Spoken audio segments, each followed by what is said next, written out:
Chapter 1. Escape, Brave Youth. In July 1994, on a serene morning in London, a seemingly quiet boy crouched in an unremarkable alley, gazing vacantly at the sky. His name was Andy, a surname shared with the original inhabitant of this body, a young Asian boy living in Britain.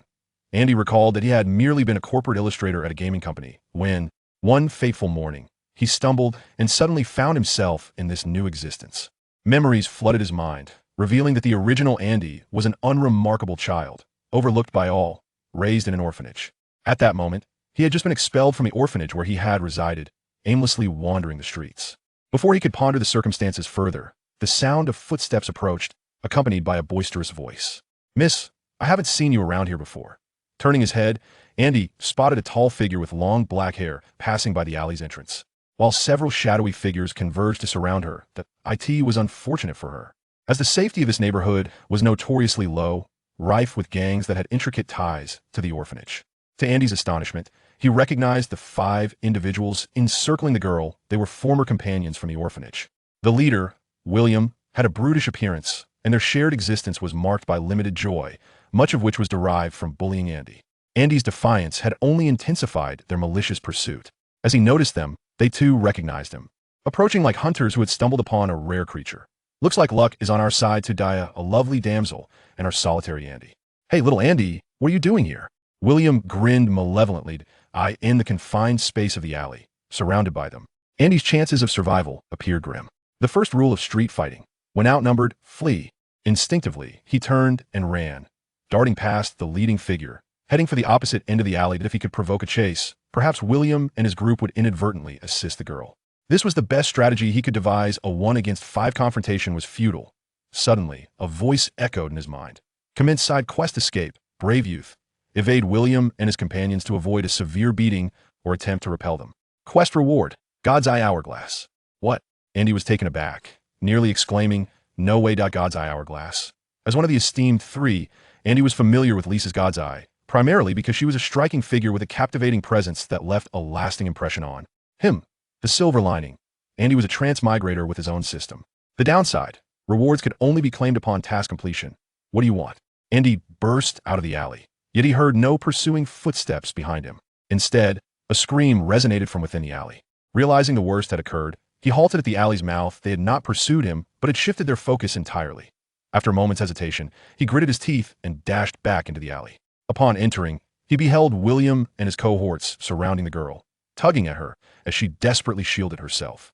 Without uttering a word, Andy charged at William. William released the girl, meeting Andy with a punch aimed at his face.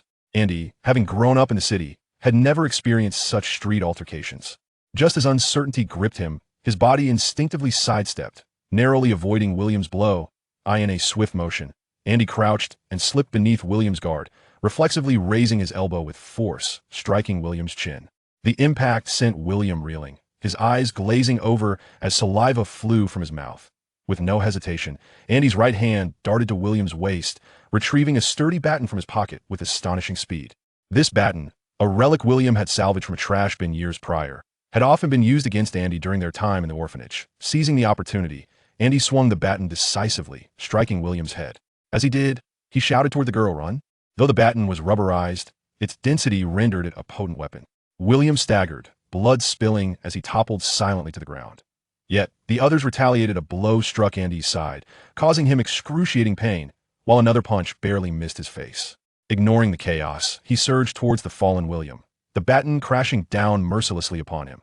The second rule of street fighting: when escape is impossible, focus your wrath on one target.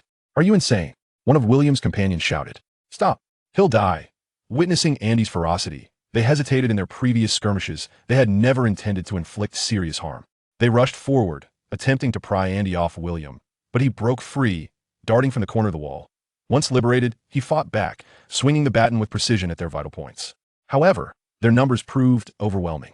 As they adapted to his movements, one seized the opportunity to pounce on Andy, bringing him crashing to the ground. "This is it," Andy thought, realizing he was now trapped without room to escape. Just then, he heard a fierce female voice shout, "Obstacles ahead." In the next moment, an invisible wave of energy surged through the alley, creating a powerful gust of wind. The assailants who had been pursuing Andy suddenly slowed, then fell collectively to the ground, The abrupt shift startled everyone in the alley, and as the pressure lifted from him, Andy turned to see the source of the energy. Before them stood the tall, raven-haired girl, her expression a mask of fury as she brandished a wooden wand, approximately the length of her forearm, directed at them. Andy was taken aback. Obstacles galore? The phrase resonated with a sense of familiarity. Chapter 2. The letter from Qiu Zhang and Hogwarts. What on earth? A ghost? The members of the William gang, who had just been grappling with Andy, suddenly erupted in sheer terror. They abandoned Andy and hurriedly carried the unconscious William, fleeing from the alley in haste. With exits at both ends of the alley, the girl wielding a wand chose not to pursue them as she observed their escape. She possessed long, straight black hair cascading down like a waterfall, with bangs adorning her forehead. Her Asian features were tranquil, though now flushed with anxiety. Obstacles aplenty? Andy gazed at her in astonishment. If his memory served him correctly, wasn't this a spell? Had he traversed into the magical realm of Harry Potter? At that moment, the familiar voice of the system echoed in his mind. Ding! Mission accomplished. Congratulations. You have received the eye of the god Hourglass. As the system notification chimed, a soft golden user interface materialized before Andy's eyes. Resembling an equipment bar, it featured 3 empty slots at the top. A purple eye of the god appeared in one of these slots. Simultaneously, 2 circular icons, one large and one small, manifested in the lower right corner of his vision. Andy paused for a few seconds, then inwardly queried, System, does this count as completing my mission? Why does your tone sound somewhat dissatisfied? By the way, what kind of world have I actually entered? Dissatisfied? That must be your misperception. This world, well, it is likely a magical realm. Likely? The girl approached him, her voice filled with gratitude. Are you all right? Thank you for saving me. I had no chance to draw my wand when they cornered me. Wand?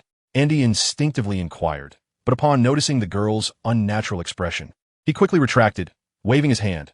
No, I should be thanking you. If it weren't for you, I would have been in serious trouble today. Did they hurt you? No, thanks to you, she replied with a relieved smile. In truth, Andy had suffered little harm. It was primarily his fierce demeanor that had intimidated the others. With William felled by a single blow, his companions lost their resolve, uncertain whether to fight or flee. Andy had endured a few kicks, gathering some dust, and felt a slight sting, but his injuries were certainly not as grave as William's. You are quite impressive, taking on 5 and not being at a disadvantage, the girl remarked, extending her hand towards Andy. My name is Qiu Zhang. You can just call me Qiu. Qiu Zhang? Andy was momentarily taken aback by the name, which rang a bell. He glanced around, discarded the baton he was holding, wiped his right hand on his clothing, and shook hers. Hello, I am Andy Hall. Qiu Zhang released his hand and scrutinized him from head to toe, asking, Are you also of Asian descent? You seem about my age, yet I haven't seen you around here before. I am an orphan, Andy shrugged. Qiu Zhang's expression shifted to one of realization, and she apologized. I'm sorry. I didn't know. It's all right. I've grown accustomed to it. Andy cautiously inquired, Qiu, what was it you just used? A superpower? Qiu hesitated for a moment before responding. Actually, I'm a wizard studying at Hogwarts. You may not have heard of it. It's a small school. Upon hearing the name Hogwarts, Andy's conviction solidified. He had indeed entered the magical realm of Harry Potter. There could be no clearer indication. Just then, a sudden flurry of wings overhead interrupted their conversation.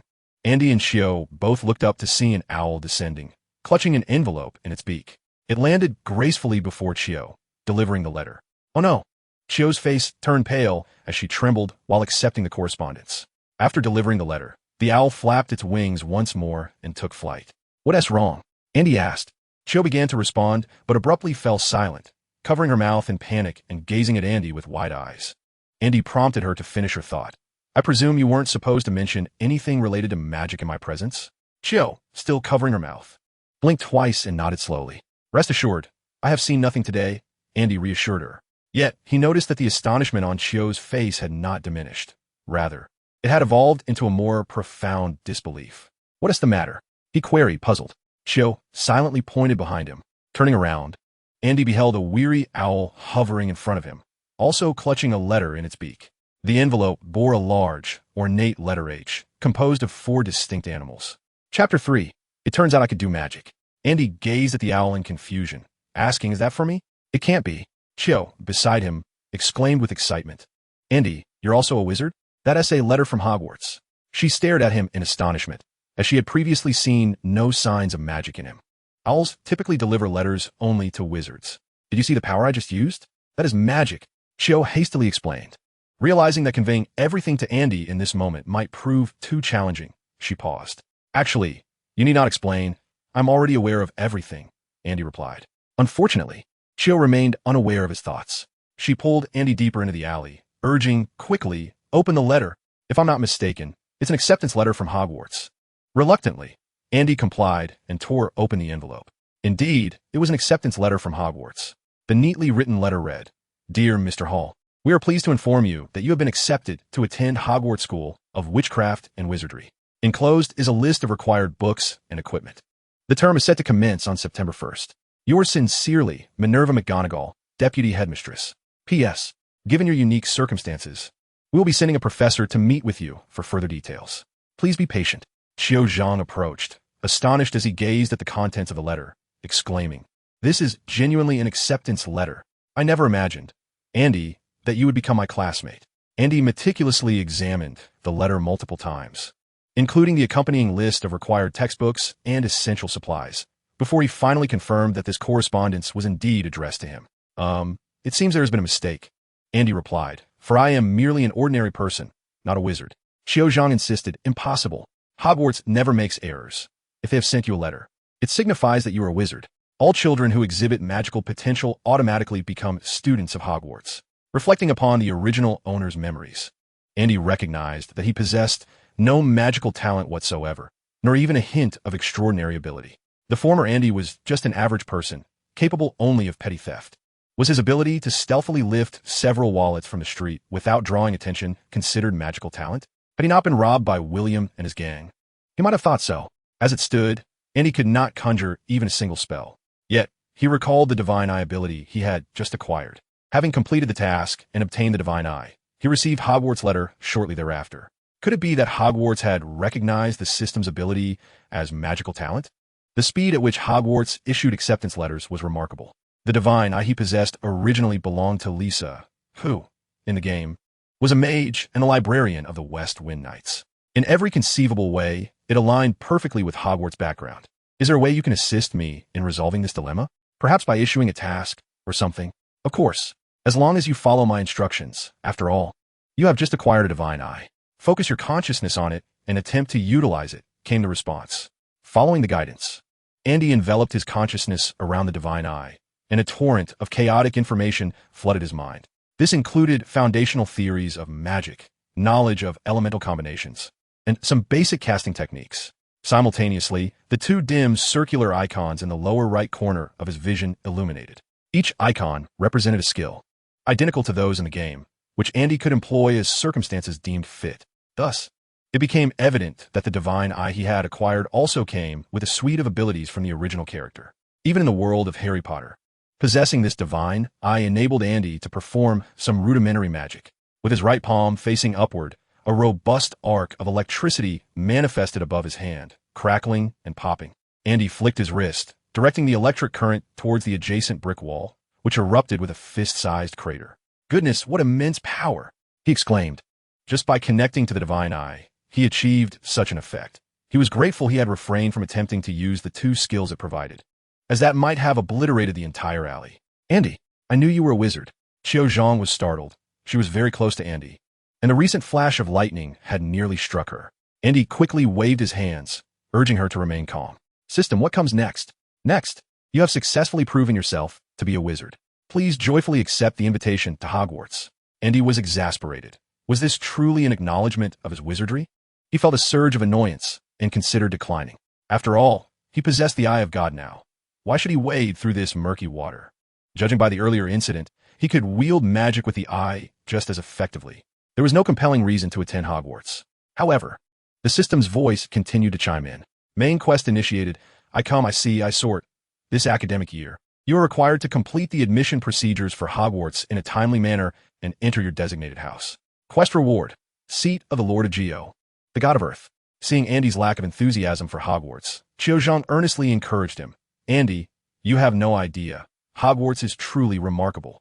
The wonders of magic are beyond your imagination. Andy's demeanor shifted in an instant. Fine, I agree. Huh? Qiu Zhang was taken aback, wondering what had just transpired. It's nothing. I just suddenly realized that attending Hogwarts might be a splendid choice, especially since it's the only school willing to accept me right now. Andy responded. Let us go. More and more people are starting to notice. The commotion from the lightning strike had drawn a few onlookers who now stood at the alley's entrance. Peering in, Qiu Zhang, coming to her senses, quickly pulled Andy out of the alley. We should be fine. The letter mentioned that a final decision regarding my case has yet to be made.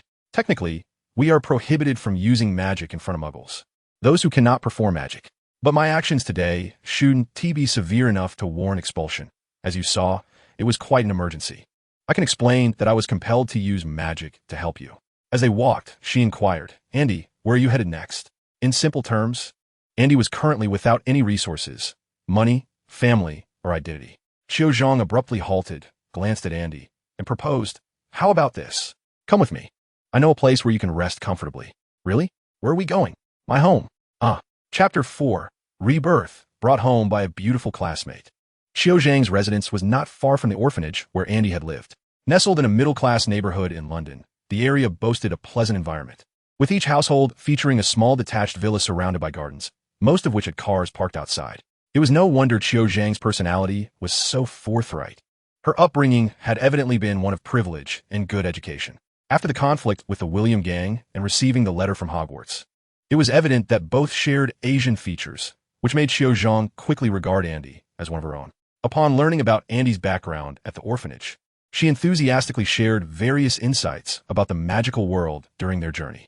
From the enchanting environment of Hogwarts to the myriad individuals she encountered, Qiu Zhang endeavored to share only those aspects she believed Andy could comprehend.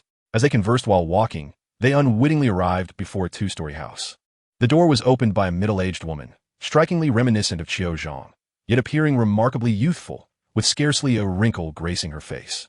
Upon noticing Qiu Zhang standing alongside Andy, she momentarily froze. Mom, this is Andy, Qiu Zhang introduced. Andy, this is my mother. Hello. Andy greeted with a polite nod. What? A startled exclamation erupted from within the house as a middle-aged man hurriedly emerged. No. Qiu Zhang's face flushed crimson as she hastily denied the implication, while Andy frantically waved his hands in protest. Not at all.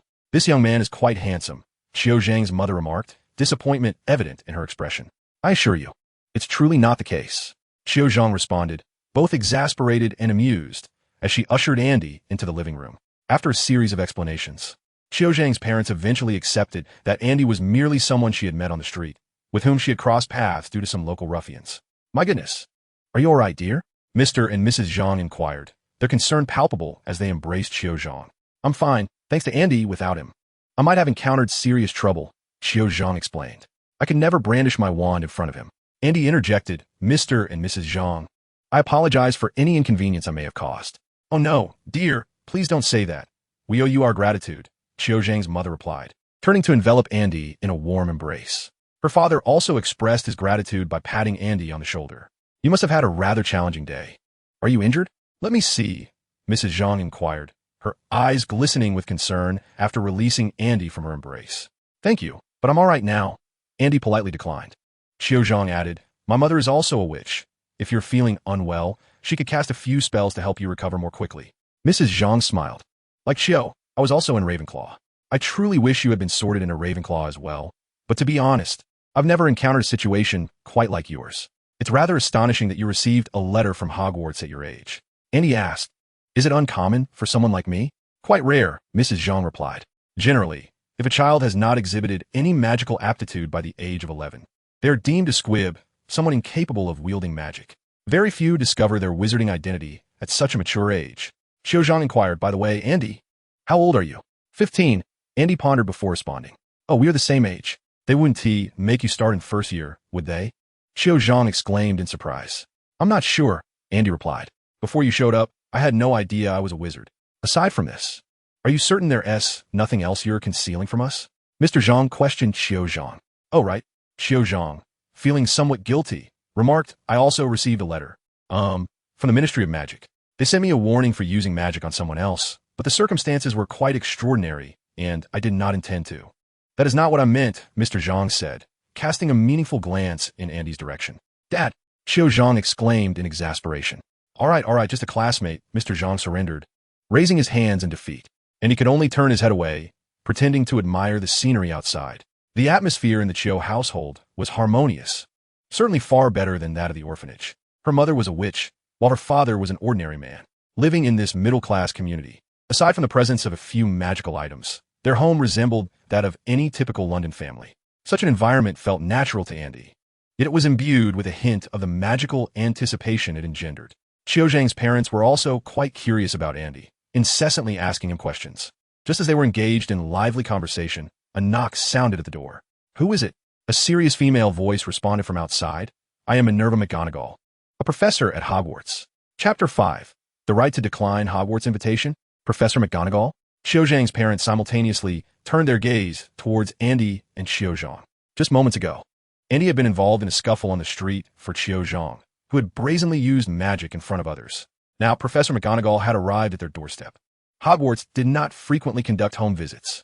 Mrs. Zhang took Andy's hand, reassuringly saying, "You saved Qiu.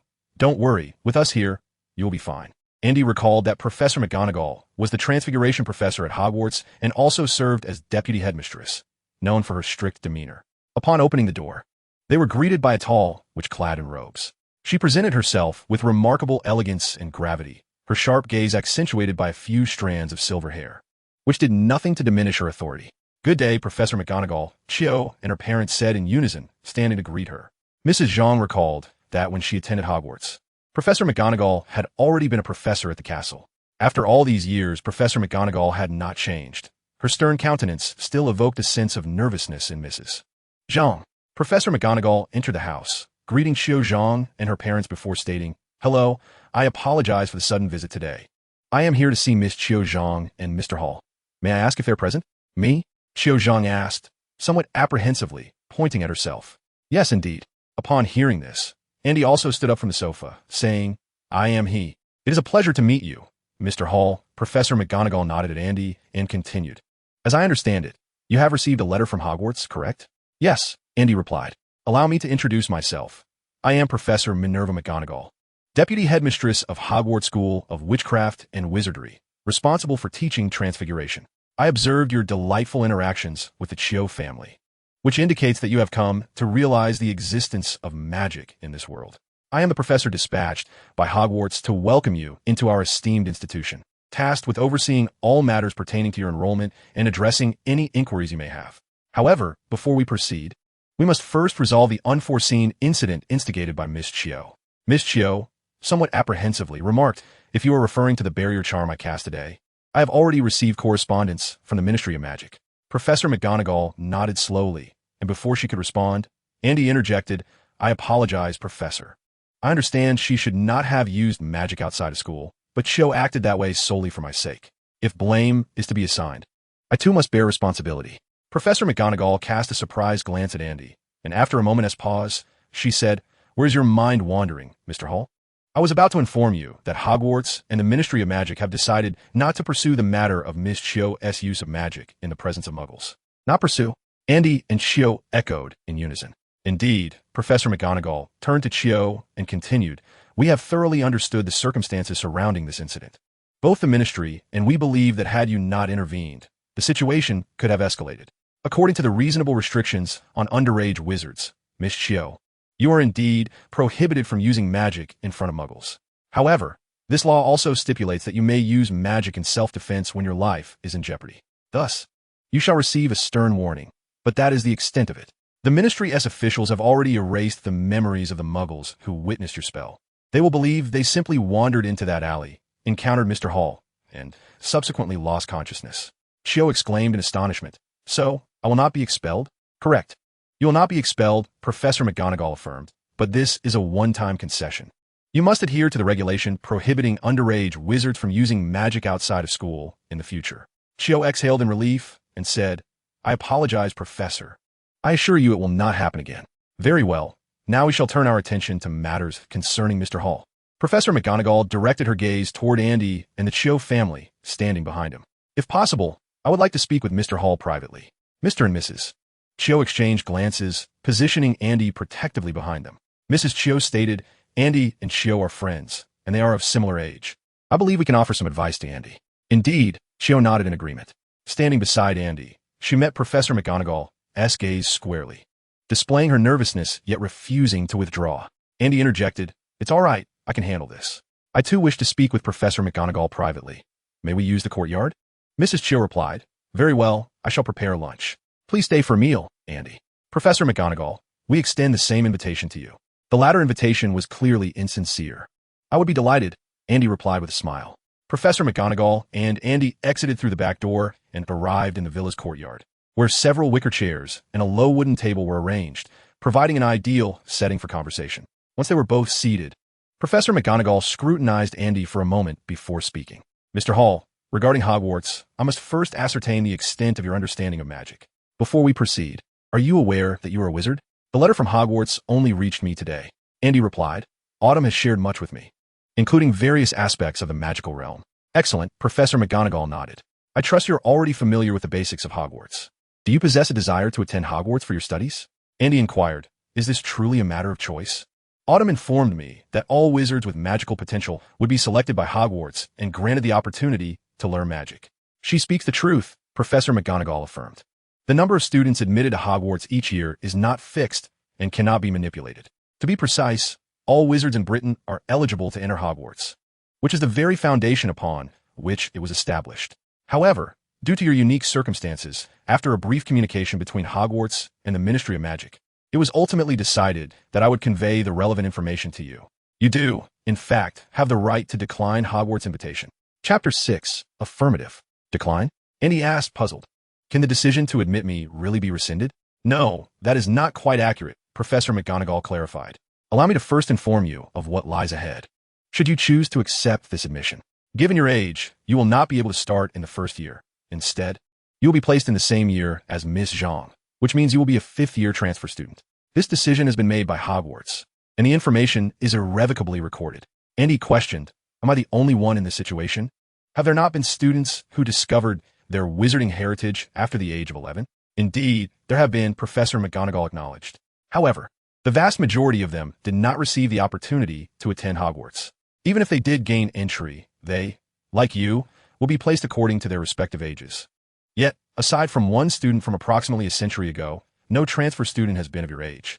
Mr. Hall, for one who is just beginning to engage with magic, the fifth-year curriculum is quite demanding. Moreover, in the magical realm, every student must face 2 crucial examinations before graduation that can significantly influence their future. The ordinary wizarding level, OWLs, in the 5th year, and a nastily exhausting wizarding test, NEWTs, in the 7th year. Andy recalled Autumn mentioning these exams, drawing parallels to the importance of the middle school and university entrance examinations in his understanding. The magical world, too, places great emphasis on grades. Those who excel in their studies need not worry about securing employment, although grades do not always equate to capability. However, many promising positions are often reserved for a select few elite individuals. Autumn Zhang has excelled academically, yet upon entering the 5th grade, he finds himself in a rather precarious situation. Professor McGonagall continued, Your upbringing is rather unique. You have been expelled from the orphanage, and without any relatives in the wizarding world, you are now confronted with a multitude of courses and a significant examination. We believe this predicament is rather unjust. Thus, considering various circumstances, the Ministry of Magic and Hogwarts have established a precedent for you, willing to heed your wishes and allowing you to decide whether to embrace life in the magical realm. This did not bode well, and he thought with furrowed brows. He had heard that Hogwarts had students who repeated grades. If one's academic performance was subpar, they would be held back. He had not anticipated being thrust directly into the 5th grade. Rather than responding immediately, he inquired, What would happen if I declined Hogwarts' offer of admission? Professor McGonagall hesitated before replying. Due to confidentiality, the wizarding world must remain concealed. Should you choose not to enter Hogwarts, and instead opt for a mundane existence, it is likely that all memories related to magic will be erased. And he asked, like William and the others? Who is William? Oh, the boy who grew up with me in the orphanage, Andy replied. The one whose memories you erased. Indeed, Professor McGonagall confirmed, and until you reach adulthood, your life will be closely monitored by the Ministry of Magic. Monitored? And he almost lost his composure. Isn't that a bit presumptuous? Can't you wizards let others live in peace? First, you send an owl inviting me to enroll, then threaten to erase my memory if I refuse, and even if I agree, there's no guarantee of graduation. Such occurrences have transpired numerous times. Andy raised his hand, interrupting Professor McGonagall. Enough. I am willing. Is that not sufficient? You are willing? Professor McGonagall exclaimed, surprised and delighted. Given your demeanor, I expected you to refuse. Frankly, This is a rather courageous choice. I wish you luck, Mr. Hall, and on behalf of Hogwarts, I welcome you. Andy inquired. What else do I need to prepare? Nothing beyond this. I suggest you spend time with the Autumnjong family, as it will greatly assist you in acclimating to life in the magical world. Andy waited expectantly for Professor McGonagall to mention that Hogwarts or the Ministry of Magic would provide some form of assistance or financial support. But she remained silent on that matter. Very well, it turned out Andy had been overthinking. At present, his identity was merely that of an orphan without any background, having stumbled into the magical realm. I understand. Thank you, Professor. However, I believe I can handle the mundane task of purchasing supplies on my own. If I encounter any uncertainties, I can consult Autumn. There is no need for you to make another trip. In truth, questions still lingered. What is it? After a moment of contemplation, Andy asked, Professor, do you think it's possible for someone to be non-magical, not a wizard, yet still receive a letter from Hogwarts? Absolutely impossible, Professor McGonagall declared with unwavering certainty. Andy responded decisively, then I have no further issues. A rare smile graced Professor McGonagall's face as she remarked, very well. I believe it is time for me to take my leave. I eagerly anticipate our meeting at Hogwarts, Mr. Hall. So do I. Chapter 7. The invitation from a young couple. After Professor McGonagall departed, Andy lingered alone in the garden for a while, until the enticing aroma of food wafting from the kitchen and the rumbling of his own stomach jolted him back to reality. He crossed through the back door, passing the storage room and kitchen, where a sumptuous meal awaited him. Qiu Zhang and her parents were already seated at the dining table, awaiting his arrival. Andy? After Professor McGonagall left, I noticed you sitting there alone, so I didn't want to disturb you, Qiu Zhang said as she rose. So, have you finally decided to attend Hogwarts? Of course, Andy replied. That's wonderful. Qiu Zhang could not contain a small cheer, and Mrs. Zhang looked at Andy with appreciation. Mr. Zhang clapped his hands. Then it's time to eat. Today's meal is quite lavish, in celebration of Andy's acceptance to Hogwarts and to commemorate Qiu's fortunate escape from danger. Thank you, Andy, for saving Qiu. No words of gratitude could ever be sufficient. You're too kind, Andy said as he took his seat and began to indulge in the meal. The Zhang family's cuisine was indeed exceptional, far surpassing the meager meals he remembered from the orphanage. Dishes such as fish-flavored shredded pork, steamed ribs, and braised pork accompanied by fragrant rice delighted his palate. Being of Chinese descent, Qiu Zhang and her parents prepared a feast that was far more to Andy's liking than the usual fish and chips or potato sausages.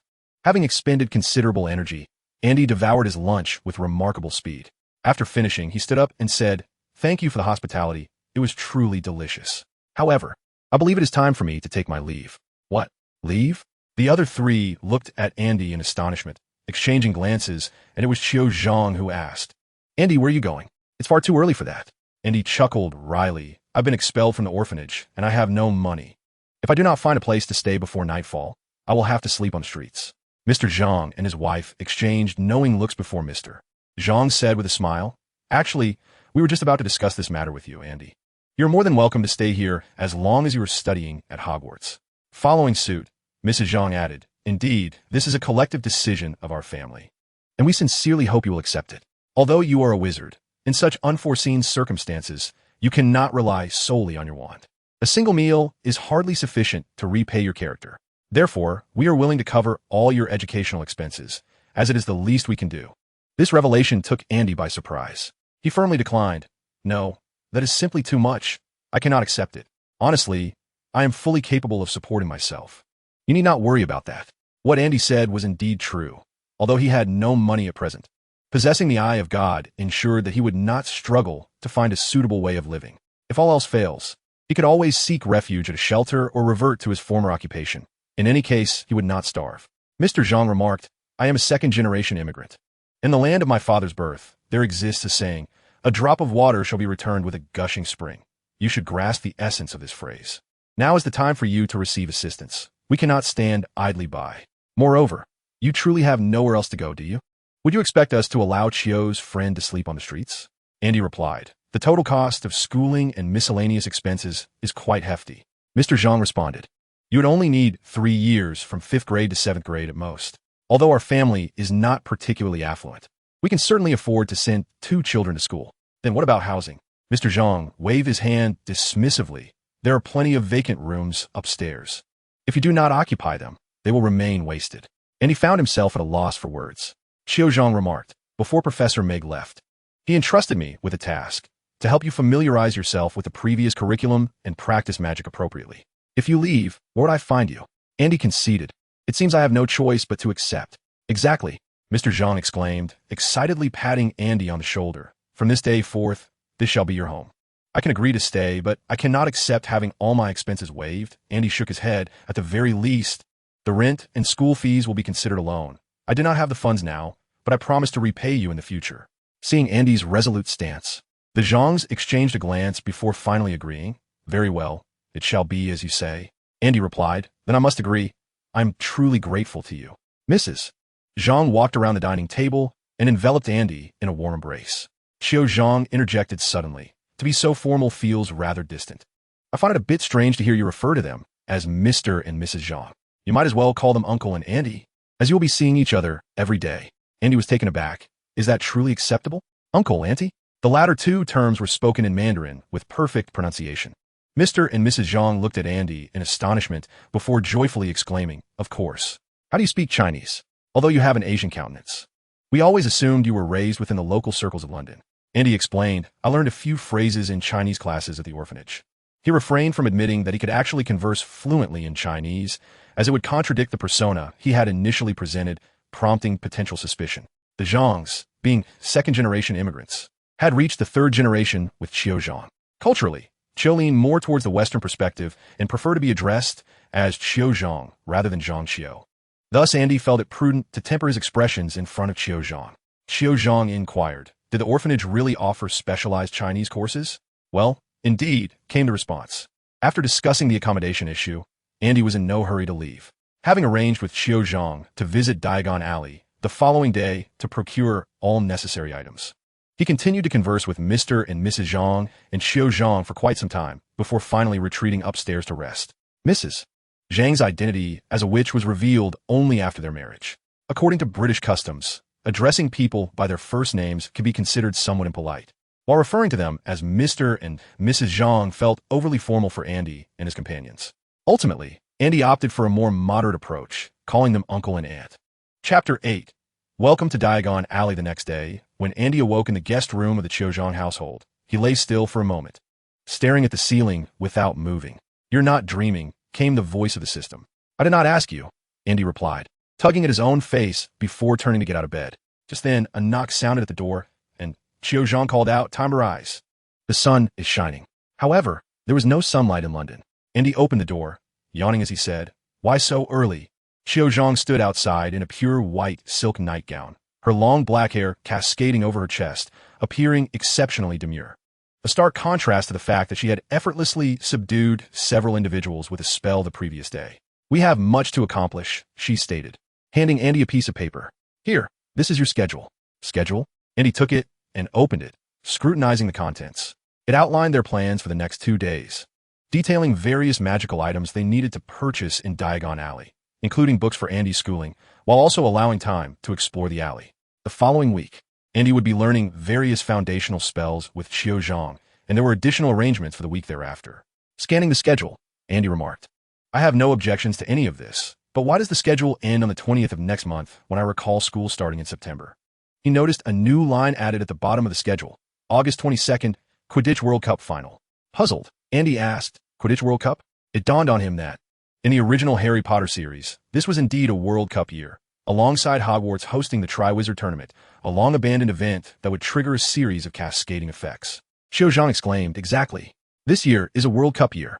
We all must go together to watch the match. My mother has already secured 2 tickets for us. 2 tickets? What about Uncle and Aunt? Andy inquired. Qiu Zhang explained, Father isn't particularly fond of Quidditch, and my mother works at the Ministry of Magic, so she won't be available. It seems it will just be the 2 of us. I thought we were going to fly on broomsticks to Diagon Alley, Andy mused. Qiu Zhang replied, Flying around London on broomsticks during the day?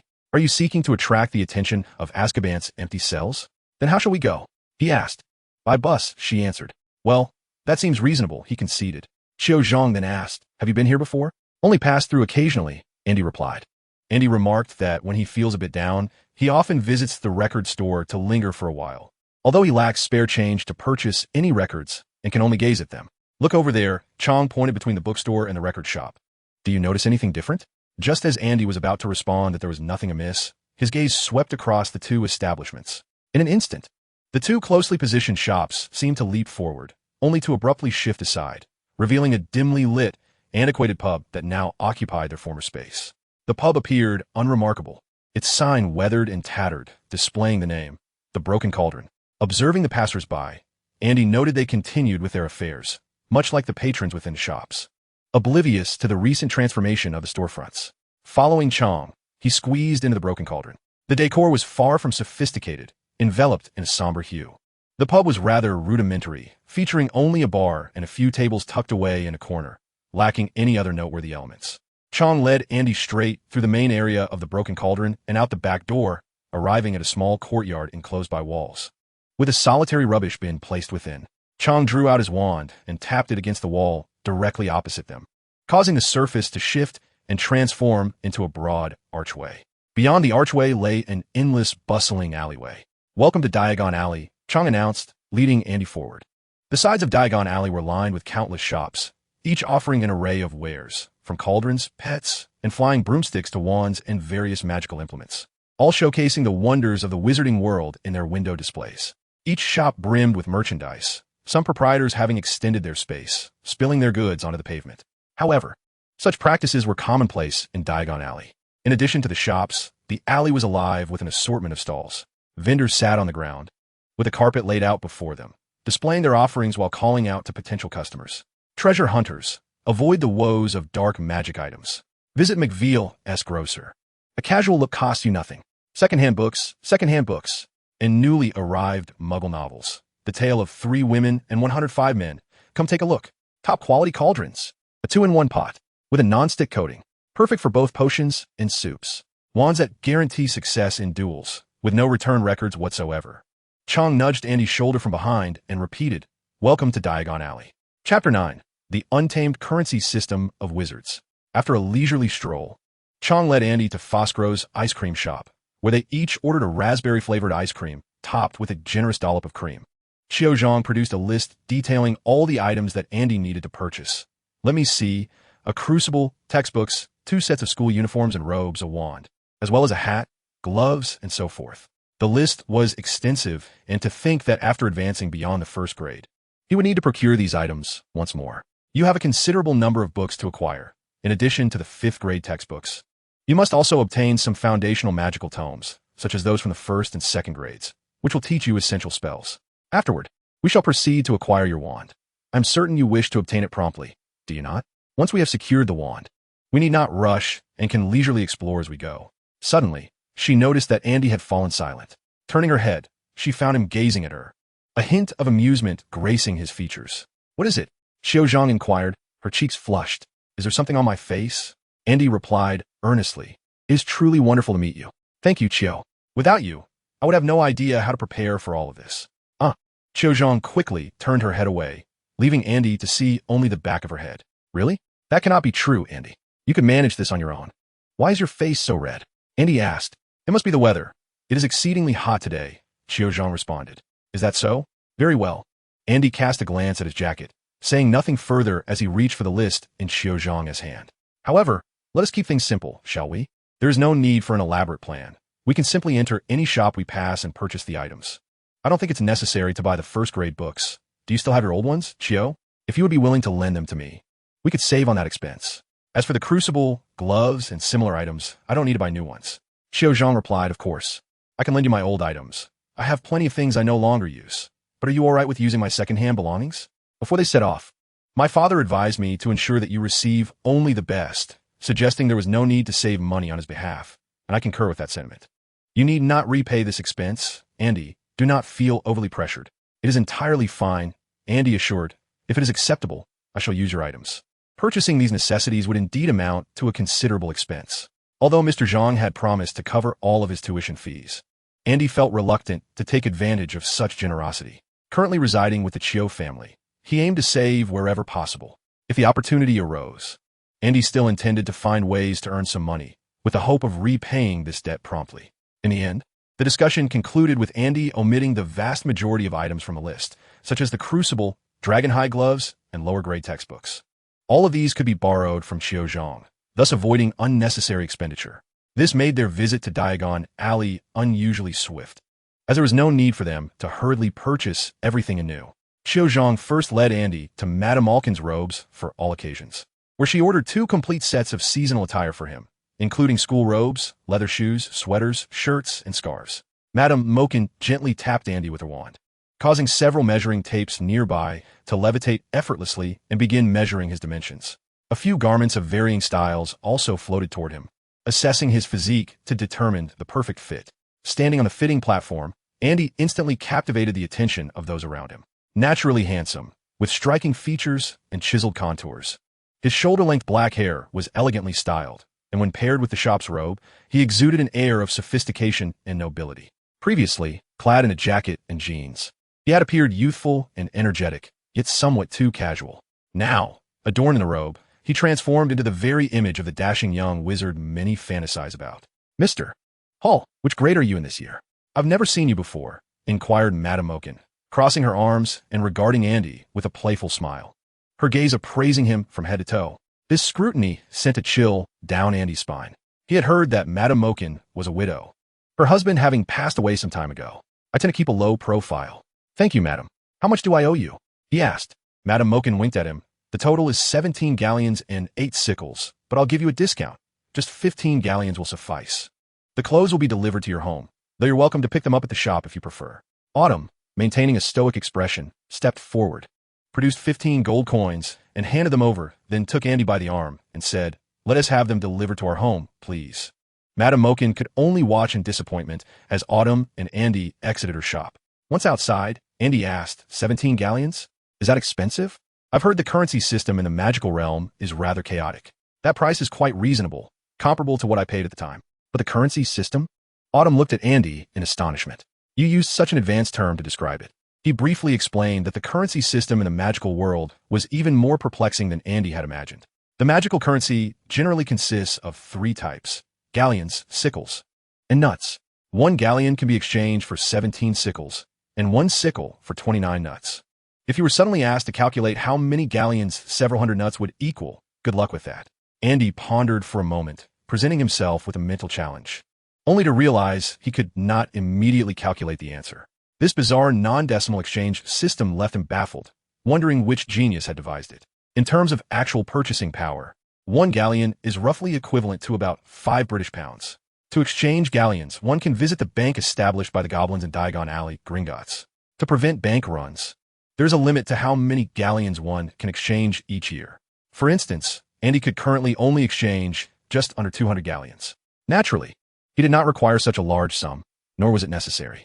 According to Autumn, in practical terms, Andy would be unable to exchange that many galleons at once, as the goblins would likely make things difficult for a mere young wizard like him.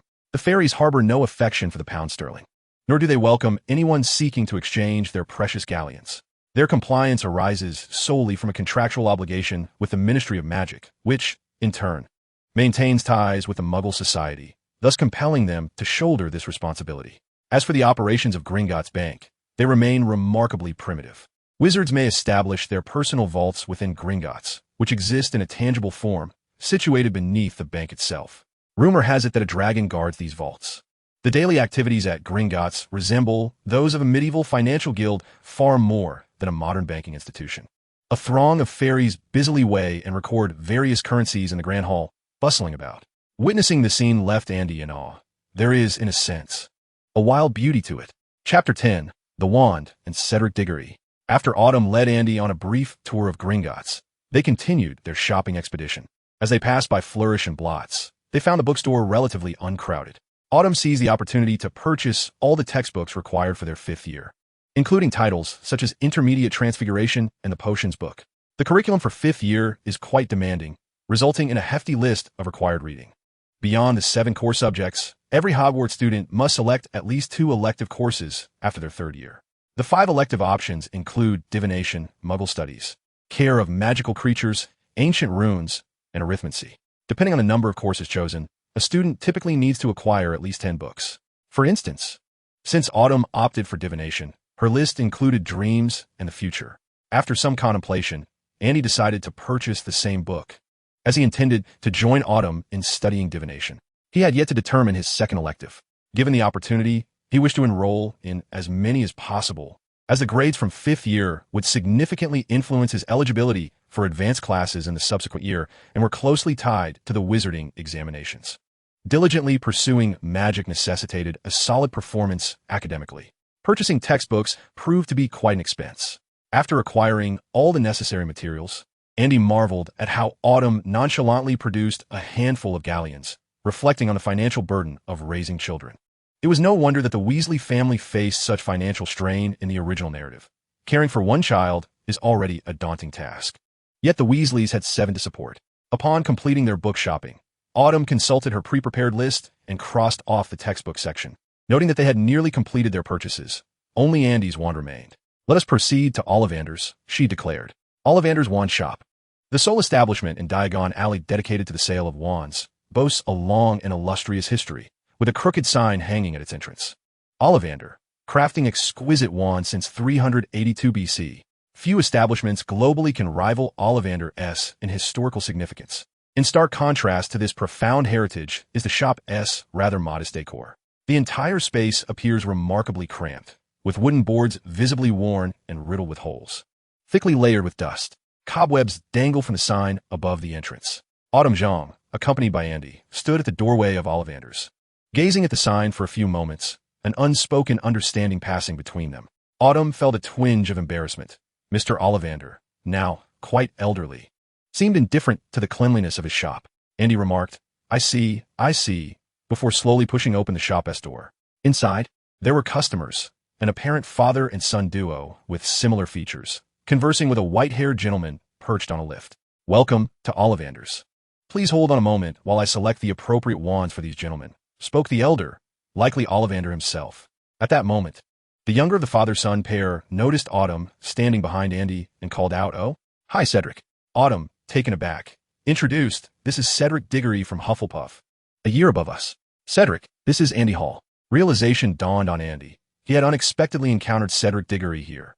According to the timeline of the Harry Potter narrative, this academic year was set to witness several significant events. Aside from the Quidditch World Cup and the Triwizard Tournament, Voldemort would resurrect, marking his return. Tragically, Cedric would be the first casualty in the wake of Voldemort's revival, falling victim to the Death Eaters, with only Harry Potter at his side, an indelible psychological scar for Harry. It was unfortunate that such a young, talented, and handsome individual, excelling in Quidditch, should meet such a grim fate at the hands of Peter Pettigrew. "What a pleasure," Andy said, shaking Cedric's hand.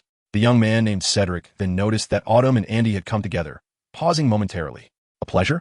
Am I really that renowned?" He questioned with a hint of confusion before addressing the middle-aged man beside him. "Dad, this is Autumn Zhang, the Seeker from Ravenclaw. She flies exceptionally well." "Mr. Diggory," appraised Andy and Autumn, dismissing Andy entirely, and with a hearty laugh, exclaimed, "Hello. Huh, son, your taste is commendable. This young lady is quite charming." "Dad, please," Cedric interjected. Autumn, pretending not to hear, inquired, "Hello, Mr. Diggory, what brings you here? What about you?" "Autumn, you surely don't need to purchase a wand?" she continued. Autumn replied, "Andy just discovered he is a wizard yesterday and has received his acceptance letter from Hogwarts. He is the one in need of a wand." "Huh, I didn't expect to encounter a late-blooming wizard." Mr. Diggory chuckled exaggeratedly, then patted Cedric on the shoulder, saying, "My son, if you are to duel with Mr. Hall, I dare say you could triumph over him even without a wand." "Alas, there is no honor in bullying a freshly enrolled wizard." Andy replied, "Oh, in that case, Cedric may engage in a duel with me sans wand. This would undoubtedly earn him considerable honor." Chapter 11. The Wand Selection. Mr. Diggory and Cedric fell silent, taken aback by Andy's remark.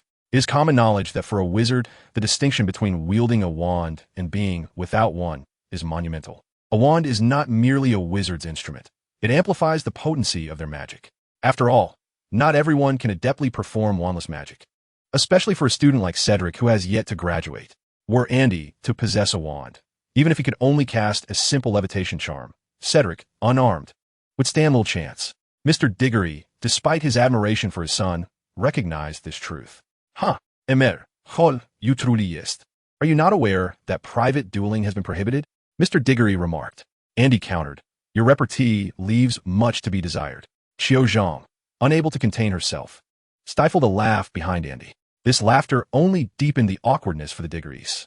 Cedric turned to observe Ollivander as he fussed with the wands on the shelves, while Mr.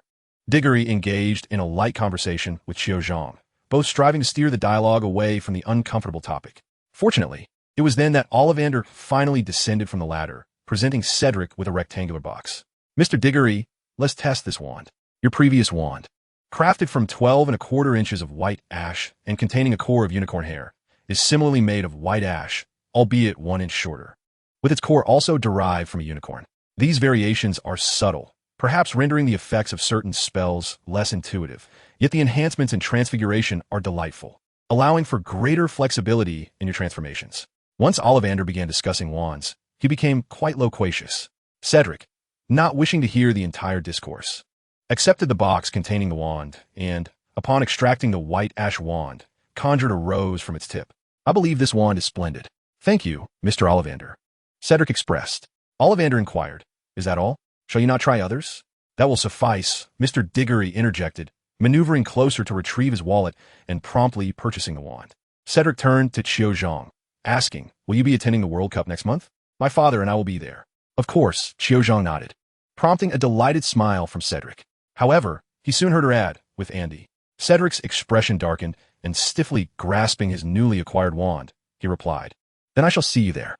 He bid farewell and swiftly exited the shop with Mr. Diggory. Once they departed, Andy turned to Xiao Zhang, remarking, "You truly are quite popular, Xiao." Xiao raised her chin slightly, glancing up at Andy with a smile. "Of course, do you think I'm not attractive?"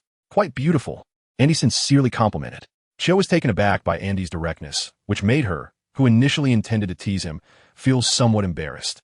She averted her gaze from Andy and addressed Ollivander. "Mr. Ollivander, we are here to purchase a wand, and this gentleman is." Ollivander adjusted his glasses, perched on his nose, cast a glance at Andy, and remarked, "I just heard you, Mr. Hall, correct?" He gave Andy a thumbs up. "Youth is a wonderful thing. If you were a duel, I would certainly be your assistant." "Does a duel require an assistant?" Andy inquired.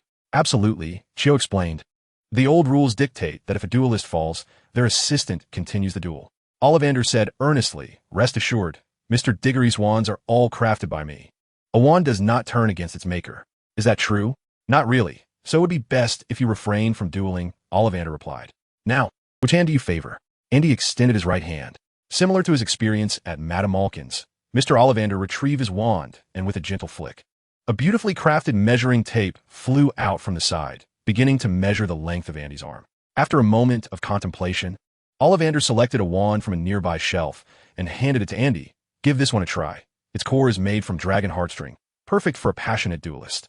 For reasons unknown, upon receiving the wand, a powerful background music echoed in Andy's mind, igniting a desire to start casting spells.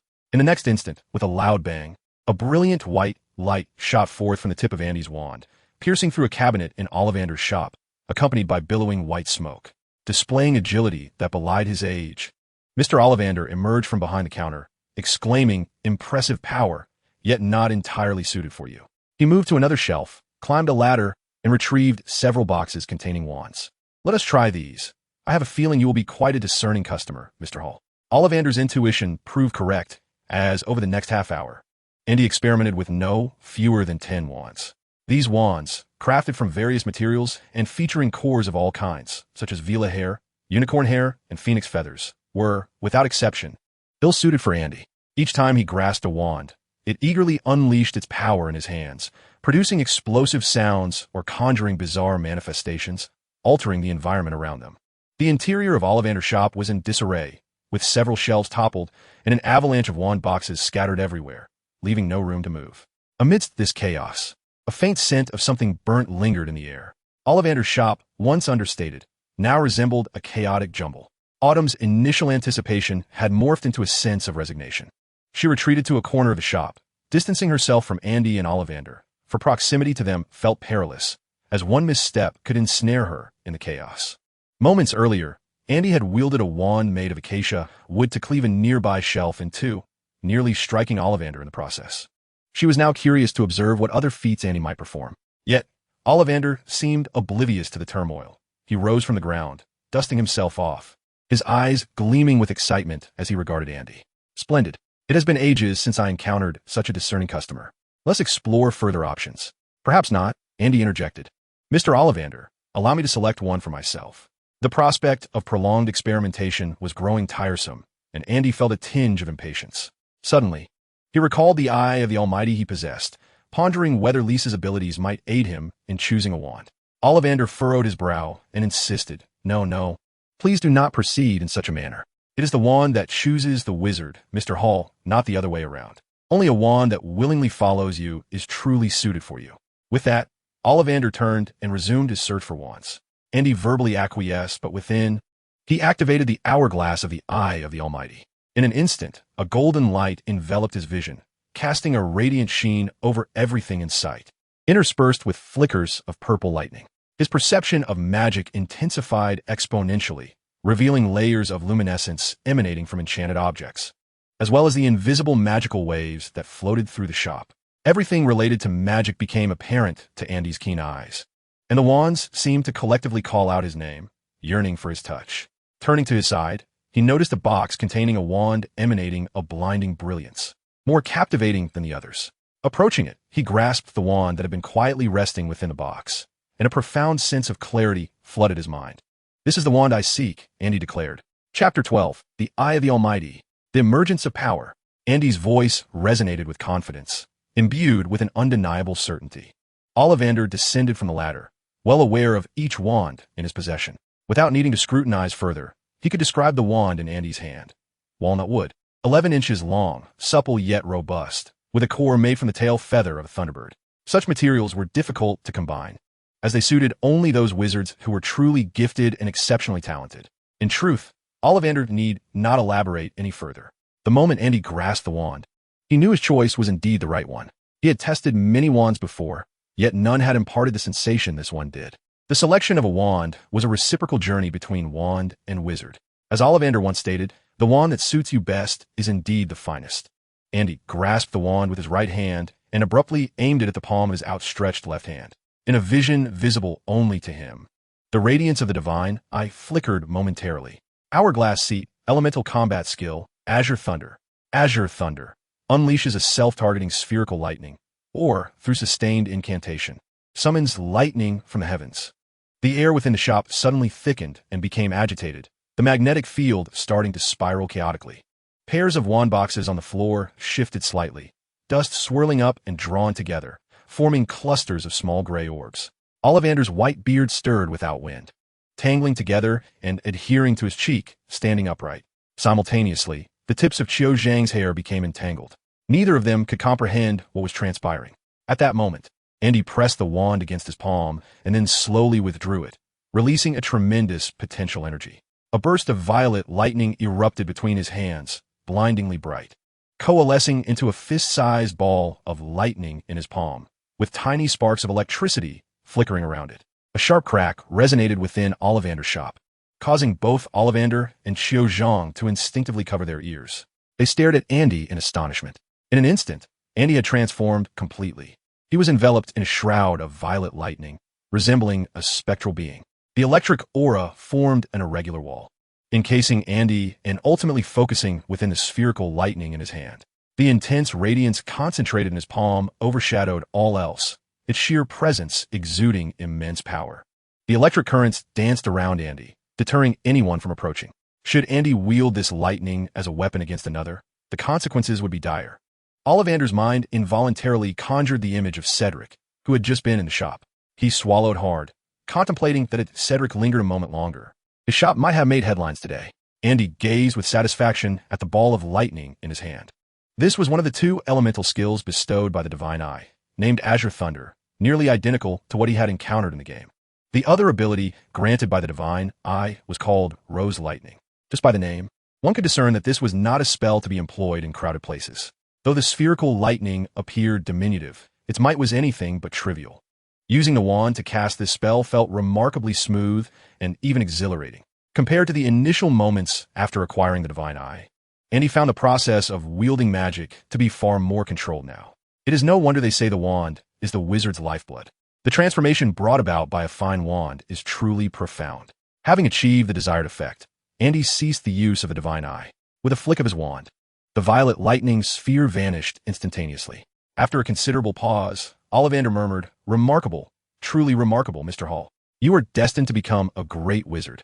Qiu Zhang, brimming with excitement, leaped up and exclaimed, That was the most impressive magic I have ever witnessed.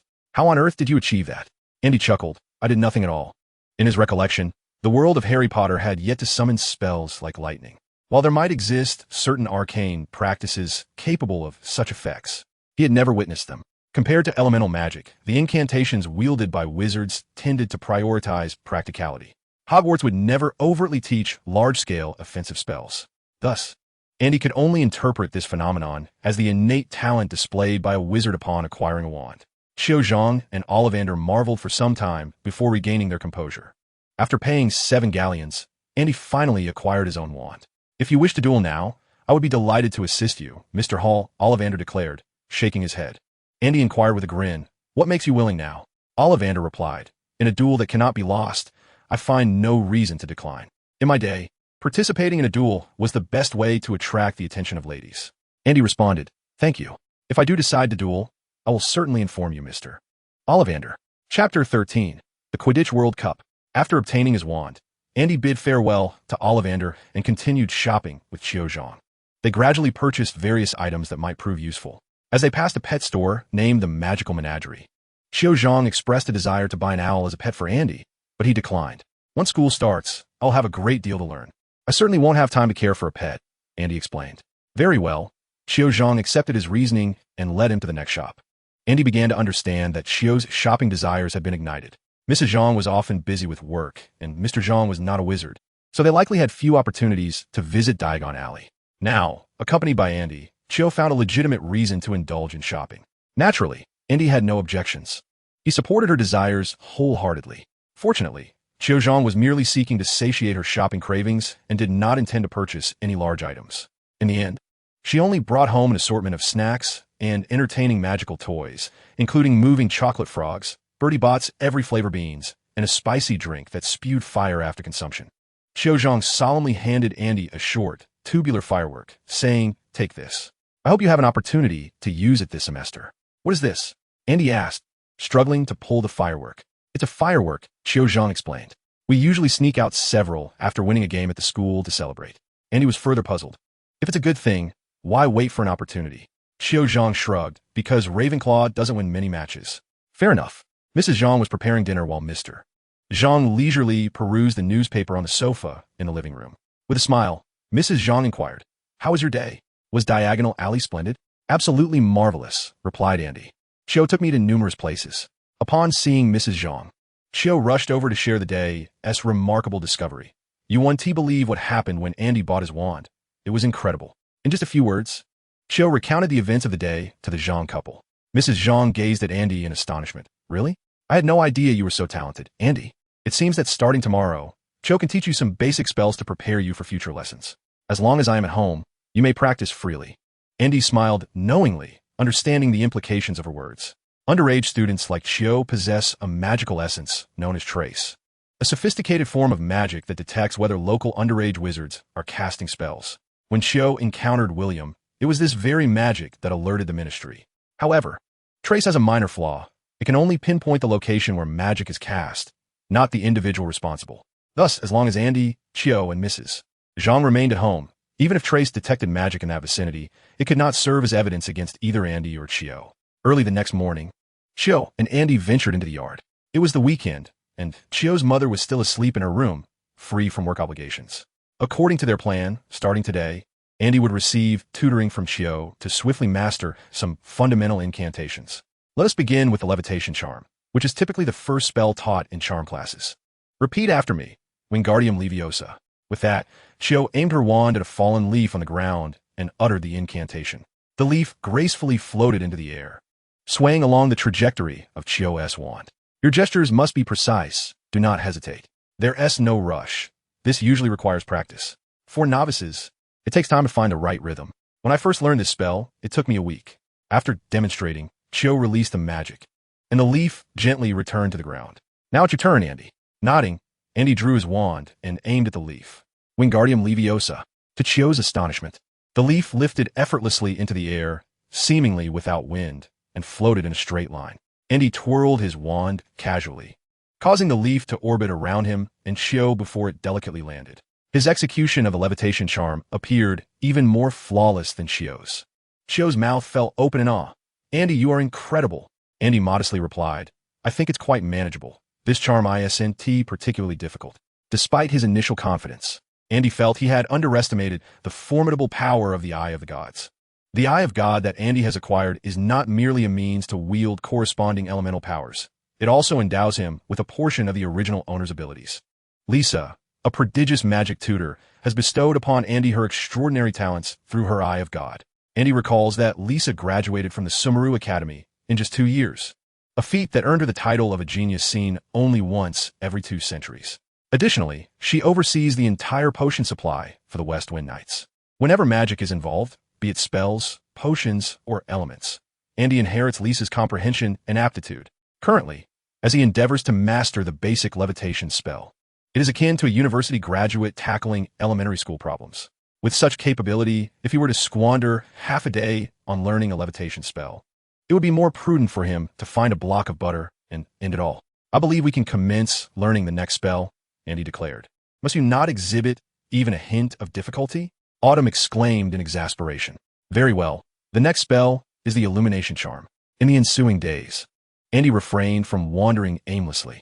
Whenever Mrs. Zhang was at home, Autumn would instruct him in various forms of magic, progressing from a most fundamental levitation and illumination spells to more intricate incantations typically reserved for advanced students. The courtyard had been modestly transformed into a small-scale practice area. Mrs. Zhang utilized transfiguration to conjure a wooden dummy, discreetly placed out of sight from the neighbors for their practice sessions. Andy's advancement was remarkable. Within less than a week, he had mastered all the spells from his first 3 years of study. If Professor McGonagall were to learn of this, her jaw would surely drop in astonishment. Given Andy's current pace, it seems feasible that he could directly partake in the OWL's examinations for spellcasting courses upon the commencement of a new term. His aptitude ranks among the elite in the annals of Hogwarts history. In certain instances of spellcasting, Andy had even begun to demonstrate techniques to Autumn. This, however, was a result of his limited opportunity to practice magic, as they could only do so when Mrs. Zhang was present, lest they attract the attention of the Ministry of Magic. Whenever Mrs. Zhang had work obligations, Andy would borrow books from Autumn to review knowledge from other subjects. Another boon bestowed by the Eye of God was Andy's remarkable retention while perusing these texts. He could commit information to memory with astonishing efficiency after a single reading. For him, these foundational magical concepts served more as supplementary knowledge, aiding him in swiftly comprehending the broader magical realm. This routine persisted until mid-August, when Andy finally closed the book in his hands. The Quidditch World Cup was approaching. Chapter 14, The Portkey. On the morning of the final day, Autumn, as usual, roused Andy from his slumber. Mrs. Zhang had departed early, for as an employee of the Ministry of Magic, her workday would be exceptionally hectic. Descending into the living room, Andy immediately spotted a grimy basketball resting on a coffee table. With no one at home to play basketball, it reminded them of how Harry and his companions made their way to the court. Undoubtedly, this was the key to the venue for Andy and Chio's journey to the finals. Andy posed his question, and indeed, he received a confirmation. Chio Zhang explained, since we're the only wizards residing in this vicinity, the Ministry of Magic provided us with a separate key. In mere minutes, it would activate. Their luggage had long been prepared and was already placed in the living room. It was quite simple. 2 backpacks and a foldable tent for each. Are we going to stay overnight? Andy inquired. Chio Zhang replied, just in case we need a place to rest. Mother mentioned that the scene would be chaotic, and since Father can't take us, we must keep our distance from the crowd. Mr. Zhang approached, embracing both Chio Zhang and Andy, saying, take care, children. Chio, look after Andy. Chio Zhang retorted, he knows just as many spells as I do now. It's uncertain who will look after whom. All right then, Mr. Zhang hugged Andy once more, adding, look after Chio. It was unclear whether this was a sign of reassurance or indifference. Apparently, the Zhang couple truly intended for Chio and Andy to venture alone to witness the match. What are you thinking? Chio Zhang playfully tapped Andy on the head. We're only using the key to set off, and once we arrive at the match venue, we'll meet up with the others. Who else? Andy asked. Chio Zhang responded, my friend Marietta, who is also from Ravenclaw and in our year. Her mother, Mrs. Eichmoff, works at the Flynn Network Authority. This key was secured through her mother's connections. Otherwise, we would have to share a key with others, which would mean waking up at 5. Once prepared, Andy and Chio stood beside the disguised key, placing their fingers upon it. Before long, the key activated instantaneously, and he felt as if his stomach were hooked and yanked backward, spiraling into a dizzying flight. Chio Zhang screamed, quickly grasping Andy's arm. Andy struggled to maintain his balance. After a brief moment of weightlessness, he and Xiao Zhang found themselves standing on a lawn teeming with people. A weary wizard, clad in a denim jacket and a Scottish kilt, approached, holding a record book. 7:30, arriving from London. Do you have a reserved tent? He inquired. Well, your campsite is just ahead. It's a 2-mile walk.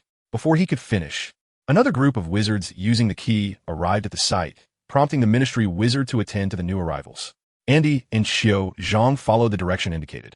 Along the way, wizards continued to join them, forming a massive procession. Xiao Zhang's friend Marietta also approached, joining the two, along with several other Hogwarts students. The commonality among these individuals was that their elders worked at the Ministry of Magic. The entire group comprised the next generation of wizards. The final match featured teams from Bulgaria and Ireland. Due to its proximity to England, the surrounding wizards are predominantly fervent supporters of the Irish team. Adorning their heads are vibrant green shamrocks, a symbol of Ireland. As a passing wizard observed Andy and Xiao Zhang devoid of any paraphernalia, he enthusiastically offered each of them a green hat and joyfully scampered away. Xiao Zhang donned the hat and looked quizzically at Andy, inquiring if he did not wish to wear one as well. Andy cautiously replied, "No, in terms of hat color, I am an ardent supporter of Bulgaria." His gaze traversed the crowd, and he noted that there were indeed a few Bulgarian fans among them. They wore tricolored attire emblematic of Bulgaria, proudly brandishing a flag emblazoned with the image of a young wizard sporting a somber expression. Upon sighting this banner, Marietta and several other girls accompanying her erupted in shrieks. His gaze is so cold. It strikes me deeply. Goodness, do you think I have a chance of obtaining his autograph? Unlikely. Give up on that dream. The figure in question was none other than Bulgaria's star seeker, Victor Krum. Rather than joining in their excitement, Xiao Zhang interjected. Andy then asked, "I've heard he possesses remarkable skill. Is he a prodigious seeker?" Xiao Zhang affirmed. Indeed, his prowess is exceptional. Bulgaria's advancement to the finals is largely attributable to him. Other players scarcely stand a chance against the Irish team apart from him. In truth, Andy had long harbored a desire to critique the concluding rules of Quidditch matches. The game comprises 3 types of balls, each corresponding to a specific position on the field. Notably, if a seeker captures the golden snitch, the match concludes regardless of the final score. This sudden death format elevates the significance of the seeker position, thereby diminishing the importance of the other players. In Andy's view, it would be more equitable to reduce the difficulty of capturing the snitch. If snatching the snitch were to yield 50 points and the match concluded in a timed manner akin to football, the overall experience would be greatly enhanced. Chapter 15, The Calm Before the Storm. Upon sharing his perspective on Quidditch with Xiao Zhang, he was met with an incredulous gaze. Xiao Zhang exclaimed, "If Quidditch were to be altered in accordance with your ideas, countless seekers would likely cast curses upon you. To diminish the importance of the seekers. What a thought." Andy countered, "But aren't you a seeker as well?" "Indeed, so I might just do that," Xiao Zhang threatened playfully. As their conversation unfolded, Andy and Xiao Zhang followed the crowd to the campsite. Although it was still early, the area was already bustling with wizards. The Ministry of Magic had allocated specific zones for everyone. The area where Andy and Xiao Zhang found themselves was primarily occupied by relatives of Ministry personnel. However, some wizards who had secured better tickets were assigned to other sections. Notably, Andy did not encounter the distinctly recognizable Weasley family, with their vibrant red hair, nor the illustrious Harry Potter. Their tickets were for the upper-tier box, while Andy and Xiao Zhang held mere ordinary seats. In this region, there are no designated spots. One can freely choose a favored location to pitch a tent. Some solitary wizards attending the match even arrived without tents for overnight stays. Intending to disapparate away once the event concluded, Andy and Xiao Zhang found a secluded corner where they each set up their tents. At first glance, these tents appear to be nothing more than simple single-person camping shelters. However, within, the space was surprisingly ample. Thanks to a spell of expansion, each tent housed a fully functional small room, complete with a wooden bed with bedding, a fireplace, a bathroom, and a shower, catering to various living needs. Each occupied a tent closely nestled against the other. Upon arrival at the campsite, Xiao's friend Marietta promptly disappeared with several other girls, all eager to pursue Victor Krum, who was reportedly sighted near the stadium. They were all fervent fans of Krum, hastily abandoning their luggage to follow their idol. In contrast, Xiao Zhang had little interest in Krum. She supported the Irish team and looked forward to the exhilarating match. During this time, Andy observed numerous wizards from other countries. African wizards typically bore dark skin, eschewing wands in favor of attire representing their respective tribes. Wizards from the Middle East, on the other hand, often arrived with flying carpets and lamps in hand, accompanied by ethereal blue spirits trailing behind them. Their proud demeanor made them popular, and wherever they roamed. The atmosphere grew lively. Andy randomly approached a short wizard with a prominent chin and a handlebar mustache, winking at him and inquiring, "How much have you earned today?" Perhaps mistaking Andy's Asian features for those of fellow vendor, the wizard's expression brightened, his eyes nearly disappearing in laughter. "Today's earnings surpassed my last 6 months. Thanks to the Brits. A wish lamp, 5 galleons each, a guaranteed success. Care for one?" The mustached wizard inquired, polishing the brass lamp in his hands. Andy waved his hand, having encountered similar wares in Diagon Alley, deeming them mere modern magical trinkets, and asked, "Where did you source these?"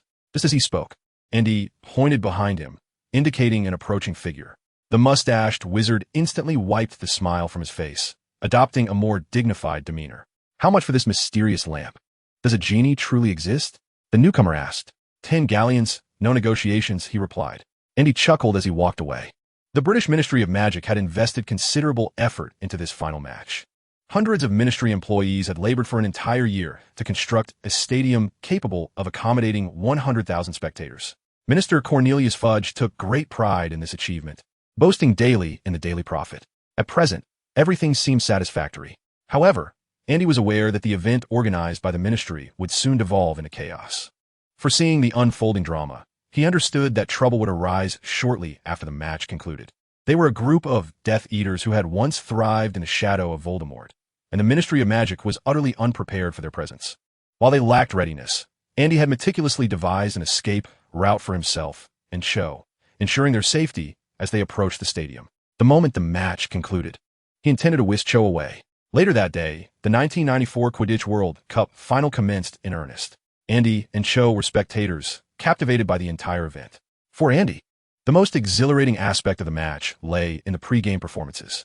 The Irish team had sent forth leprechauns as their mascots, their appearance rather dubious. Yet, they soared into the sky, scattering gold coins among the audience, much to the crowd's delight. Chaos erupted in the stands as many clamored for the coins.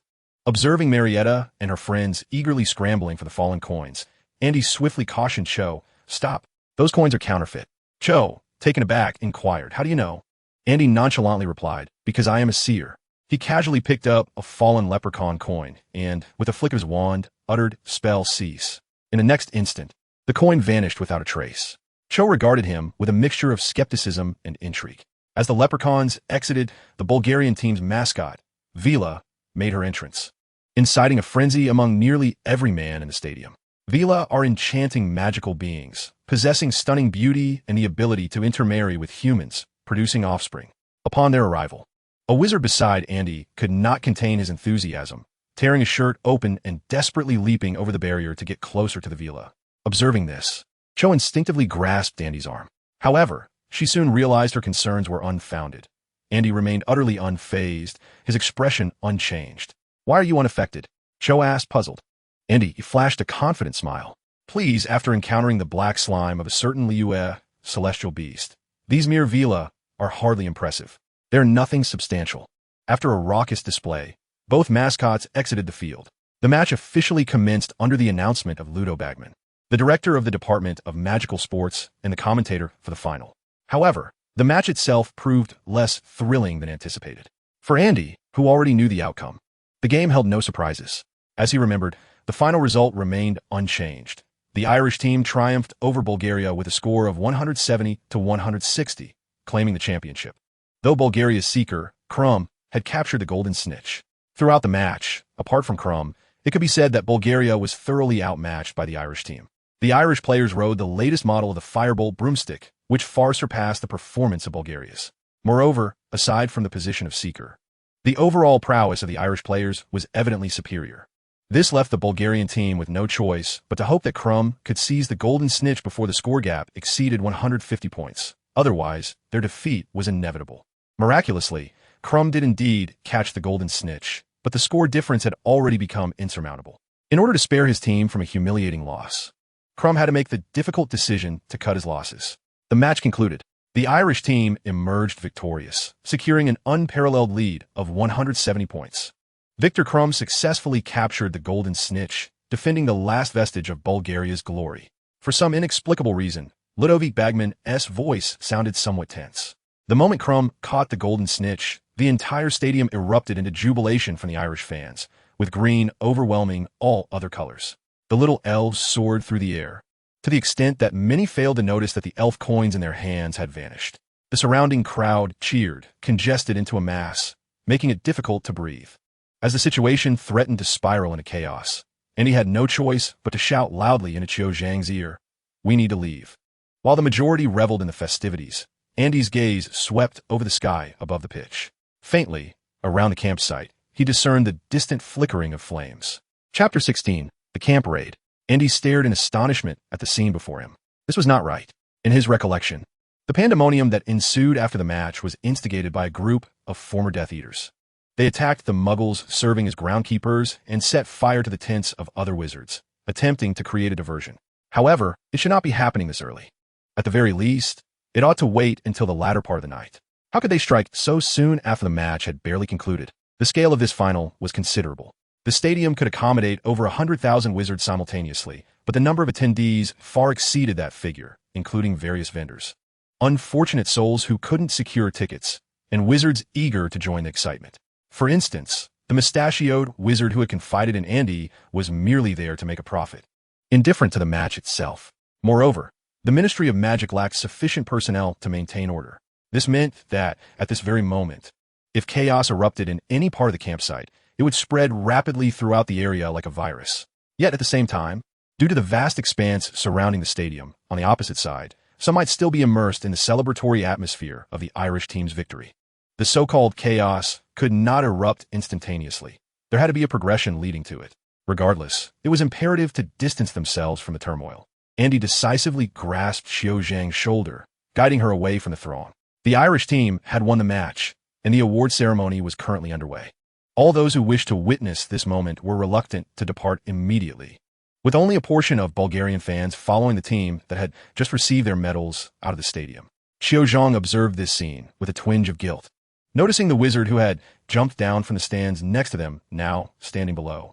As an ardent supporter of Ireland, he has now liberated himself from the influence of the enchanting cheer, embarking upon a fervent celebration. His garments have mysteriously vanished, and he limps as he moves.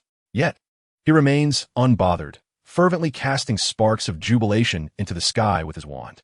Simultaneously, many others mirror his exuberance. The stadium is engulfed in smoke, illuminated by flames and the raucous cheers of celebration.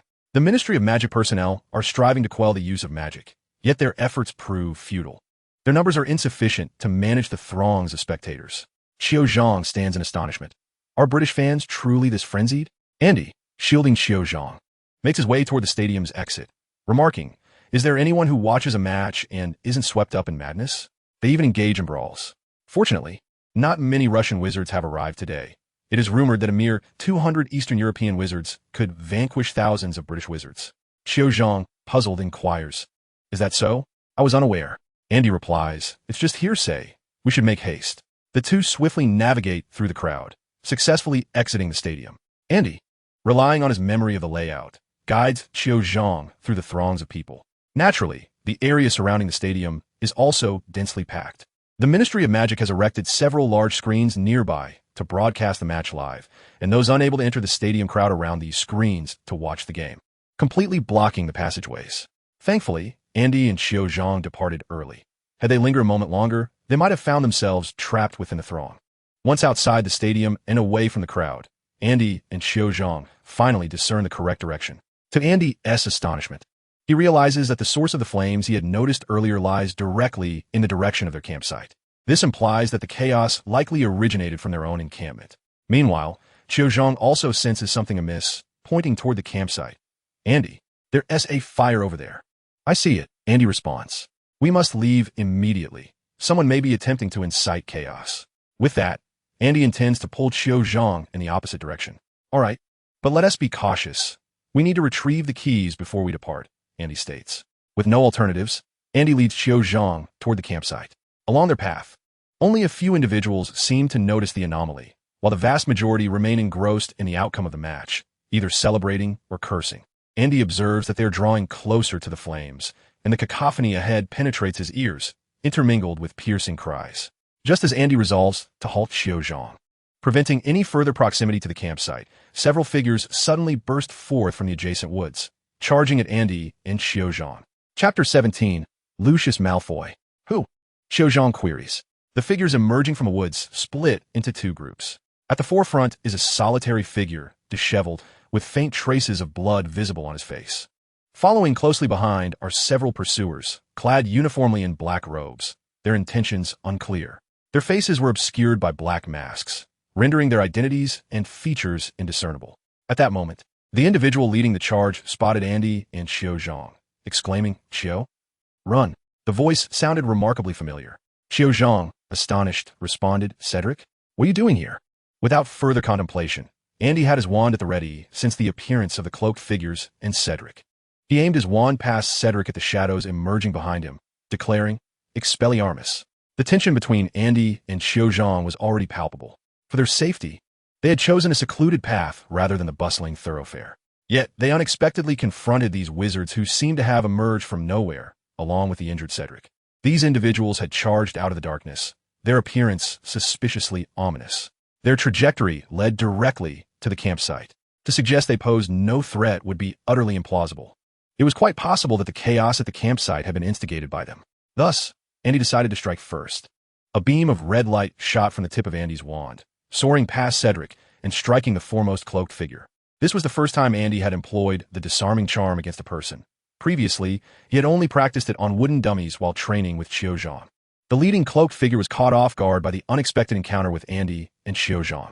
Taken by surprise, the figure was hit by Andy's spell, letting out a cry of anguish as their wand was knocked from their grasp and fell to the ground. Seizing the opportunity, Cedric hurried to the side of Andy and Xiaozhang. Xiaozhang, puzzled, asked, "I'm with Andy. We just came from the pitch. Why did you think I was at the campsite? Did you not even attend the match?" Cedric replied, "Well, I actually intended to wait by your tent for you. I had something to say and a surprise to share." Upon hearing this, Andy felt a singular sensation. The old man, the subway, the mobile phone. He recalled that, in the original narrative, after Xiaozhang entered her 5th year, she indeed began a romance with Cedric.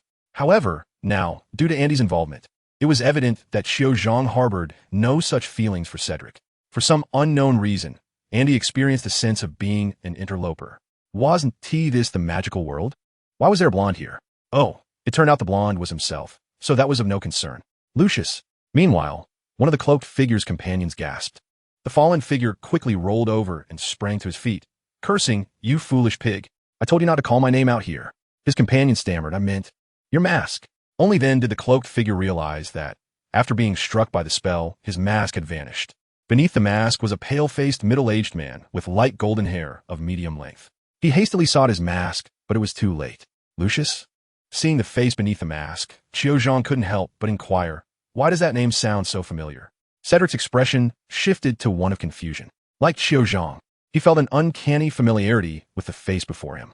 While he could not place it, he suddenly recognized the figure. It was Lucius Malfoy, the father of Draco Malfoy, who frequently opposed Harry Potter. Once a Death Eater, he was indeed embroiled in the turmoil of the night. In addition to his dark wizardry, the Malfoy family held a position as governors of Hogwarts. Their distinguishing traits were unmistakable: pale blonde hair, a gaunt visage, and a deathly pallor. It was astonishing that they had encountered him here. Andy discreetly nudged Xiaozhang in the back. "Do you think it's possible he doesn't wish to reveal his identity?" Xiaozhang replied, "You might be right, but we don't know who he is, do you?" Andy shook his head resolutely. "I do not know either."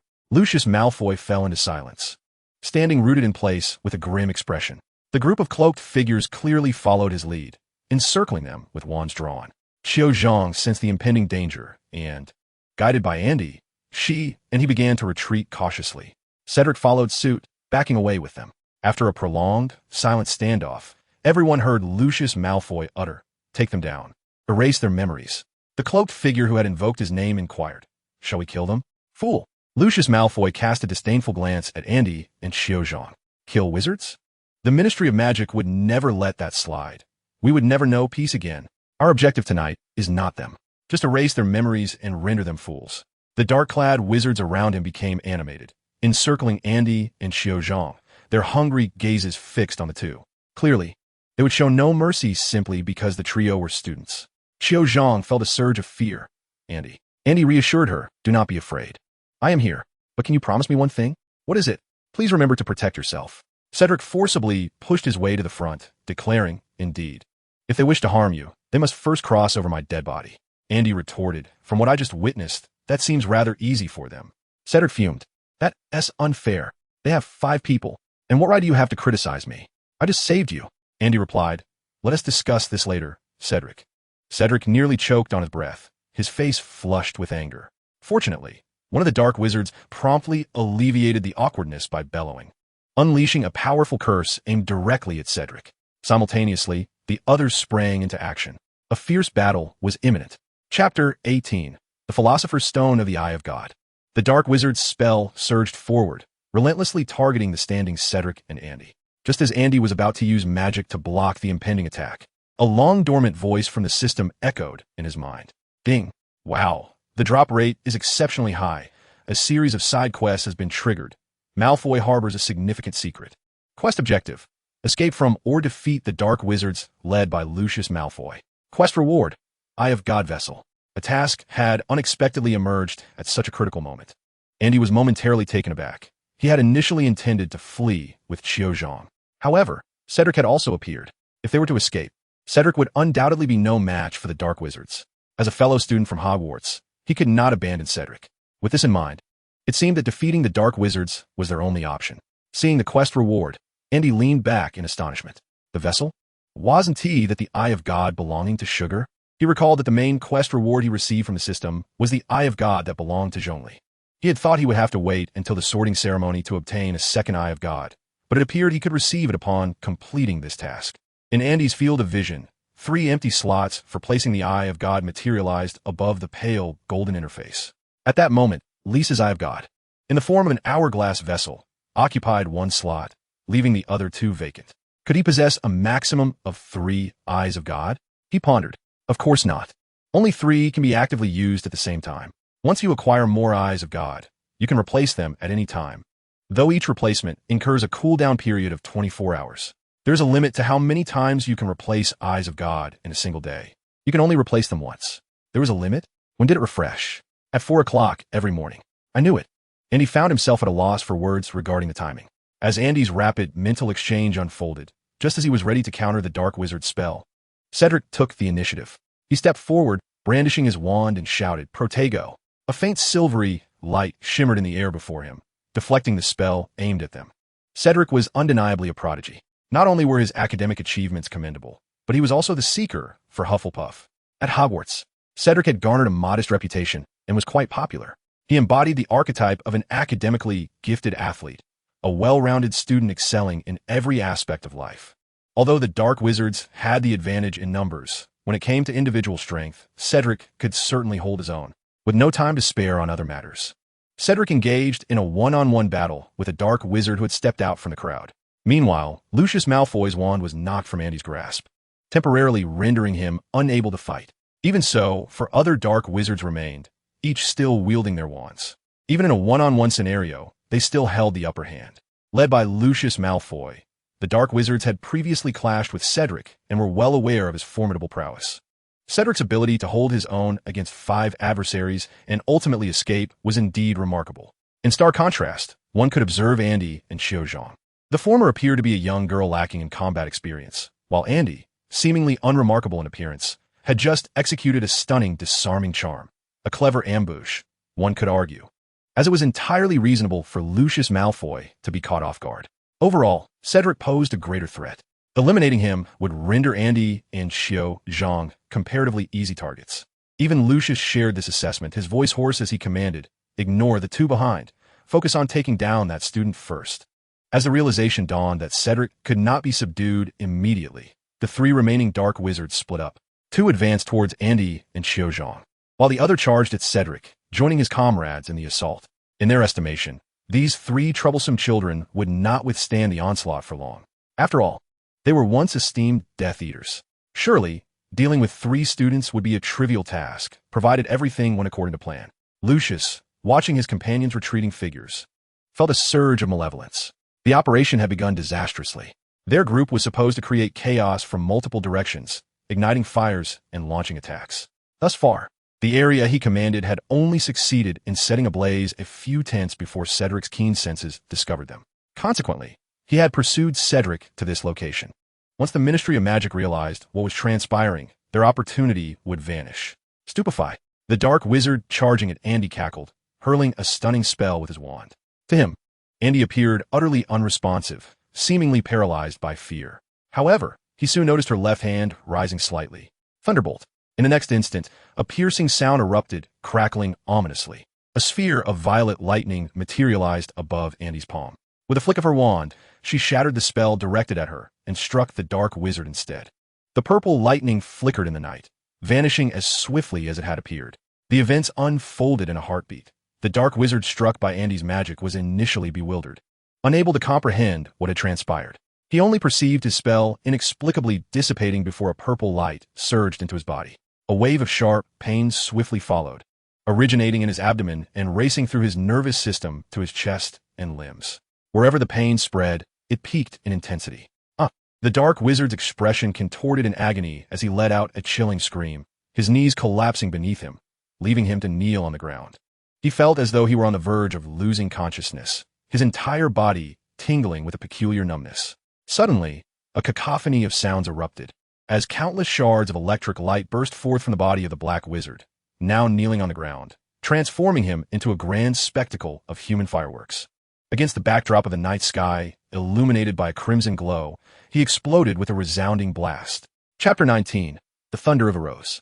The fate of the black wizard brought all actions to an abrupt halt. Witnessing a person erupting in a myriad of electric sparks was a rare spectacle indeed. Especially in the darkness, where the flashes danced like a faulty light bulb, it was impossible to ignore. The black wizard, struck by Andy's magic, trembled violently before him, resembling a colossal sparkler. He fought against his own body, but was utterly powerless to regain control. Under the influence of the electricity, he became rigid and unyielding. After several anguished cries, his voice turned hoarse, his eyes rolling back. In the air, a faint aroma of meat wafted through. With a clatter, an object fell from the kneeling black wizard. Xiaozhang asked uncertainly, "Is that his hand?" Andy covered Xiaozhang's eyes and replied, "No, that is a stick." He was rigged with sticks. "Do not look, it is harmful to your eyes." The black wizard who had rushed toward Andy and Xiaozhang stood frozen in shock. "What are you doing standing there?" Lucius Malfoy was the first to react, shouting, "We need to leave. This kid is up to no good." The black wizard standing next to the little electric figure finally regained his senses and instinctively reached out to pull his fallen comrade, attempting to rescue him. Seeing this, Andy was taken aback and instinctively frowned. In that moment, a piercing scream erupted from the mouth of the black wizard, trying to grasp his companion. His body began to tremble violently. One little electric figure became two, flashing incessantly in place. Andy was aghast. This was the consequence of lacking 9 years of compulsory education. How could someone be so foolish as to touch a comrade who had been electrocuted? Such bravery was commendable, or perhaps the black wizards were simply not very bright. Finally, after enduring the electric shock for a while, the two black wizards could no longer withstand it. One collapsed forward, while the other fell backward to the ground. The first black wizard directly hit by Andy's spell was enveloped in a cloud of white smoke, completely losing consciousness. The dark robes concealed the situation within, but Andy estimated that it was already 5 parts out of 10. The other black wizard, attempting to resist the electricity with his body, also succumbed, his form convulsing on the ground. Silence reigned, an oppressive stillness enveloping the scene. No one dared to utter a sound. The battle had commenced in haste and concluded just as swiftly. Only the sporadic crackling sound from the two little electric figures served as reminders that this was indeed a reality unfolding before them. From a moment, the first scream echoed. Everyone had tacitly ceased their attempts to wield magic. Lucius Malfoy's gaze towards Andy had transformed, now filled with dread. It was not the defeat by a curse that instilled fear, but rather the striking of an incomprehensible supernatural force. He had merely noticed his companion launching an attack on Andy, only to witness Andy wave his hand, causing the dark wizard to collapse to the ground. A student summoning lightning to instantly incapacitate 2 adversaries. Such an improbable combination of elements rendered the entire affair absurd. "Run!" Lucius Malfoy bellowed decisively. He stood still for a moment, then turned, causing the very air around him to warp. In the next instant, a sharp crack echoed as Lucius Malfoy's figure vanished before the onlookers. "Apparition!" She shouted in outrage. He fled. The other 2 dark wizards assaulting Cedric were jolted from their stupor, also attempting to apparate away. However, Cedric's reflexes were equally swift. In the next heartbeat, Cedric's incantation arrived just in time, compelling the two dark wizards to defend themselves. They cursed internally, knowing that Lucius Malfoy had escaped because he and T engaged directly and had discarded his wand. The two of them had no opportunity to apparate while engaged with Cedric. Exchanging glances, the two dark wizards suddenly abandoned Cedric with remarkable synchronicity, retreating in opposite directions. Behind them lay the woods from which they had come. If they could just evade Cedric's range of attack, they might find an opportunity to escape. He was indeed swift, but did I say you could leave? A light chuckle from Andy resonated behind them. Hourglass Seat, elemental eruption, Rose S. Lightning. Rose S. Lightning summons the Rose Lightning, unleashing potent electrical power that continuously strikes nearby enemies while it exists. With a pointed wand, a purple sphere crackling with lightning coalesced before him, swiftly ascending above Andy's head. This luminous orb, at least half the size of a human, was enveloped by an ancient, dark purple lampshade. While it appeared unremarkable, it exuded an eerie and absurd sense of urgency. Merely gazing upon it, one could sense the terrifying energy it harbored. The chaotic night sky was now illuminated as if it were midday. Lightning incessantly radiated from the orb, striking the ground with resounding cracks, whipping the earth into tumultuous clouds of dust. Through the lampshade, one could distinctly observe the terror in the eyes of the fleeing dark wizards. The surrounding air suddenly became charged with anxiety, making even breathing a challenge. With a flick of his wand, two robust bolts of lightning shot forth from the orb above, hurtling towards the escaping dark wizards. Armoris. The two dark wizards hastily turned, summoning their full strength to erect a silvery barrier before them. Despite their formidable prowess, their protective charm was considerably more robust than Cedric's earlier incantation. In the next instant, a bolt of lightning struck the enchanted armor, instantly shattering the defenses of the two dark wizards. A harsh sound of friction filled the air as both dark wizards were struck directly, their bodies enveloped in electric arcs, sent tumbling several meters away. Unlike the previous ball of lightning, this time, the rose-hued lightning unleashed was a robust and formidable bolt. In terms of both speed and lethality, it surpassed the orb of lightning significantly. Cedric, who had intended to pursue, was compelled to halt in his tracks. The powerful electric surge swept over his head, causing his hair to stand on end. With that single strike, Andy had incapacitated the two dark wizards, rendering Cedric unable to intervene. Chapter 20. The new elemental force, Wind. Azure Thunder. After all four dark wizards fell, Andy did not pause. Instead, he raised his palm slightly, focusing on his target.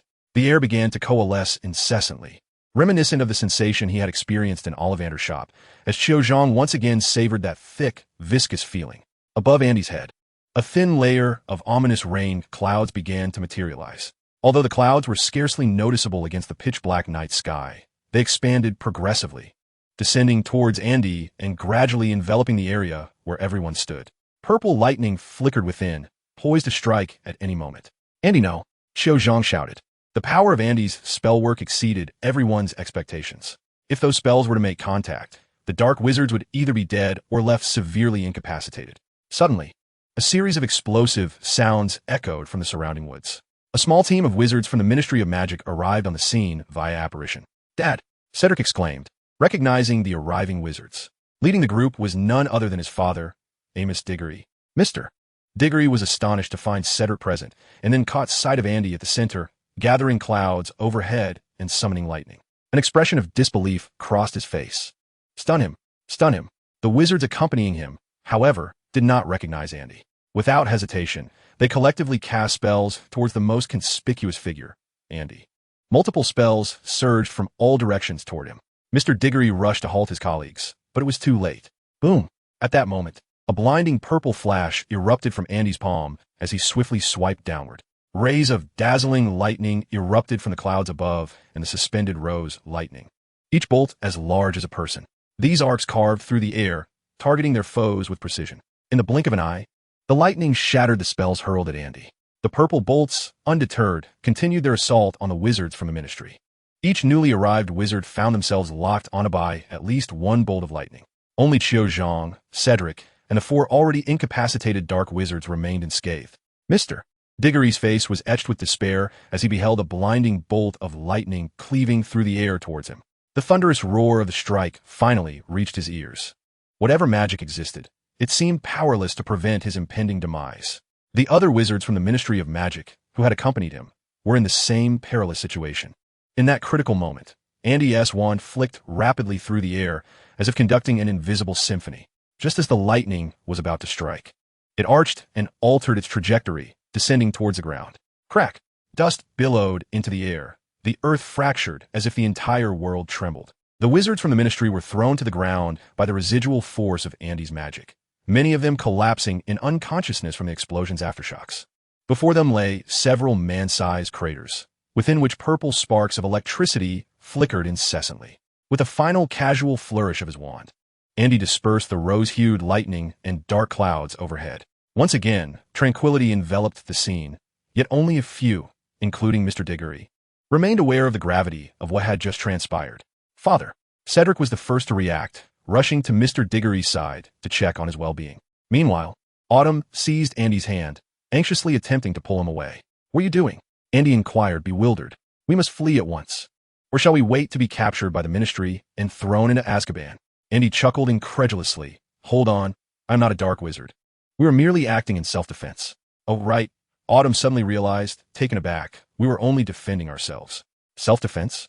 Mr. Diggory sat on the ground, his lips twitching in shock as he gazed at Andy. The intelligence he had received indicated that dark wizards were causing chaos in the camp, prompting him to assemble his colleagues to avert a potential crisis. Yet upon arrival, they had been bested by Andy's magic. Surveying his surroundings, Mr. Diggory noted that half of the 7 or 8 colleagues who had accompanied him were now unconscious, while the remainder feigned death. He spotted a wizard from the law enforcement department, buttocks in the air, inching backward across the ground. Grasping Cedric's shoulder firmly, he urged, "Son, whatever you do not duel with him. You are our only child." Cedric replied urgently, "No one is going to duel." Just then, Andy and Autumn approached, with Andy saying, "Good evening, Mr. Diggory." "Ah!" Mr. Diggory exclaimed involuntarily, rolling backward in surprise. Andy, feeling awkward, turned to Autumn and asked, "What is wrong with him?" Autumn hesitated. "Is he frightened? Am I truly that terrifying? I never thought so. But after your question, I must admit, perhaps a little." Andy, addressing Mr. Diggory, said resignedly, to cut to the chase, "Your son Cedric was being pursued by a group of dark wizards, and Autumn and I happened to pass by and rescued him. The dark wizards have fled one, leaving 4 remaining, all present here. For further details, you may inquire with Cedric. We shall take our leave now." With that, Andy intended to depart with Chiozhong. "Wait!" Mr. Diggory called out hurriedly. Andy halted and turned, and Mr. Diggory, with a furrowed brow, said, "You cannot just walk away like this." "How am I to explain this to the Ministry of Magic?" Andy replied. "How about stating that I single-handedly defeated all the dark wizards?" Mr. Diggory's lips twitched. Who could possibly believe such a tale? A 5th-year student vanquished 4 dark wizards all by himself? Andy shrugged with a smile. "If that is the case, then I am reassured. Since you do not believe it, others certainly will not either. Say whatever you wish. If you desire to claim the credit, so be it." With a nonchalant grin, Andy rummaged around briefly and then departed the scene with Chiozhong. Like Mr. Diggory, he noticed several conscious wizards from the Ministry of Magic nearby. They were reluctant to reveal themselves, and Andy chose not to expose them. However, when it came to interests, these individuals would not idly watch Mr. Diggory appropriate Andy's achievements. To expect everyone to present a unified narrative was simply unrealistic. Therefore, Andy felt at ease. More than that, he was concerned about the reward acquired from the task just completed. At the very moment he defeated the dark wizard, a verdant eye of the god manifested in his consciousness, occupying one of the 3 vacant slots in his field of vision above his head. Upon this eye, several white lines converged into the shape of a wind spirit, representing a brand new elemental power, wind. Chapter 21. The End of the Dark Mark. Andy and Chiozhong advanced swiftly, relying on their memories to locate their tent. The dark wizards led by Lucius Malfoy had not managed to wreak havoc in this area. At present, there were not many individuals within the camp. Most remained around the stadium. The turmoil in this vicinity escalated rapidly, but was suppressed even more swiftly. Lucius Malfoy and his cohorts were unfortunate to have encountered Andy.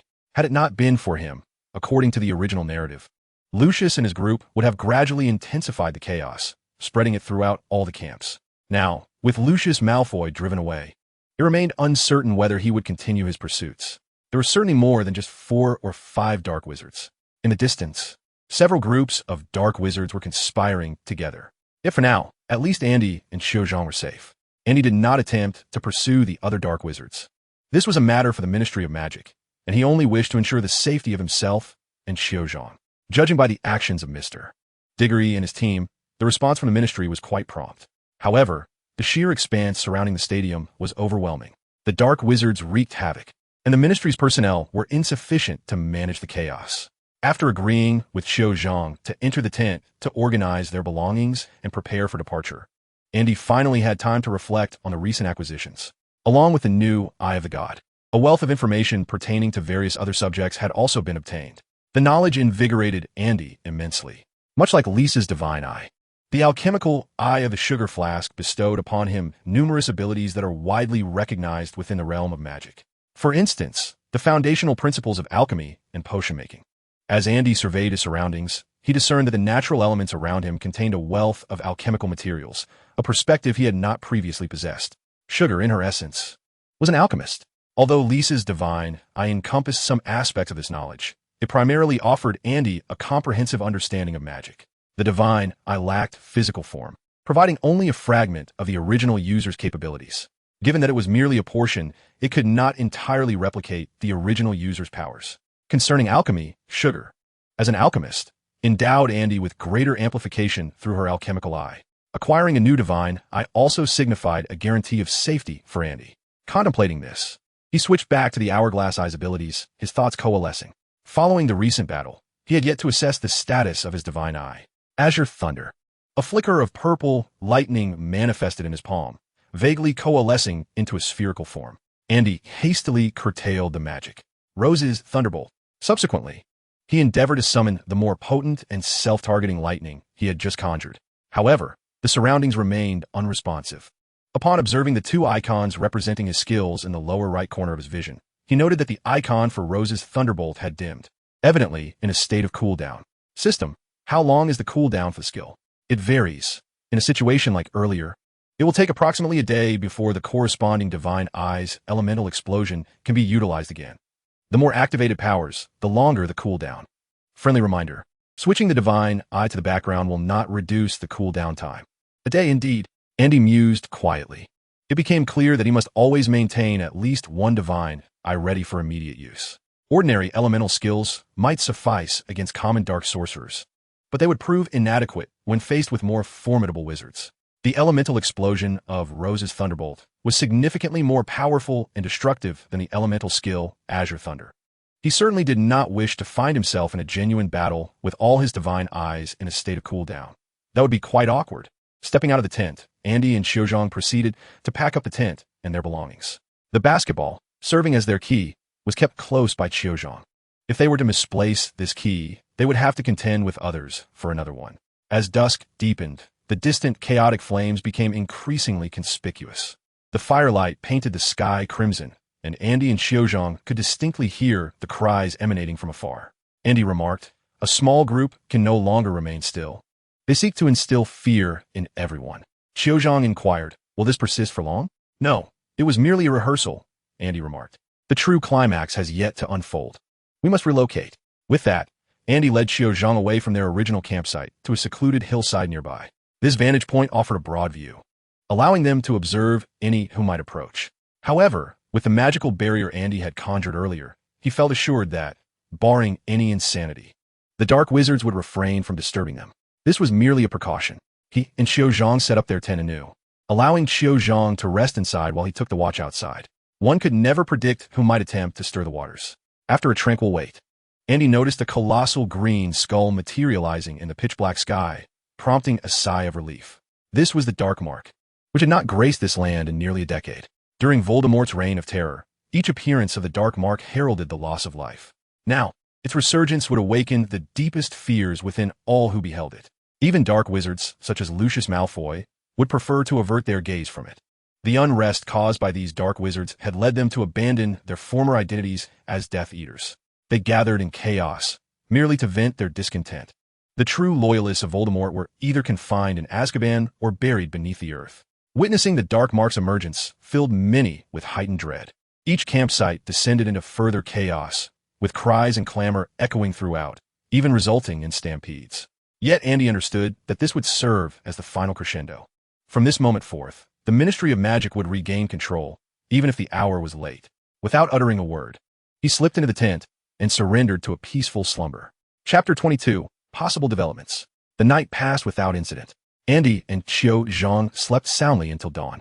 As Andy had anticipated, following the appearance of the Dark Mark, the Dark Wizards dispersed like frightened birds. Amid the tumultuous night, no one seemed to notice Andy and Qiu Zhang, not even Diggory and his son, who failed to seek them out again. When the portkey reactivated, Andy and Qiu Zhang promptly departed the campsite in the same manner. The previous night's turmoil had left a significant impact. Although Andy had thwarted several dark wizards led by Lucius Malfoy, others remained at large. A number of camps had been reduced to ruins, strewn with charred tents.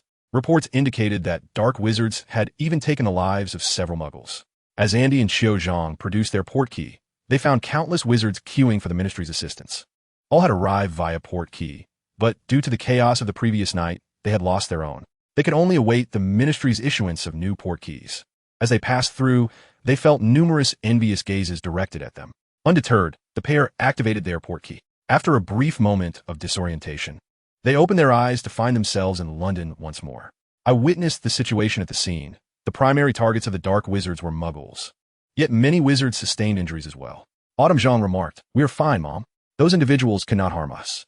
Andy inquired curiously, "Has the news spread so swiftly?" Mrs. Zhang produced a pale yellow newspaper from behind her and handed it to Andy, stating, "It just arrived.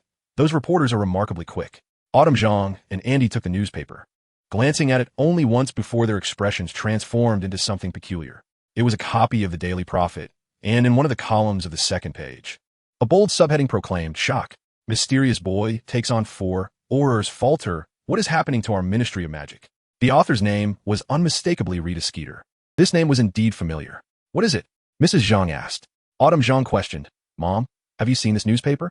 "No," she replied. Autumn handed the newspaper to Mrs. Zhang, saying, "That so-called mysterious boy is Andy." "What?"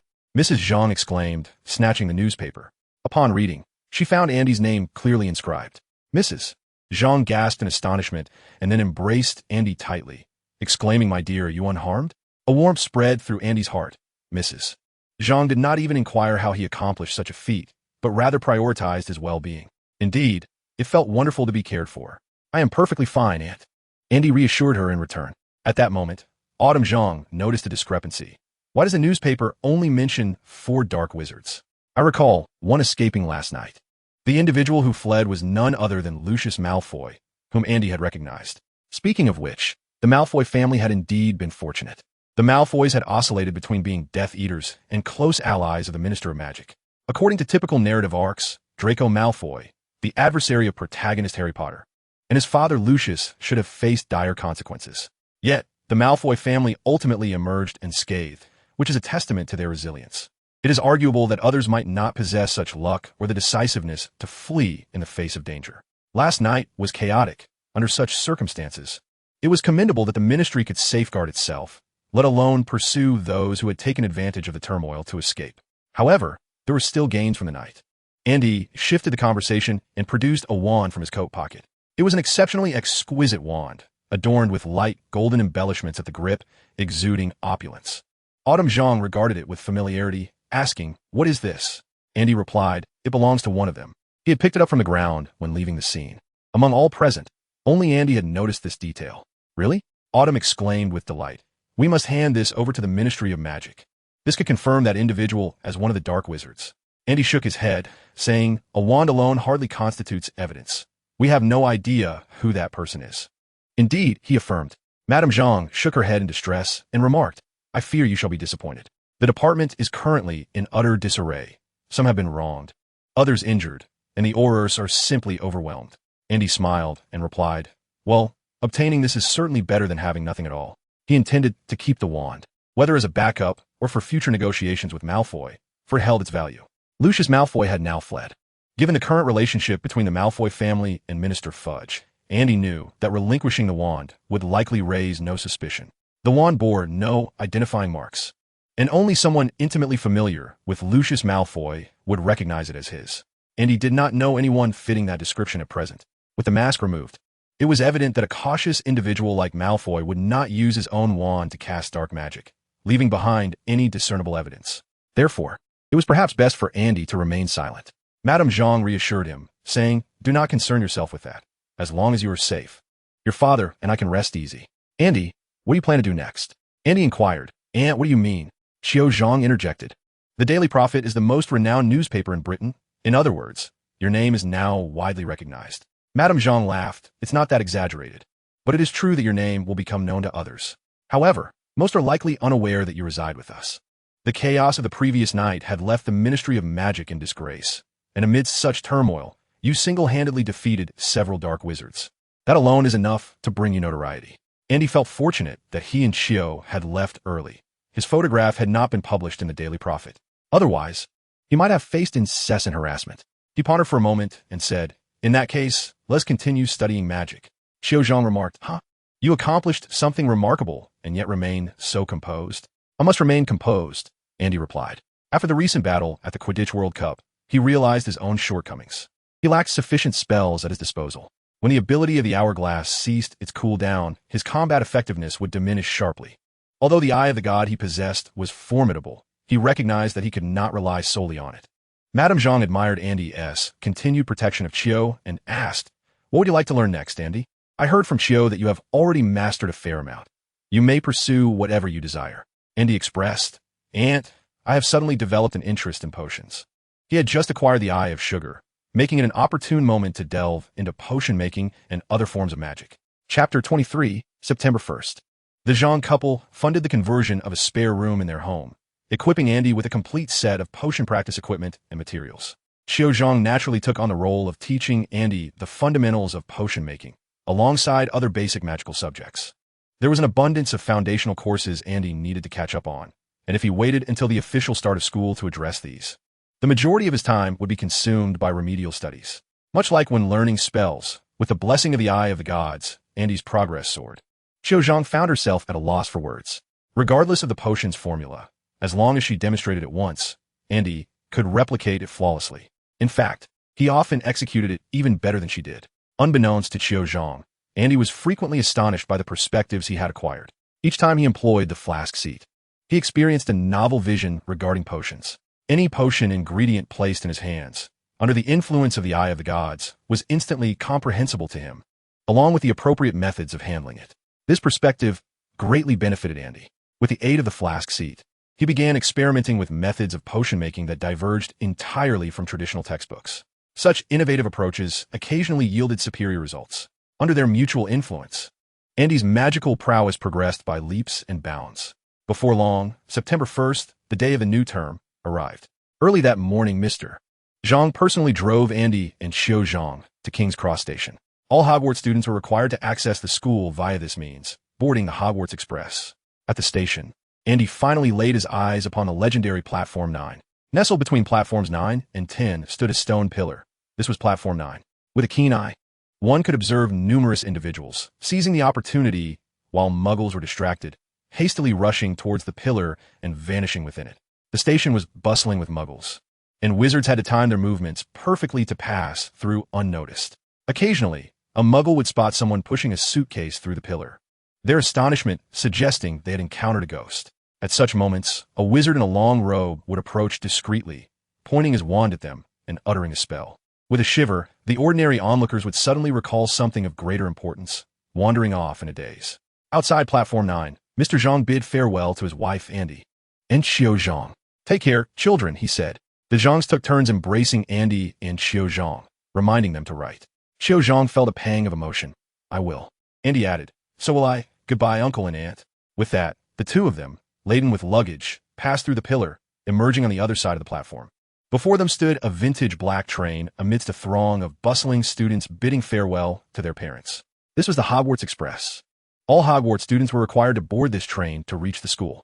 While it was dubbed an express train, its appearance hardly suggested speed.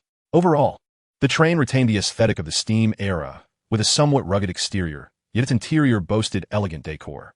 This train was indeed a product of the last century, enhanced by various spells cast by wizards to keep pace with contemporary times. They arrived rather early. Xiao Zhang casually chose an empty compartment on the train and settled down with Andy. "Once we reach the school, I shall certainly teach you how to play Quidditch." Andy inquired, "Isn't there an ordinary wizarding level exam this year? Do you still have time to play?" To that, Xiao Zhang replied, "Precisely for that reason. The upperclassmen from the other 3 houses will also be distracted. This presents a splendid opportunity for Ravenclaw, as none of the upperclassmen on our team, aside from myself, are key players. Andy remarked, given your academic prowess, obtaining your certificate should be a walk in the park, right? Indeed. Xiaozhang grinned widely. Andy threatened, I shall write to Annie and tell her you are neglecting your studies. Xiaozhang retorted, how could you betray me like that? Let's not forget who taught you magic. Besides, I am the captain of our house team. I cannot help but worry about these matters. Moreover, you have yet to be sorted. Perhaps you will be placed in Ravenclaw, in which case we would be classmates, and Ravenclaw's victory would not be detrimental to you. Andy conceded. All right then, Captain, but I have a premonition that you may not be able to play Quidditch this semester. Xiaozhang inquired. Why is that? Of course. It was because Andy was well versed in the plot. This semester, the Quidditch matches at Hogwarts would be cancelled in favor of the Triwizard Tournament. However, this information was still under wraps. Andy casually remarked, I have heard a little rumor. The Ministry of Magic has been preparing for the World Cup for so long, only to end up with a shambles. This indicates that their focus has not been entirely on the World Cup. It is likely they are organizing another grand event. Perhaps something like the Triwizard Tournament at Hogwarts. You seem to know quite a lot, even about the Triwizard Tournament, Xiaozhang said, initially expecting some scandalous revelation from Andy. But feeling disappointed, she added, however, this rumor of yours is utterly absurd. The Triwizard Tournament has been suspended for over 200 years. They cannot possibly restart it so suddenly.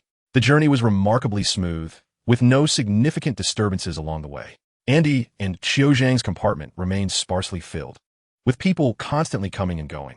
Along the way, a girl named Luna Lovegood entered the compartment, distributing copies of a magazine edited by her father, titled The Quibbler. Before leaving again, Andy waved the magazine in front of Xiaozhang, only to receive an eye roll in response. No one reads that magazine, Xiaozhang exclaimed. The content is entirely fabricated. Luna's father is the editor, and everyone calls her the loony girl. Andy sighed. It seems you mere mortals will never comprehend our wisdom. Indeed, Luna happened to walk by the compartment again, and, overhearing Andy's words, couldn't help but peek in to agree. You two are quite something. Chapter 24, Journey to Hogwarts. By the time the train arrived at the station, the sky had grown quite dark. The desolate road was sporadically illuminated by a solitary street lamp, casting an eerie atmosphere. Even worse was the weather. The torrential rain cascaded from the heavens, drumming upon the windows, enveloping everything in a misty shroud, rendering visibility nearly non-existent. The Hogwarts Express would not directly arrive at Hogwarts, but would instead halt at Hogsmeade, a quaint village nestled beside the renowned school.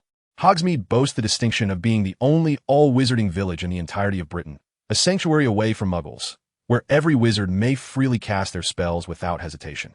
As the train came to a stop, Andy and Autumn Zhang, already clad in their school robes, joined the throng of passengers disembarking.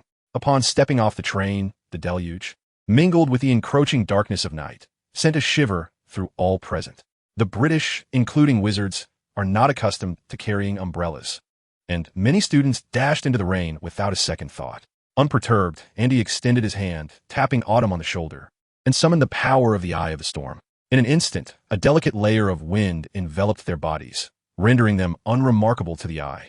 The raindrops, upon contact, were effortlessly deflected, leaving no trace upon them. The Eye of the Storm embodies its elemental essence, and the flask, representing the wind, is merely a modest application of its power. Reflecting for a moment, Andy retrieved a long licorice lollipop from his pocket, and with a flick of his wand, transformed it into a magnificent umbrella. While the rain did not dampen them, the sight of 2 dry figures amidst a sea of drenched students might raise suspicion. Thus, an umbrella was a prudent choice. Among the horde of students rushing to escape the downpour, the duo stood out like fireflies in the night.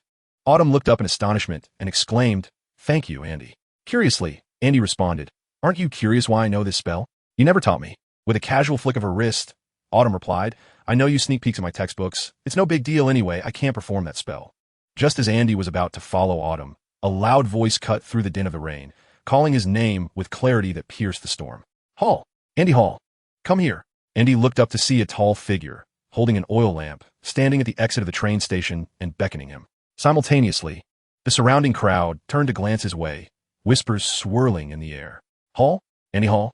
Isn't he the mysterious figure from the Daily Prophet? I heard he single-handedly defeated several dark wizards. Please, the paper didn't even include a photograph. It's evident those reporters are merely sensationalizing the news. I refuse to believe it. Turning to Autumn, Andy inquired, Who is that? Through the curtain of rain, he could barely discern the figure's face. Autumn pondered before answering. That's Hagrid, the professor of care of magical creatures. I haven't taken his class, and he also serves as the keeper of keys and grounds. I almost forgot. Andy, you're a freshman and can't join us. You should go. I'll find Marietta and the others. All right, then I'll see you in the castle.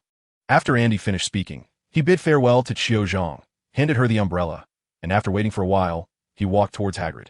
The onlookers, losing interest in Andy due to his prolonged absence and the torrential rain, climbed into their carriages. Andy calmly blended into the crowd and approached Hagrid.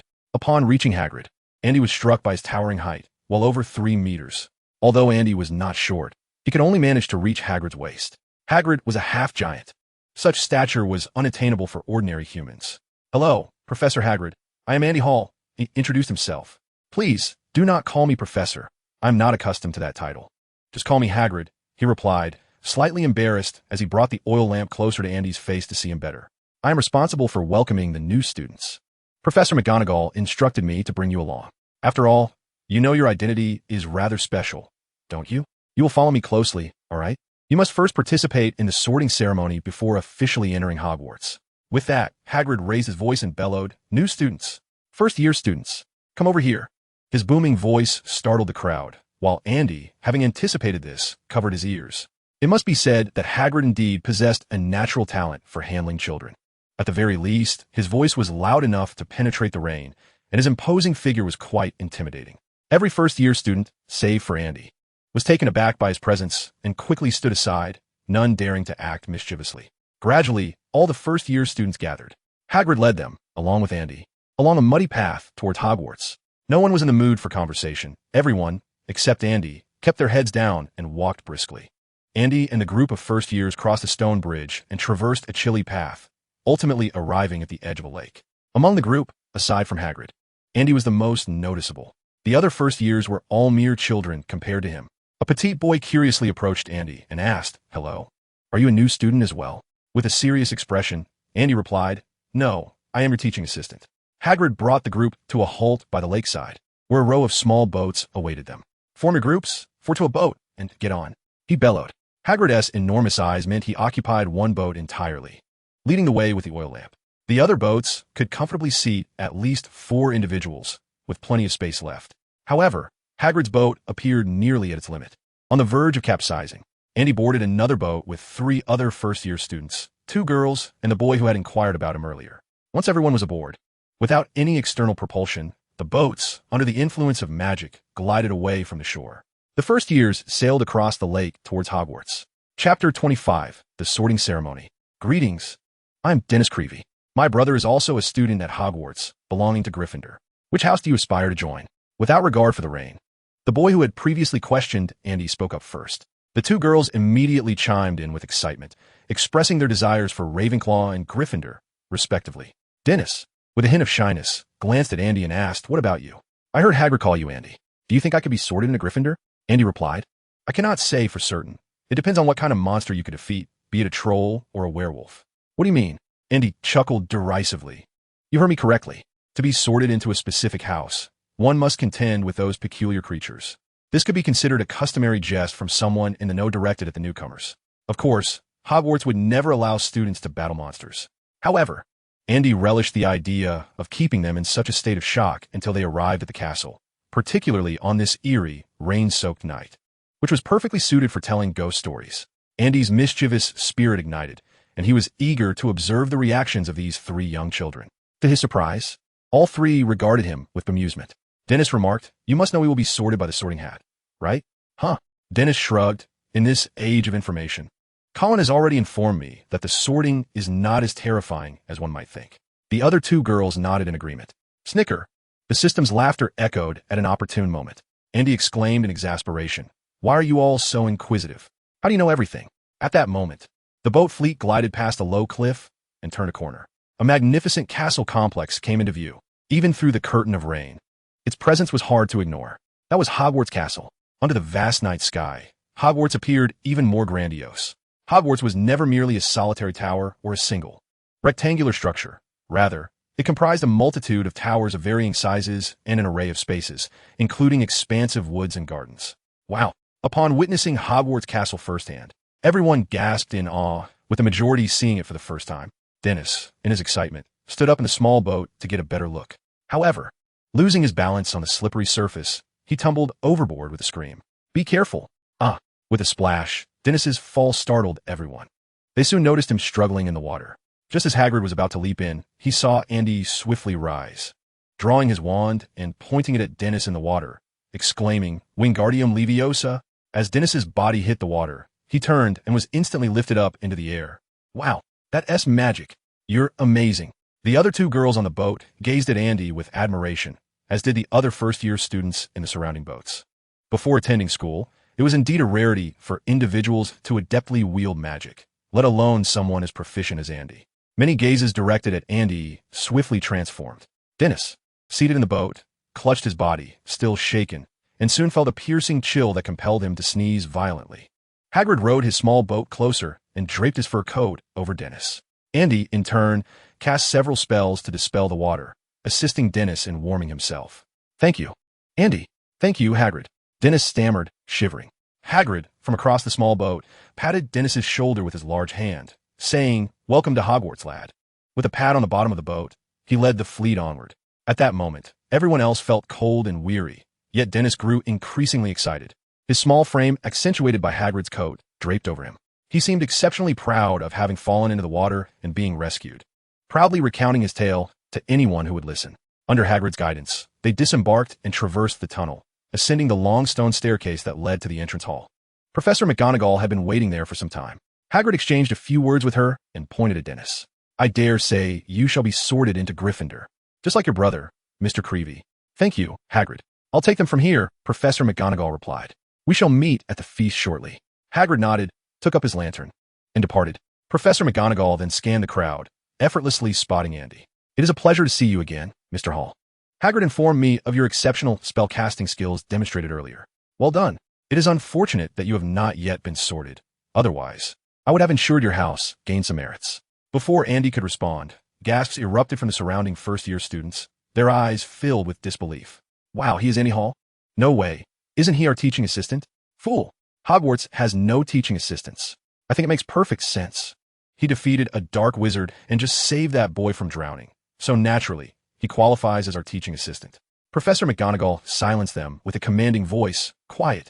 I trust you are all aware that before entering the castle, you must participate in the sorting ceremony. This will determine which of the 4 houses you belong to. Regardless of whether you're sorted into Gryffindor, Ravenclaw, Hufflepuff, or Slytherin, you are all members of Hogwarts. Now, form 2 lines and follow me. Mr. Hall, you shall be the first." Chapter 26. The Standards of the Sorting Hat following Professor McGonagall. Andy and the others traversed the entrance hall and arrived in a spacious dining hall. Dennis Creevey, who had been rescued by Andy, found his brother, Colin Creevey, at the Gryffindor table. He excitedly boasted to Colin about his tumble into the lake, gesturing towards Andy's silhouette, indicating that it was Andy who had rescued him. The enchanted ceiling of the Great Hall depicted a starry sky, seemingly devoid of any dome. Countless floating candelabras illuminated the 4 long tables arranged within the hall. Each table was occupied by students from the respective houses, save for a space left at the end of one table, reserved for this year's newcomers. Opposite the hall stood the professor's table, where the faculty sat in a horizontal line, facing the newly arrived students. By recollection, Andy recognized several distinctly recognizable professors. The potions master, Severus Snape, had unkempt black hair that appeared as if it had never seen soap, his expression devoid of emotion. Beside him was the diminutive Professor Flitwick, the head of Ravenclaw, rumored to have fairy blood. There was also Professor McGonagall, who guided them in, and in the center, adorned in a flowing white robe, sat Dumbledore. Between the professor's table and the long tables was a solitary chair. Professor McGonagall approached and placed a tattered sorting hat upon the chair. Suddenly, a fissure appeared, resembling a mouth, and the hat began to sing loudly. This was the sorting ceremony of Hogwarts, where each newcomer must don the hat to determine their house. And he glanced around and, sure enough, spotted a figure at the Ravenclaw table, incessantly waving and smiling at him. He returned the gesture with a smile, following Professor McGonagall forward. Meanwhile, he could hear snippets of conversation around him. "Is that tall newcomer also a first year? I heard a 5th-year transfer student would be joining us this year. Could that be him? Huh, look at him, pretending to be calm while knowing nothing. Cedric, I bet you could defeat him with just one hand in a duel." Cedric, who had been quietly sitting, suddenly grew furious, slamming his hand on the table. Why do you all enjoy watching others duel so much? The jesters were taken aback by Cedric's reaction, staring at him in astonishment. Cedric, feeling pressured, stammered, I meant, we should care for our classmates and not always think about fighting. Silence. Professor McGonagall commanded, cutting off all discussions. She led Andy and the others to stand before the chair, instructing them to form 2 lines and wait. I will read from this list. When you hear your name, step forward. Andy Hall. As his name echoed through the hall, an abrupt hush fell over the crowd. All eyes were curiously fixed on Andy. Andy Hall? Is he the one mentioned in the newspapers? The 5th-year transfer student? Impossible. He doesn't seem capable of defeating 4 dark wizards. They wondered which house he would be placed in.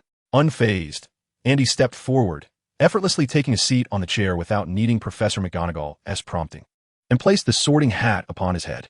Ah, another newcomer.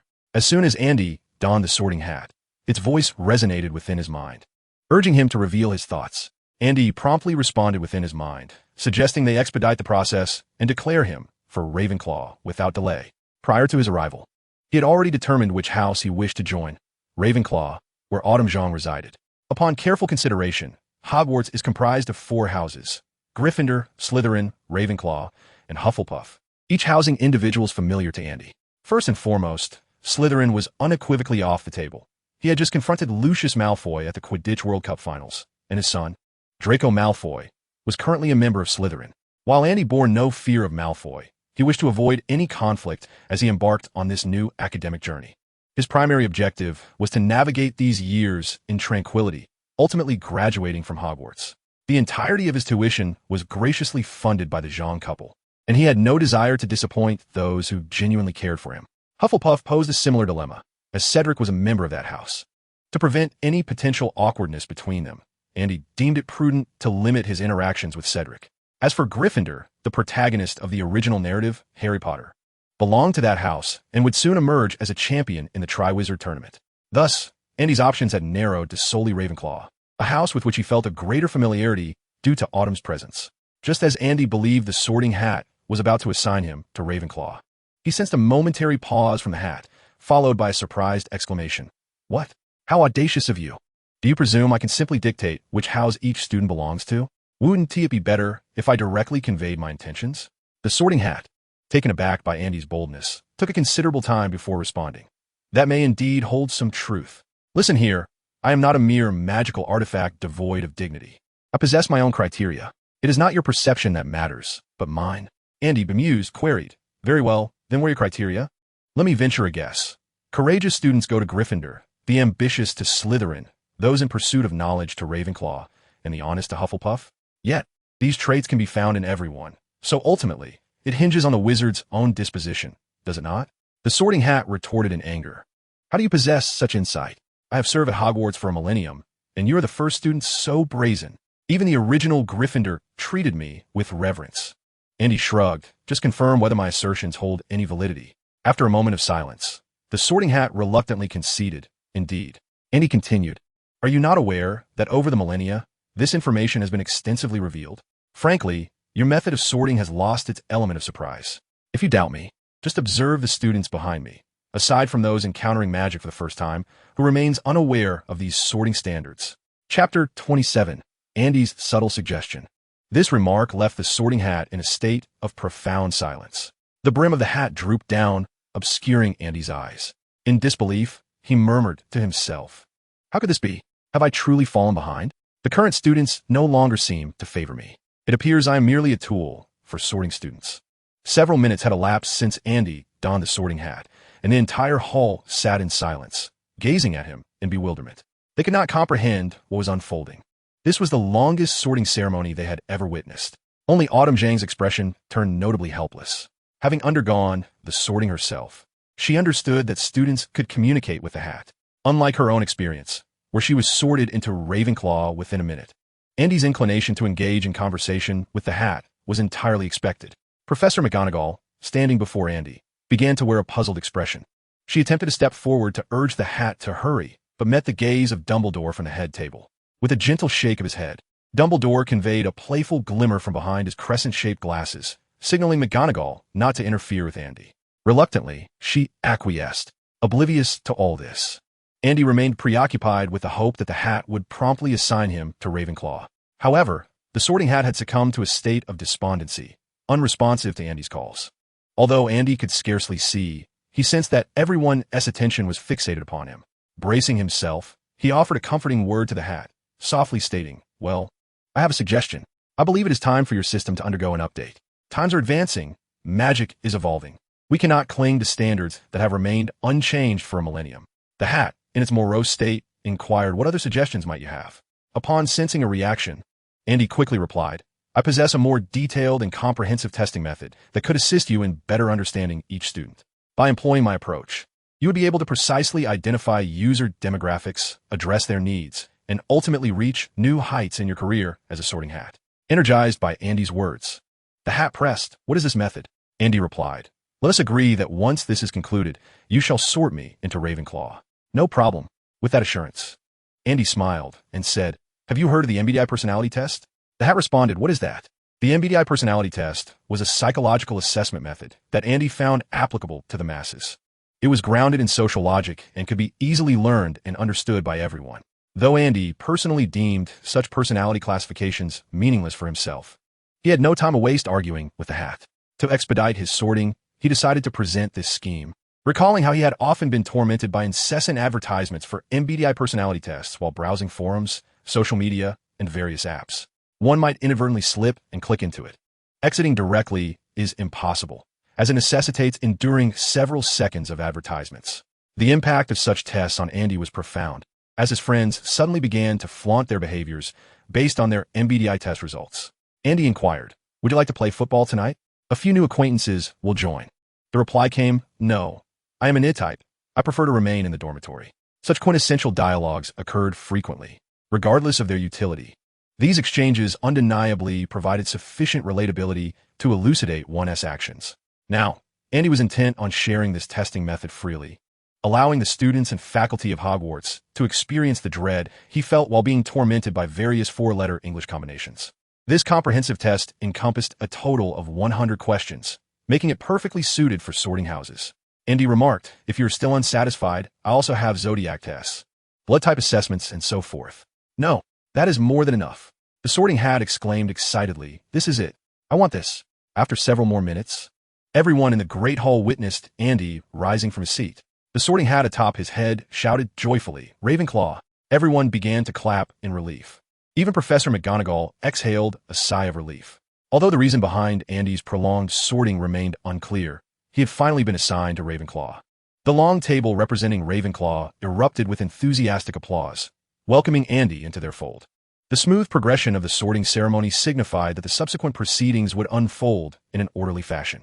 Following the customary practice of previous years, a feast would commence after the sorting ceremony. Having spent the entire day aboard the Hogwarts Express, everyone was famished, eagerly awaiting the meal. With a smile, Andy crossed the long table and sat beside Qiu Zhang, who had been beckoning him. Qiu Zhang asked, "What took you so long?" Andy replied, "I just offered a few suggestions to the Sorting Hat." "Suggestions?"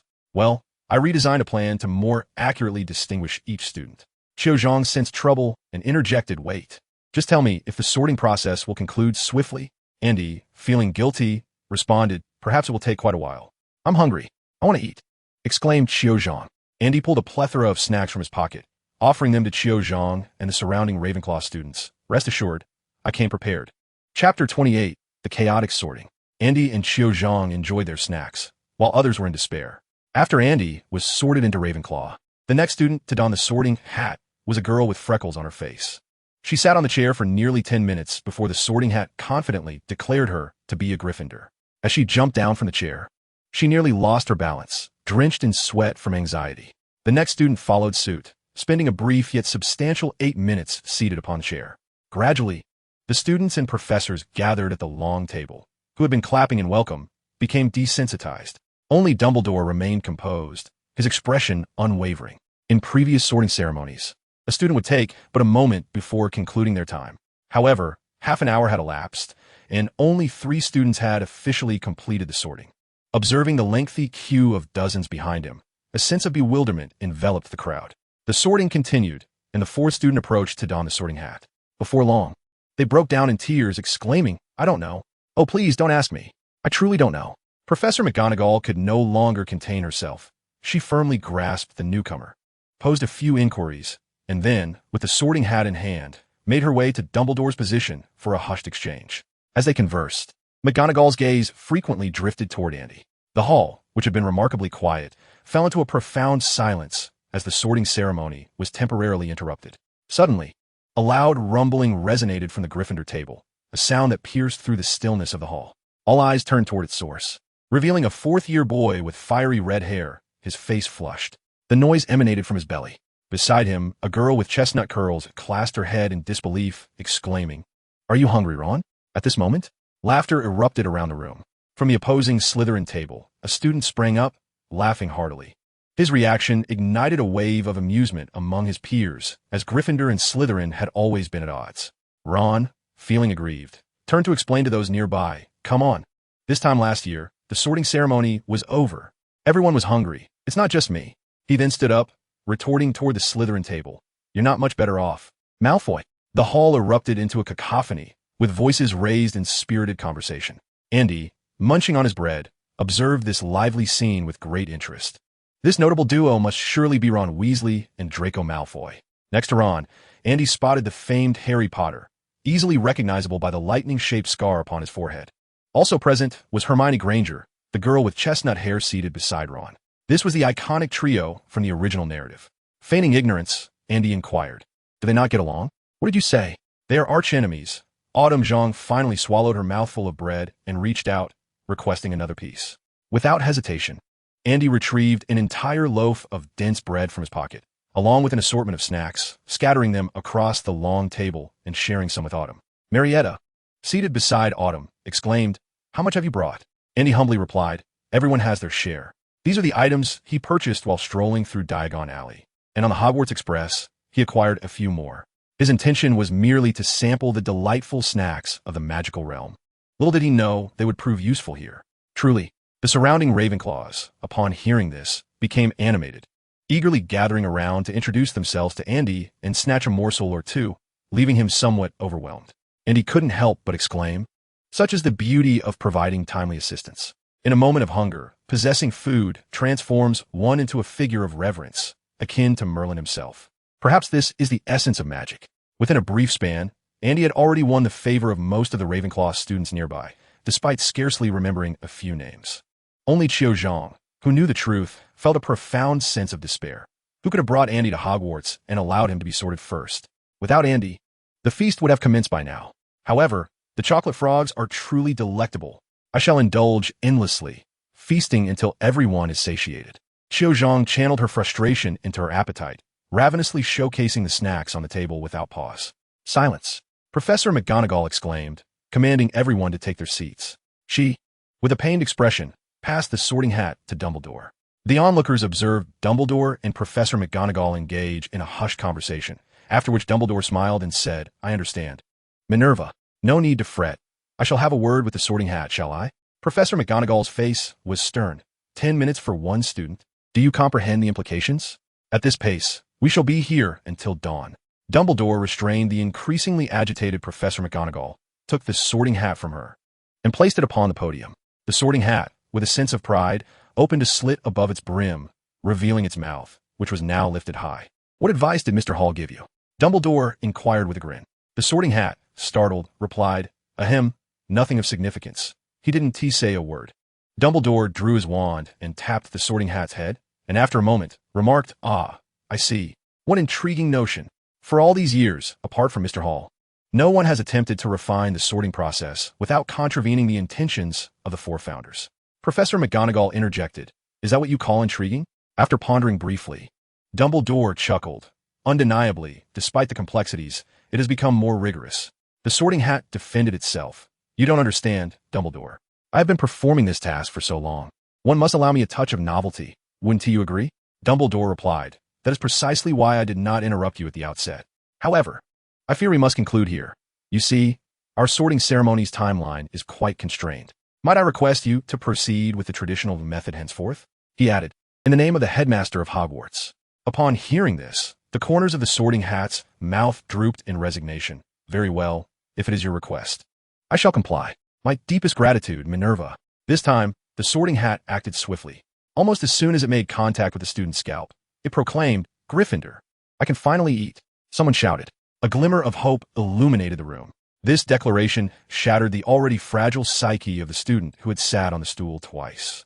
Frightened, he flung the sorting hat to the ground and, in a state of confusion, fled the hall in tears. The sorting hat bellowed in frustration, "Be gentle. Do you even realize what you have just thrown? Not even Gryffindor would dare treat me so." Professor Snape, with a brooding expression, approached Dumbledore, who smiled reassuringly at him. "This is the most entertaining sorting ceremony I have ever witnessed, don't you agree?"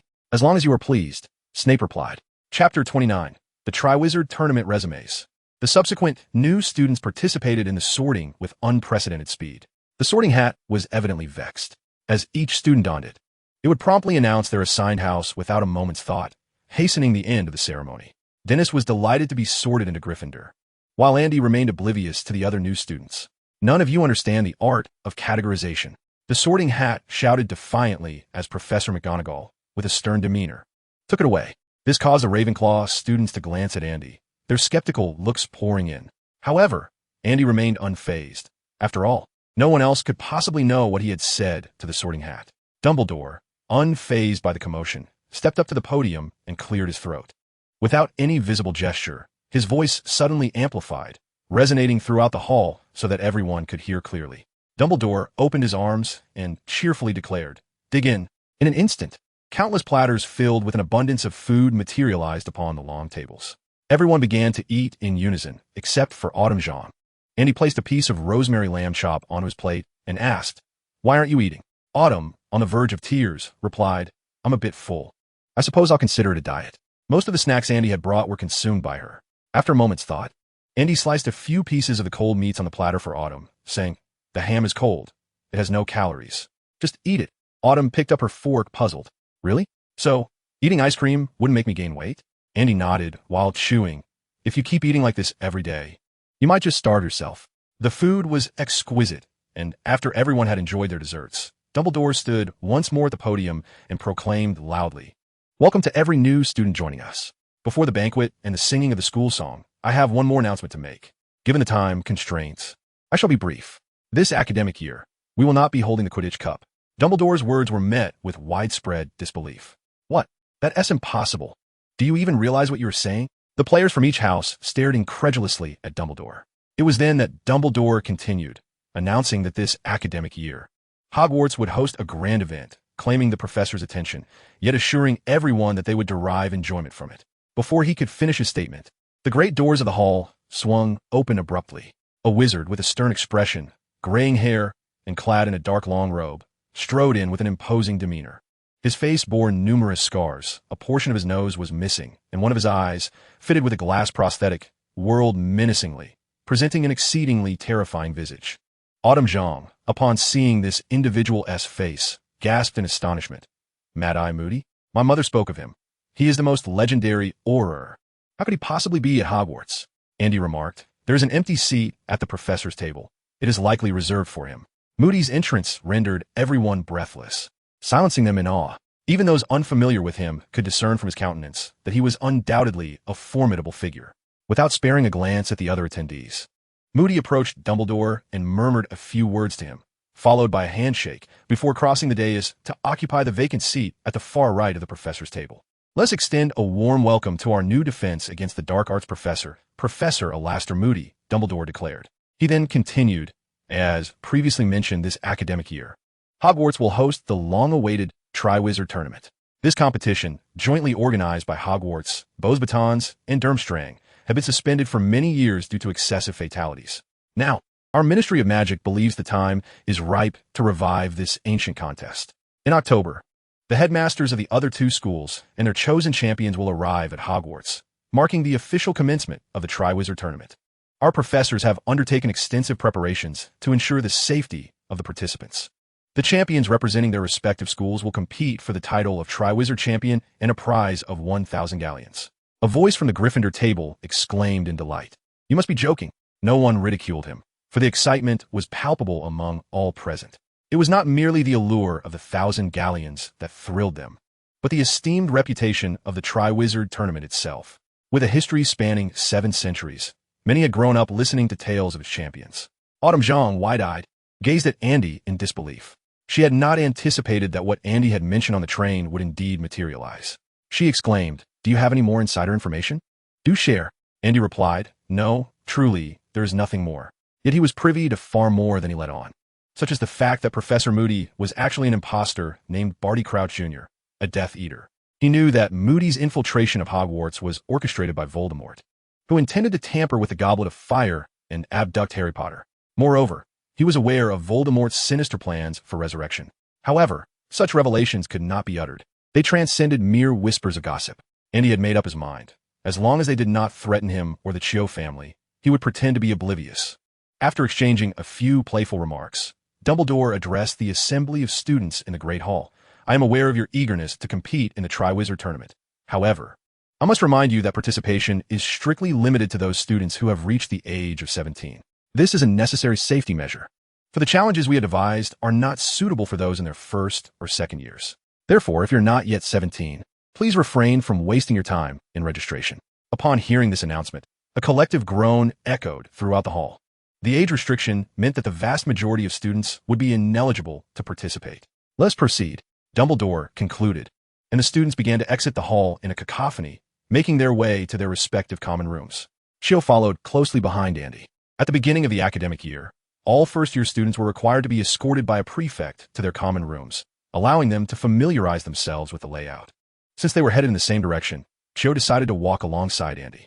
Throughout their journey, the primary topic of discussion remained the Triwizard Tournament, along with the newly appointed defense against the dark arts professor.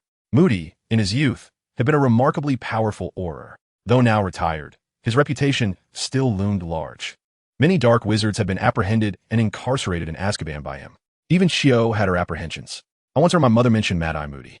They say his methods are particularly ruthless. He was an excellent Auror, but I wonder if he'll be a good teacher." After a while, Chio realized she was speaking to herself.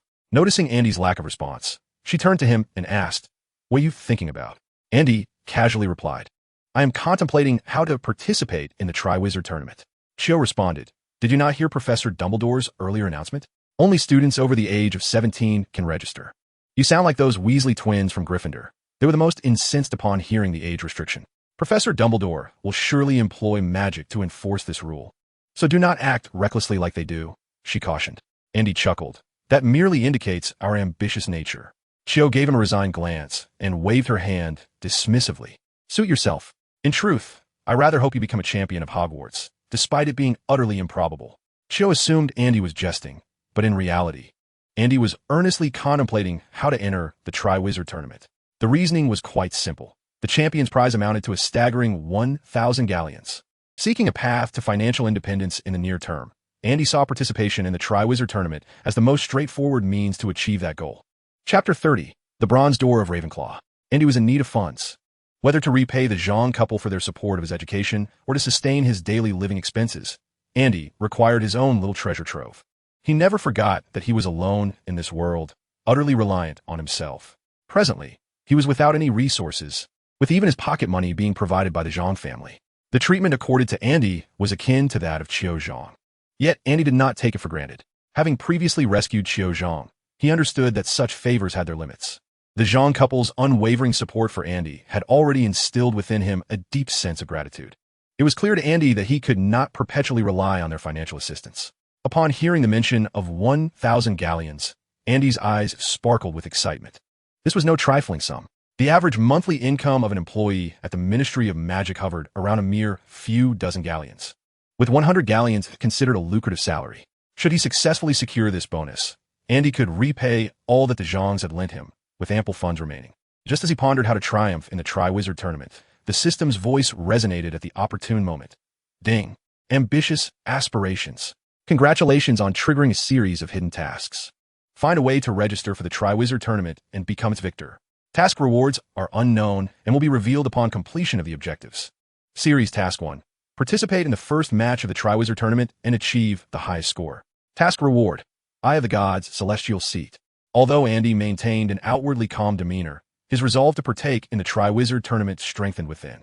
For the sake of 1,000 galleons and the Eye of the Gods, the Ravenclaw Common Room was situated in a solitary tower on the southern side of the castle. Leading Andy and all the first years was a sixth-year prefect named Pavid. He guided everyone to a platform at the highest point of the tower. Here, there was only a bronze door knocker in the shape of an eagle, behind which lay the entrance to the Ravenclaw common room. Pavid declared, "Ravenclaw values knowledge. Our house differs from the other three, as there is no password. Observe closely, I will demonstrate just once." With pride, Pavid stepped forward, and the eagle-shaped bronze knocker came to life, its mouth opening to pose the question, "What can be seen with closed eyes?" After a moment's contemplation, Pavid answered, "Nothing can be seen." The bronze knocker remained unresponsive. The first years exchanged glances, lost in thought, yet none ventured to utter an answer. And he turned to Qiu Zhang and inquired, "He doesn't actually know, does he?" Qiu Zhang nodded affirmatively, indeed. Pointing at Andy, he remarked, "You go ahead. I absolutely refuse to let anyone underestimate the bronze knocker. I was once locked out for 2 consecutive weeks. That hardly seems something to boast about." Stepping forward, Andy tentatively suggested, "What can be seen with closed eyes is a dream." Pavid's face flushed with embarrassment as he blocked Andy's path, promptly shutting the door once more. Another first year approached, and the bronze knocker posed the question anew.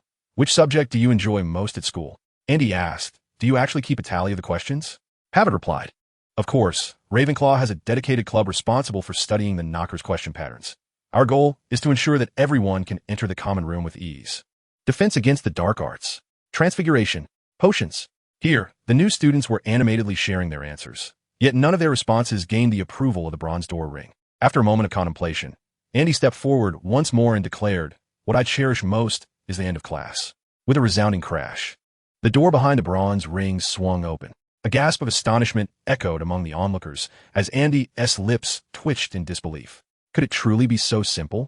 At that moment, he finally understood the source of the familiar sensation the bronze door ring evoked within him. Wasn't this merely a riddle? Chapter 31, The Eye of the God, the Throne of the Geo Archon. First, there was the sorting hat, and now the eagle-shaped bronze door ring. Andy began to grasp that there were profound anomalies at this Hogwarts. The magical artifacts here seemed rather unconventional. "You're truly remarkable, Andy. Ha! How did I not think of that?" The end of class. The surrounding new students regarded Andy with admiration, while the one who appeared most composed was Autumn Zhang, wearing an expression of nonchalance. It had become a peculiar trait that anything encountered by Andy would take on an unusual aspect. Pavard, feeling defeated, waved his hand dismissively, no longer inclined to attempt further, and beckoned the newcomers to enter the common room. The new students were quickly captivated by the elegantly adorned common room and eagerly made their way inside. Pavard stood still, conceding, "All right, you truly are impressive. It appears you need not join our club." Andy inquired, "For such an open-ended question, is it not true that everyone's answer differs?" Pavard replied, "Indeed. My friends and I once faced the same question, yet we provided different answers, and ultimately, we all succeeded in opening the door." Enlightenment dawned upon Andy. The eagle-shaped bronze door ring indeed operated under its own logic. Similar to the sorting hat, it adhered to the most authentic answers residing within each individual's heart. The answers they provided were all related to the courses at Hogwarts. However, as they had only just arrived, having attended no classes yet, how could they ascertain their preferences or aversions? The knowledge pursued by the bronze ring also encompassed the honesty of confronting one's innermost feelings. In contrast, Andy had not attended a single magical lesson, yet he had not deceived himself. Who does not favor the end of class? His answer was, in fact, one he deemed correct. This was the key to unlocking the passage to the common room. Having unraveled the intricacies of the situation, Andy gazed at the eagle-shaped bronze door ring, only to witness it seemingly respond with a gentle nod. A quiet smile crept across his face as he followed Pavard and Autumn Zhang through the entrance. The Ravenclaw common room was predominantly adorned in hues of blue, interwoven with elegant golden stripes, the hallmark colors of Ravenclaw. Situated at the pinnacle of the tower, the windows offered a clear view of the Black Lake and the surrounding landscape. The common room was circular, featuring 2 levels. A staircase on the side provided access to the dormitories, with 2 separate staircases ensuring that the boys and girls' dormitories were not interconnected. At the entrance of the dormitory staircase stood 2 suits of enchanted armor, standing guard. According to Hogwarts regulations, boys were forbidden from entering the girls' dormitories. While the reverse was not true, girls could come and go as they pleased. The hour was quite late, and after the first-year students had familiarized themselves with the layout of the common room, they ascended to their quarters at Pavard's urging. His belongings had already been delivered to his dormitory. One of the few advantages of being a transfer student was that Andy had been granted a single room. Traditionally, each year students were arranged to balance the number of occupants in each dormitory. As Andy was entering in his 5th year, the allocation of rooms for his male peers had already been established, and it was inconceivable for him to share a room with first-year students. Therefore, Ravenclaw had specially prepared an accommodation for Andy within the confines of the common room. On the desk in his dormitory lay 2 pieces of parchment. One was Andy's core curriculum for the semester, and the other listed elective courses. There was also a note from Professor Flitwick, the diminutive professor he had seen at the sorting ceremony, who taught charms and was the head of Ravenclaw House. The note welcomed Andy to Hogwarts and mentioned that he could approach the professor for any assistance he might need. At the end of the note, Professor Flitwick reminded Andy to select his elective courses promptly and submit his course schedule to him. Andy casually set the note aside. He had already contemplated his course selections, but had yet to discuss them formally with Professor Flitwick. What was urgent now was to acclimatize to the Hogwarts environment. After briefly organizing his belongings, Andy allowed himself to fully relax, sinking into the softness of the bed. At that moment, he realized he was truly a student at Hogwarts. Just as this thought crossed his mind, his vision subtly shifted, and a faint golden halo began to radiate from the edges of his eyes. Congratulations, mission accomplished. You have received a task reward, the Eye of God, Rock King. A golden Eye of God materialized above him, occupying the final vacant slot in his equipment bar. Simultaneously, a vast reservoir of knowledge and experience surged into Andy's mind. He sprang up from the bed in astonishment, gazing at his palms, which had inexplicably manifested clusters of solidified earth particles floating in the air. An immense pressure emanated from them. Faintly, Andy thought he could hear a deep dragon's roar echoing in his ears. A heavy sense of solidity enveloped him, as if the surrounding objects were coated in a thin layer of hard material. This was the power of rock. Andy quickly suppressed the Eye of God. He was in his dormitory and had no desire to make headlines on his first day at school. After a moment, the influence of the eye finally subsided, mercifully without drawing the attention of others. Andy exhaled, feeling an exhilarating rush he could scarcely contain. The throne of the Geo Archon he had acquired was, to be precise, not the Eye of God, but rather a manifestation of power that he had absorbed. In truth, Zhongli, the Geo Archon, possessed no Eye of God. He wielded his own power effortlessly, accomplishing anything he desired without the need for the eye. Calming his racing heart, Andy eventually reclined back onto his bed, surrendering to slumber. With this Eye of God in his possession, victory in the Triwizard Tournament seemed all but assured. Chapter 32. Severus Snape's Trials the next day. Andy rose from his bed and subsequently met up with Xiao Zhang in the Great Hall. After a modest breakfast, the grand doors suddenly swung open, and a flurry of owls swooped in from outside, each bearing various items, delivering them to the students. One particular owl landed before Xiao Zhang, its leg tied with a newspaper. "Thank you," Xiao Zhang said, offering the owl a few beans before untying the newspaper, which the owl gratefully accepted before taking flight once more. "The Triwizard Tournament has been officially reported," Xiao Zhang exclaimed, pointing to the copy of the Daily Prophet he had ordered. Andy remarked, "The Ministry of Magic has been preoccupied with this for the past 6 months." Xiao Zhang cast a wary glance at Andy. "You're not still contemplating signing up, are you?" As they exited the Great Hall, they made their way towards the potions classroom. Located in the dungeons, the classroom was cold and damp, filled with the aromas of various ingredients. Ravenclaw shared this lesson with Hufflepuff. Typically, students from 2 houses of the same year attended classes together, with Gryffindor paired with Slytherin and Ravenclaw with Hufflepuff. Just as Andy and Xiao Zhang settled into their seats, the door burst open, and a figure clad in a black robe strode in with imposing authority. Xiao Zhang leaned in and whispered to Andy, "That's Severus Snape. You saw him at the sorting ceremony. He harbors disdain for all students outside of Slytherin and has consecutively won the title of least popular professor among students for 6 years running." Curiously, Andy asked, "Is there such a title? Who held it before Snape?" Xiao Zhang shrugged. Before that, the award had not been established. Andy chuckled. "Is Snape particularly harsh on students from other houses? I've only heard of his disdain for Harry Potter." Xiao Zhang replied, "Well, Professor Snape is the head of Slytherin. He treats all students outside of Slytherin with equal disregard. His characteristic is one of impartiality." Before she could finish her thought, Snape's piercing gaze fell upon Andy and Xiao Zhang, who were whispering to each other. "Andy Hall, our illustrious figure, perhaps under the delusion that he has bested dark wizards single-handedly, believes he can rise above the professors," Snape intoned with a sharpness that silenced the room. Laughter erupted among the Hufflepuff students, all casting sidelong glances at Andy. Snape certainly detested any disruption during his lectures, and Xiao Zhang's last words barely reached Andy's ears. Xiao Zhang discreetly tugged at Andy's sleeve, signaling him to avoid a direct confrontation with Snape. Andy responded to Qiu Zhang with a reassuring glance, slightly rising to his feet, and stated with measured composure, "I beg your pardon, Professor." However, Snape was determined not to let Andy escape unscathed. With a flick of his wrist, he summoned his wand and maneuvered a cauldron from beside the podium, placing it between the lectern and the seats. Subsequently, Snape retrieved a book from the podium. Opening it to the middle, he cast a glance at the contents, then directed his wand towards the blackboard. A piece of chalk lifted into the air, obediently inscribing several lines of text, as per Snape's gestures. Ingredients: mugwort infusion, valerian root, daffodil bulb, or moondew flower. Method 1, 2. Extract juice from the valerian root and the sleep bean using a silver dagger.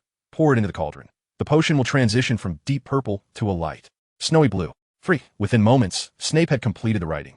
He lifted his chin and turned to fix his gaze on Andy, slowly articulating, "This is a potion from the textbook. Now why not demonstrate your talents, Mr. Hall, the prodigy?" Andy found herself perplexed, realizing she had no knowledge of this particular potion. She had already perused the fifth-year textbook, which contained no mention of a potion utilizing mugwort infusion, daffodil bulb, or moondew flower. This indicated that it was a potion intended for at least sixth-year students, typically studied in advanced potions classes. Qiu Zhang exclaimed, "This is unfair. None of us recognize this potion." Snape shot a fierce glare at Qiu Zhang, retorting, "I'm currently engaged in a conversation with Mr. Hall." Frustrated, Qiu Zhang attempted to speak again, but was silenced by Andy's gentle restraint. With a smile, Andy confidently declared, "Based on the ingredients you provided, Professor, one can concoct a draught of living death, also known as the elixir of life, which induces a profound slumber and serves as a remarkably potent sedative." The students in the classroom stared at Andy in astonishment, uncertain of the veracity of her claim. However, Andy's expression exuded unwavering confidence, indicating her certainty. After a moment of silence, Snape narrowed his eyes, finally regarding Andy with a direct gaze, reluctantly acknowledging, at the very least, "You do not possess the utter foolishness of your peers." The surrounding students were taken aback, astonished that Andy had indeed spoken the truth. This was, in fact, a draught of living death. Among all present in the classroom, only Andy, apart from Snape, recognized this potion. "Why are you not writing this down?" Snape bellowed at the stunned students. Abruptly awakened from their stupor, they hastily retrieved their quills, scribbling down the potion's recipe as dictated by Snape. With a sardonic smile, he remarked, "Excellent. Let's see what other talents you possess. Step forward, Mr. Hall. Why not prepare the draught of living death according to my instructions?" Thus, the lesson unfolded, with Mr. Hall expected to provide a demonstration while the others were tasked with observing his technique. Should anyone discover any mistake on your part or a failure in potion preparation, Ravenclaw shall be penalized for disrespecting the professor. "What?" Autumn Jean gasped, unable to restrain herself from rising once more to say, "Andy has just begun his studies and has never concocted such an advanced potion before." Severus Snape, repeatedly interrupted, was thoroughly enraged. He strode across the front desks, advancing towards Autumn and Andy, looking down at them with disdain. Given Mr. Hall's earlier confidence, I am certain that during the holidays, he must have practiced potion making in secret with someone's assistance. I see no issue with my decision. On the contrary, Miss Zhang, this marks your second transgression. Defying a professor in class results in a deduction of 15 points for Ravenclaw and detention this Friday evening. Chapter 33. The preparation of the living death potion. Snape's actions ignited a fury among all Ravenclaw students, yet no one dared to speak out again. This was blatant targeting. Snape was notorious at Hogwarts for such behavior. Everyone knew of his particular disdain for Harry Potter. However, he had never shown leniency towards students from other houses either, frequently resorting to detention and point deductions. In Snape's class, merely avoiding point loss was deemed a success. Among them all, only Andy remained remarkably composed.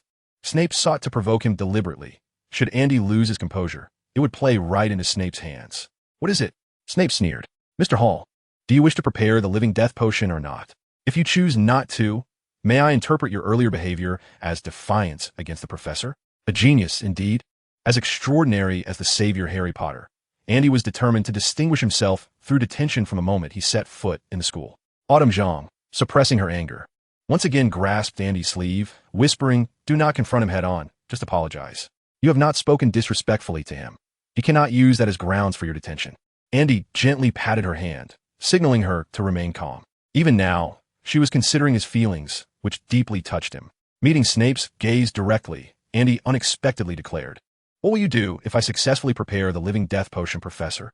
His confidence momentarily unsettled Snape. He had anticipated that Andy would either capitulate or lose his sanity.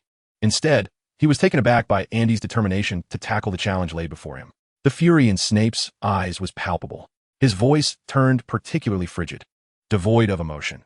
If you successfully create the living death potion with flawless effect, I shall publicly apologize to you, provided you can achieve it before the end of the lesson. A cruel smile crept across Snape's lips as he leaned closer to Andy. If you fail, I assure you, Mr. Hall, you will regret today's actions throughout your remaining academic career. Andy declared, I accept your proposal, Professor, but I must correct one point. It is not I who should receive an apology, but rather it is you who ought to apologize to Chio. The moment these words escaped his lips, the entire classroom fell into a hushed silence. Even the other students, who were mere bystanders, could discern the sudden transformation of Snape's expression into one of palpable displeasure. Andy's remarks were nothing short of an affront to the proud Snape. After a prolonged moment of tension, Snape finally managed to utter a single word. If what could kill, Andy would have already been reduced to a lifeless corpse. Without uttering another word, Snape strode over to the storage shelf beside the classroom, flicking his sleeve to reveal a collection of jars brimming with potion ingredients. Some jars were astonishingly large, while others were no bigger than a thumb. These were Snape's personal treasures. You may freely select from these materials, Snape stated, but remember, if you do not concoct the potion I desire, you are aware of the consequences. Unperturbed, Andy nodded and approached Snape's side. Within a perspective visible only to him, a faint glimmer emanated from a verdant green eye of the gods. In an instant, the viewpoint of an accomplished alchemist enveloped him once more. The next moment, Andy's gaze towards the potion ingredients shifted dramatically. Their composition, properties, and potential combinations with other materials became instantly clear to him. Within a mere few observations, Andy identified all the materials he sought. He first retrieved a glass vial filled with dark brown beans. These were dreamless sleep beans, capable of erasing memories and serving as a fundamental ingredient for numerous potions. Next, he gathered mugwort extract, daffodil rhizomes, and orderly arranged valerian roots and leaves. These constituted the entirety of the materials required to brew the living hell potion.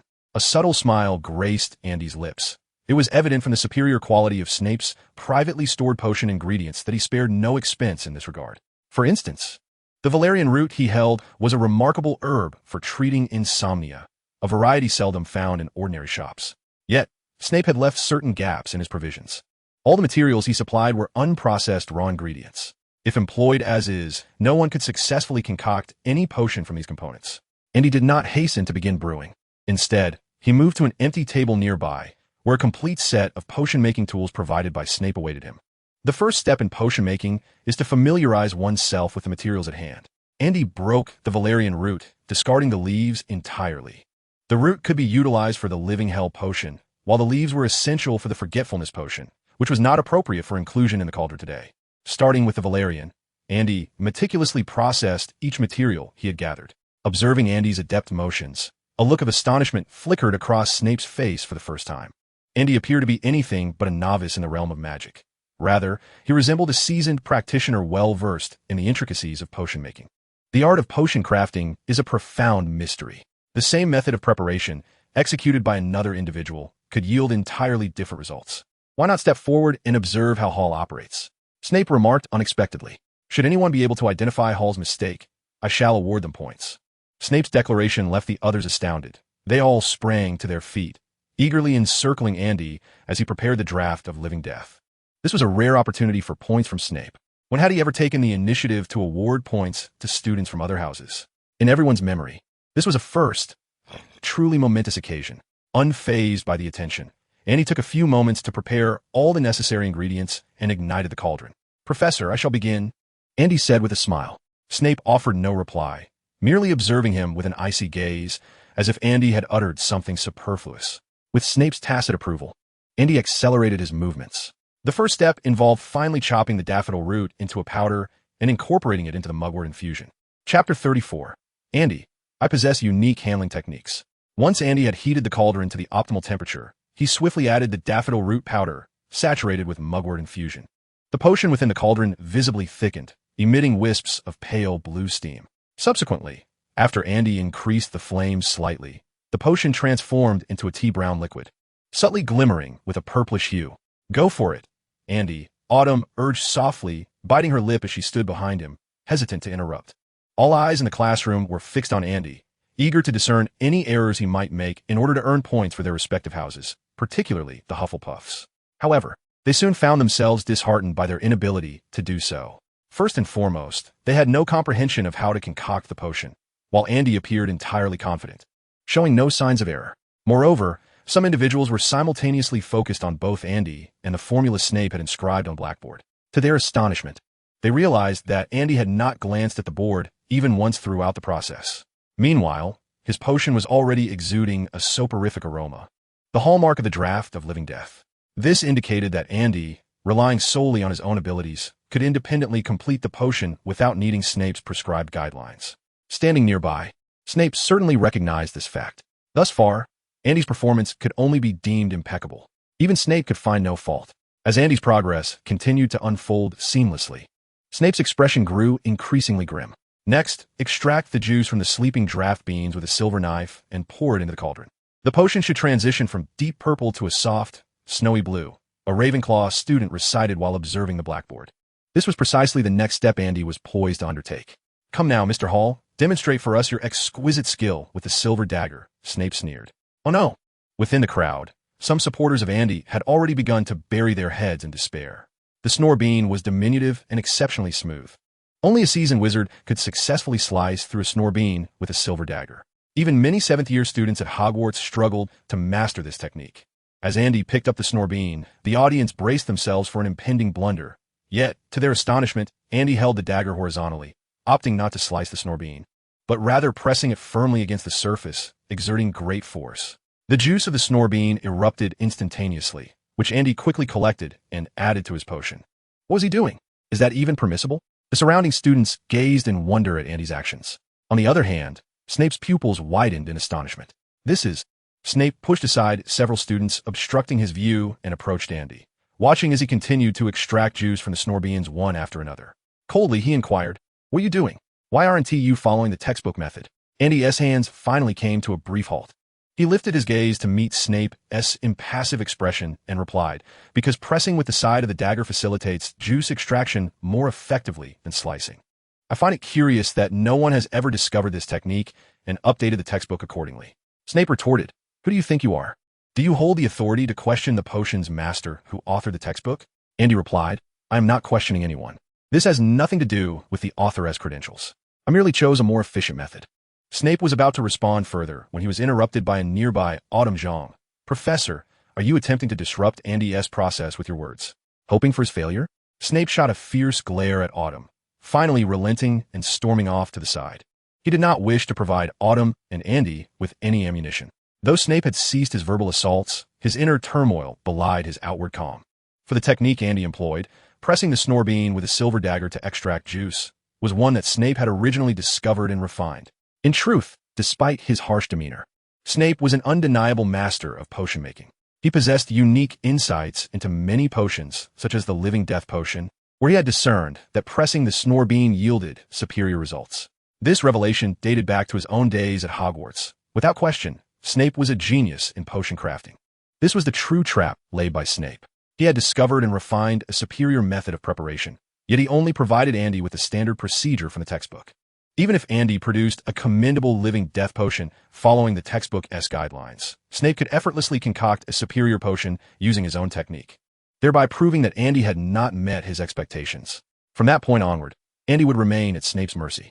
However, it was unexpected that Andy managed to unravel Snape's design on his own. Snape, with a visage as dark as thunder, glared at Andy, who remained unfazed. This was the confidence bestowed upon him by the eye of the god, emboldening him to confront Snape's provocations directly. Snape, a master of potions, was met with an equally adept alchemist in Andy. At this moment, Andy had added all the juice from the sleeping draft beans into the cauldron and was prepared to commence stirring. Meanwhile, the other students, captivated by the tension between Snape and Andy, had shifted their focus entirely to the results of Andy's potion. The audacity of Andy to alter the formula was beyond their imagination. What was even more astonishing was that Snape did not oppose or mock him for this audacious act. This led others to believe that Andy was perhaps concocting something remarkably innovative.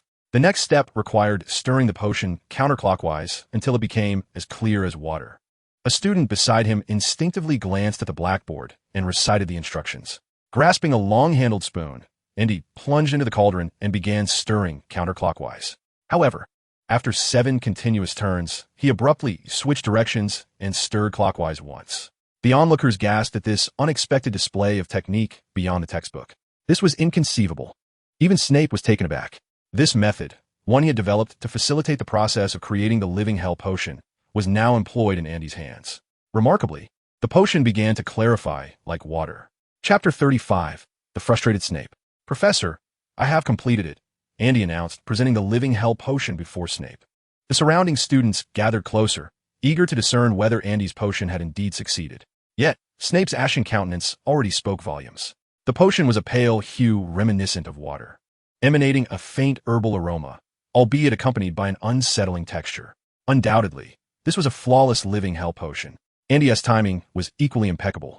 Judged by both efficiency and execution, there were no flaws to be found. Amidst the expectant gazes, Snape lowered his eyes, staring at the potion before him in silence. Do you not wish to test the efficacy of the potion, Professor? Andy inquired. No need, Snape replied tersely, squeezing the words out without even glancing at Andy. With that, he disregarded the others and strode towards the classroom exit. Professor, just as Snape was about to leave the underground classroom, Andy called out to him.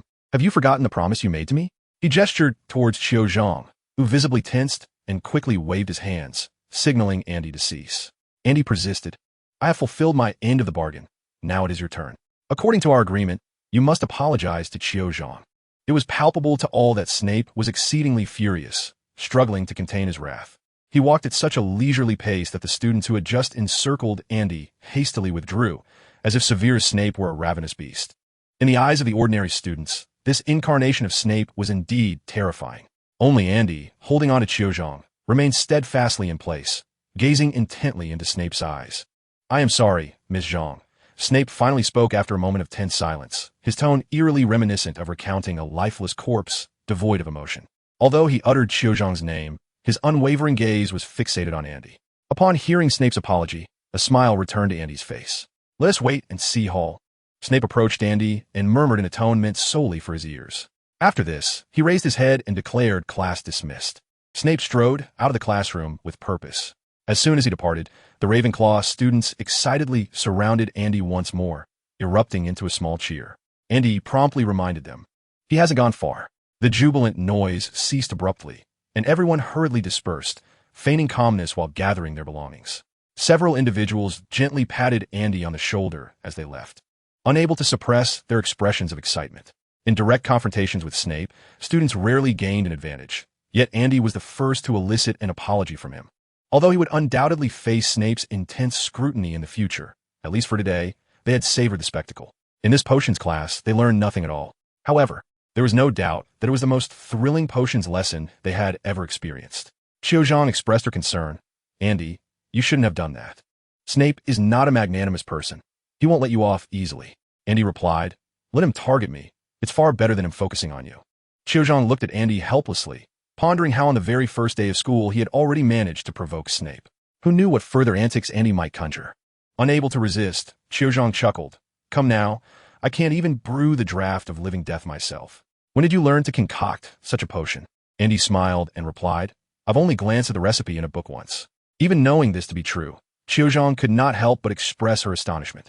Just having seen the recipe once, he could replicate it flawlessly and even innovate with greater efficiency.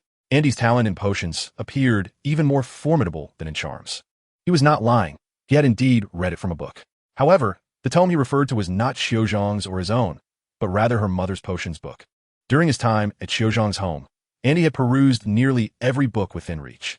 With his prodigious memory, recalling some of the more renowned recipes was not particularly challenging. More crucial than reading, however, was that Andy had already brewed many fundamental potions at home. Without that prior experience, even if he knew the recipe, he would not have been able to produce the draft of living death. Regarding the technique of exerting pressure on the sleeping beings with a silver dagger, and the handling methods such as reverse 7, follow 1, Andy could not recall if such techniques were present in the original text. These abilities were directly bestowed upon him by the Flask constellation. He simply chose to trust in himself and naturally put them into practice. It became evident that the minds of geniuses often align closely. The same methods of handling are not exclusive to Severus Snape. After a brief tidying up, Andy and Xiao Zhang departed from the classroom. Andy did not forget to store the live hell broth he had concocted in a glass vessel. Although he had used materials provided by Snape, he accepted them since Snape had already left. Following the potions class, the subsequent lessons were much as Andy had envisioned. The fifth-year curriculum was exceedingly demanding, yet appeared quite compact. In the afternoon's Transfiguration class, Professor McGonagall instructed them to transform a vase into a lively kitten while also requiring them to grasp the definition of the vanishing spell. Logically speaking, it would be improbable for a student like Andy, who had just begun 5th grade, to keep pace with the curriculum. Thus, Professor McGonagall kept a close watch on Andy, prepared to call him out of class at the slightest indication of confusion, arranging supplementary lessons for him. However, that was merely conventional wisdom. Among all the students, only Andy, on his very first attempt, successfully transformed a massive vase into a short-haired cat that exuberantly bounded about, circling around him. The other students, including Xiao Zhang, struggled to completely eliminate the vase's original material. The cats they conjured still resembled porcelain. This prompted Professor McGonagall to award 5 points to Ravenclaw decisively. Transfiguration was the subject Andy practiced the least, with the divine eyes of the Hourglass constellation and Flask constellation augmenting him. Andy could fulfill Professor McGonagall's requirements with minimal effort. The same was true for Professor Flitwick's charms class. Professor Flitwick taught them to use the summoning charm. After demonstrating, Andy was the first to attempt it, effortlessly retrieving Xiao Zhang's book from approximately 10 meters away. Wonderful. 5 points for Ravenclaw. Professor Flitwick exclaimed with a smile. You possess quite remarkable talent. It does not appear to be your first encounter with this spell, Mr. Hall. Andy replied modestly, Thank you, Professor. You may call me Andy. The Hufflepuff students attending class with Ravenclaw looked on enviously at Andy. In just one day, Andy had accrued over 10 points for Ravenclaw. If he continued to perform this well in every class, the House Cup would undoubtedly belong to Ravenclaw this year. As Charms class concluded, Professor Flitwick called out to Andy. Please wait a moment. Andy, I have some matters I wish to discuss with you regarding course selection. I heard that you applied to take every elective? Chapter 36, Early Detention. Upon hearing Professor Flitwick's words, Xiao Zhang was momentarily taken aback and then glanced at Andy, silently mouthing, What do you intend to do? Andy remarked, I will explain everything to you later. Dinner is about to be served. Please wait for me in the hall. Indeed, as Professor Flitwick had stated, Andy had enrolled in every elective course available. This morning, as he departed, he encountered Prefect Pavid in the common room and casually handed over the course schedule he had completed the night before. Just as Xiao Zhang was about to speak, Professor Flitwick turned to her and said, And you, Xiao, Professor Snape has asked me to inform you that your detention has been rescheduled to tonight. He requires you to meet Mr. Filch at the Quidditch pitch before sunset. I attempted to discuss the necessity of this detention with him, but I heard you were quite defiant in class today. According to the rules, as a professor, he is entitled to administer a minor reprimand. Both Andy and Xiao Zhang exclaimed in astonishment. What? I have to serve detention? I'm already aware of what transpired this morning, and it seems your agreement with Professor Snape does not include the cancellation of Xiao's detention, does it? Andy pondered for a moment and realized that was indeed the case. He had merely asked Snape to apologize to Xiao Zhang, completely forgetting to request the cancellation of her detention. Andy sighed. He truly is petty. Professor Flitwick, who was quite diminutive in stature, barely reached the waist of Andy and Xiao Zhang. He looked up at Andy and teased, Be cautious. I imagine Severus would not appreciate your assessment. Although I must admit, based on the description, I also believe it to be a rather perfect concoction of living hell. Suddenly, Xiao Zhang's face paled. Oh no, what time is it? Both Andy and Professor Flitwick glanced out the classroom window to see the sun had already dipped low on the horizon, soon to vanish completely. The Charms class was their last lesson of the afternoon, and neither Andy nor Xiao Zhang had any classes scheduled for the evening. I must leave immediately. Without a second thought, Xiao Zhang hastily packed her bag, grabbed her belongings, and dashed out of the classroom. See you later. Her skirt billowed as she sprinted past others in the corridor, quickly disappearing from view. It was evident that if she were late for this detention, the stingy Snape would certainly seize the opportunity to make an example of her. It would not be a trivial matter then. Once Xiao Zhang had departed, Professor Flitwick retrieved the course schedule that Andy had given to Pavid earlier that morning and remarked, This is your schedule. When Pavid handed it to me, I was genuinely taken aback. Andy inquired, Is there a problem, Professor? Flitwick replied, One might say, where is there not a problem? Just look at the electives you have chosen.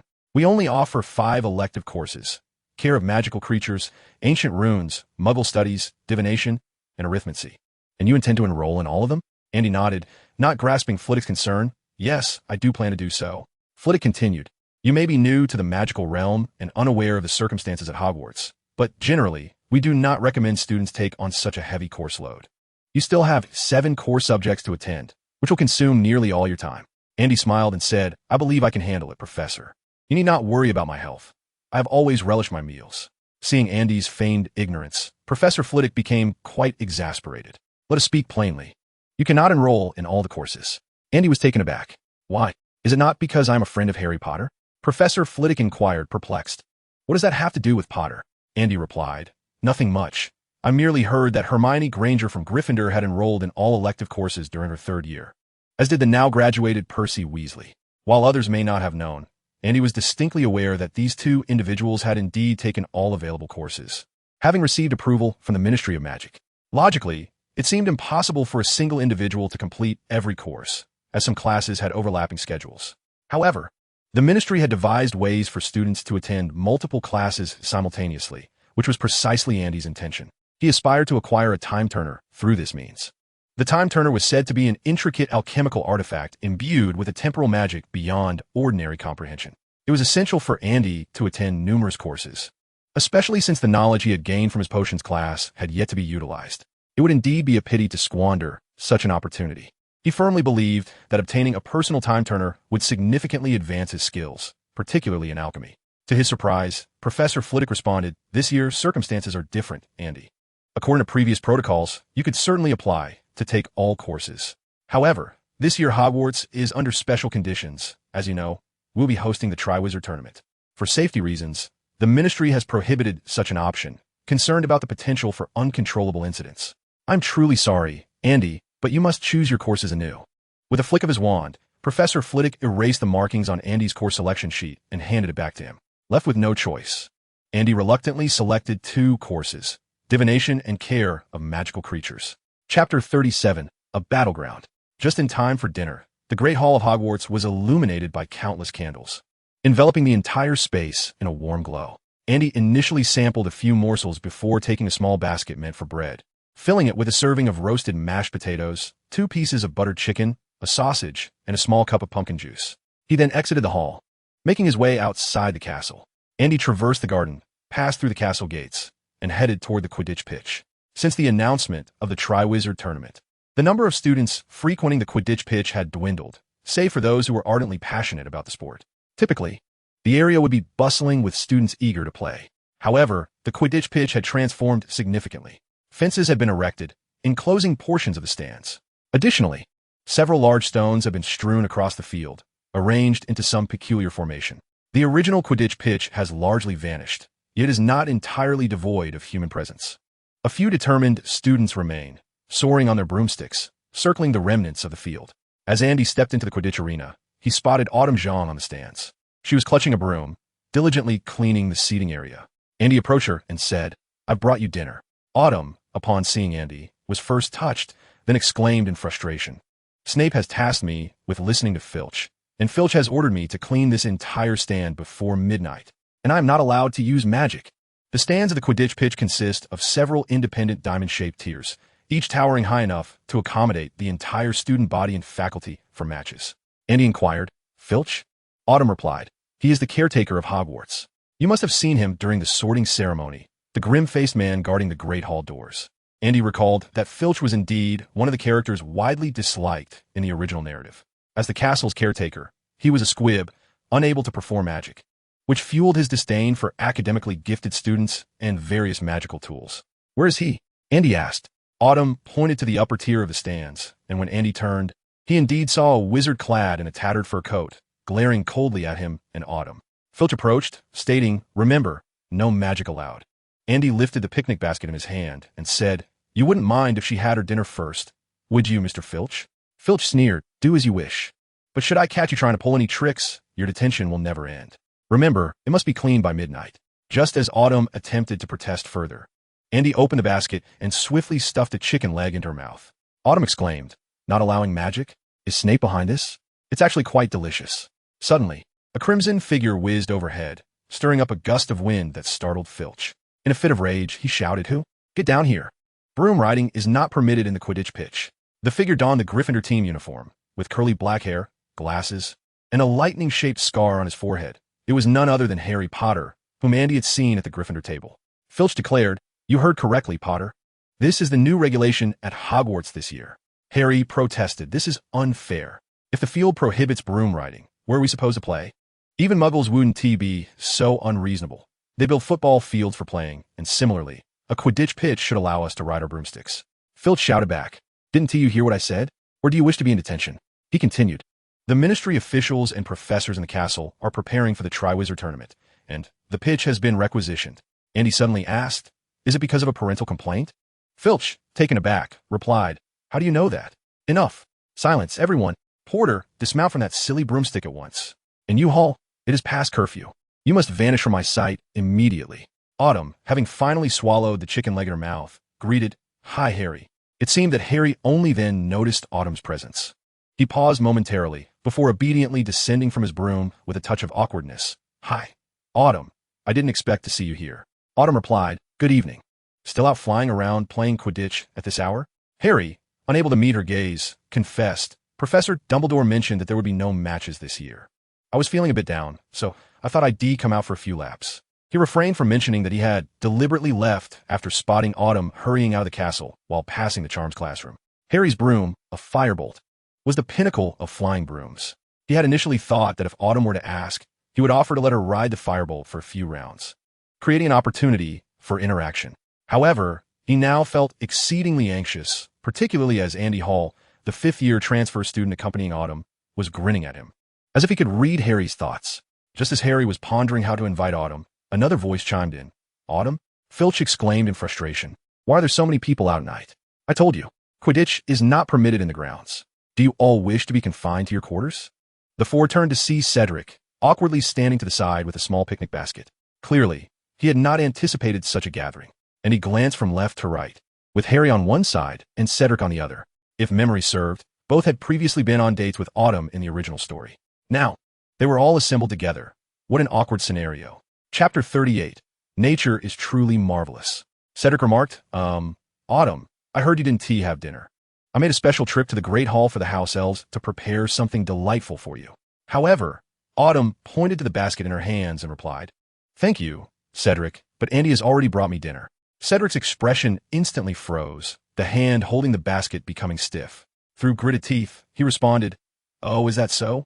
It appears I have intruded." Autumn said apologetically, "I'm sorry, but I have many areas to clean. I truly don't have time to consider anything else." Cedric turned his head, noticing that Andy, Filch, and Harry were all watching him, with Harry looking particularly astonished. Even someone as unpleasant as Filch was rendered speechless by Cedric's demeanor, sneering mockingly, "What a clever move, Diggory," but alas, it seems it went unappreciated. Harry looked at Cedric in disbelief. "So you two?" Andy, on alert, asked, "So what?" "Nothing. Enough already," Cedric said, feeling embarrassed, and intended to leave directly. At that moment, Filch seemed to snap back to reality, exclaiming, "Wait, what did you just say? You went to the Great Hall? Students are not permitted to enter the hall without permission." "Ah, I finally caught you.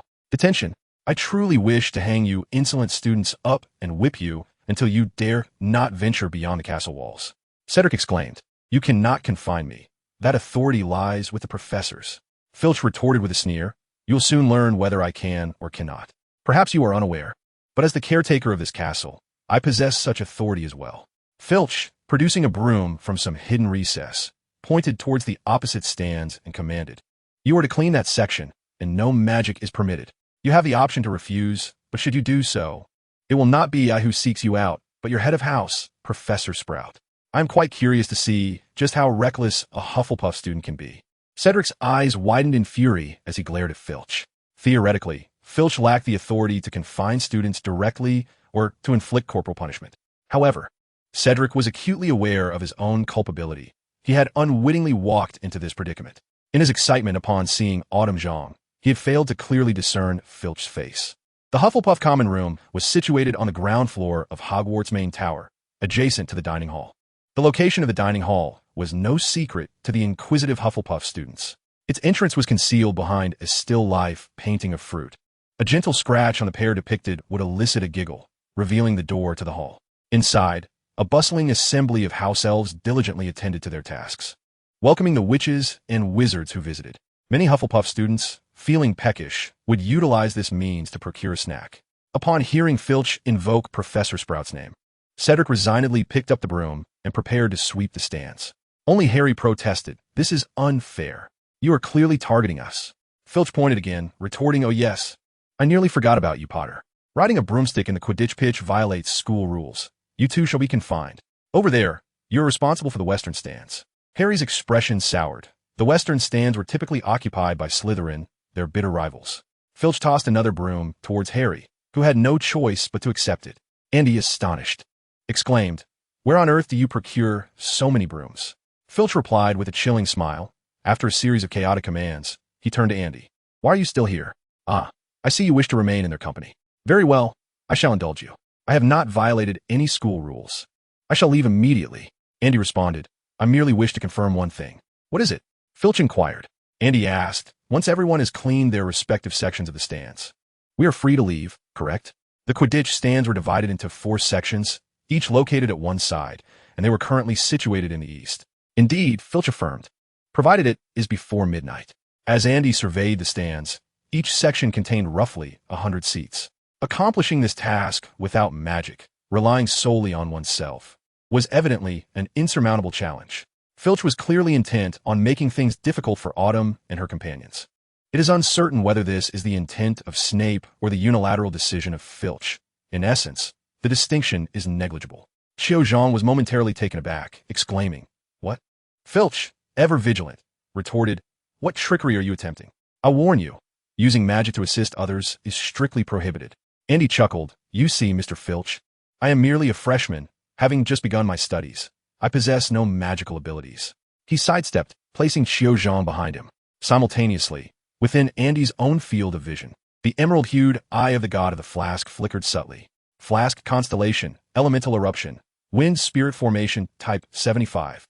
Wind spirit formation type 75 summons a large wind spirit that continuously pulls and knocks back nearby foes while it exists. In the next moment, an indescribable surge of magical energy permeated the air. Suddenly, a tempest arose without warning, swirling and coalescing, forming a formidable wind spirit beside them. The spirit, composed entirely of whirling air currents, emanated a soft blue glow. Upon its emergence, it inhaled and expanded, creating a small vortex that threatened to consume everything in its vicinity. Under Andy's deliberate control, the spirit's might did not target Xiao Zhang and the others present, but instead surged downward towards the ground. The dust and debris, long settled in the corners, found no refuge and were all drawn into the vortex formed by the wind spirit. Although the force was not directed at them, the other 3, aside from Andy and Xiao Zhang, felt an overwhelming pull, as if they were being yanked from the earth. Filch, in a panic, grasped Cedric's arm. Cedric, with Filch's grip tightening around his neck, clenched his teeth and clung desperately to the back of a chair to maintain his balance. Harry was quite literally blown to the ground. Only Andy and Xiao Zhang remained unaffected. Xiao Zhang's eyes widened in surprise as he instinctively looked towards Andy. Andy shook his head and merely smiled at him.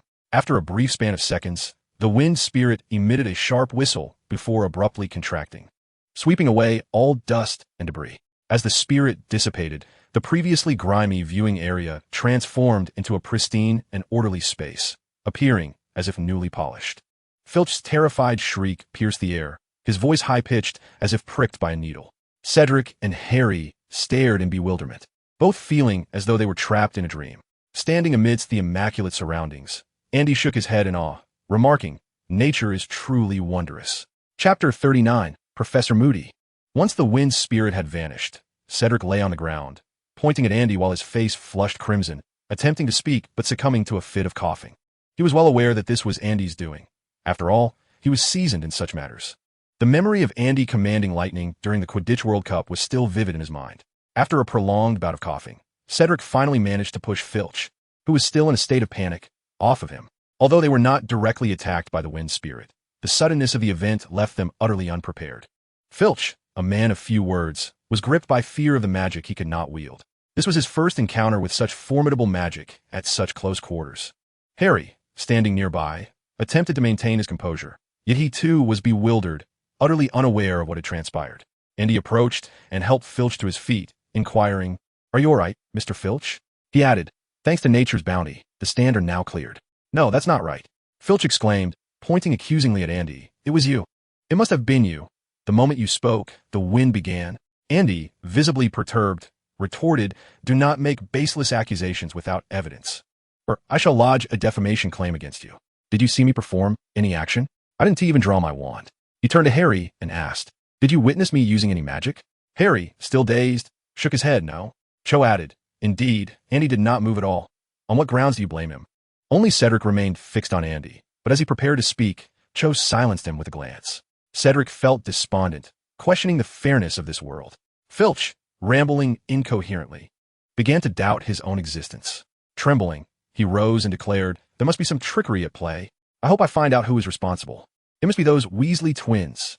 Andy then asked, "Can we leave now?" Filch, casting a fearful glance at Andy, finally said, "Just disappear from my sight." "And what about her detention?" Andy queried. Filch, waving his hand, dismissively replied, "Just go. Consider yourselves fortunate." Andy took Cho's hand, turning to leave, while Cedric and Harry intended to follow. Filch pointed at the two, unleashing his ire upon them, shouting, "I did not speak of you. You two better clean stands. Curse it. I suggested long ago to Dumbledore that you reckless individuals should face the consequences of your actions. Perhaps then no one would dare to break the rules again. How can this be called a school of magic if students are not suspended from the ceiling by chains?" Cedric and Harry exchanged glances, each holding a broom, speechless and bewildered. Meanwhile, Andy and Cho had already exited the Quidditch pitch. "It was merely a small trick," Andy remarked. Cho suddenly halted, gazing at Andy. "Thank you, Andy. But I do not wish for you to do anything unnecessary on my behalf. I sense there are secrets about you, regardless of what they may be. You are still new to magic, and I worry that you might." Cho left her words unspoken, yet Andy understood her concern. "Fear not, I am unharmed." He reassured softly, "You were punished for my sake. It is only right that I do not allow you to toil through the night." Cho wished to say more, but Andy interjected, "This is my gift. I shall not be injured. Look." Andy's left hand spread open, summoning a small gust of wind from the palm of his hand. With a flick of his fingers, he directed the gentle breeze towards Qiuzhang's face, playfully lifting her bangs. Teased, Qiuzhang slapped Andy lightly, but upon seeing that he was unharmed, she chose not to dwell on the matter further. "Thank you, Qiuzhang." Andy had never concealed his abilities from her when demonstrating the powers of the Eye of the Gods. However, Qiuzhang respected Andy's boundaries, refraining from inquiring further when he preferred silence. This mode of interaction brought Andy a sense of comfort. The following day, the first rays of sunlight filtered through the spires of the castle, casting their glow upon the long table in the classroom for the defense against the dark arts lesson. Andy sat within the classroom, his gaze fixed upon the entrance. The professor for this lesson was Alastair Moody, a figure whose identity was far more intricate than it appeared. The true Professor Moody was, in fact, imprisoned in his office by a disguised Bartemius Crouch Jr., who was masquerading as him. Bartemius Crouch Jr. was a notorious name within the magical realm. He was the son of the current director of the International Magical Cooperation Department, Bartemius Crouch Sr., and was more widely recognized as a devoted follower of Voldemort. 14 years prior, following Voldemort's downfall, young Crouch was apprehended along with other steadfast Death Eaters and incarcerated in Azkaban. It was presumed that he had perished there long ago. In reality, with the tacit approval of his father, he had been secretly replaced by his mother and lived in the shadows ever since, controlled and monitored by his father through the use of the Imperius Curse. Crouch Sr., bound by paternal ties, could not bring himself to execute his own son. Yet he could not allow the incident of young Crouch's escape to jeopardize his career. Thus, he concealed Bartemius Jr. with an invisibility cloak, striving to limit his contact with the outside world. All was seemingly well until an upheaval occurred during the Quidditch World Cup. While Andy and Qiuzhang busied themselves avoiding the throngs of people, young Crouch seized the opportunity to break free from his father's control and reclaim his freedom. The dark mark that later appeared in the sky was, in fact, conjured by him. As a fervent supporter of Voldemort, the manifestation of the dark mark posed a threat to all, and chaos soon ensued. Subsequently, under Voldemort's orchestration, Bartemius Crouch Jr. utilized Polyjuice Potion, a magical elixir capable of altering one's appearance, to flawlessly impersonate Professor Moody. In a cruel twist, they subsequently seized control of the Elder Crouch. This overview of Bartemius Crouch Jr. lingered in Andy's memory. However, he had yet to encounter the individual himself. All Andy knew was that Bartemius Jr. was a formidable wizard, capable of convincingly assuming Moody's identity, and he was a parasite, merciless in his actions. Chapter 40, The Unforgivable Curse. The sound of footsteps echoed, piquing the curiosity of all the students in the classroom as they turned their attention toward the door. Disguised as Moody, Barty Crouch Jr. entered, still clad in the long robe he had worn during the sorting ceremony. He walked in with a proud demeanor, albeit with a noticeable limp due to his wooden leg, which thudded against the floor with each step. Andy observed Barty's every move with keen interest. It was undeniable that Barty had mastered the art of impersonating Moody to an astonishing degree. Even those most familiar with Moody could not discern the ruse. Andy, of course, was no exception. Without clear evidence, he found it exceedingly difficult to convince others that Moody was an imposter. Given Barty's audacity to infiltrate Hogwarts, it was reasonable to assume he had fortified his office with a series of protective measures. Moody's inherently cautious nature would lead no one to question his actions. Andy felt he lacked the assurance to expose this truth without raising suspicion. In truth, he had no intention of disclosing this matter to anyone. That would be utterly superfluous.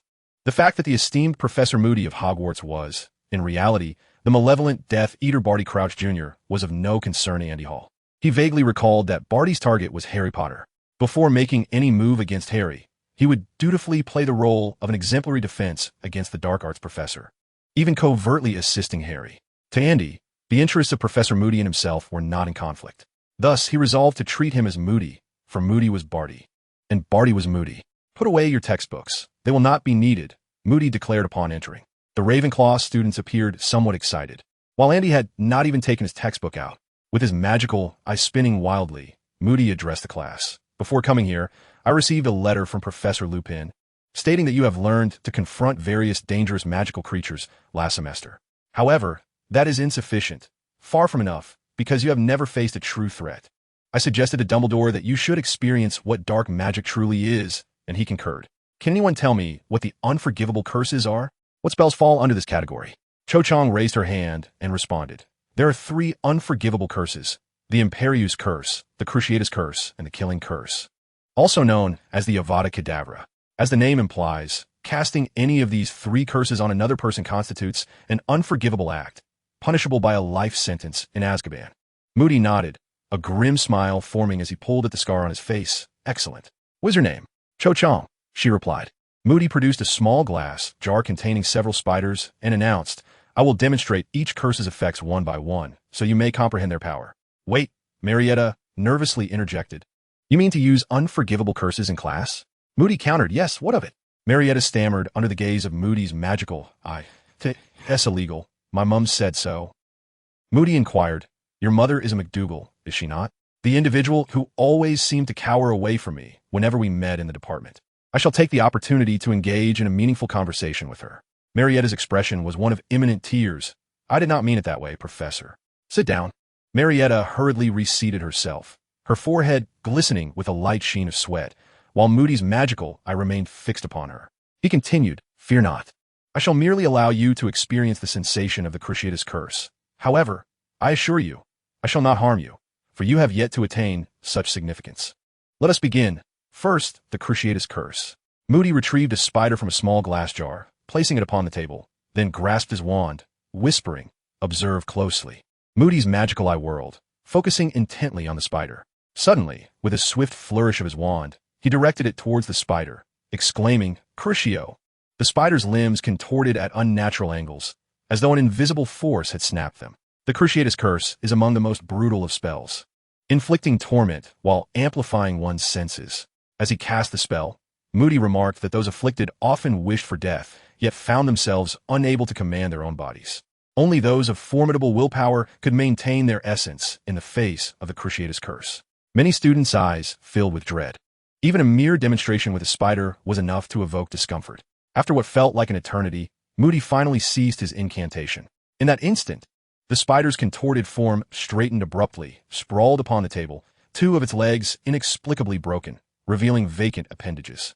The Cruciatus Curse, in itself, does not inflict physical harm. Yet Moody's spell had utterly dismantled the spider's nervous system. Several girls, led by Marietta, gasped in horror, covering their mouths and instinctively averting their gazes. Among all, only Andy maintained his focus on Moody, attentively observing every nuance of his spellcasting. This was a rare opportunity to witness another wizard wielding the unforgivable curses up close, and Andy would not let it slip away. Moody's spell was far from straightforward. He deftly manipulated his wand through the coordination of his wrist and fingers, thereby altering the power of the incantation. Throughout the process, his concentration was unwavering, ensuring the spider remained in a state of excruciating agony without rendering it incapacitated. Where he inclined, he could torment the spider for an entire day. Andy committed every detail to memory. I have heard we have a new student, correct? Andy Hall. Where are you? As Moody's words echoed, all heads turned towards Andy. Taken aback, he nevertheless inquired, Did you call for me, Professor? Indeed, it is you. Step forward. Let's see what you are capable of. You do not object, do you? After a moment's contemplation, Andy stood and replied, No problem. Chapter 41. Resisting the Soul-Sucking Curse. Marietta exclaimed, Professor Moody, are you intending to use the soul-sucking curse on Andy? Moody spoke sharply. Soon you will understand. Hall is unlike the others. He single-handedly vanquished several dark wizards. Let us ascertain the truth of the rumors. Step forward, Hall. Moody's words stirred a subtle ripple among the class.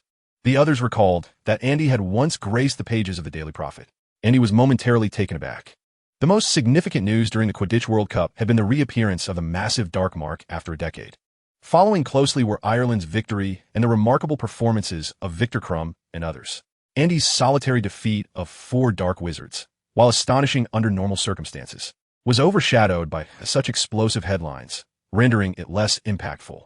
After Andy chose to selectively ignore the matter, gradually, few were inclined to seek the truth.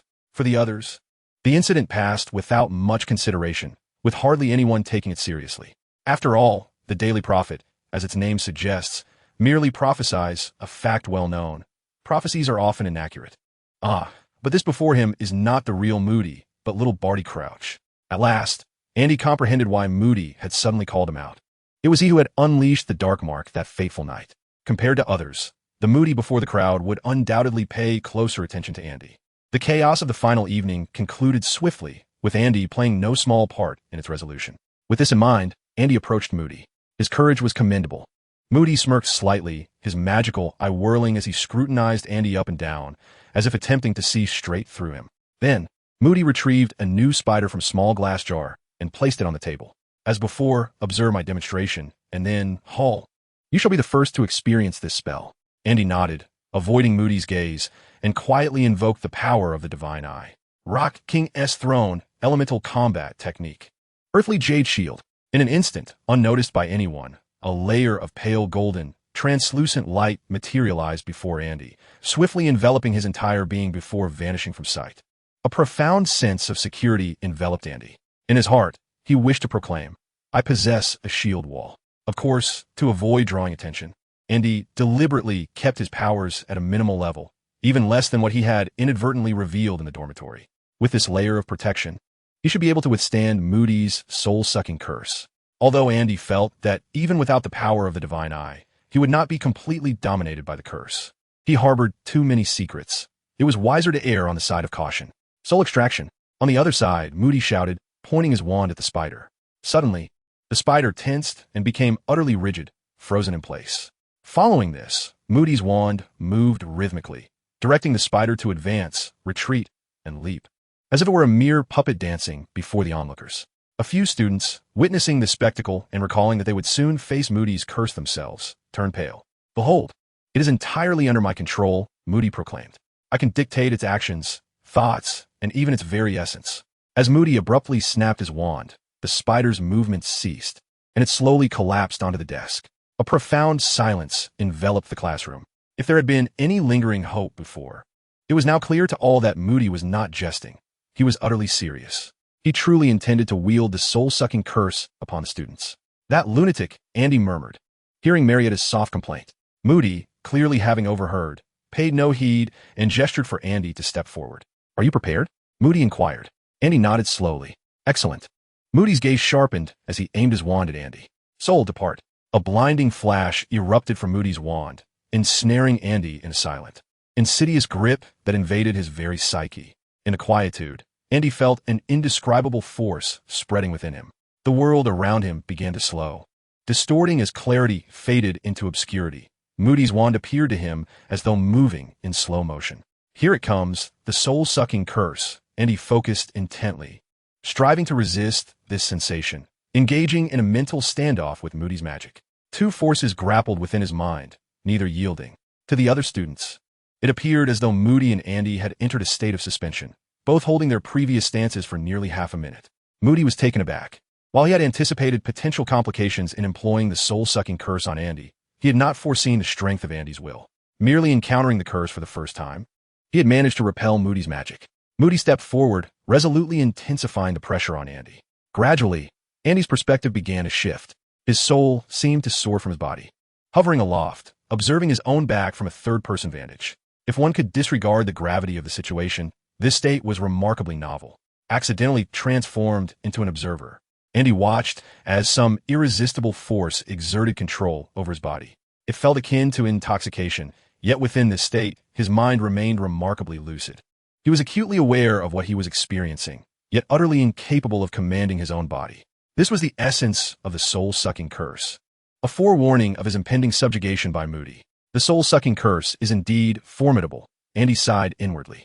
A flicker of barely perceptible excitement glinted in Moody's eyes.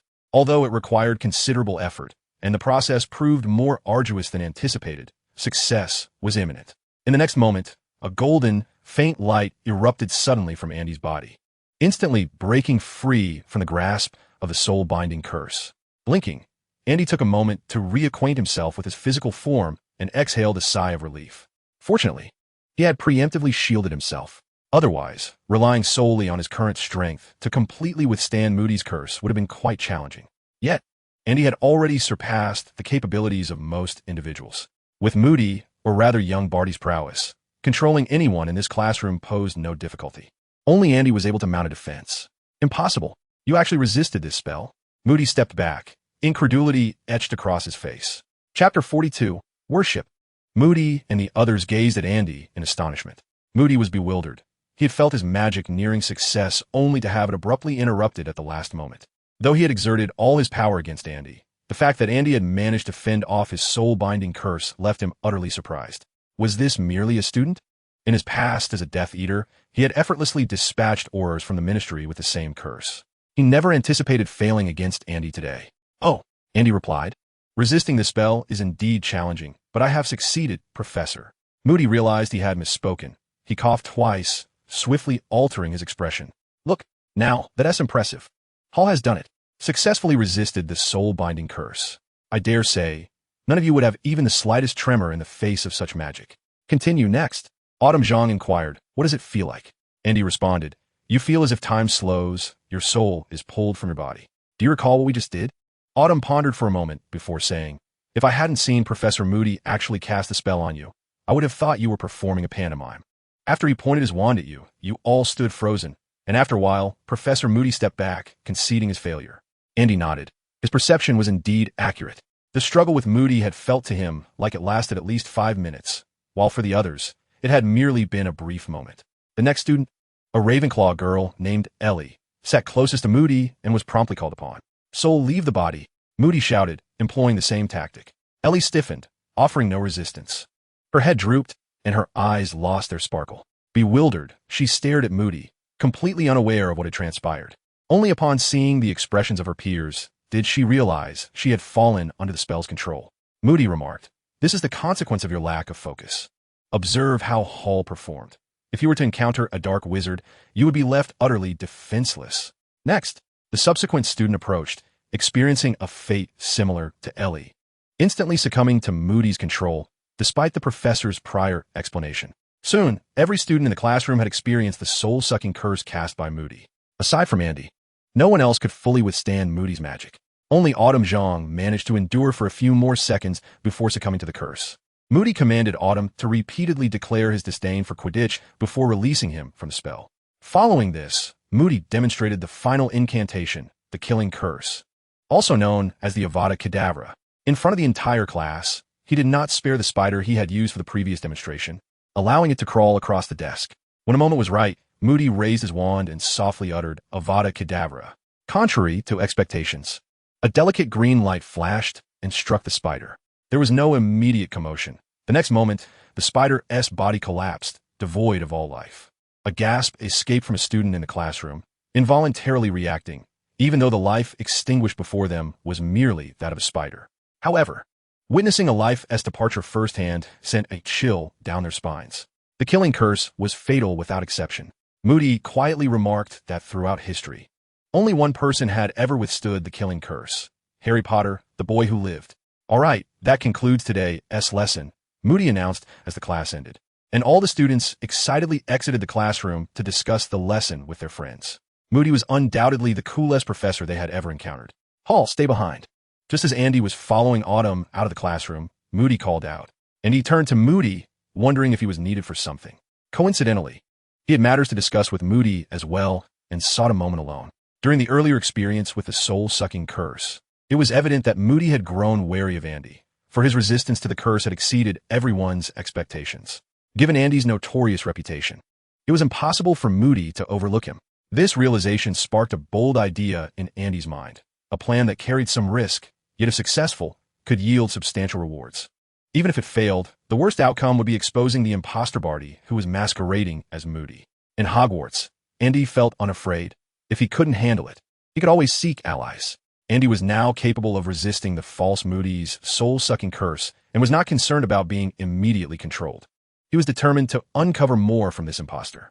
The magical prowess displayed by Moody was unparalleled among the strongest wizards Andy had ever encountered. His skills were refined, his power formidable, and he was flawless in every regard. Proficiency in diverse skills is never a burden.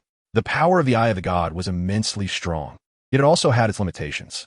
While the eye was in cooldown, Andy needed to possess sufficiently potent magic to safeguard himself. After all, the best defense is indeed a good offense, and the two concepts are not mutually exclusive. When the classroom was finally emptied of students, leaving only him and Andy, Moody spoke up. Your spirit is remarkably strong, Hall. You are the first student capable of resisting my soul-sucking curse. Are you all right? Andy shook his head. I am fine, Professor. It was indeed no simple feat, but I believe I was merely fortunate. Moody, with subtle insinuation, remarked, They all speak of you as a genius. Initially, I was skeptical. However, witnessing your recent performance has altered my perception. Just prior to this semester, you were oblivious to your wizarding identity. Where did you acquire such magical prowess? This was clearly a test.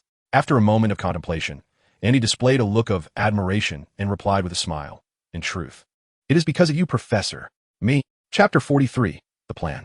Indeed, it is you, Professor, Andy asserted.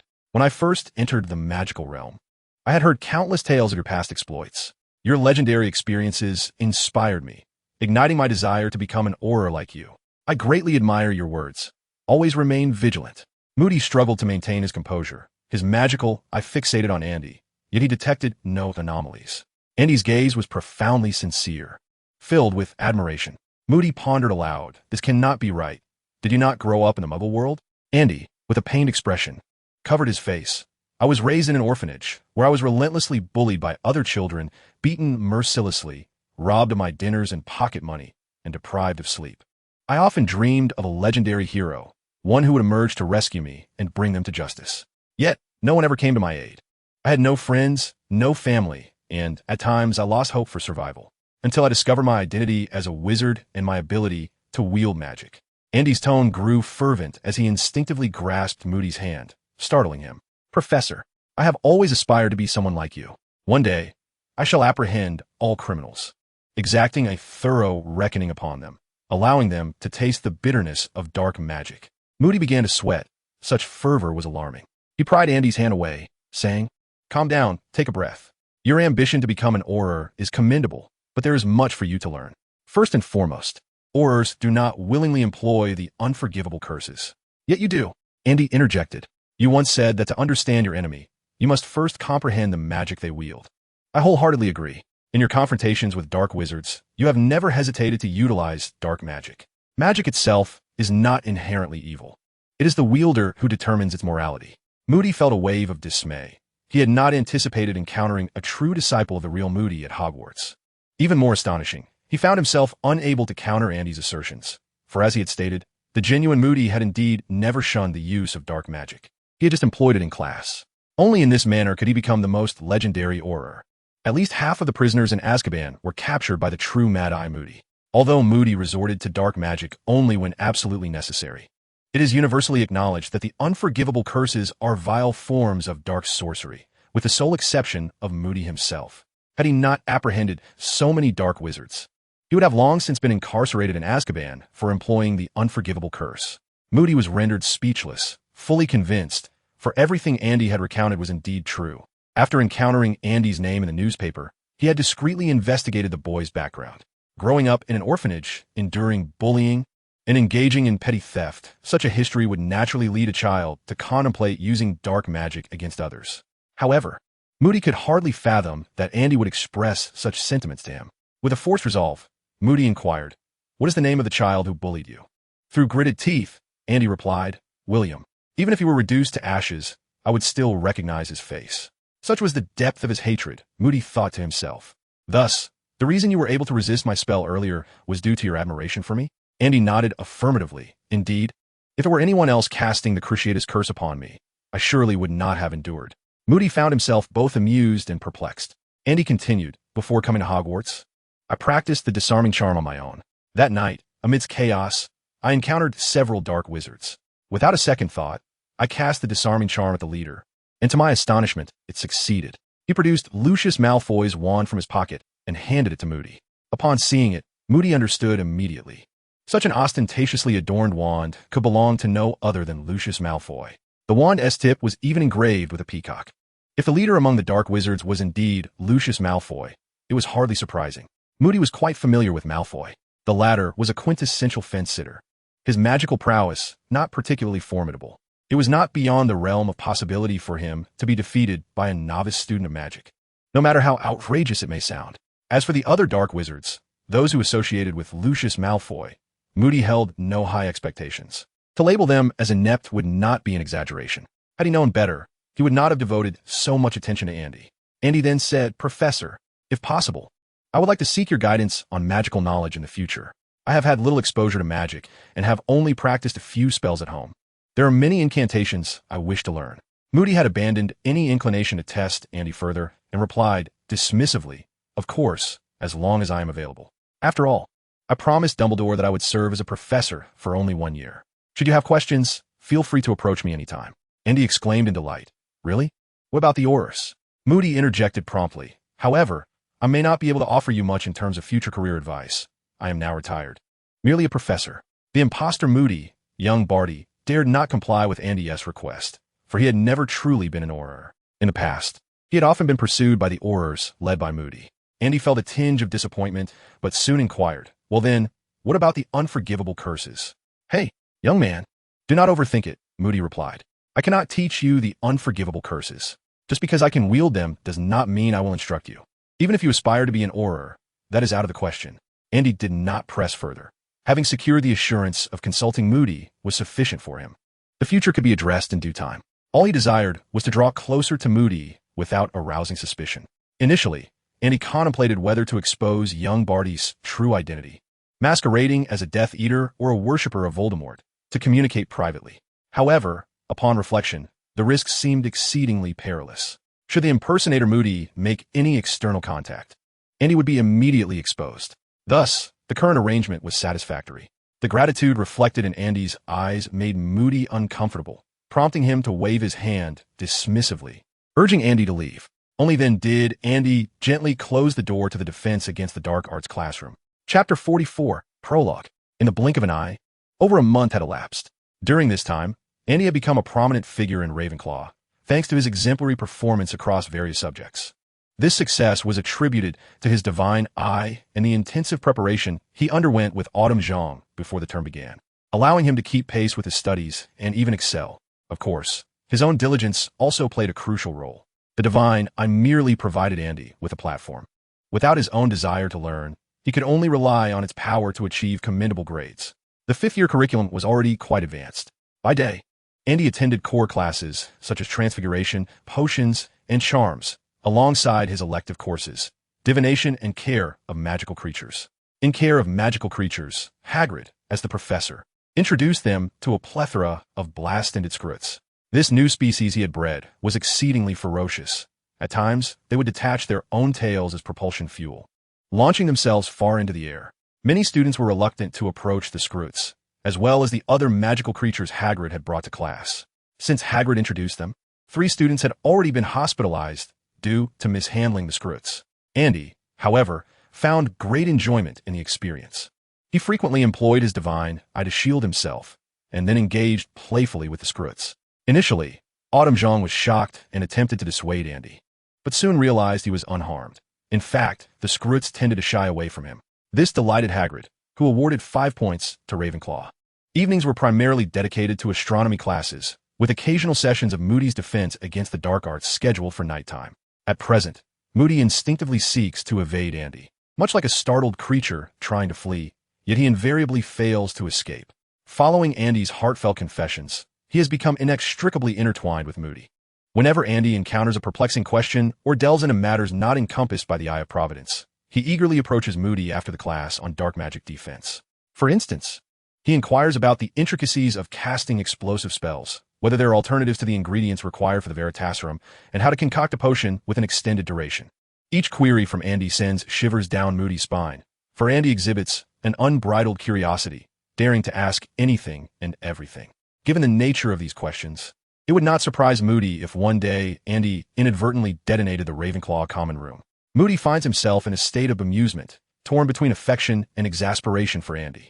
He recognizes that Andy is, indeed, a prodigy in the dark arts, possessing a multitude of commendable traits, diligence, a thirst for knowledge, and extraordinary talent. Simultaneously, he displays a blatant disregard for rules, aspiring to learn even the unforgivable curses, demonstrating both quick wit and remarkable initiative. With time, Andy is undoubtedly destined to become a formidable asset to the Death Eaters. The progress Andy has made in his magical prowess over the past month is nothing short of remarkable. Moody has witnessed Andy's development firsthand and has imparted considerable knowledge to him.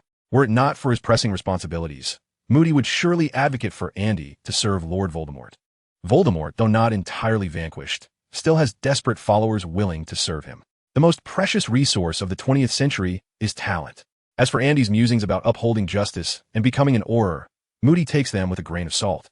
Every individual remains idealistic until confronted with the stark realities of society. The frustrating aspect is that Moody's concealed identity as Barty Crouch Jr. prevents him from revealing the truth. Thus, he can only watch helplessly as Andy becomes increasingly vibrant and active. A similar situation unfolds in other classes, where Andy strives to excel in every subject. In Transfiguration, he was the first to successfully vanish a sizable vase with a disillusionment charm, while others could only manage to obscure portions of it. In Professor Flitwick's Charms class, Andy flawlessly reproduces every new spell taught, earning him consistent accolades from Flitwick, who, being a proud Ravenclaw, wishes to see his house thrive. Especially since Ravenclaw has not triumphed in the House Cup for quite some time. Andy's outstanding performance further solidifies Flitwick's genuine admiration, which sometimes transcends mere favoritism. It is simply a recognition of merit. In Professor Bin's History of Magic, Professor Sprout's Herbology, and various other subjects, Andy has contributed significantly to Ravenclaw's point tally. The sole exception lies within the potions class. In this particular lesson, the students of Ravenclaw do not merely face the worst. They encounter an even graver plight. Ever since Andy confronted Snape directly, resulting in an apology from him, both he and the entire Ravenclaw cohort have become targets of Snape's scrutiny. Over the course of the past month, Ravenclaw students have had 50 points deducted solely in potions class. The reasons for these deductions are rather commonplace, such as soiling the desk or arriving late to class, while students from other houses might receive only a warning for similar offenses. Ravenclaw students endure severe point penalties from Snape.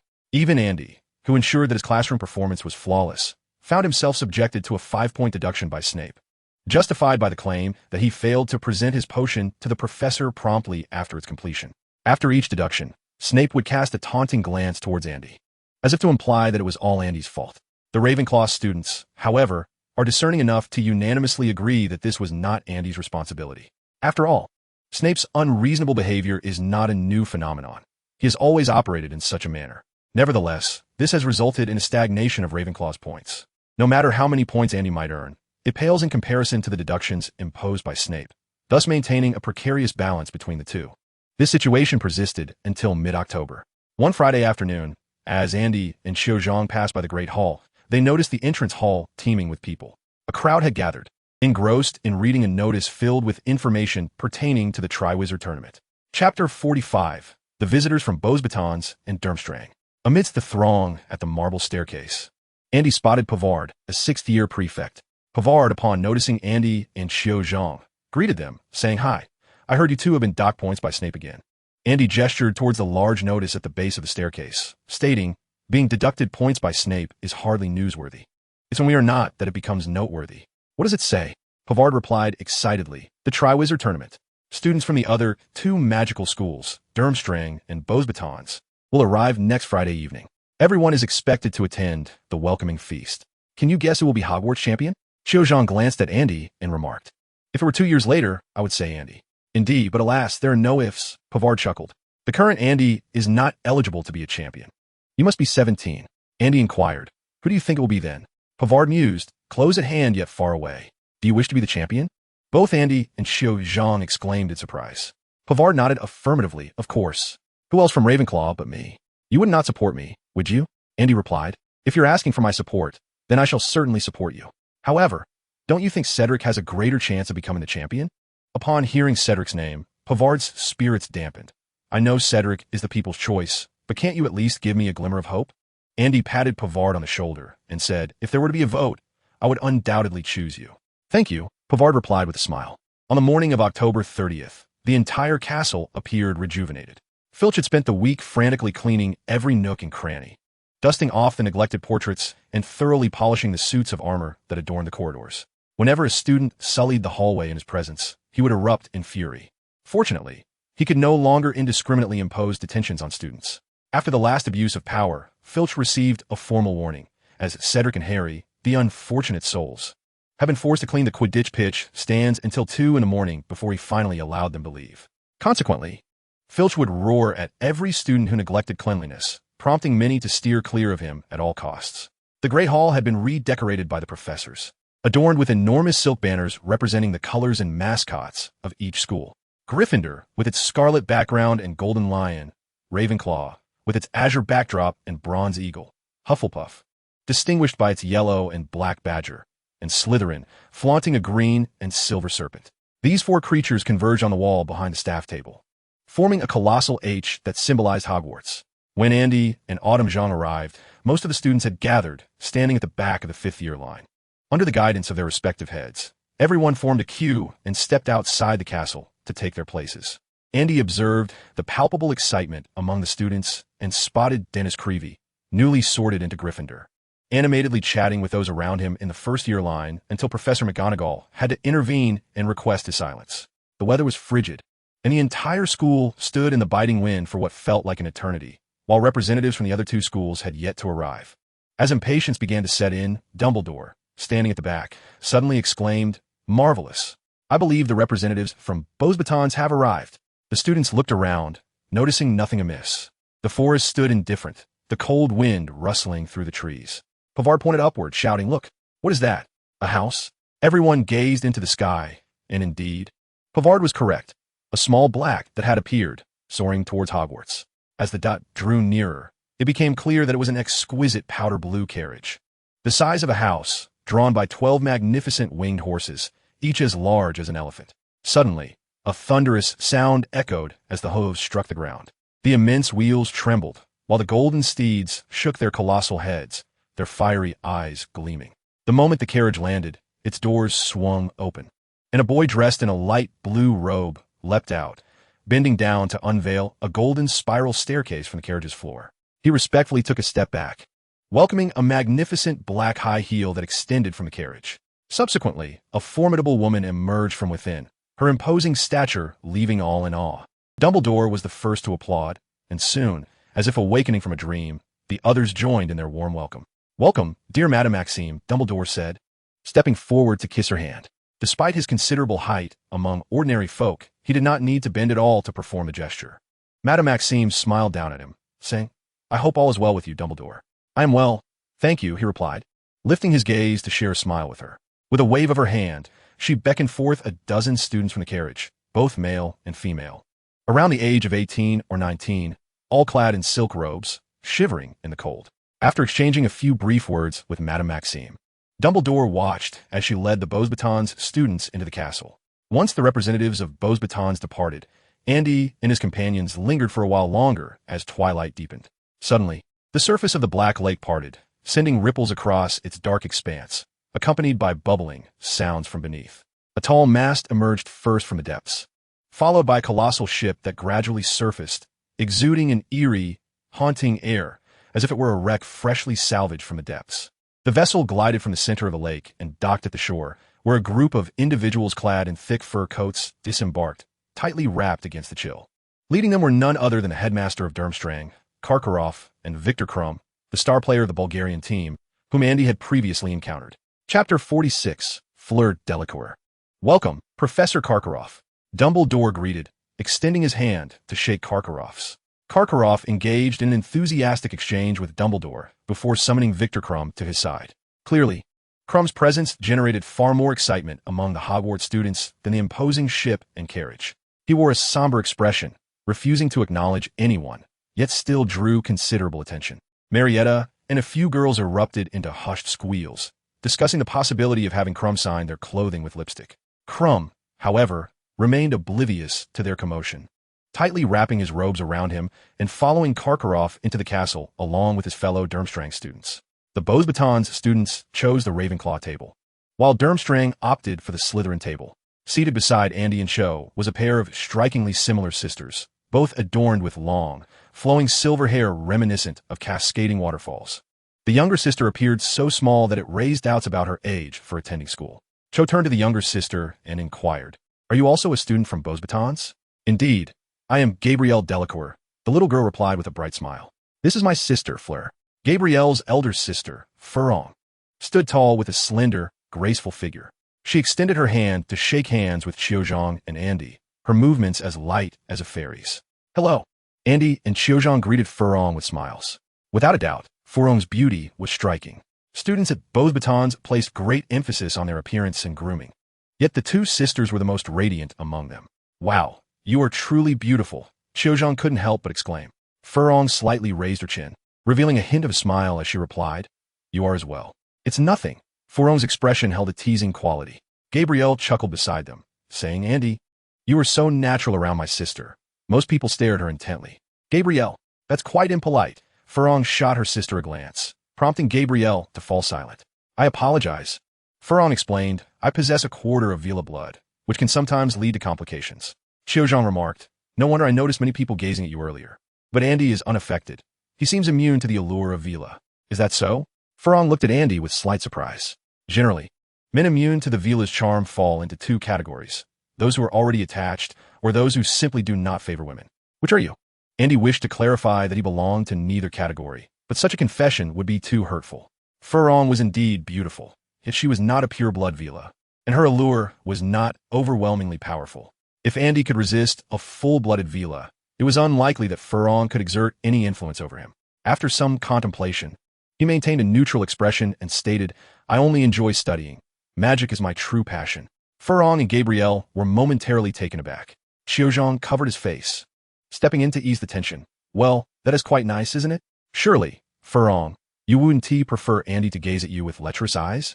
Furong candidly admitted, "Not exactly, but it is indeed more infuriating." "I see. More infuriating, you say?" Nearby, Pavid, having overheard, eagerly approached Furong with a polite smile. "Hello, I'm Pavid." "Hello, it's a pleasure to meet you." Furong interrupted before he could finish, not even glancing at his face. Pavid, feeling awkward, could only retreat in disappointment. Ding, ding, ding. At that moment, Dumbledore timely tapped his glass, welcoming the guests from Beauxbatons and Durmstrang, and subsequently announced the commencement of the banquet. As usual, an array of dishes appeared on the long table. Today's offerings were even more sumptuous than before, featuring several exotic-looking delicacies. Andy was pleasantly surprised to find French bouillabaisse, Provençal stew, and grilled lamb chops accompanied by pesto on the table. The flavors of these dishes were delightful. After Furong and her Beauxbatons classmates finished their bowls of fish soup, she darted over to the Gryffindor table to fetch a fresh, untouched plate. "Students from your school seem to have low culinary aspirations." Furong couldn't resist making a jab. Andy nodded. "Well, you know how the English are when it comes to cooking." "Indeed," Qiuzhang concurred. Furong realized she had forgotten that these two individuals were of Asian descent. When it came to the topic of critiquing British cuisine, both Andy and Qiu shared a profound understanding. At that moment, two more individuals joined the professor's table: Ludo Bagman, the head of the Department of Magical Games and Sports, and Barty Crouch, the head of the Department of International Magical Cooperation. They had both made appearances at the Quidditch World Cup, thus many recognized them. There had been 2 seats left vacant at the professor's table specifically for them. Andy's focus, however, diverged from that of the others. While the rest speculated on the reasons behind Ludo and Crouch's presence here, He cast a glance towards Moody's seat at the professor's table. The imposter Barty Crouch, disguised as Moody, sat nearby, displaying no signs of abnormality. He didn't even spare a glance at the real Crouch. He maintained the persona of Moody, consuming only the food he had brought along.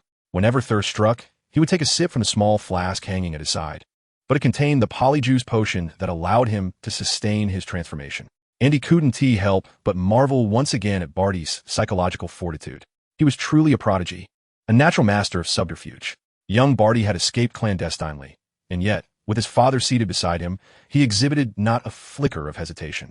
Once everyone had finished their meal, Dumbledore stood once more and proclaimed loudly, "The moment has finally arrived. Allow me to first introduce our esteemed guests. Mr. Barty Crouch, head of the Department of International Magical Cooperation, and Mr. Ludo Bagman, head of the Department of Magical Games and Sports. These two will join myself, Madame Maxime, and Professor Karkaroff to form the judging panel, assessing the efforts of each champion." He then addressed Filch. "Mr. Filch, please bring forth the box." After Dumbledore's words, Filch approached, cradling a large wooden box, adorned with jewels. Its exterior was rather antiquated, exuding an air of mystery. Chapter 47, The Goblet of Fire. Filch placed the box upright before Dumbledore. After expressing his gratitude to Filch, Dumbledore turned to the assembly, stating, "This year's Triwizard Tournament events have been reviewed by Mr. Crouch and Mr. Bagman. The staff of the Ministry and the professors have exerted considerable effort to ensure the flawless execution of the tournament. These events will comprehensively test the champion's magical abilities, courage, intellect, and, of course, the most crucial element, strength." He then relayed Filch's reminder to ensure the smooth running of the tournament. "The Quidditch pitch has been closed off. I urge all students not to trespass during their leisure time to avoid any accidents." With that, Dumbledore cast a subtle glance at the Gryffindor and Hufflepuff tables. Harry and Cedric sat stiffly, striving to appear oblivious. Dumbledore continued, "Each school will designate one champion as their representative to compete. The members of the judging panel will assign scores to the champions based on their performances in the competition. At the conclusion of all events, the champion with the highest score will represent their school and win the Triwizard Tournament. Many have inquired about the selection process for the champions. Now, the time has come to reveal it. It is the Goblet of Fire." Dumbledore produced his wand and tapped the wooden box thrice, causing the lid to open. He then reached inside and retrieved a rather roughly carved wooden goblet. Within the goblet, blue and white flames burned continuously, captivating the attention of all present. Every student wishing to enter their name for consideration as a champion must inscribe their name and representing school on a piece of parchment and cast it into the Goblet of Fire. From this moment forth, the goblet will reside in the entrance hall, and students aspiring to become champions must register within a 24-hour period. To prevent those under 17 from succumbing to temptation, I will impose a slight restriction on the registration process. Dumbledore continued with a smile, stating that an age threshold will be established. Any registrants who fail to meet the age requirement will be detected by magic. I must also remind everyone that entering the competition is, in essence, a contract with the Goblet of Fire, which is binding and cannot be violated. Regardless of the circumstances, champions chosen by the goblet must participate in the contest. Therefore, I urge you to contemplate carefully whether you possess the resolve to face this challenge before registering. That is all I wish to convey. Good night, everyone. After Dumbledore declared the assembly dismissed, he descended from the podium to converse quietly with Professor Ludo Bagman and Barty Crouch. His words heightened the excitement in the auditorium. Although he had wished everyone good night, the atmosphere was charged with discussions about the Goblet of Fire and the Triwizard Tournament, making sleep for anyone present utterly impossible, except for Andy, who was well prepared, and those who had no intention of registering. Everyone stood and filed out, engaging in animated discussions about the candidates for their respective schools. Autumn observed the relaxed demeanor of Andy and curiously asked, "With that age threshold, some individuals will be entirely unable to register. Aren't you disappointed?" "Disappointed? Not at all," Andy replied. "Rest assured, I have my methods." "Oh, I shall await your demonstration." Fleur inquired, "Do you wish to participate in the Triwizard Tournament?" "Indeed," Andy candidly acknowledged. Fleur displayed an expression of amusement, "But you have yet to turn 17. How will you register?" "Well, I'll take it one step at a time. There will surely be a way," Andy remarked.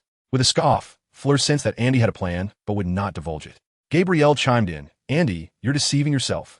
You can't bypass Professor Dumbledore's age threshold. Madame Maxime has stated he is one of the greatest wizards of our time." Andy crouched down with a smile and said to Gabrielle, "If I succeed, I can help you register too. Would you like to be Bosbaton's champion?" Gabrielle's eyes widened in astonishment. Really? Well then. Furong stepped forward, placing herself protectively behind Gabrielle, her voice tinged with irritation. Please do not instill such dangerous notions in my sister. She is merely a child. I brought her here solely because I did not wish for her to remain alone in Buzzbaiton. It seems you lack the capability to overcome Professor Dumbledore's age restrictions. One should possess a modicum of self-awareness. Andy retorted, what if I truly manage to sign up for the competition and am chosen as a champion? Furong, thoroughly exasperated with Andy, scoffed, very well. I wager you shall not succeed. Should you indeed prevail, I shall grant you one request, whatever you desire of me. Conversely, if you fail to submit your name to the Goblet of Fire, you must amend your contemptuous demeanor and apologize to both me and Gabrielle. Pavard happened to pass by, and, upon hearing Furong's words, his expression turned to stone as he glanced at Andy, muttering, whatever you desire. Ron Weasley, who was trailing behind Harry and Hermione, bore a similar expression, having overheard Furong's proclamation. She is truly beautiful, Ron mused, lingering on the memory of Furong's retreating figure. Harry coughed discreetly, tugging at Ron's sleeve. Actually, the girls at Hogwarts are quite remarkable, Ron. Stop staring. She's already a distance away. Oh, Autumn. Hermione lamented, smacking her forehead in despair, convinced that the two were beyond redemption. Andy remained rooted in place, perplexed. What have I done to provoke her? Is it a crime not to fawn? Autumn Zhang, grinning, regarded Andy. I do not know, but I must admit, I am quite eager to witness your capitulation and apology. Chapter 48, Registration. The following day, Saturday. Typically, weekend mornings find the castle rather devoid of inhabitants, as everyone wishes to indulge in a bit more slumber. However, the entrance hall was bustling with students today, all gathered to witness the spectacle. The Goblet of Fire was prominently situated in the center of the hall, encircled by a slender golden line, with blue and white flames still flickering within the wooden chalice. Shortly after Andy and Autumn arrived, they observed the students of Durmstrang entering in a steady stream, led by Karkaroff. They shed their fur coats, clad uniformly in crimson robes, with Victor Krum at the forefront. Karkaroff proudly lifted his chin, casting a glance at the other Hogwarts students as he commanded, show them your strength. Come forth, champions of Durmstrang. Krum, maintaining his stoic demeanor, stepped forward. He crossed the delicate golden line before the Goblet of Fire and deposited a piece of parchment into its depths. The blue and white flames surged, transforming into a fiery red, engulfing the parchment before returning to its original state. Following Krum's example, the other Durmstrang students likewise submitted their own parchments inscribed with their names. After everyone had cast their names into the Goblet of Fire, Karkaroff erupted into laughter as he clapped Krum on the shoulder, leading his students away. The Durmstrang students exhibited an air of defiance, their brazen demeanor eliciting discontent among the others present, yet the Hogwarts students remained reticent, unable to voice their objections, as none had dared to sign up before the assembly. At that moment, a cacophony of noise approached from the direction of the Great Hall. Advancing toward them were the familiar trio of Harry Potter, along with the red-haired twins and Lee Jordan for Gryffindor. The latter, who also served as the commentator for Quidditch matches, found himself unemployed this semester due to the Triwizard Tournament. Hi, Cho, Harry greeted, noticing Cho Chang's ever-shy demeanor. Cho responded, yet her curiosity was piqued more by the twins, inquiring, I heard you two are also looking to enter? No introduction was necessary. Andy recognized the twins as Fred and George Weasley, Ron's older brothers and the perennial adversaries of Filch, notorious pranksters within the castle. Their reputation preceded them, as they were known for their antics beyond their studies. Cho, familiar with them from frequent encounters on the Quidditch pitch, teased, does it really work? If it does, could you share some with us? Harry, taken aback, exclaimed, Cho, you want to enter too? Not me, it's Andy, Cho replied, glancing at Andy, unable to suppress a smile. They were evidently aware of Andy's name, and one of the twins' eyes lit up as he greeted Andy. Hello, I'm George. Andy retorted, no. You're Fred, he asked George. The twins exchanged astonished glances, asking, how did you know? I guessed. I've heard you often employ that trick. Fred chuckled heartily, nudging George with his elbow. I like him. Me too, George chimed in. All right, enough chit-chat. We must go become champions, Fred declared. Beside them, Hermione sighed exasperatedly. Oh, dear. You really intend to do this? Spare yourselves. You won't succeed. Dumbledore's magic will surely detect this. Andy laughed. I think it would be more effective if you just crumple up the parchment and toss it in. Your chances might be better that way. Hermione nodded, indeed. But wait, you're not yet 17. According to the rules, you cannot participate in the Triwizard Tournament. The twins feigned ignorance, responding with a casual, oh, While looking at Andy, right? Why didn't we think of that? We could just throw it in. But let us try the aging potion first. It's the most straightforward method, Fred suggested. Andy merely spoke in jest, knowing full well that it was impossible. The age restrictions set by Dumbledore not only ensured that underage individuals could not participate, but also functioned as a security measure. Only those who had genuinely crossed that threshold could submit their information into the Goblet of Fire. Otherwise, if one could casually toss their name in, it would lead to a scenario where anyone could participate at will. After their preparations were complete, Fred and George ceased their jovial banter, adopting an unusual seriousness as they approached the Goblet of Fire. The entire hall fell silent, awaiting their outcome. 1, 2, 3, the twins exclaimed in unison, stepping across the age boundary before the goblet. They succeeded. Fred waved his hand in excitement. Both he and George had fully crossed the threshold. However, an explosive sound followed, and the twins were lifted by an unseen force and violently hurled backwards, crashing heavily onto the ground several meters away. Moreover, long white beards erupted from their faces, covering their chins. The onlookers in the hall erupted in laughter at their appearance. Even the twins, upon seeing one another, could not contain themselves, collapsing to the ground and laughing until their stomachs ached. "I did warn you," came the voice of Dumbledore, who entered the hall, struggling to suppress his laughter. "Miss Fawcett from Ravenclaw, Mr. Summers from Hufflepuff, and your thoughts align, but your beards are far more stylish than theirs. I suggest you hasten to Madame Pomfrey in the infirmary. You shall not be alone." The twins continued to chuckle uncontrollably as they stood and departed with Lee Jordan. Dumbledore, with a smile gracing his face, addressed everyone once more. "I implore you not to waste your efforts, for Madame Pomfrey is exceedingly busy at present. Of course, if you wish to style your chin specifically, that is a different matter altogether." His words sparked another wave of laughter, and with that, he too left with a chuckle. Once Dumbledore departed, Harry and his friends exchanged glances.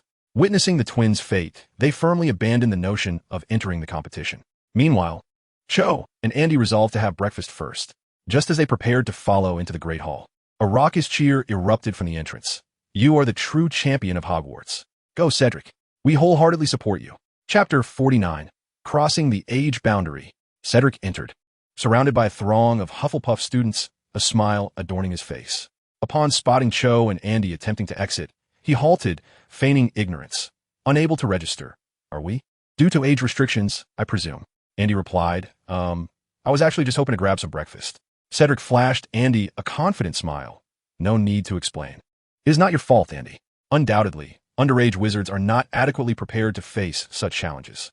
It was the first occasion Cedric had bested Andy in anything, and even the mere exchange filled him with delight. With a hearty laugh, and encouraged by the cheers of others, he stepped across the boundary and cast his name into the Goblet of Fire. Unsurprisingly, the goblet accepted him, the blue-white flames enveloping the parchment, transforming it to a vibrant red before returning to normal. After the registration for the Triwizard Tournament concluded, Cedric approached Andy and inquired, "Do you wish to register? Perhaps I can assist you. Just hand over your parchment, and I shall ensure it finds its way into the Goblet of Fire. I am aware that you harbor a desire to participate. Frankly, your prowess is indeed formidable, and it is a pity that you cannot become a champion." Autumn Zhang pointed at Andy and remarked, "Surely you do not entertain the same notion? Do not even consider having someone else register on your behalf. That would be cheating." Andy replied, exasperated, "Are you all unaware that each individual is permitted to register only once? The Goblet of Fire will undoubtedly impose restrictions. If you have already submitted your parchment, you cannot assist another in their registration." "Really?" Cedric and Autumn Zhang were taken aback, genuinely unaware of this fact. With a resigned gesture, Andy explained, "Logically speaking, if such a registration method were unrestricted, it would soon give rise to a secondary market for proxies. Those unwilling to register themselves could take advantage of the situation to earn some pocket money.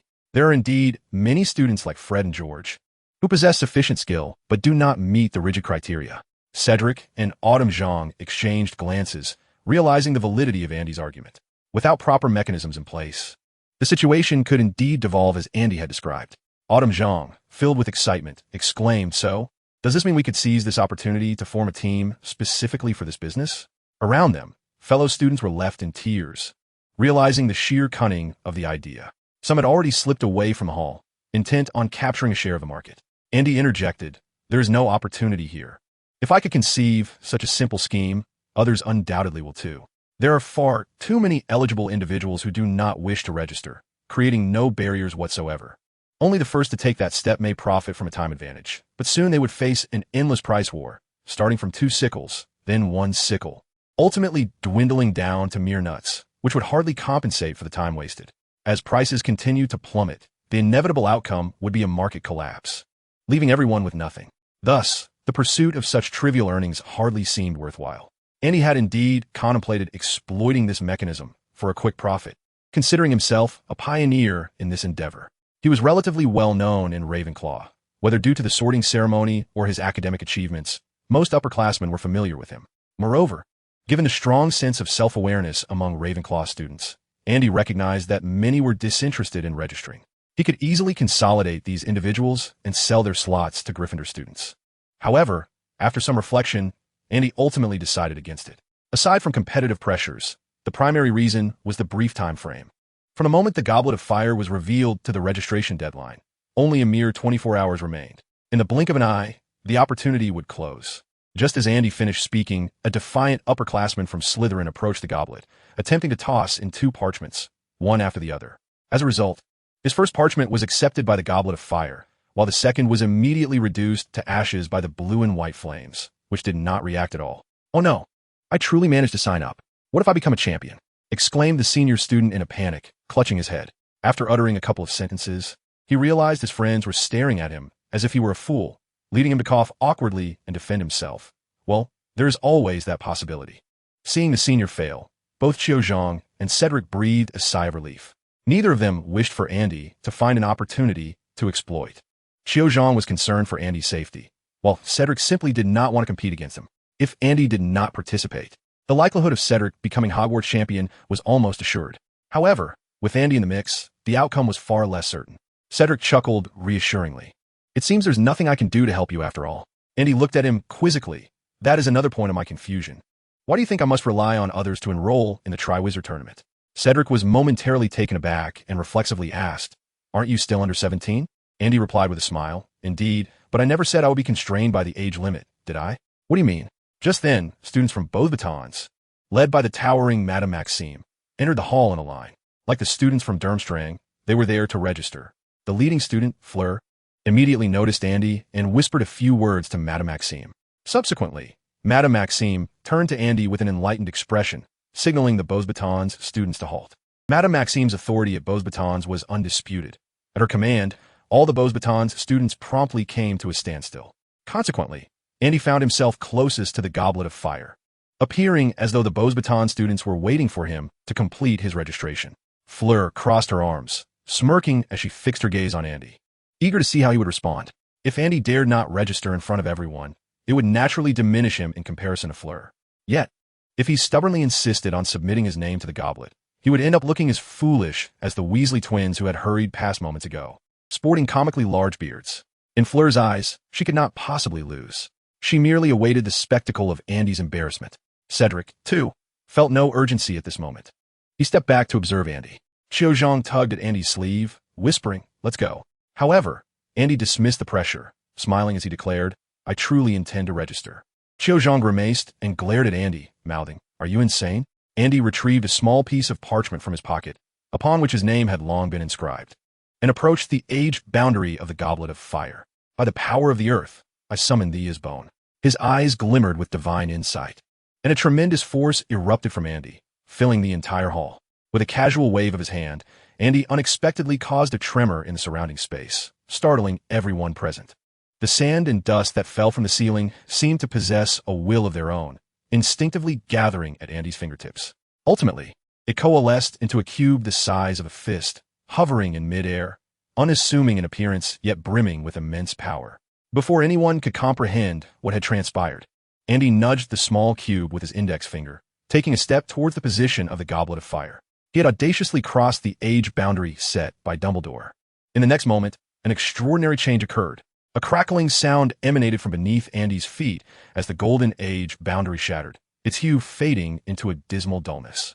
Simultaneously, waves of energy surged forth, erupting from the Goblet of Fire and radiating outward. Boom! The goblet began to sway violently, teetering on the brink of collapse, its blue-white flames stretching into slender tendrils, barely maintaining their existence. The powerful energy knocked several curious students to the ground, even causing the Beauxbatons group to stagger backward. Madame Maxime's eyes widened in astonishment. What is happening? The aura surrounding Andy was escalating rapidly. To Madame Maxime and the others, Andy appeared to have transformed entirely. Gone was the calm and gentle demeanor he once possessed. In its place was a sharp, formidable presence. Andy resembled a piercing spear, thrusting boldly into the goblet of fire, penetrating it with ease. This was indeed Andy's original intention. He could straightforwardly compel the goblet to acknowledge him. All that was required was to manifest the true power of the Eye of God. The Goblet of Fire was an extraordinary magical artifact, existing since the inception of the Triwizard Tournament, used for the selection of champions.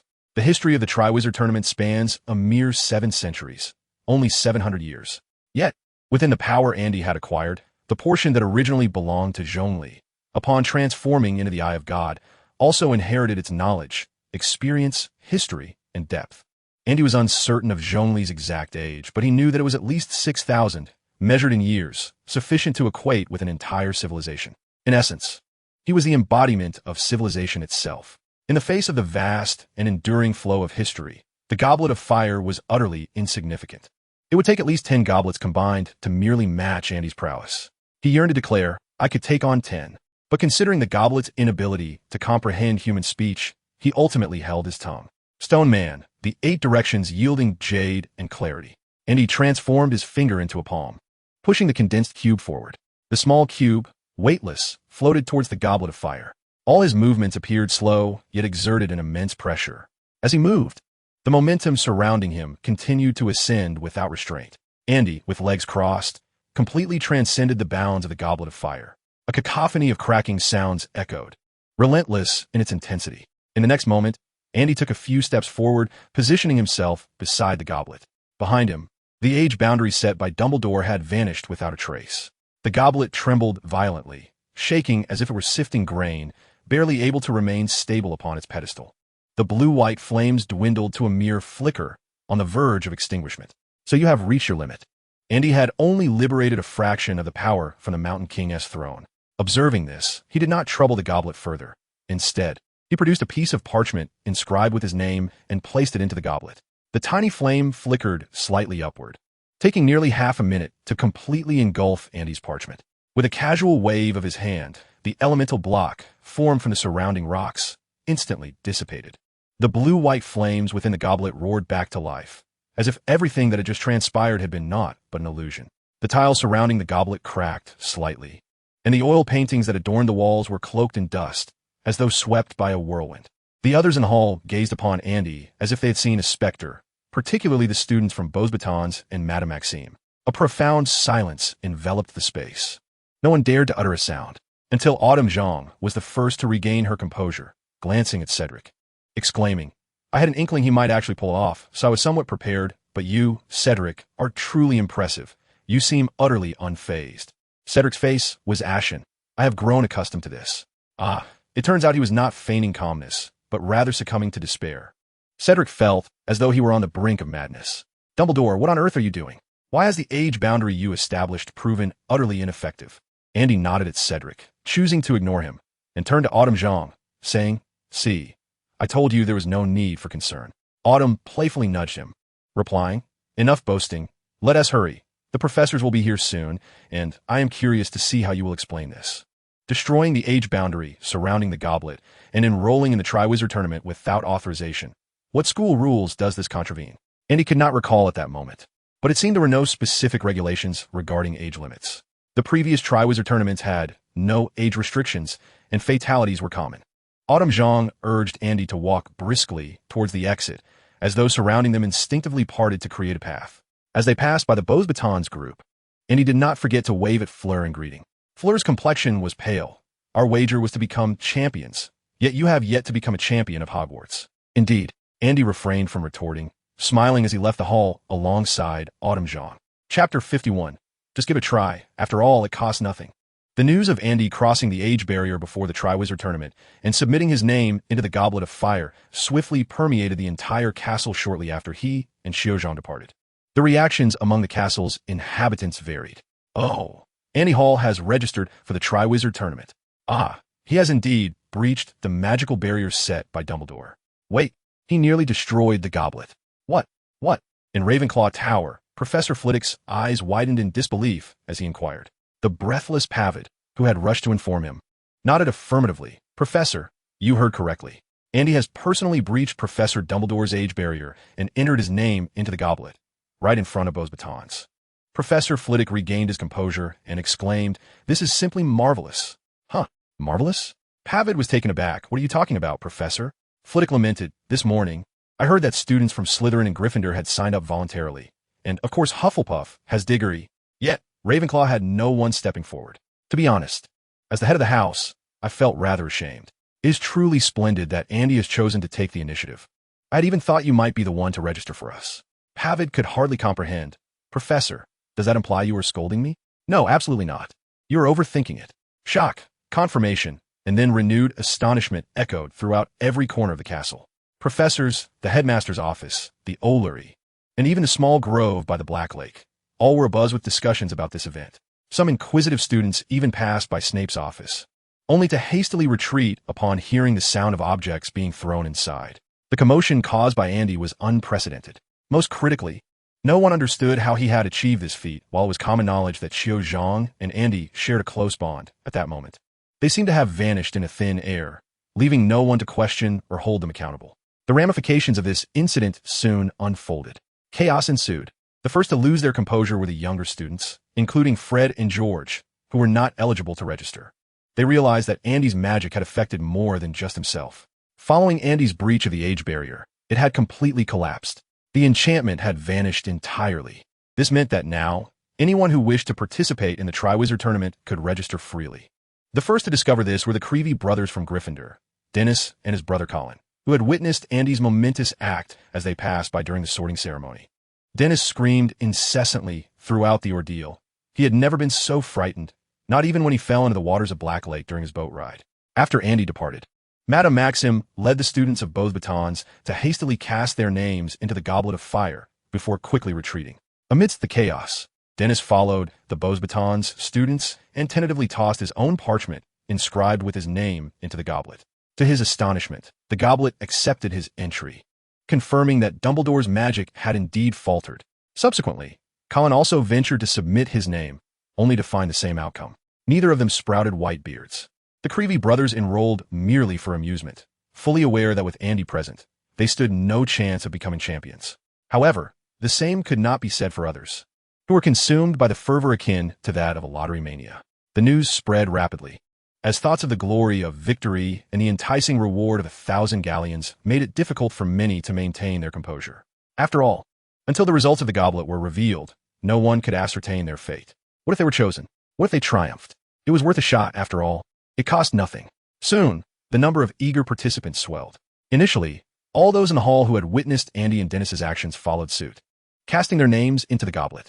The goblet seemed to welcome all, devouring any parchment thrown its way. Subsequently, students dining in the Great Hall squeezed into the entrance hall.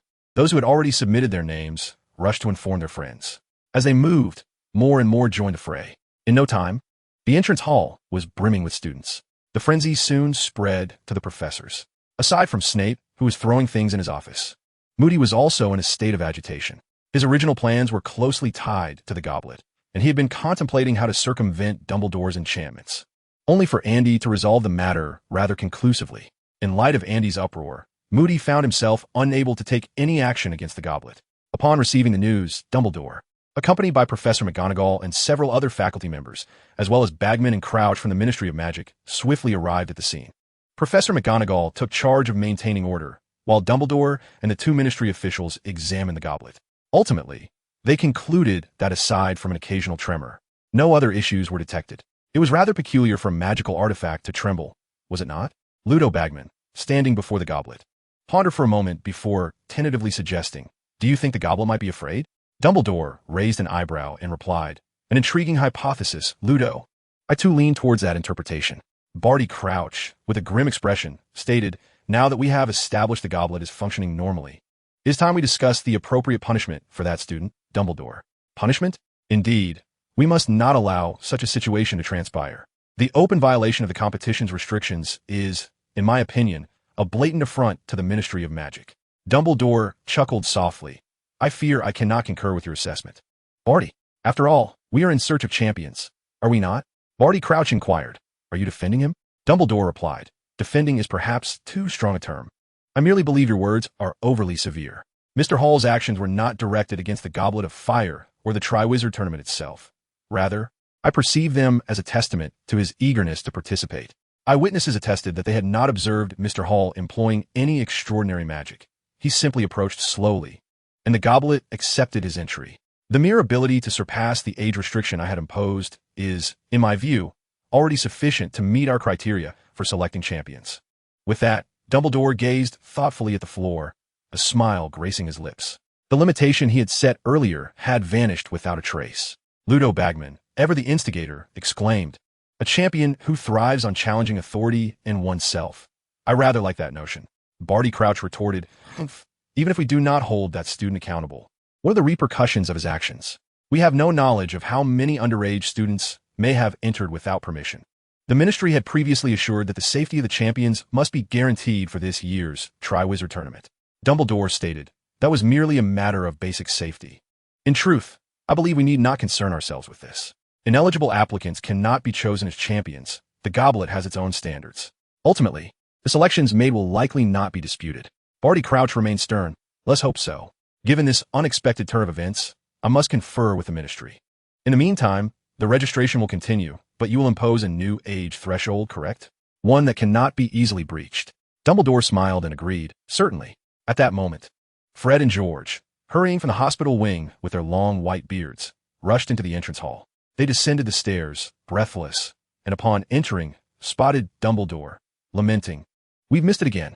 Chapter 52, Unexpected Events and Death. In the evening, Andy and Autumn emerged from Hagrid's hut at the edge of the Forbidden Forest, casting furtive glances at the castle. "It's been a while. Surely, it's safe now?" Autumn looked at Andy. "If you were to be expelled, you might as well find a way to blow up the goblet before you leave. Then we could play Quidditch again. Don't even think about it. It's impossible." Andy was acutely aware of the consequences that awaited him after breaching the age limit.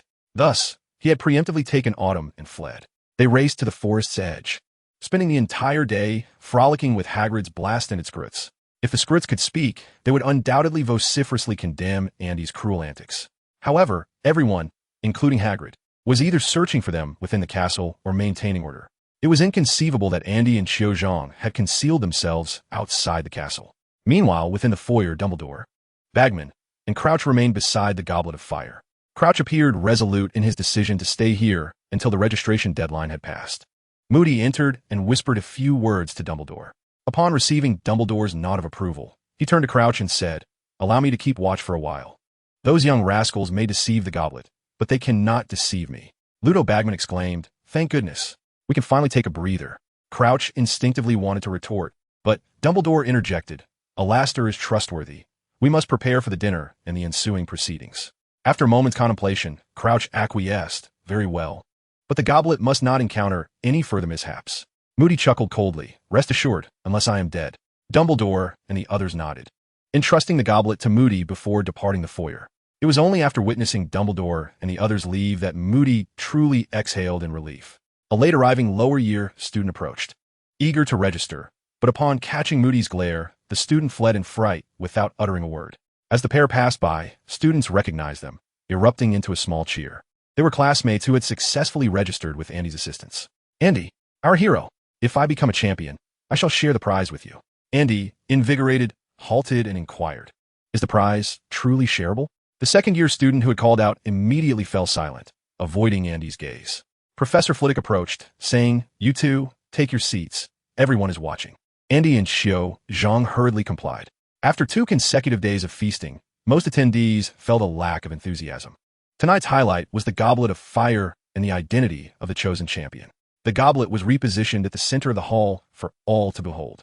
The dinner commenced swiftly. Once everyone had dined, Dumbledore rose once more. With a wave of his wand, the majority of the hall's lights dimmed, leaving only a flicker of candlelight and the shimmering blue-white flames of the goblet. Silence enveloped the hall. No one dared to utter a sound. Dumbledore's voice rang out. "The Goblet of Fire is about to make its decision. Before it does, I wish to say a few words." Many were aware that today had unfolded with an unexpected turn of events. Numerous students had crossed the age boundary and submitted their names into the goblet. Dumbledore glanced toward the Ravenclaw table after his announcement. The hall remained silent, all awaiting his continuation. Realizing he had created an overly tense atmosphere, Dumbledore smiled and added, "I have discussed this matter with the two gentlemen from the Ministry of Magic, and we must acknowledge that this was an unforeseen incident. The outcome of the Goblet of Fire is irrevocable. Any name cast into its depths has the opportunity to emerge as a champion representing their respective school." A resounding cheer erupted within the hall.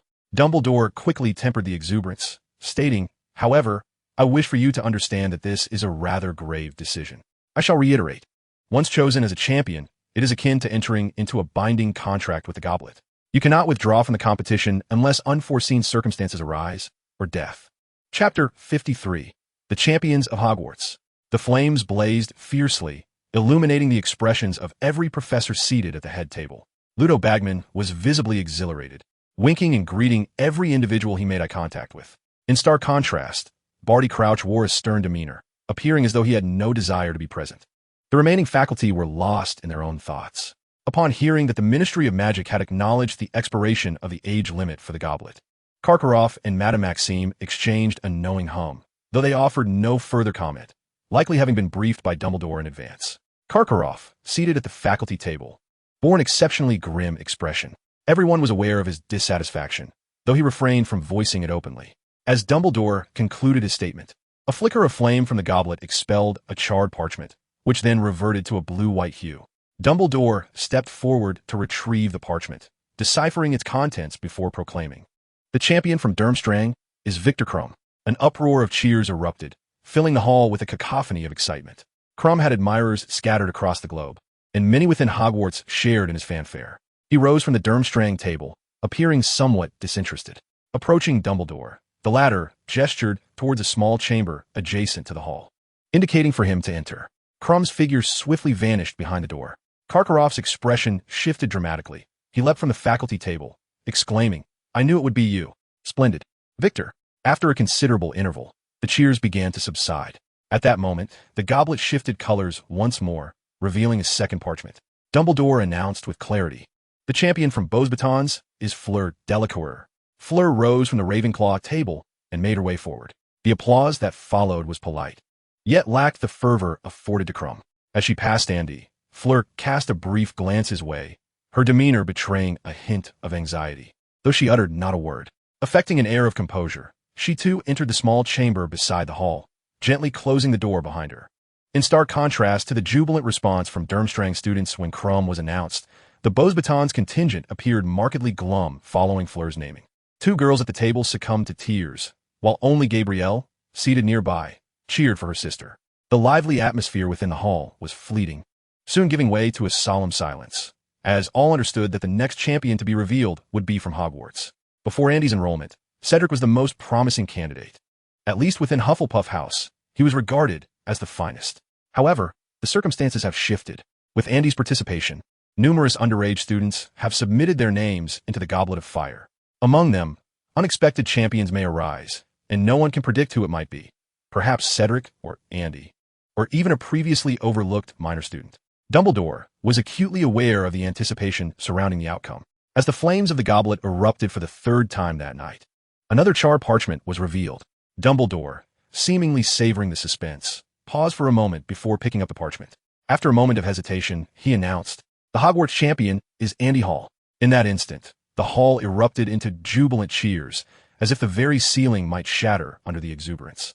The students of Ravenclaw leaped in wild jubilation, their excitement directed toward Andy. Cho Chang appeared particularly animated, although she had mentally prepared for this moment. The reality of it overwhelmed her emotions.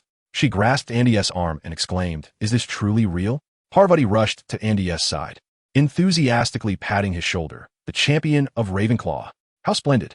Cho, astonished, asked, "Didn't T want to participate as well?" Parvati shrugged, replying, "With Andy in the running, why would I waste my time signing up? If Andy couldn't become a champion, do you think I could?" It made sense. Among all the houses, only the long table of Hufflepuff remained somewhat subdued. Andy's selection as champion meant Cedric's opportunity had vanished. Yet the Hufflepuff students harbored no particular animosity toward Andy. They merely applauded, celebrating the emergence of a Hogwarts champion. The impact of Andy breaking Dumbledore's age restriction was greater than he had anticipated, elevating his reputation among the students to unprecedented heights. Many younger Hufflepuff students also joined in the enrollment, inadvertently beginning to envision their own chances of becoming champions. Despite their initial support for Cedric, Dumbledore's restrictions had previously stifled their aspirations, making them believe they could never participate in the Triwizard Tournament.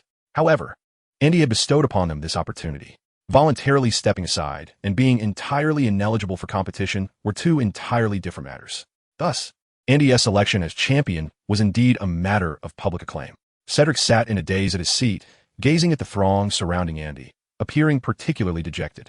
At the Gryffindor table, including Harry, Hermione, and the twins, everyone stared at Andy in astonishment. They truly did not expect that Andy would become a champion. His declaration drew a glare from the Hufflepuff students.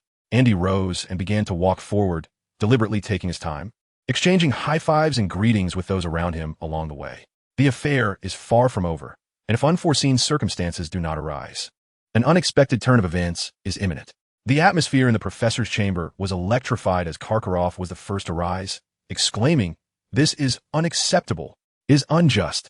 He is not yet 17. I contest his eligibility to compete." Professor Flitwick regarded Karkaroff and replied, "So, you imply that Victor Crumb would fear a younger adversary? Is that your assertion?" "What? No," Karkaroff retorted. "I have never uttered such a statement, but the champion chosen by Hogwarts contravenes the rules we established at the outset." Ludo Bagman chuckled.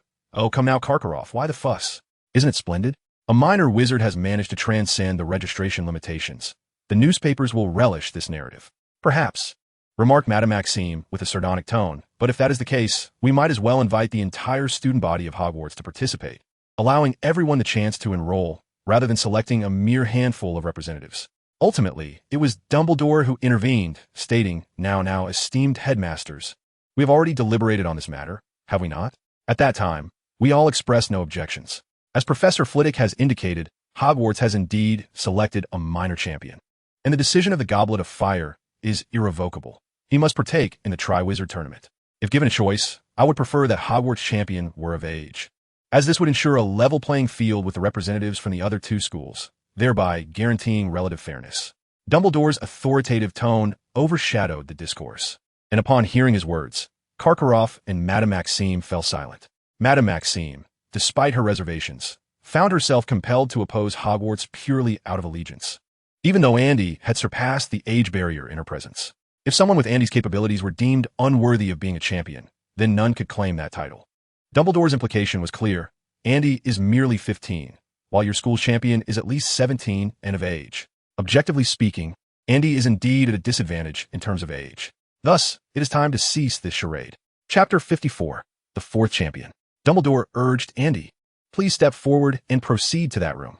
We shall provide you with preliminary guidance." Andy shuffled forward slowly, casting a glance at the Goblet of Fire. "Is that all? Truly, is there nothing more?" Just as Andy was about to concede defeat, the flames within the goblet surged once more, soaring into the sky. Had not the champions already been selected? What was happening with the goblet? The professors, including Dumbledore, gazed in astonishment at the spectacle. The blue-white flames within the goblet transformed once again into a fiery crimson, from which a parchment emerged. Dumbledore approached the goblet, retrieved the fourth parchment, studied it for a moment, and then proclaimed aloud, "Harry Potter." With a whoosh, the goblet extinguished completely, signifying that all champions had been selected. The hall fell into a profound silence, with all gazes directed towards the Gryffindor table. Harry Potter sat there, bewildered, glancing around in confusion. As he realized that everyone was staring at him, his anxiety intensified. "I did not submit my name," he murmured. Dumbledore called out again, "Harry Potter, please come forward." Yet, Harry remained seated, motionless. There was neither applause nor cheers in the hall. Instead, the eyes of the onlookers were filled with disbelief and a stunned astonishment. Harry himself was momentarily frozen. After a brief pause, he slowly rose and made his way down the aisle, noticing Andy smiling and waving at him, prompting Harry to unconsciously walk over. Andy gave him a thumbs up. "Impressive. The Goblet of Fire has recognized you as a true champion." Harry's face turned pale. "I did not put my name in." Seeing Harry truly frightened, Andy refrained from teasing him further and offered reassurance. "It's all right. Just go with the flow. It's normal for there to be 4 champions in the Triwizard Tournament. just as it is a natural occurrence to have 5 in the 4 heavenly kings. Harry hardly paid attention to Andy's words. He trembled with anxiety. The two crossed the professor's table and entered a small room adjacent to the hall. Fleur and Crumb were already growing somewhat impatient. Upon seeing Andy enter, Fleur's face paled slightly. Yet she still inquired, what happened? Recalling her bet with Andy, Fleur exclaimed in surprise. Really? Indeed, Andy replied. I merely spoke what was on your mind. Realizing Andy was jesting, Fleur shot him an annoyed glare. All right, you win. What do you want? Andy replied. Let me think it over. There's no rush. It was then that Harry, still bewildered, explained Andy was the first champion selected. And then, somehow, my name also sprang forth from the Goblet of Fire. Fleur and Crumb stared at him as though he had lost his mind. Just then, a flurry of hurried footsteps echoed as a group of professors, including Dumbledore, entered the room. Leading the pack was Ludo Bagman, followed closely by Barty Crouch, Professor McGonagall, and Snape among others. Ludo Bagman seized Harry's arm, exclaiming, This is extraordinary. A 4th champion. Such a situation has never occurred before. It was then that Fleur and Crumb understood that Harry was indeed speaking the truth, their eyes widening in astonishment as they gazed at him. Karkaroff was the first to voice his outrage. This is impossible. Hogwarts cannot have 2 champions. This is utterly unfair. Madame Maxime added, Dumbledore, we require an explanation. I can accept that Crumb has become a champion, as he registered openly in my presence. But why is there a 4th champion? Karkaroff concurred vehemently. Indeed, I demand that all students from Durmstrang be brought here to restart the Goblet of Fire, allowing us to re-register until Durmstrang also selects 2 champions. This was utterly infeasible. The Goblet of Fire had already extinguished. Ludo Bagman remarked that to reignite the flames, one must await the next Triwizard Tournament. Karkaroff, in a fit of rage, exclaimed, After all this time spent in discussion, we arrive at such a conclusion? Durmstrang shall not participate in the next Triwizard Tournament. You might as well rename it the Duelist Tournament. Snape, observing the downcast Harry, commented, This is all Potter and Hall's doing. Karkaroff. Hall has a penchant for opposing professors and thrives on confrontation. Dumbledore interjected loudly, Thank you, Severus. He then turned to Harry, striving to maintain his composure, and inquired, Did you indeed submit your name to the Goblet of Fire, or enlist someone else to assist you in entering? Harry shook his head in bewilderment, providing a negative response. Barty Crouch's voice emerged with palpable impatience, declaring, Enough. This is nothing short of a farce. Karkaroff, sensing a glimmer of hope, turned to Crouch, asking, Are you suggesting the same? You also believe this is improper, correct? In Chapter 55, A Happy Resolution, Harry maintained that he had not placed his name into the Goblet of Fire. Yet, the Triwizard Tournament had become somewhat chaotic with Andy's unexpected interference. Having surpassed the age limit, anyone could now seize the opportunity to register. Karkaroff's face flushed with anger as he bellowed, This is utterly unreasonable. We must withdraw immediately. A hollow threat. Moody, equally incensed, strode into the room, proclaiming, If you wish to leave, then leave. However, your champion must remain to compete. They had already entered into a magical contract with the Goblet of Fire. Unless death occurred or a victor of the Triwizard Tournament emerged, no one could terminate this contract. Karkaroff shouted, This is absurd. Madame Maxime added, Someone has afforded Hogwarts 2 chances. They wish for Hogwarts to emerge victorious. This is unfair to the other 2 schools. To this, Moody retorted scornfully, I would argue the contrary. Someone wishes for Potter to perish, seeking to eliminate him in the competitions of the Triwizard Tournament. Andy's selection as champion was no surprise to me, but Potter? He had no intention of entering. He scarcely desired to participate. To thrust a 14-year-old student into the Triwizard Tournament, one can only imagine the consequences, something you all understand better than I. Karkaroff asserted, as usual. Professor Moody's paranoia has resurfaced. On what grounds do you believe anyone capable of such a feat? Moody replied, On my knowledge of dark wizards. It is quite possible that someone has employed a clever confundus charm on the Goblet of Fire. While they cannot alter the competition's proceedings or registration timeline, they could manipulate the goblet into misjudging the number of participating schools. Thus, Potter's name emerged at the last moment. As soon as Moody finished speaking, all eyes turned to Andy. If anyone here could tamper with the Goblet of Fire, the prime suspect would undoubtedly be Andy. Everyone is aware that he has surpassed Dumbledore's age threshold, inadvertently leading to the ensuing chaos. Andy stated, Firstly, aside from my sleeping hours, I was in the company of Autumn Zhang and others throughout the entire day yesterday, with no moments of solitude. They can all vouch for me. I merely approached, like anyone else, attempting to place my name into the goblet of fire. Professor McGonagall inquired. However, according to other students, your actions at that moment caused quite a commotion, with the ground surrounding the goblet even fracturing as a result. How do you explain this? Andy's face turned awkward. Professor, I have only been enrolled for less than 2 months. I fear I have yet to fully master my magical abilities, and sometimes unexpected incidents are unavoidable. Upon hearing this, everyone was left speechless. Even Snape could not help but gape at Andy, finding his audacity astonishing. Moody was particularly exasperated. How could this individual state such things without a hint of embarrassment? Among the fifth-year students of Ravenclaw, Andy was undoubtedly the foremost in every subject. In his daily life, he often consulted Moody on various peculiar magical inquiries. Occasionally, to maintain his persona, Moody even had to demonstrate techniques directly to Andy. Moody was well aware of Andy's formidable prowess. If this was deemed a lack of control over one's magic, what could be said of others? Unperturbed, Andy continued. As for whether I tampered with the Goblet of Fire, the individuals most informed should be Madame Maxime and Miss Delacour, who were present at the time. To everyone's surprise, Andy implicated himself, leaving Fleur and Madame Maxime momentarily stunned. Indeed, when Andy attempted to register, both of them were in the foyer. Throughout the entire episode, Andy's actions were within their sight. If Andy had employed any magic against the goblet, they would have certainly noticed. However, in reality, Andy did not even draw his wand when he approached the goblet. The situation unfolded precisely as Andy described. He simply walked over and naturally placed his name into the goblet. Dumbledore's age threshold could not hinder him. This was not his fault. If one were to insist that Andy influenced the goblet, the only conceivable explanation would be that Andy could wield magic capable of directly circumventing the age barrier set by Dumbledore without the need for a wand. Madame Maxime realized that this possibility was exceedingly far-fetched. No matter how one considered it, it seemed impossible. Even Fleur hesitated to draw such a conclusion. This was a rather serious accusation. Dumbledore stepped forward once more, stating, "Ladies and gentlemen, if responsibility must be assigned, I believe it should rest with me.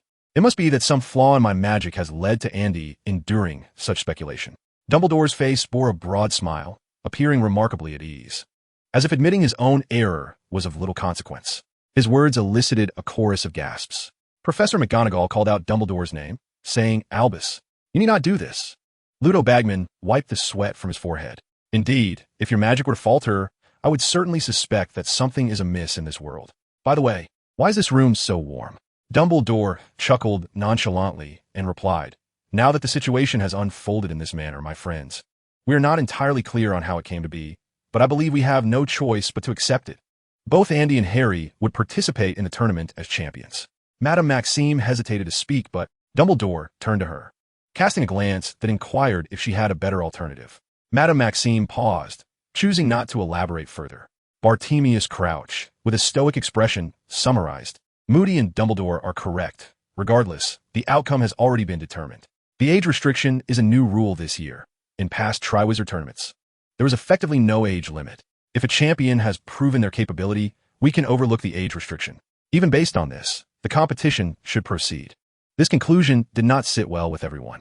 Karkaroff's expression twisted with displeasure, yet neither he nor Madame Maxime voiced any further objections.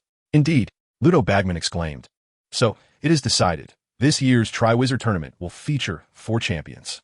Next, we shall announce the details of the first task. The first task will take place on November 24th. We cannot disclose the specifics to you at this moment, but each champion will face an unknown challenge. You cannot rely on anyone, nor seek assistance from any professor. Your only weapons will be your wand and your wits, as the competition will consume considerable time. Champions will not be required to take their final exams. Following the conclusion of the first task, you will learn the details of the second task." Chapter 56, Difficult Circumstances. Afterward, Ludo Bagman and Bartemius Crouch added some further notes before concluding their discussion. Dumbledore suggested that the 2 representatives from the Ministry of Magic stay at Hogwarts for the night and share a drink. Ludo Bagman readily agreed, while Bartemius Crouch declined with a stoic demeanor. Dumbledore also wished to invite Karkaroff and Madame Maxime, but the 2 headmasters were evidently displeased. Before Dumbledore could speak, they each took their students and exited the small room. Harry maintained a look of apprehension. "Professor, you know I did not enter." Andy interjected, "We all know. Don't dwell on it too much." Andy was absolutely correct. Dumbledore smiled and remarked that, given the circumstances, it would be better to simply acknowledge that Harry indeed wished to participate in the tournament and strive for victory. a sentiment Andy had expressed well. However, Harry was at a loss for words. Andy, disregarding Harry, bid goodnight to Dumbledore and the other professors before turning to leave. Just as he was about to exit the small room, Dumbledore called out to him. "Ah, Andy," Dumbledore said with a generous smile. "I must express my admiration for your exceptional skills in unraveling enchantments. You are undoubtedly the finest student I have encountered in this regard." "Thank you, Professor," Andy replied politely. Turning to exit the room, Harry quickly followed suit, walking alongside Andy, appearing as though he had something to convey, yet was at a loss for words. Sensing Harry's unease, Andy inquired, "Are you feeling anxious?" Unsure of how to proceed, Harry nodded, unprepared for the events of the evening.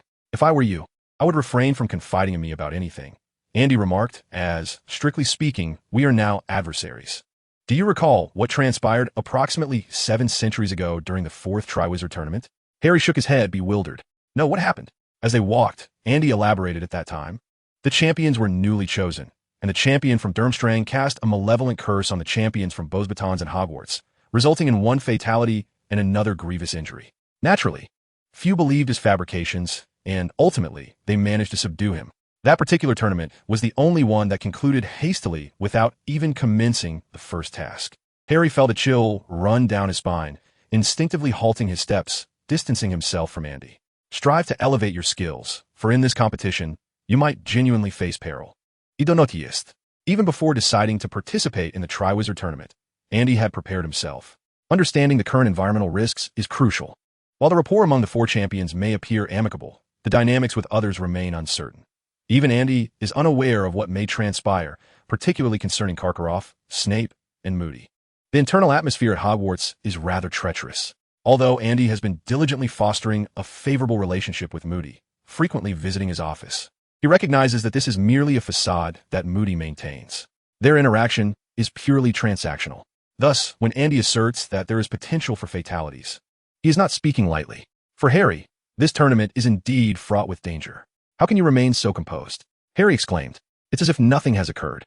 After a moment's contemplation, Andy responded, "Perhaps it is because I can somewhat anticipate the unfolding of events. If you observe closely, you may also discern certain clues. The rest, we shall take one step at a time." "What clues?" Harry asked, bewildered. "For instance, Fleur is proud and accustomed to attention, yet she possesses a fundamentally kind nature. As long as you cultivate a friendship with her, there is little to fear from her machinations. Krum is quite capable, yet he deliberately distances himself from Karkaroff, not wishing to be too closely associated with him. They are fundamentally incompatible. As for you," Harry interjected, "what about me?" Andy replied, "Your predicament is, in fact, the most precarious." "Why?" Harry asked, taken aback. Andy remarked, "You have faced the most skepticism, even from your friends. Did you not notice the reactions when your name emerged from the Goblet of Fire? No one cheered for you, did they? They failed to comprehend why you would be the chosen one. You claim you did not put your name in, yet no one will believe that. Especially after I successfully entered. You will be scrutinized, attacked, until you can prove yourself worthy of the title of a champion." Harry's complexion paled. "Why are you telling me this?" Andy chuckled lightly. "Of course, because we are rivals. If you believe your adversary, it indicates that you pose no threat to me." Unable to restrain himself, Harry inquired, "What about the story you just mentioned?" With nonchalance, Andy replied, "That too was fabricated, a mere invention. Who would care about how many perished in the previous Triwizard Tournament?" Having spoken, Andy politely nodded at Harry, turned, and departed, leaving Harry in a state of confusion. He found Andy utterly inscrutable and was uncertain whether to trust his words. Chapter 57. You are not allowed to participate. As soon as Andy stepped through the door, a loud bang resonated. What was that? Startled, Andy instinctively drew his wand. The common room was suddenly ablaze with light, and Ravenclaw students emerged from every nook and cranny. Andy spotted the eccentric Luna Lovegood wielding an enormous eagle-shaped horn, blowing into it with fervor. The eagle's mouth gaped open, emitting a piercing cry that echoed throughout the Ravenclaw tower. Autumn rushed towards Andy, clutching 2 struggling fireworks in her hands, exclaiming with excitement, "Don't let him escape, Hall. Capture him." As Andy turned to flee, Pavard had already blocked the entrance, and alongside another student, they seized his arms, hoisting him into the throng. Andy let out a cry of despair as he was lifted above the heads of the nearest students. "Champion! Ravenclaw's champion! Andy! Andy! Andy!" The common room erupted in jubilant celebration. For a house that had long been deprived of accolades, Andy's recognition as Hogwarts champion truly elevated their spirits. Amidst the crowd, Andy shouted, Put me down. Pavard, you should be the prefect. It's time to dim the lights and sleep. Don't touch my backside. Put me down. Professor Flitwick 1T allow this kind of unruliness. Turning around, he discovered Professor Flitwick standing in the corner of the common room, smiling at the spectacle. His short stature had kept him hidden behind the others. Andy exclaimed, "I can't believe even you, with your bushy eyebrows." Before he could finish, the crowd tossed him into the air, prompting Andy to quickly conjure a shield around himself. If the students failed to catch him, it would be a comedic disaster. The next day's Daily Prophet headline might read, "Triwizard Champion withdraws due to excessive excitement. What is happening at this school?" Fortunately, such a calamity did not occur. After a brief period of exuberance, the Ravenclaw students gently set Andy back on the ground. The common room had been transformed into a makeshift party venue. The upperclassmen contributed snacks and butterbeer purchased from Hogsmeade, filling the table with an array of delightful treats. Colorful streamers adorned the ceiling, while Luna had crafted a necklace from various shells, which she hung on the eagle-shaped bronze door knocker at the entrance. Occasionally, Autumn would produce a laboriously pulled firework, igniting it before using a charm to dispel the smoke and scent, leaving only the visual spectacle. Andy inquired, "Isn't this what we bought in Diagon Alley?" Autumn replied, "Indeed. There's no Quidditch this year, but it's perfect for celebrating your becoming a champion. Have you used them all?" Andy responded, "Not yet. I've saved some for when you win the Triwizard Tournament." Autumn exclaimed, "You have such faith in me." "Absolutely," she said, confidently patting Andy on the back. "Now that you're a champion, you must win." For the upperclassmen, this was a rare moment of relaxation. As the term progressed, the academic workload became increasingly burdensome. Pavitt, sitting beside Andy, remarked enviously, "How wonderful. You're a champion, thus exempt from the final exams." Andy clarified, "I may be free from finals, but I must sit for the OWLs or I won't receive my certification." Pavitt chuckled, "Then why don't you let me take your champion spot? I'm in 6th year, finals are still on, and I won't have major exams until next year." Andy replied, "Sure. You can take my place to duel a troll. I heard the first task involves defeating 5 trolls barehanded." Pavitt immediately turned away. "I just remembered. I have a condition that causes me to perish in the presence of trolls." Everyone enjoyed the festivities, yet Andy felt something amiss. Ravenclaw, often referred to as the Eagle House, hosted a party in the common room. He decided not to dwell on it. The next day, Andy awoke early and joined Autumn for breakfast in the Great Hall. He had gained considerable fame, with everyone greeting him upon sight. Some Hufflepuff students perceived that Andy had usurped the champion spot that rightfully belonged to Cedric. However, this was merely a matter of fair competition. Both Andy and Cedric had submitted their names to the Goblet of Fire, which ultimately chose Andy as the champion among all participants. In such circumstances, no one could contest the Goblet's decision, for one cannot reason with it. The criteria for selection remained a mystery, yet it was clear that it could identify the most formidable contender to represent their school. Consequently, even within Hufflepuff, many chose to support Hogwarts' inaugural champion, Andy. From the moment Dumbledore announced Andy's name publicly, he had effectively garnered the support of the entire school. Andy was generally well-liked, academically successful, and handsome, making it difficult for anyone to harbor negative feelings towards him. In stark contrast, Harry faced unprecedented scrutiny and hostility, catching him off guard. Everyone assumed he had placed his name into the Goblet of Fire. Information spread rapidly. In just a couple of days, rumors emerged that Harry had utilized magic to manipulate the Goblet of Fire, thereby securing his position as a champion, and that he had employed the Killing Curse to control Dumbledore and Barty Crouch. On the night Harry was named a champion, Gryffindor's common room hosted a celebratory gathering. Much like the students of Ravenclaw, those from Gryffindor were quite elated. However, the protagonist, Harry, found little joy in the festivities. Almost everyone, including the Weasley twins and the Creevey brothers, believed that Harry had somehow deceived the Goblet of Fire. His assertions were met with skepticism, as their reasoning was straightforward. Logically, there should only be 3 champions.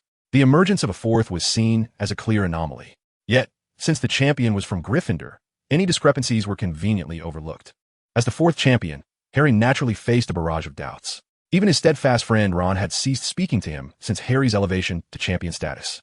Among Harry's companions, only Hermione continued to believe in him, though her support did little to alleviate his plight, as she too could not persuade anyone else. In the days that followed, Harry began to comprehend the true meaning of Andy's earlier words. Aside from the Gryffindor students, nearly everyone in the castle subjected him to ridicule. The students from Ravenclaw and Slytherin were unabashed supporters of the true champion, Andy. Wherever Harry went, they would vocally mock him, crafting songs of derision that spread throughout the halls. As he walked through the castle, there were instances where individuals would suddenly appear before him, masquerading as the Goblet of Fire. Upon catching sight of Harry, these human-shaped goblets would coyly cover their faces, exclaiming, "I will make you a champion," before scampering away, inciting fits of laughter from onlookers. After several days of escalating tension, the situation reached a peak. Many Slytherin classes were conducted alongside those of Gryffindor, prompting Draco Malfoy to boast to Andy about this arrangement. Andy was genuinely taken aback by Malfoy's approach. He scrutinized him for an extended period, ultimately concluding that Draco was not feigning ignorance. He was genuinely oblivious. He truly did not know that Andy had once bested his father in a confrontation. Lucius Malfoy had evidently neglected to inform his son of the Malfoy family's complicated history with Andy. Consequently, Andy gazed at him with an expression of concern, silently conveying his gratitude. Following this encounter, Malfoy became increasingly animated in his antics. Under normal circumstances, Malfoy would not align himself with Andy. However, Harry's enmity with Malfoy ran much deeper. In the realm of adversaries, an enemy's enemy is often deemed a friend. Among the three other houses, only the Hufflepuff students maintained a relatively neutral stance, refraining from excessive hostility towards Harry. Their primary allegiance was to their own Cedric, followed by Andy. However, Cedric had recently fallen into a deep malaise, casting a shadow over the entire Hufflepuff house. For all of this, Harry could only endure in silence. Chapter 58, Rita Skeeter. After several days of such a life, Harry finally seized an opportunity to escape from the relentless barrage of harsh words. As a champion, he was required to attend the wand inspection ceremony that afternoon. Prior to this, he had already lost 50 points in potions class due to Snape's actions and had been sentenced to detention. Naturally, upon witnessing this scene, Snape laid the blame entirely on Harry. Eager to distance himself from Snape's gaze, Harry made his way to a small classroom on the upper floor of the potions building. A few others were already present. He spotted Ludo Bagman and Bartemius Crouch, along with the other three champions. Andy and Crumb were seated by the window, engaged in conversation. It was the first time Harry had seen a hint of a smile on Crumb's face. His English was not very proficient, and he occasionally resorted to gestures to clarify his meaning. Andy nodded frequently at Crumb. Harry was unaware of their discussion, but wished he could be as composed as Andy at that moment. He had many questions to ask Andy. On one side of the classroom, Fleur stood alone, appearing utterly bored, her expression still one of annoyance. Simultaneously, a witch clad in a crimson robe sat within the classroom. With short, curly hair and oversized glasses, her heavy makeup gave her a striking appearance as she appraised Harry with a meaningful look. Harry approached and greeted Fleur simply, "Hi. Why are you standing here all alone?" Fleur cast him a sidelong glance and replied, "Because I lack charm." "Is that answer satisfactory?" Harry's face flushed. "I didn't mean it that way." Fleur turned her head away, gazing out at the scenery, ignoring Harry thereafter. At that moment, Andy noticed Harry and nodded to Crumb. "Next time I'll come to you for advice on those spells. I definitely want to visit Durmstrang someday." Crumb replied somewhat listlessly, "It's all right, but certainly not the best." Andy walked over to Harry. "I heard you've been having a rough time these past few days." Harry hesitated. Among the other champions, he felt he could communicate best with Andy, as both were champions from Hogwarts. Although Andy occasionally rambled, he bore no malice toward Harry. Nevertheless, recalling Andy's word from that day, Harry refrained from lamenting his troubles to him, feeling it would be overly dramatic. Shifting the subject, Harry looked at Andy in surprise. "How did you manage to strike up a conversation with him?"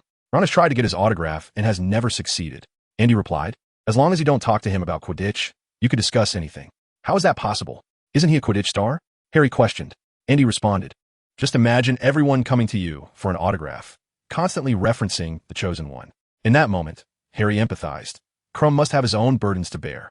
At this moment, Ludovic Bagman clapped his hands, signaling everyone to gather their attention. "Today, we shall meticulously examine each warrior's wand to ensure that everything is flawless for the upcoming events.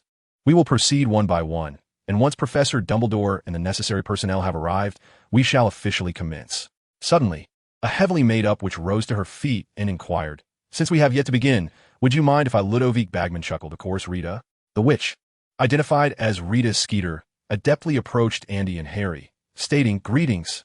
I am Rita Skeeter, a reporter for the Daily Prophet. Two valiant warriors from Hogwarts, and neither of you has yet turned 17. Our readers will be quite intrigued by your stories. Shall we proceed, one at a time?"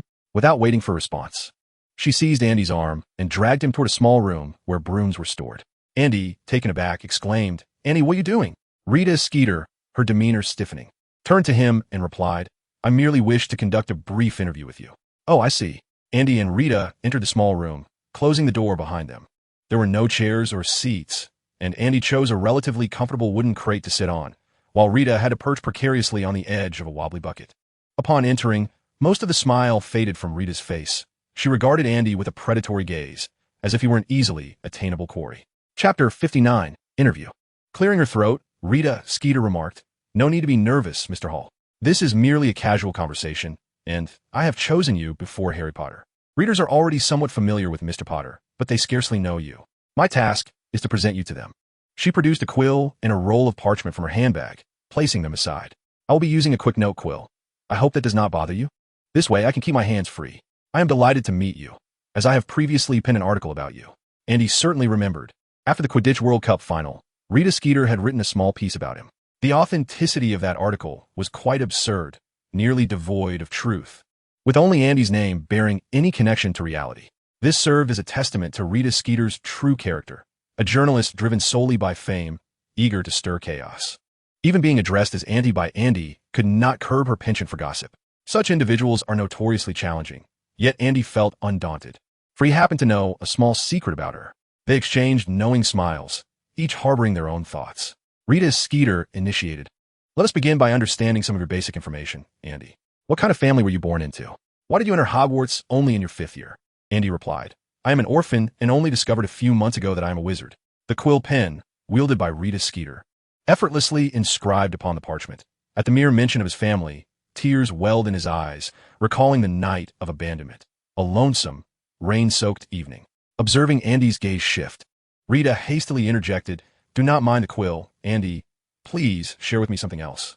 Indeed, Rita Skeeter possessed the makings of a true journalist. With a mere pen in hand, she spun the narrative entirely from her imagination.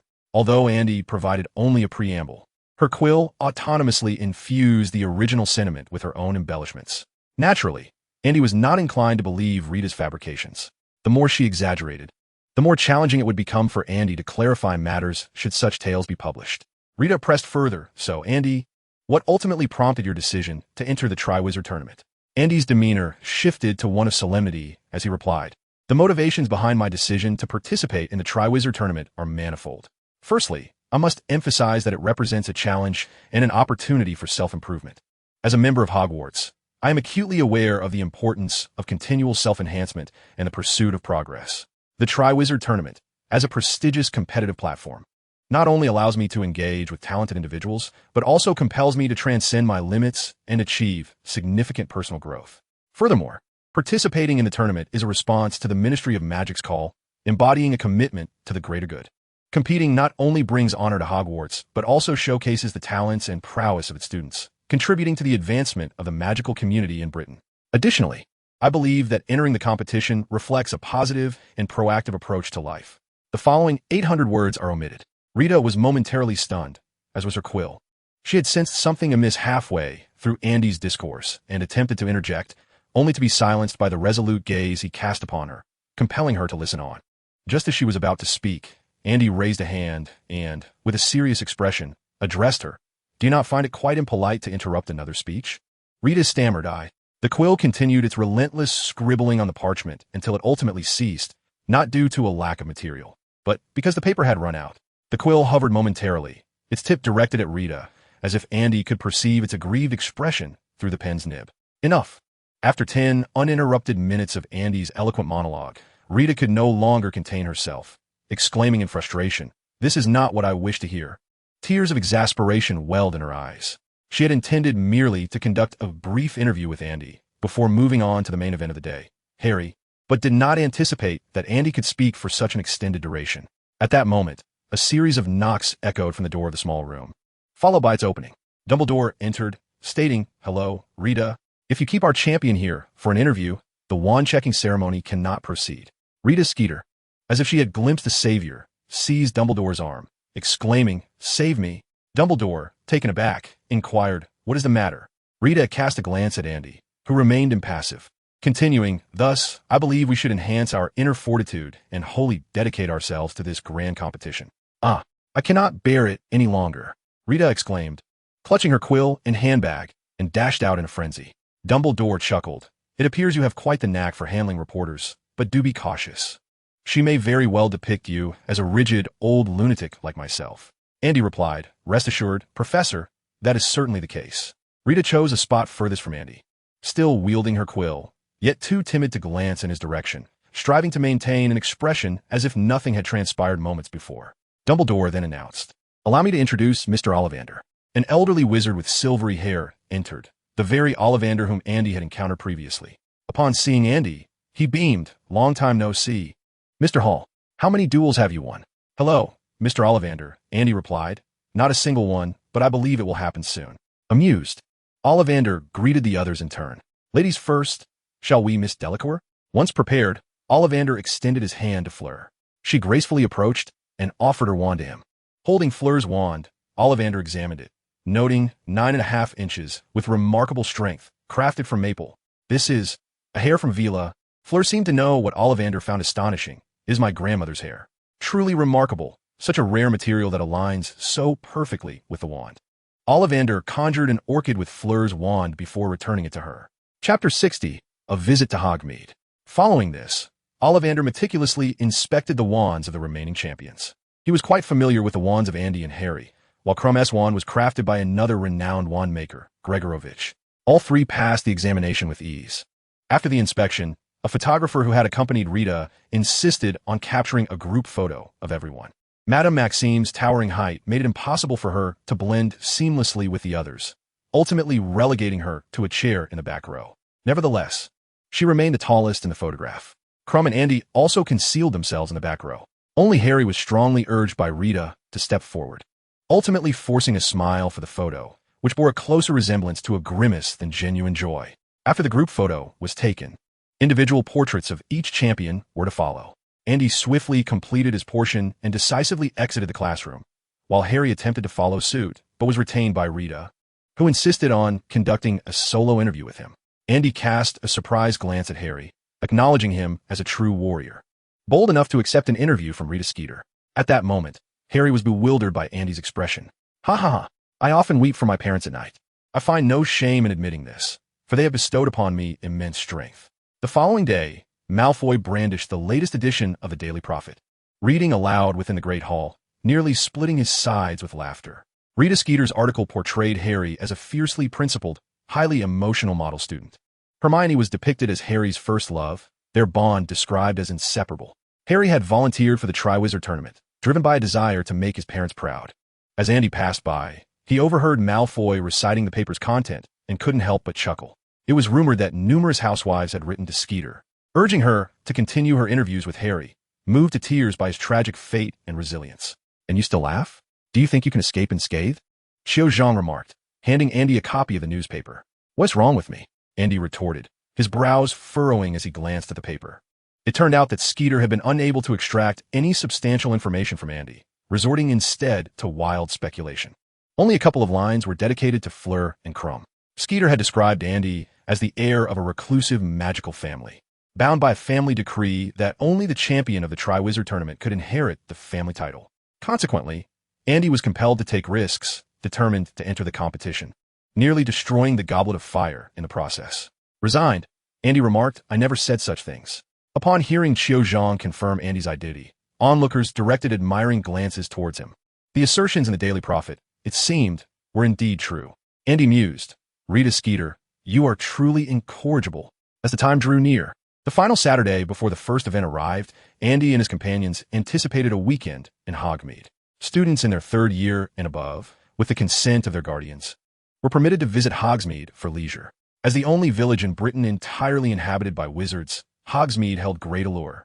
It boasted numerous shops selling magical items, steeped in history and rivaling Diagon Alley in scale. The Zhang couple, acting as guardians for Andy and Xiao Zhang, readily signed the application form.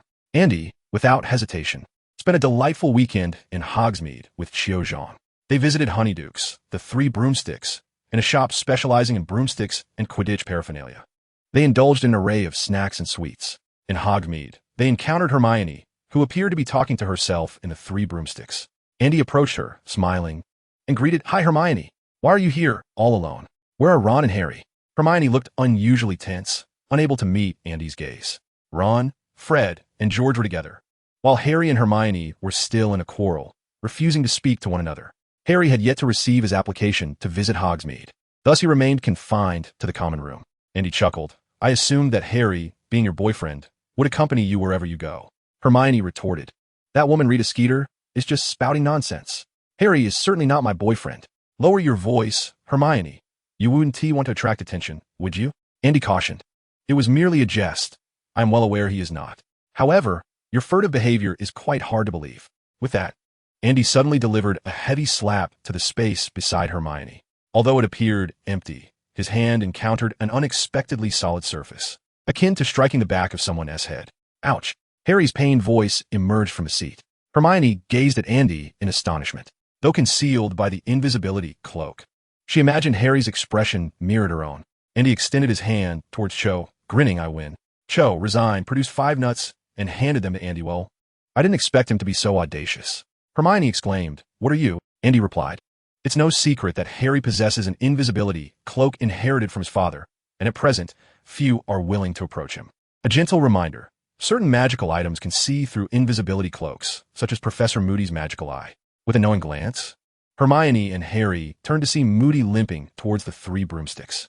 Chapter 61. Cheating is a traditional virtue in the Triwizard Tournament. Prompted by Andy's reminder, Harry realized he could not entirely conceal his whereabouts. He certainly did not wish to be discovered sneaking about Hogsmeade under an invisibility cloak as a Hogwarts champion. After expressing a brief thanks, Harry hurriedly departed with Hermione. Just as they left, Moody entered the 3 broomsticks. Andy, have you seen Potter? He inquired.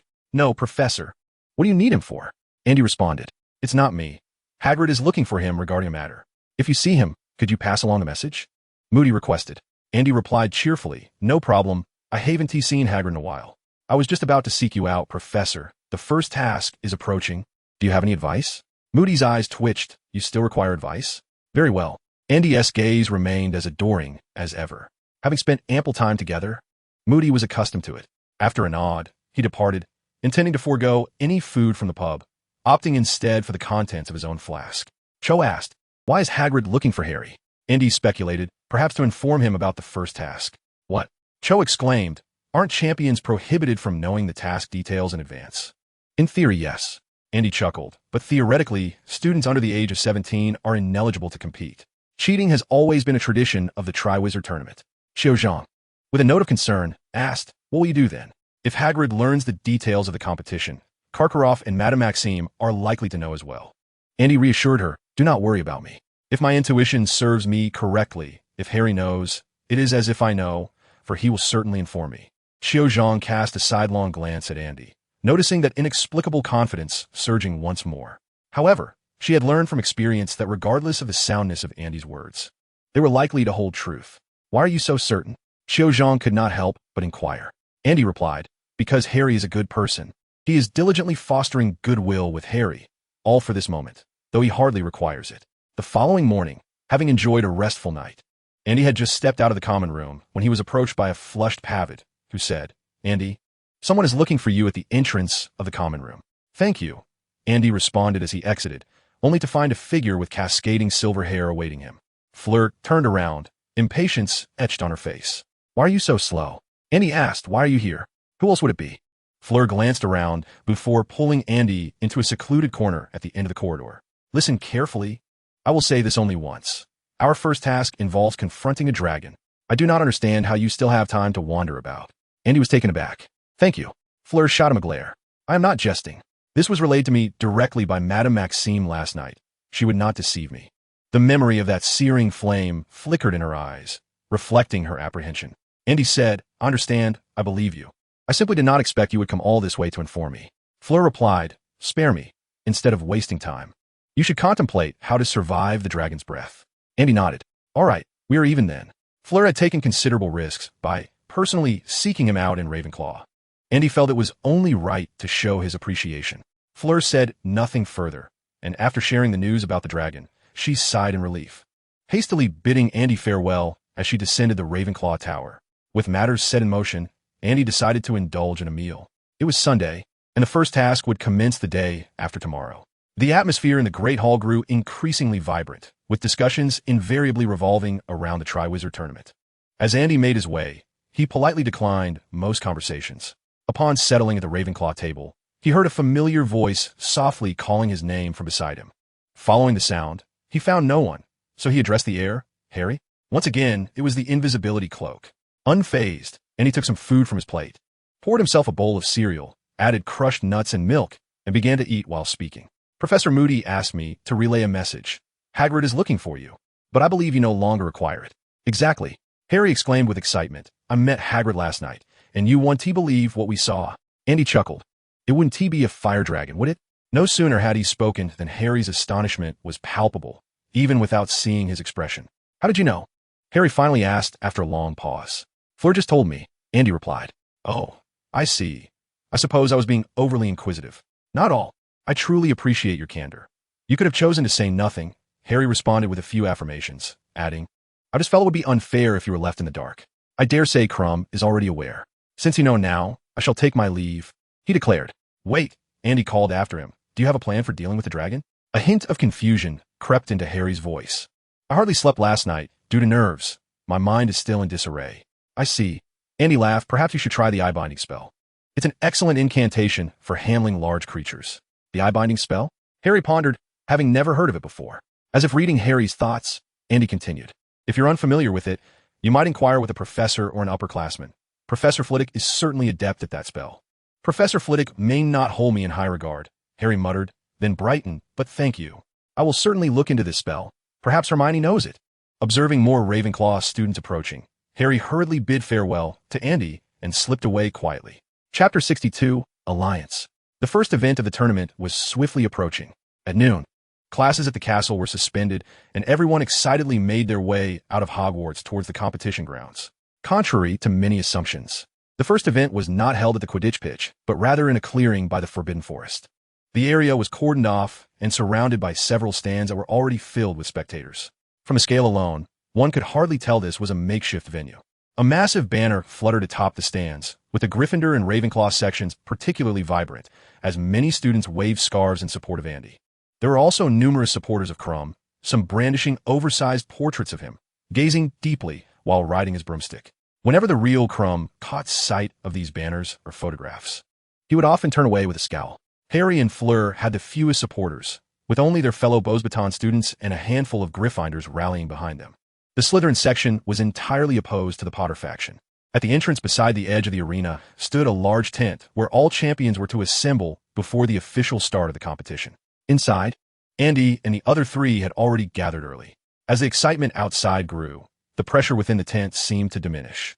Harry occasionally trembled, even unresponsive to Andy's attempts at conversation. Crumb, disregarding everyone, entered the tent and sat alone in silence, gazing at the entrance as if the interior and exterior had transformed into two disparate realms. Outside, a throng of spectators gathered to witness the spectacle, while the brave warriors were tasked with confronting a fearsome fire dragon. At that moment, Little Bagman flung open the tent flap and declared, "Aha, it appears everyone has arrived. Splendid. Let us commence." He produced a small cloth bag from the pocket of his robe and displayed it to all present. "I trust you understand the situation now. Once the audience is settled, you will draw lots from this bag to determine the order of your appearances. Inside this bag are models of the creatures you will face, naturally varying in type. Fear not, for you need not defeat them directly. Your sole mission is to seize the golden egg." With that, Little Bagman eagerly extended the bag towards Fleur, exclaiming, "Ladies first." Reluctantly, Fleur reached into the bag and drew number 1, revealing a petite model of a Welsh green dragon. Crumb was next to draw, obtaining the second position, his adversary a silver-blue Swedish short snout. Following him, Harry drew number 3, a vibrant red Chinese fireball dragon. Lastly, Andy was assigned the 4th position, the final and fiercest contender, the Hungarian horntail. Little Bagman seemed to exhale in relief as he clapped Harry on the shoulder, saying, "Good luck. Harry, you are my favored warrior." He continued, "Now listen for the whistle. When it sounds, Miss Delacour, you shall step forth, understood?" With that, Little Bagman swiftly exited the tent. Soon, his voice resonated from the commentary booth outside. Before long, a sharp whistle pierced the air. Fleur's complexion paled. It was the signal urging her to enter. Annie murmured, "Good luck." Fleur nodded stiffly, not uttering a word, as she navigated past several individuals and exited the tent. Almost immediately, a tumultuous cheer erupted outside, accompanied by a ferocious roar. The competition had begun, and Harry, aware that evasion was futile, felt a slight easing of tension. He took a breath and finally seized a moment to speak to Andy. I've learned the disarming charm. Andy, is that so? Hermione is remarkable. That spell is quite challenging, yet she managed to teach you in such a short time. It wasn't Hermione who taught me, but she did instruct me in another spell. Oh, who is it? Harry inhaled deeply and replied, Cedric. Ah, Andy was taken aback by Cedric's name surfacing at that moment. In the stands, Cho was also astonished, asking Cedric beside her, you taught Harry the disarming charm? Cedric, his gaze fixed ahead towards the arena, bore an air of solemnity. Indeed. Your relationship with Harry doesn't seem particularly close, does it? Cho inquired, puzzled. She was not astonished by Cedric's ability to wield the spell, but rather, it was contrary to reason and sentiment that Cedric would voluntarily assist Harry. Previously, Cedric and Harry were rivals, having faced each other numerous times on the Quidditch pitch. Just last year, Gryffindor had suffered defeat at the hands of Hufflepuff, a loss that lingered in Harry's mind for quite some time. Could it be that a certain bond had formed amidst their clashes? Cedric pondered for a moment before replying. I have merely discovered my purpose. What purpose? Cho Chang inquired. Cedric offered a faint smile. Believe it or not, Cho, becoming a champion of the Triwizard Tournament has always been my dream. When they announced that the tournament would be reinstated this year, I thought my chance had finally arrived. I met all the necessary criteria and consider myself the finest among my peers, with no one able to surpass me. However, I did not anticipate that an Andy Hall would suddenly emerge by your side. Cho felt a twinge of awkwardness. Why the conversation shifted to such heartfelt territory in the midst of a competition. Andy eventually became a champion. She comforted him. Well, that was not your fault. It was the Goblet of Fire's decision. Who can fathom what the Goblet thinks? Cedric shook his head, stating, I was indeed despondent for quite some time, but I have since moved past that. Do not worry about me, Cho. Cho wished to express that Cedric was overthinking. She truly was not concerned. I accept that I cannot compete with Andy. Cedric gritted his teeth, but I am not one to concede easily. Even if I cannot become a champion, I shall never give up. Therefore, I have resolved to help Harry become the champion of the Triwizard Tournament. Chapter 63. Perilous Circumstances because you were eliminated. You intend to assist Harry in becoming the champion? Indeed, Cho wanted to question whether Cedric had lost his mind. However, upon seeing the unwavering determination in his eyes, she refrained from voicing her thoughts. You wouldn't understand, Cedric remarked. The past is the past, and the present is the present. After our recent encounter with Filch, Harry and I realized we share many commonalities. We both adore Quidditch, and we also. He nearly let a secret slip, glancing at Cho and quickly stopping himself. What do you both like? Cho pressed. It's nothing. In any case, this is not a spur-of-the-moment decision. Harry may be somewhat relaxed in his experience, but my magic compensates for that. If Harry were to compete alone, he might struggle with unforeseen challenges. The best course of action now is for Harry to take on the role of champion while I provide him with guidance. Cedric's gaze remained fixed on the tents by the sidelines.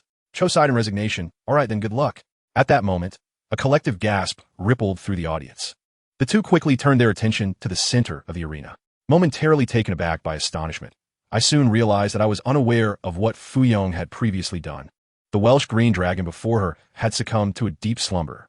Beneath the dragon's massive form lay a collection of dragon eggs, one of which glimmered with a golden hue, particularly radiant under the sun's warm embrace.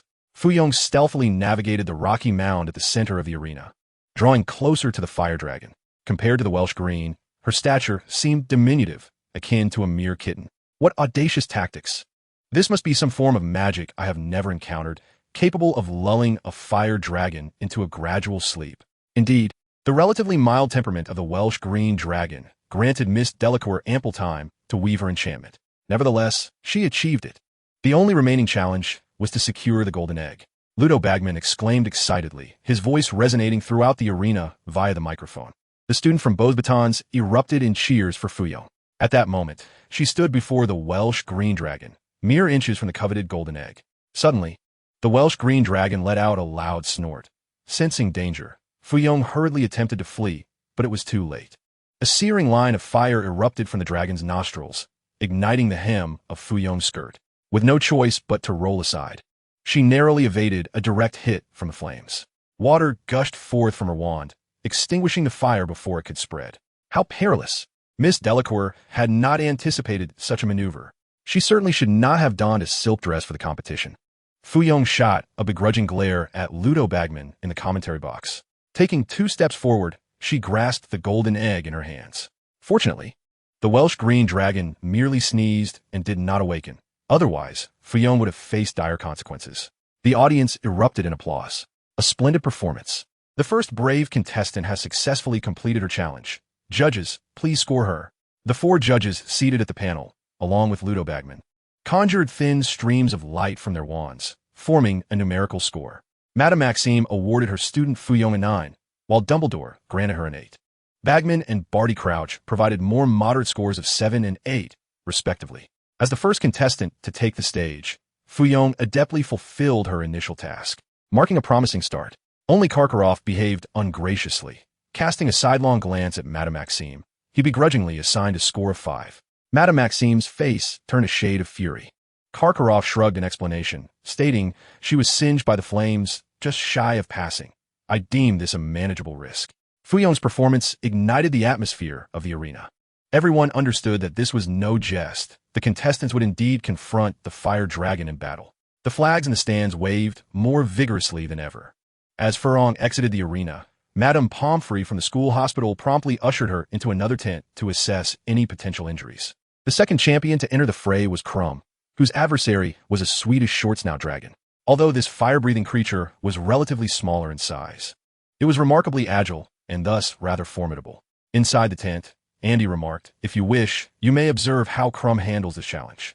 Harry, feeling anxious and fidgety, inquired, "What do you mean?"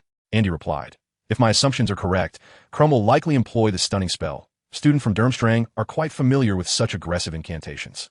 Eagerly, Harry darted to the entrance of the tent, lifting the curtains slightly to peer outside. He beheld Crumb stepping into the arena. The moment he appeared, the Swedish short-snout took notice of him. The two engaged in a tense standoff, with the dragon regarding Crumb with disdain. Suddenly, a narrow jet of flame erupted from the dragon's mouth, aimed directly at Crumb. Gasps of astonishment erupted from the crowd, as several girls shielded their eyes, shrieking in terror. Beads of sweat glistened on Crumb's forehead, yet he executed a last-minute roll, taking refuge behind a large boulder he had previously selected. Just as he concealed himself, the inferno surged past, scorching the ground where he had stood moments before.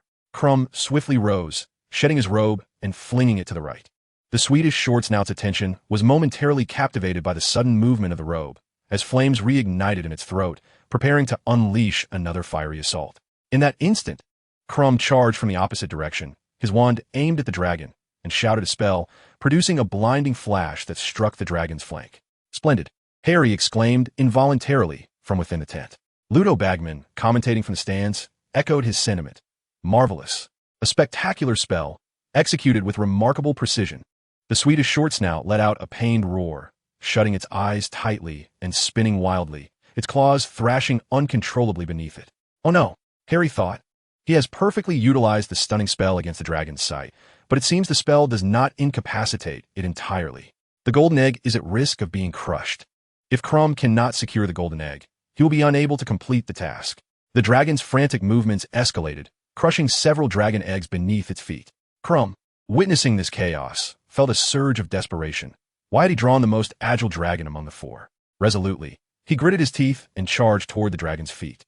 Good heavens, what is he attempting? To rescue the golden egg. The Swedish short-snout remained blinded, its panicked footfalls echoing ominously, stirring up clouds of dust. In a crucial moment, Crumb's athletic prowess saved him.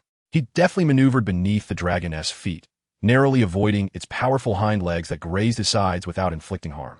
Ultimately, after a tumultuous minute of chaos, Crumb emerged once more from beneath the dragon's feet, clutching the golden egg triumphantly. As he reached the edge of the arena, several wizards, originally tasked with rescue, swiftly caught him. Subsequently, more wizards entered the scene to manage the increasingly frenzied fire dragon. Crumb's muscles were taut, his body utterly exhausted. Yet he clung tightly to the golden egg he had snatched from beneath the dragon's claws.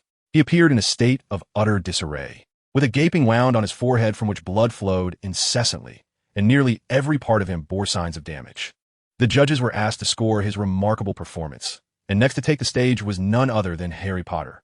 Chapter 64. The Chinese fireball remains unyielding. Harry, pale-faced, lowered the tent flap. He believed he had discovered a method to confront the fire dragon. Yet Crumb's earlier performance had revealed that the stunning spell was not a panacea. Even if the dragon temporarily lost its sight, Its movements remained lethal to anyone daring to approach. Andy sat in his chair and reassured, "It's all right. What you need to do now is to relax as much as possible. You have certainly prepared extensively. Haven to you?" Outside the tent, the judges were already scoring Crumb. Due to Crumb's stunning spell inciting the dragon, the nearly total destruction of the dragon eggs was considered a significant deduction. Only Karkaroff, oblivious to the crowd, cheered for Crumb's performance, awarding him a perfect score. This was blatant favoritism. He had no intention of concealing it. With a whistle, Harry understood that the moment had come. He cast a glance at Andy, his expression akin to that of a condemned man, and pulled aside the tent flap to step outside. The sounds of cheers and boos from the audience mingled, nearly equal in volume. "Come on, our youngest champion." Ludovic Bagman's voice resonated with palpable excitement. From the moment Harry entered the arena, Andy's attention shifted entirely to him. If all went as planned, Harry would utilize the summoning charm to call forth his broomstick, then mount it and leverage his seeker skills to seize the golden egg. This had been Harry's premeditated strategy.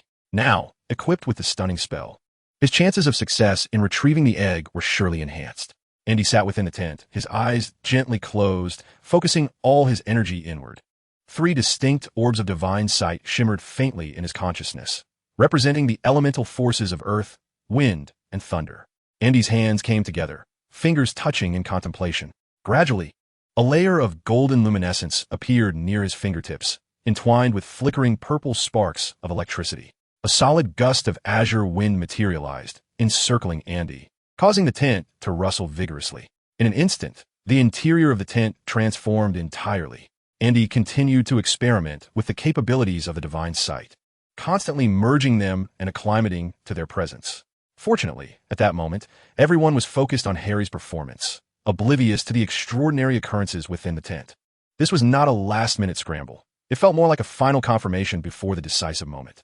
Since the objective is to emerge victorious in the Triwizard Tournament, he has resolved to hold nothing back. Moreover, he is eager to test the limits of his abilities. The Hungarian Horntail presents itself as a most suitable adversary. Outside the tent, Harry, mounted on his broomstick, is soaring through the air at an astonishing speed, circling the arena.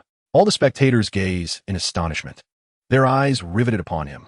Harry's summoning spell has indeed taken everyone by surprise. Even Victor Crumb, the Star Seeker, did not anticipate the necessity of flying, yet Harry did. To execute this strategy, 2 conditions must be fulfilled. Firstly, one must possess their own broomstick, ideally faster than a firebolt, as the communal brooms within the castle do not meet this criterion. Secondly, one must exhibit exceptional control skills to ensure the retrieval of the golden egg before the dragon. Fortunately, Harry fulfills both requirements. As he strides onto the field, he raises his wand and summons the firebolt from the castle to his side. Riding the broomstick, Harry feels at home, having finally found his forte.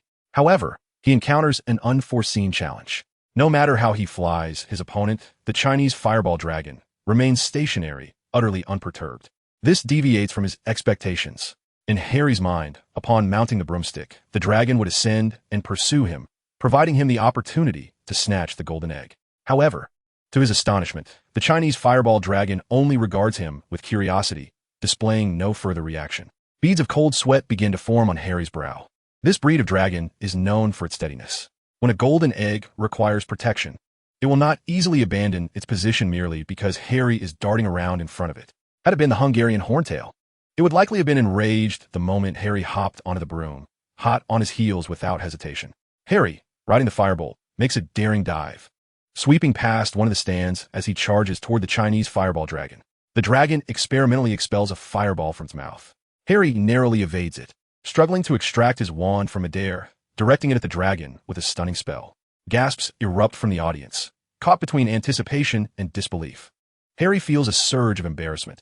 He has missed entirely, the spell veering far off target, leaving him unaware of its final destination.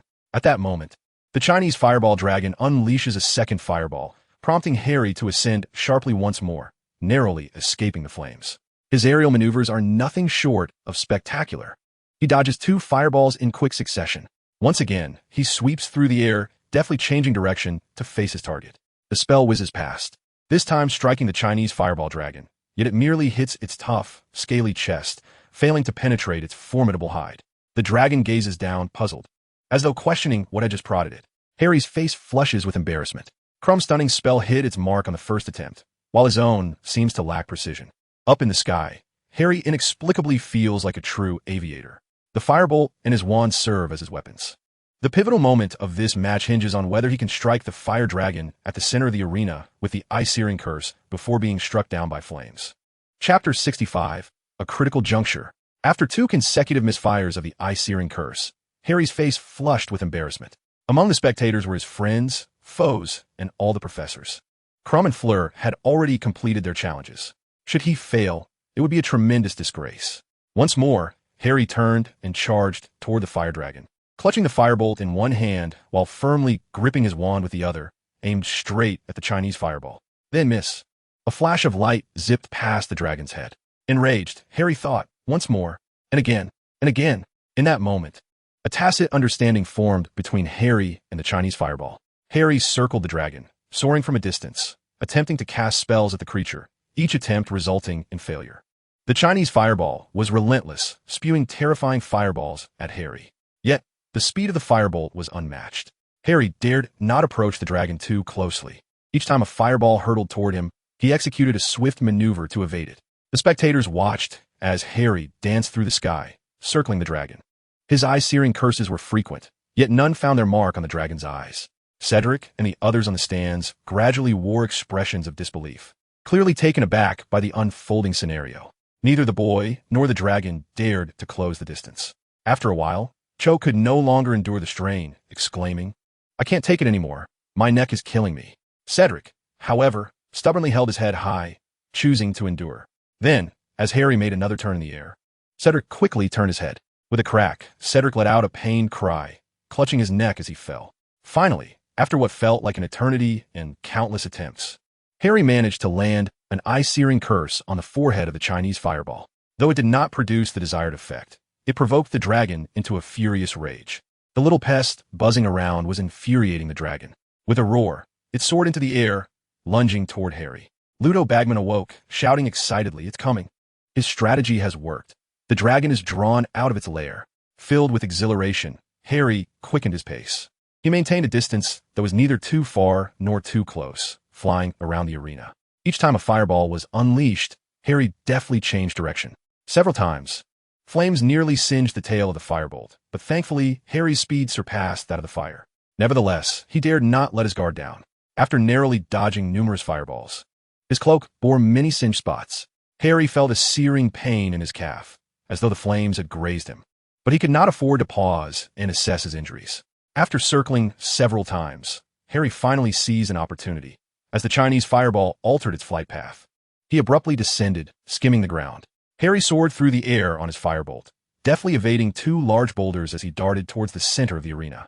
Without hesitation, he extended his hand and firmly grasped the golden egg, then swiftly turned to escape before the Chinese fireball dragon could react. However, the dragon sensed Harry's intentions, and a glint of fury flashed in its eyes. Its scales shimmered a deeper crimson under the magical light, resembling embers in a raging inferno, as it unleashed unprecedented speed towards Harry. With a powerful flap of its wings, the Chinese fireball dragon glided beside him. It opened its gaping maw, releasing a torrent of flames. Startled, Harry quickly dodged, feeling the flames graze his shoulder, nearly consuming him. The searing red fire arced through the air, ultimately crashing to the ground and creating a massive crater that knocked Harry from his broom. The force of the flames sent him tumbling through the air like a delicate leaf before he landed heavily, his expression one of agony. A collective gasp erupted from the audience, filled with fear and trepidation. Among the ranks of Gryffindor, Hermione and Ron's faces turned pale with anxiety. "Harry!" Hermione shouted. Yet, Harry lay motionless on the ground. The Chinese fireball dragon, seemingly unwilling to relent, opened its mouth once more, the red glow reigniting within. Just as it was about to unleash another blast of fire, a formidable wave of pressure surged from the tents at the edge of the arena, enveloping the entire space.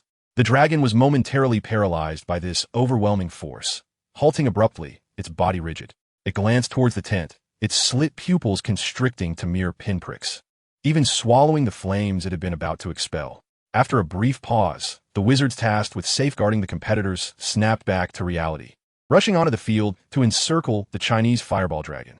Moody, who was stationed on the periphery, reacted first, hastening to Harry's side and casting a disarming spell to prevent the dragon's advance. On the count of 3, let us use the stunning spell, commanded a red-haired wizard. 1, 2, 3. Under his direction, a dozen wizards simultaneously unleashed their spells upon the dragon. The Chinese fireball let out a defiant roar, clearly in distress, as it spun blindly in a frenzy. Soon, they launched another series of incantations, and this time, the dragon could no longer withstand the onslaught, collapsing heavily to the ground. The experienced dragon handlers maintained their distance from the enraged creature. They summoned massive iron chains, using transfiguration, binding the dragon tightly, ensuring its jaw was securely fastened before advancing to control the rest of its body with magic. Ludo Bagman exclaimed, "What a thrill! This has been the most exhilarating contest I have ever witnessed." Although it took longer than any of the other competitors, there is no doubt that he ultimately succeeded in obtaining the golden egg. What transpired just moments ago? The Chinese fireball dragon unexpectedly halted as it approached Harry, indicating that fortune was indeed on his side. The paramedics, led by Madame Pomfrey, hurried onto the field. Moody crouched beside Harry, his wand aimed at him. "Do not move. Potter, we shall staunch your wounds." Harry could only groan in agony. "Thank you, Alastair." Observing Harry, who was soon to be lifted onto a stretcher, Madame Pomfrey quickly assessed him and declared, 6 fractures, extensive abrasions, burns on the legs, and a shoulder pierced by a stone. They are truly mad to allow a 14-year-old to become a champion. She shook her head and, along with the others, carried Harry away. At that moment, the audience erupted into fervent cheers. Harry's performance had captivated many. Had they been in his place, they might have been struck by flames while airborne and would not have persevered long enough to seize the golden egg. The Weasley twins leaped onto their seats, vigorously waving their arms and shouting, "Harry, our champion! He did it! He is no less than Crumb." However, the judges' scores for Harry were polarizing. Dumbledore awarded a commendable 8 points, while Ludo Bagman, who greatly admired Harry, gave him 9 points, having once been a professional Quidditch player himself. Madame Maxime and Barty Crouch offered lower scores, only 6 points each. Although Harry's confrontation with the Chinese fireball dragon was visually impressive, it unfortunately consumed too much time, and he nearly fell victim to the dragon's counterattack. The time loss significantly disadvantaged Harry, leading Karkaroff to audaciously assign a mere 4 points, inciting a chorus of boos. The Gryffindor students vociferously condemned Karkaroff, accusing him of favoritism towards his own school's contestants. Typically, Professor McGonagall would intervene to quell such occurrences. Yet at that moment, she stood flushed, atop a chair, vociferously questioning Karkaroff's mental acuity. "To be fair, I have witnessed better flying, such as Victor's," Karkaroff scoffed. Ludo Bagman exclaimed, "What an exhilarating match. 3 champions have successfully completed their tasks and achieved their goals. Now, let us welcome the final champion. Let us see how he will confront the dragon." "I too am eager to see. However," he cautioned, "for the Hungarian Horntail is the most aggressive and ferocious of the 4 dragons. This breed is exceptionally swift, fiercely determined, and easily provoked. In summary, it is exceedingly perilous." Chapter 66, The First Encounter with Death. Just as Ludo Bagman concluded, Andy strolled out from the tent. He looked up at the sky. It was a rare fine day. Although late November was quite chilly, the sun shone brightly, uplifting the spirits. In stark contrast to this pleasant weather was a pitch-black dragon, lying in the center of the stony arena, fixated intently on Andy as he emerged from the tent. The Hungarian Horntail, one of the most ferocious and ruthless dragons. The pair of yellow, slit-like eyes fixed intently on Andy as the dragon's entire body was enveloped in scales, adorned with sharp, tiny spines. It writhed its tail, equally covered in spikes, dragging it across the ground and leaving behind a trail of deep, uneven marks stretching several meters. Ludovico Bagman shouted. As soon as Andy emerged, the Ravenclaw ranks erupted in fervor. Pavard raised his arms, exclaiming onward, "Survival is victory." As before, Luna donned a colossal eagle head and took her place at the center of the crowd. She tapped her wand on her head, and the eagle immediately broke into a resounding song. "Andy, Andy, Ravenclaw S. Andy. He is invincible, a champion unmatched. Ravenclaw S. Andy. The all-powerful Andy." As Andy slowly stepped forward, the formidable Hungarian Horntail did not immediately launch an attack, as anticipated. Though lacking the advanced intellect of humans, it possessed an innate, sharp animal instinct. Driven by this instinct, it sensed that the individual before it was no ordinary person. The aura emanating from him was starkly different from that of the wizards it had previously encountered. Even without direct confrontation, the Horntail had acutely detected a familiar essence radiating from Andy, reminiscent of the sensations felt within the tent, evoking a sense of instinctive wariness within it. All-encompassing, Andy murmured, gripping his wand in his right hand, his arms extending slightly to either side. Earthheart Shield. A diamond-shaped beam of golden light suddenly burst forth from him, momentarily dazzling. The ground before Andy trembled violently as a square, ink-black rock pillar swiftly rose from the earth, standing erect between the Hungarian Horntail and himself. Concurrently, a translucent shield of golden light enveloped Andy, seemingly composed of countless minuscule golden points, tightly arranged to form a compact, semi-transparent pattern. To the Horntail, Andy's action seemed more like provocation. Its gaze sharpened and turned fierce as it widened its yellow eyes and opened its gaping maw to unleash a thunderous roar. The sound rolled forth like thunder, shaking the very air around them. As the roar echoed, a foul stench assailed the nostrils, rendering breath nearly impossible. Andy frowned, extending his left hand forward, gently tapping his fingertip, causing the rock pillar to emit a low, resonant hum. Immediately, a brilliant diamond-shaped golden halo erupted from the pillar. The dazzling golden light rapidly spread outward from the pillar's center. Wherever the golden light reached, stone debris was pulverized to dust, clouds of particles swirling into the air. The Hungarian Horntail instinctively sensed danger. It reacted swiftly, thrusting its hind claws into the ground, propelling its massive body into the air to evade the approaching golden light. Then, with its enormous wings unfurled, it surged towards Andy, propelled by a fierce gust of wind. A fiery, crimson blaze erupted from the Horntail's mouth, rapidly transforming into a thick, roaring flame. The flames twisted and danced in the air as if imbued with life, spiraling downwards, directed straight towards Andy. The Hungarian Horntail unleashed its fiery breath with astonishing speed, requiring no preparation. This instinct was inherent in its draconic nature. It offered Andy no opportunity to cast a spell. Oh heavens! The Hungarian Horntail had been thoroughly provoked. It intended to unleash its full might from the outset. What could Andy possibly do? He had no cover and no means of escape. The audience in the stands watched in stunned silence. Yet, Andy stood in an open space, utterly unprotected. Before anyone could react, the flames roared past, instantly engulfing Andy. The Hungarian Horntail circled above, each pass bringing it closer to Andy. Its head was unwaveringly aimed at him, and the torrent of fire continued to spew forth unabated. It was only when its belly deflated, having shrunk significantly, that it ceased its assault and descended slowly to the ground. The flames it had unleashed raged on, transforming into a massive sphere of crimson light that wreaked havoc, as if intent on incinerating all matter. Chapter 67. Gale and Inferno. Whether Andy was paralyzed by fear or overly confident, this was a wizard that had claimed far too many lives. Oh heavens! Cedric's face was ashen as he witnessed this scene, and others shared his incredulity. No human could withstand such an onslaught with mere flesh. Witnessing someone perish before one's eyes was an unbearable sensation, even for Cedric. The stands fell into a profound silence, particularly the Ravenclaw section, where Luna's song abruptly ceased. Ludo Bagman gaped, beads of sweat forming on his brow. He and Barty Crouch represented the Ministry of Magic, which had assured the public that this event would not witness any safety incidents. Yet, here was Andy, facing such a dire situation upon entering the arena. Karkaroff sneered. It seems that excessive confidence is not without its pitfalls, is it? Barty Crouch sat in silence, his face a mask of fury. Dumbledore remained composed, as if the flames were not threatening his student. Rest assured, I believe Andy will survive, he stated. Just to survive? Dumbledore smiled faintly and ceased speaking, his gaze fixed intently on the Inferno. In the stands, Cedric turned to Cho, offering comfort. Cho, do not despair. The incident was sudden, and none could have anticipated such an occurrence. However, Cho merely gazed at the raging fire in confusion. No, it cannot be this simple. What? Cedric was taken aback. Cho disregarded him, rising to her feet and staring at the spot where Andy had stood, now transformed into a sea of flames.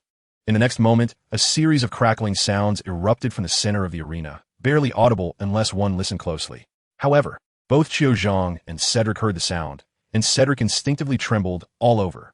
Qiu Zhang, too, took note of it. In a moment of daze, she smiled, for she had already glimpsed the faint purple lightning emanating from the raging flames. I knew it. Boom. Flask Constellation, Elemental Battle Skill, Wind Spirit Formation 308. Wind Spirit Formation 308. Summons a small wind spirit that pulls enemies within range to its location and sends them flying. A sudden gust of wind surged upward, instantly scattering all the flames, and Andy's figure reappeared before everyone's eyes. Hiss, it's so hot. Andy checked his shield and sighed. The fire dragon truly was at the apex of the natural food chain. Just moments ago, he had stood still as the Hungarian horntail unleashed its fiery breath upon him for quite some time, reducing his shield's integrity by nearly half. With the power of the divine eye, the fire dragon's attack was indeed fearsome. Of course, this was a deliberate test on Andy's part, as he had chosen to remain stationary. Had he merely brushed against it like Harry, he would likely have emerged unscathed. Yet, without the jade shield, Andy would have been as good as dead. Ludovico Bagman exclaimed with delight. My heavens! He is unharmed. He is still alive. Is there truly someone capable of withstanding the fire dragon's flames head-on? Am I dreaming? It was then that Dumbledore smiled at Madame Maxim, saying, You see, I was not mistaken, was I? Madame Maxim gazed at Andy in sheer astonishment. Who on earth is this individual? Behind the judge's panel, the Ravenclaw stands erupted with the loudest cheers of the day. Andy, Andy! The eagle atop Luna's head let out a resounding laugh and began to sing once more. Pavitt's face flushed with excitement as he leaped onto the railing, grasping a banner supporting Andy and waving it vigorously. Upon witnessing Andy's reemergence, the Hungarian horntail was momentarily stunned, then consumed by rage. It had never felt so belittled. Previous wizards had always quaked before it, yet no one had ever disregarded it as Andy had. Its hind claws dug into the ground, poised for another strike. Andy spoke first. You've had your moment of glory. Now it is my turn. Azure Thunder. To maintain an air of mystery, Andy still held his wand. He pointed forward with his right hand, and two massive orbs of lightning rapidly formed, one following the other, aimed at the Hungarian horntail. A disconcerting sound echoed as the electric spheres struck the dragon's face, causing its scales to crack before it could react. Blood erupted from the wounds, instantly staining the lower half of the Hungarian horntail's face, rendering it even more fearsome. Roar! Enraged and wounded, the Hungarian horntail completely lost its reason, its hind legs propelling it forward in a furious charge towards Andy. With a flick of his wand, Andy activated the Flash Constellation's ability once more, conjuring a swirling wall of wind beneath the Hungarian horntail's feet. The hind leg of the Hungarian horntail was abruptly raised, causing its body to tilt and lose balance, leading it to topple heavily onto the ground. The dragon's tumultuous rolling made the very earth tremble violently. Even from the stands, one could distinctly feel the vibrations. Andy's magic had astonishingly toppled the Hungarian horntail. I swear, this was the most peculiar sight I had ever witnessed. Almost beyond imagination, a ferocious dragon was being deftly manipulated by a mere fifth-grade student. The Hungarian horntail was swept to the ground by a fierce gust, yet it quickly regained its composure. Lying askew, it did not hasten to rise, but instead angled its body and opened its mouth wide, unleashing a torrent of fire once more at Andy. The searing flames swept parallel to the ground, exuding an astonishing heat that could be felt from mere observation. This unexpected maneuver from the Hungarian horntail caught everyone off guard. Who would have thought it could breathe fire in such a position? However, Andy merely raised his hands and invoked the magic he had previously used to extricate himself from confinement during Autumn's ordeal. This time, he cast it with full force. Wind Spirit, Form 7, Structure 2.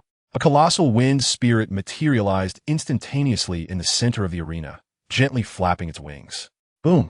An astonishing whirlwind descended without warning, drawing everything in its vicinity toward it, enveloping the entire competition area, including the scattered debris and the flames emitted by the Hungarian horntail. Only Andy and the location of the golden egg remained unscathed. The fireball, originally hurtling straight towards Andy, suddenly veered off course, tracing an exquisitely precise trajectory in midair, akin to a planet being ensnared by a larger celestial body. The flames were captured, attracted, and ultimately absorbed by the wind spirit. Upon contact, the spirit transformed from a translucent light blue into a striking crimson. The summoned tempest grew more ferocious and heated as the flames spread recklessly, rampaging through the arena without restraint. From the moment Andy raised his hand, the Hungarian horntail sensed impending doom and attempted to rise and take flight. Yet, it was too late. A tremendous force pinned it firmly to the ground. The wind spirit acted like a black hole, drawing everything around it together. The Hungarian horntail was compelled to clutch the ground tightly to avoid being swept away by the wind spirit's influence. Simultaneously, the flames surged ever closer. For the first time, fear flickered in the horntail's golden-slit pupils as it watched the fireball approach its head with alarming proximity. In the face of Andy's magic, it found itself utterly powerless. In the next instant, a thunderous roar erupted, akin to a massive ship crashing violently into the water from the sky. as the Hungarian horntail was completely engulfed by the oncoming inferno. Chapter 68. The World in Motion. Roar! The audience in the stands clutched their ears, and Cedric swore it was the most terrifying sound he had ever heard. The sound emitted by the Hungarian hornet is sharp and piercing, as if imbued with a certain enchantment, capable of penetrating any medium and reaching deep into the soul of its audience. This sound resembles the anguished cries of an animal suffering greatly, combined with the inconsolable wails of a human infant, creating a sensation of profound discomfort merely by being heard. At this moment, the Hungarian hornet has transformed into a colossal fireball. From the flames, one could discern its silhouette, head raised towards the heavens, howling in agony. Fire dragons can exhale flames, yet this does not render them immune to such assaults. Regardless of the thickness of their hide, they still feel pain when burned. Typically, conflicts arise among fire dragons, often culminating in the death of one when no external interference occurs. They rely on two primary weapons: their formidable bodies and the fierce fire they breathe. The flames the Hungarian hornet originally directed at Andy are of exceptionally high purity. Scorching red engulfed the hornet, causing its scales to crackle and pop under the heat. The wind fueled the flames, and the 10-meter-long Hungarian hornet transformed into a vast crimson lantern, radiating immense heat throughout the arena. The students seated nearby could only watch in a state of bewilderment. They sensed the flames inching closer, an uncontrollable urge to flee overwhelming them. Many were drenched in sweat, yet reluctant to miss the unfolding scene. Pain had driven the Hungarian hornet into a frenzy. With a powerful flap of its wings, it forcefully broke free from the wind spirit's grasp, rolling as it attempted to lunge at Andy. Lightning of the Rose. A pitch-black lantern appeared above Andy's head, continuously gathering purple lightning. With a flick of his wand, several thick bolts of lightning shot forth, each as thick as a human waist. Crack! The relentless bolts struck the Hungarian hornet, piercing its hide and leaving it battered and bruised. Thunder clashed with fire, erupting into bursts of sparks upon the hornet's body. Boom! Each explosion resonated with a sharp, piercing sound. The Hungarian hornet let out a furious roar, yearning to close the distance to Andy, yet being forced back by the explosions ignited by the lightning and fire. The wind spirit persistently tugged at its body, pulling it away from Andy and preventing its advance. Ludovico Bagman's voice had grown somewhat hoarse. This is truly astonishing. He has employed a magic I have never witnessed before, capable of inflicting continuous harm upon the fire dragon. I have never seen such a spectacle.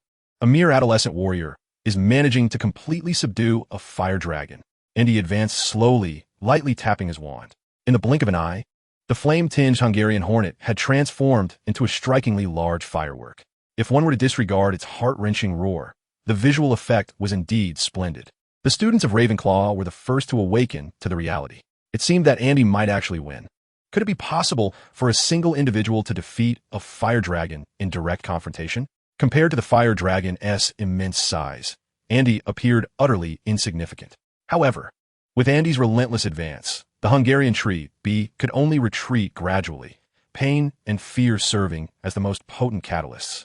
Cedric stared in astonishment at the scene before him, murmuring, "This is impossible." Yet, the reality was undeniable. The Hungarian tree was on the verge of collapse. Under the continuous pull of the wind spirit, it struggled to move, its outer skin seared by unquenchable flames. Lightning incessantly struck it, leaving a trail of bloody gashes. The Hungarian tree was now in a pitiful state, with some of its scales burned away, exposing the flesh beneath. Under the cover of flames, any wound would instantly be cauterized, forming scabs that would continually tear open, escalating its suffering, driven back by the relentless assault of lightning. The Hungarian tree could only emit continuous roars, devoid of the ability to retaliate. Should this situation persist, Andy would undoubtedly triumph over the Hungarian tree. He had expended minimal time, demonstrated unparalleled strength, and sustained no injuries. As for the golden egg, it remained intact. Yet at this moment, no one cared for the golden egg. The Hungarian tree was in such dire straits that Andy obtaining the golden egg was merely a matter of time. Just as everyone believed the match would conclude in this manner, the situation on the field suddenly shifted. With a whoosh, the fiery wings of the wind spirit flapped, vanishing from sight. The swirling flames and dust ceased their tumult, and the pressure on the Hungarian tree was instantly alleviated, restoring its freedom of movement. The duration of the wind spirit had elapsed. Roar! Seizing its last opportunity, the Hungarian tree whipped its head and lunged at Andy, engulfed in flames. Since the fire was ineffective against Andy, it decided to attack with its bite. Its consciousness had become hazy, and it now acted purely on instinct. Get out of the way. Many in the stands involuntarily gasped. Yet, Andy remained motionless, merely raising his gaze towards the heavens. The heavens shifted, and the elements erupted. Celestial star. With his words, the sky transformed, dark clouds gathering ominously. A small black dot pierced through the cloud cover, gradually expanding, revealing its true form as it drew nearer. It was a colossal meteor, hurtling down from the sky. Chapter 69, Meteoric Descent. The meteor summoned by Andy grew larger, plummeting at an astonishing speed, trailing a brilliant tail of flame. Soon, everyone turned their attention to the object in the sky. The central arena was instantly shrouded in shadow, making it impossible to overlook. The previously furious Hungarian tree abruptly halted, its hind leg skin tearing as it skidded to a stop, staining the ground with its blood. Ultimately, it managed to come to a forced stop, turning its gaze skyward. The Hungarian tree, having just escaped the flames, was enveloped in thick white smoke, obscuring its vision. However, certain sensations need not be perceived through sight, especially for dragons. Its slitted pupils constricted into a narrow yellow line as it gazed at the dark, foreboding sky, filled with trepidation. What is that? Someone is flying. No, I must be mistaken. That is not a person, but a meteorite. Ludovico Bagman exclaimed in disbelief. The reactions from the judges were varied. Karkaroff widened his eyes in astonishment, exclaiming, "This is impossible. He must be cheating. There is no way he could only be in 5th grade." Madame Maxime, aghast, stood up involuntarily as the meteorite drew nearer. Even a usually composed Barty Crouch appeared flustered for the first time. Only Dumbledore slightly parted his lips, gazing at Andy. "Is this what you have been concealing all along?" The audience grew increasingly chaotic. "What is that?" Hermione pointed to the sky, inquiring loudly. Ron, pale-faced, gasped, "Is that a meteorite? Good heavens, we are doomed." Fred and George maintained the same posture, looking skyward in unison. "If I could choose how to die, I would have Andy send me a meteorite." "You think the same as I do." "Cool. Truly cool." Andy deliberately controlled the size of the meteorite, reducing it to about half the size of a Hungarian horntail. As long as he was precise enough, it would not harm anyone else. Nonetheless, the visual impact remained staggering. Before a meteorite descending from the heavens, even if it did not strike you directly, who could guarantee their composure? The Hungarian horntail was no exception. It could no longer concern itself with Andy. Stumbling as it turned to flap its wings in attempt to take flight, a massive gash had been seared into its left wing, leaving both wings tattered and leaking air, struggling to ascend. Dumbledore sensed the impending danger, unable to remain seated any longer. He swiftly rose and waved his wand. With a flick of his wand, the larger stones nearby were moved together, forming a towering stone giant, roughly the height of the dragon, which then charged towards the dragon and Andy. In the next moment, the Hungarian horntail, having just flown over the audience, was struck directly by the falling meteorite. The meteorite descended with such speed that the Hungarian horntail had no chance to evade. Boom! A deafening crash echoed. The Hungarian horntail let out a mournful wail as it was struck down from the sky.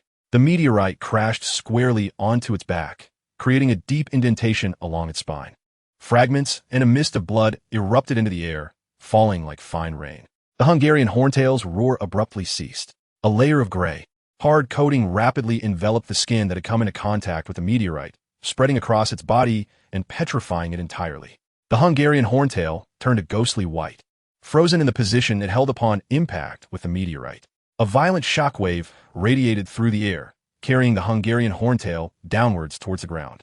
Oh, a heavy blow. The Hungarian horntail is finished. The collaboration between the Ministry of Magic and the Romanian Dragon Training Association has come to an end. Ludovic Bagman cried out in despair, expressing his innermost thoughts. Just when everyone believed that the conclusion was inevitable, the stone giant summoned by Dumbledore charged into the center of the arena. With a tremendous effort, the stone giant lunged forward, seizing the moment to collide its head directly against the meteorite that was pushing the Hungarian horntail.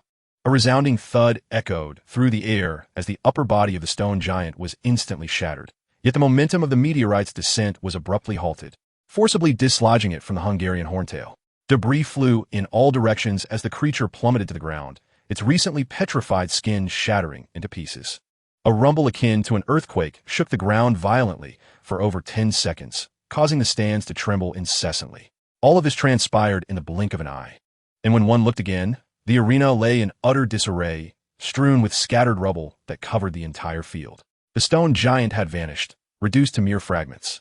The meteorite conjured by Andy rolled to the edge of the arena, collapsing tents and smashing several layers of railings, leaving a terrifying trail several meters wide upon the ground. The Hungarian horntail lay in a large pit, barely clinging to life. Thick white smoke billowed from its body, with no part remaining intact, emanating a scent reminiscent of sulfur. The pit was filled with shattered, grayish-white stones. Yet against all odds, it survived. Dumbledore's magic ultimately influenced the outcome. Had he allowed Andy's meteorite to descend upon the Hungarian horntail, even a fire dragon would have met its demise. Andy could disregard such concerns, but Dumbledore could not. He had to consider everyone involved. The fire dragon did not belong to the Ministry of Magic. It had been borrowed specifically from the Romanians for the Triwizard Tournament. Among the dragon trainers was Ron's brother, Charlie Weasley, who worked in Romania. If any fire dragon were to perish here, the consequences would be as Ludovic Bagman stated. There would be no second chances. The Ministry would also bear the burden of various compensation fees. Dumbledore let out a sigh of relief and winked at Andy. From half the distance across the arena, Andy understood Dumbledore's intent. He did not wish for Andy to overstep his bounds. This, too, was a form of protection for Andy. With a wave of his wand, Andy dispelled all enchantments, including the lightning of the rose. He paid no further attention to the Hungarian horntail and instead approached the golden egg. After the fierce battle, a thick layer of dust had settled upon the egg, yet it remained intact. Andy picked it up, gently tapping it with his finger, and a gentle breeze swept through, restoring the egg to its original appearance. He raised the golden egg high towards the audience, greeted by a thunderous roar of applause. Chapter 70, Aftermath. Andy. He is invincible and victorious. My goodness, he has actually defeated a fire dragon. What on earth is happening in this world? You say he has only been in contact with magic for a few months? I find it utterly implausible that even the reincarnation of Merlin could defeat a Hungarian horntail within merely half a year of enrollment. It is common knowledge that following Andy's remarkable performance, the first event of the Triwizard Tournament came to a close. The audience erupted in a cacophony of cheers, though some remained incredulous, questioning their own eyesight. Professor Flitwick leapt from his seat, vociferously applauding Andy. Yet, due to the throngs standing in unison, others could scarcely see him. Hagrid's reaction mirrored that of Flitwick, his emotions a tempest of concern for Harry's injuries and genuine joy for Andy's triumph. With tears glistening in his eyes, Hagrid exclaimed, "It is truly astonishing how endearing a dragon can be. There is absolutely no need for Andy to harm them. He is simply remarkable." Beside him, Professor McGonagall gently patted Hagrid's shoulder, stating, "Hagrid, you know I typically contest your assertion that all large beasts are adorable, but today I find myself in reluctant agreement. That Hungarian horntail was most pitiable." Hagrid replied through his sobs. Who could argue otherwise? Among all the professors, only Snape maintained his usual stoicism. Scores. This is the most exhilarating contest I have ever witnessed. My score is indisputable, Ludo Bagman proclaimed from the commentary booth, brandishing his wand to conjure a resplendent 10. Following suit, Dumbledore promptly awarded Andy a perfect score. Impeccable, wouldn't you agree? Dumbledore inquired with a smile directed at Madame Maxime. Although her expression was stiff, she ultimately nodded with grace. All I can say is congratulations. Hogwarts has discovered a true prodigy. Subsequently, she and Barty Crouch also awarded a 10.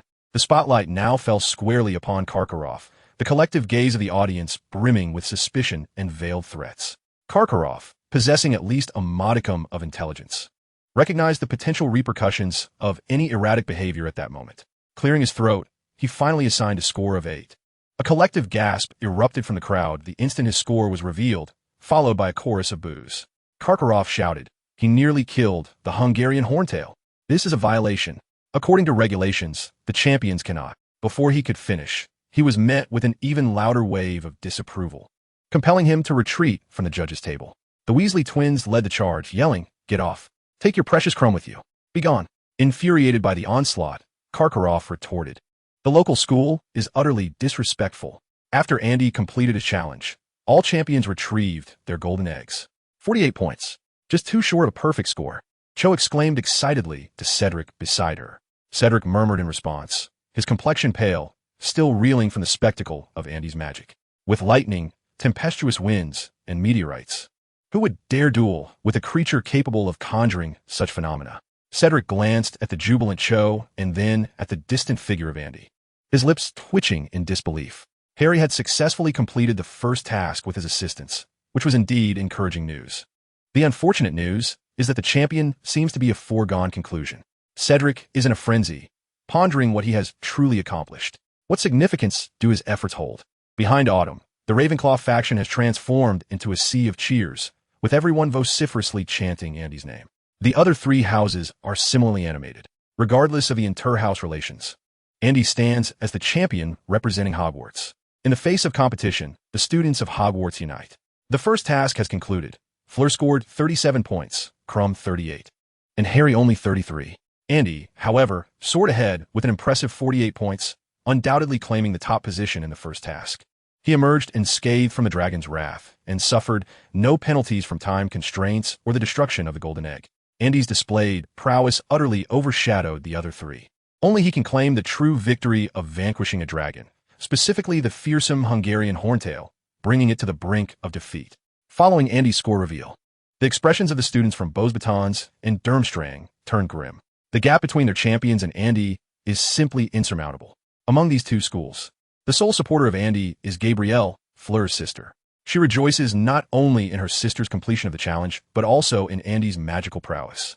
From the moment Andy emerged from the flames, she became his ardent admirer, now singing Andy's song alongside the Ravenclaw students. On the other side, despite Harry's low score, the Gryffindor students maintain a positive demeanor.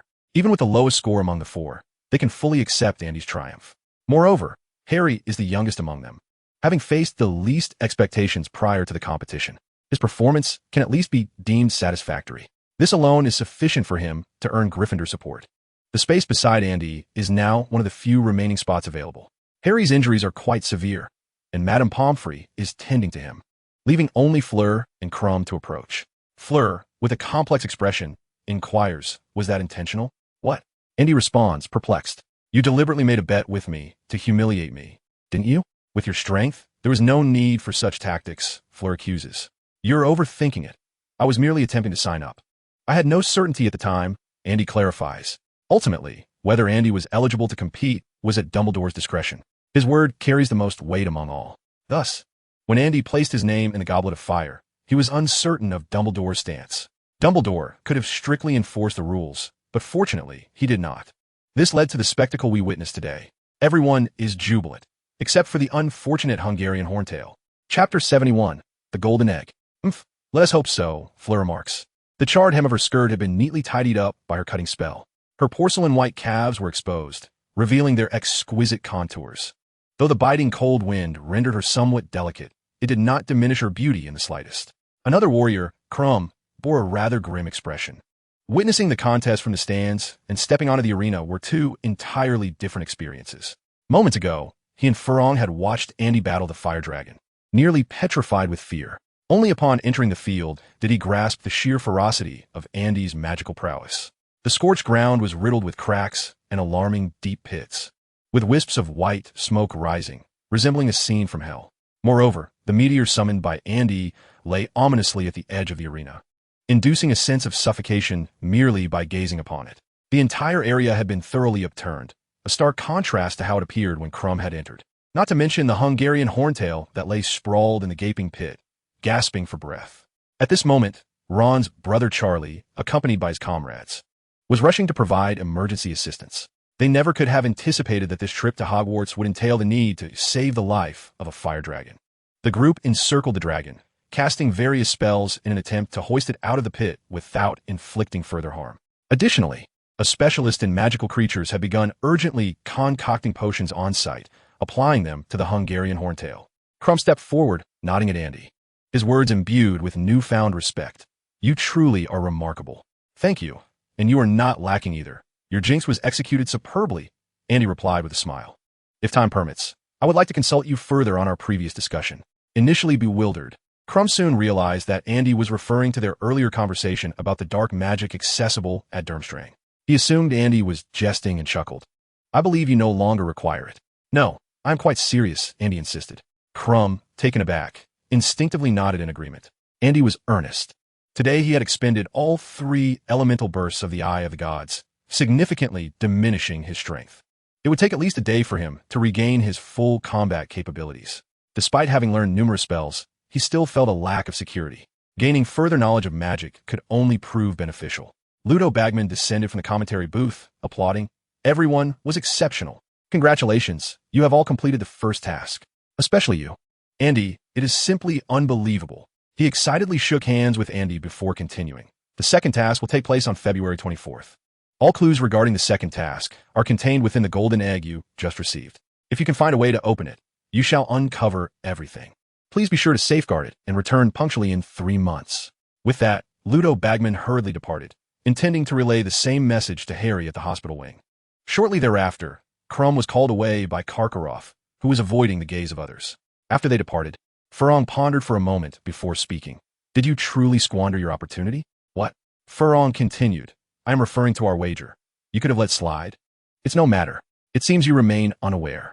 Andy, perplexed by Furlong's words, could only watch her walk away in confusion. Unbeknownst to both of them, at the edge of the venue, Rita Skit crouched in the grass, with a photographer wielding a camera. Rita emitted a low, excited shriek, exclaiming, exactly just like that. Capture more. Today, we certainly have much to document. The photographer beneath her remained silent, incessantly clicking the shutter.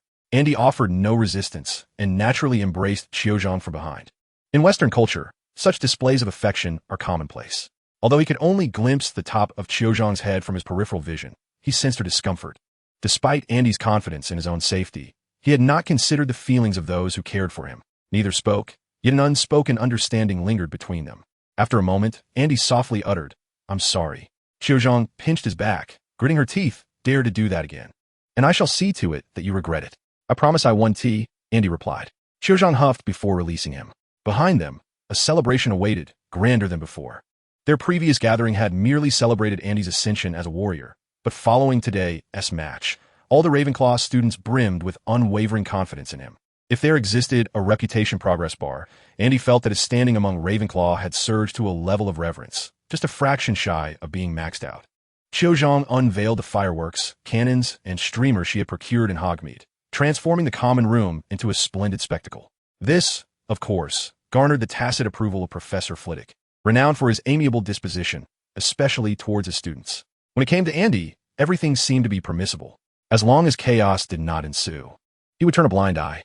After indulging in a couple of mugs of butterbeer, Luna approached, presenting a gray-white necklace which she draped around his neck. I took this from the meteor you summoned. My father says it brings good fortune. Thank you, Andy replied. Suddenly, he bowed his head, prompting others to inquire. What is wrong? It's a bit heavy, Andy confessed, and he had to remove the stone necklace, feeling the strain on his neck. Forget that. Let us see what treasures lie within the golden egg. Pavard exclaimed excitedly. Indeed, could it be a trove of riches, or perhaps galleons? Fool! Who would store galleons in an egg? One can never be certain. Some goblins delight in such antics. The surrounding students buzzed with excitement, encircling Andy, eagerly discussing and casting expectant glances in his direction. Andy retrieved the golden egg from behind him and handed it to Pavard. The egg was not perfectly sealed. A slender crack ran through its center. Pavard, filled with excitement, yearned to open it immediately, but Andy hurriedly intervened, saying, Wait, let me go upstairs first. You all can take a look. Pavard replied. Don't you want to know what's inside? Andy responded. I prefer to retain an air of mystery. Indeed, scarcely had he ascended the staircase when a horrifying and piercing scream reverberated throughout the common room. The chilling sound permeated the entire space, reminiscent of fingernails scraping across a blackboard or phantoms sawing in unison.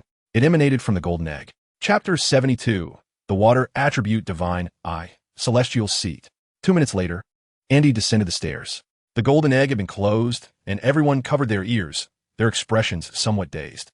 Chiozhang furrowed his brow and inquired, What on earth is that sound? It feels as though a female ghost is incessantly shrieking in my ear, yearning to marry me. Pavard spoke with a pained expression. The others appeared equally bewildered, save for Luna, who wore a contemplative visage. I know what this is. This is the Irish flame goblin that my father spoke of.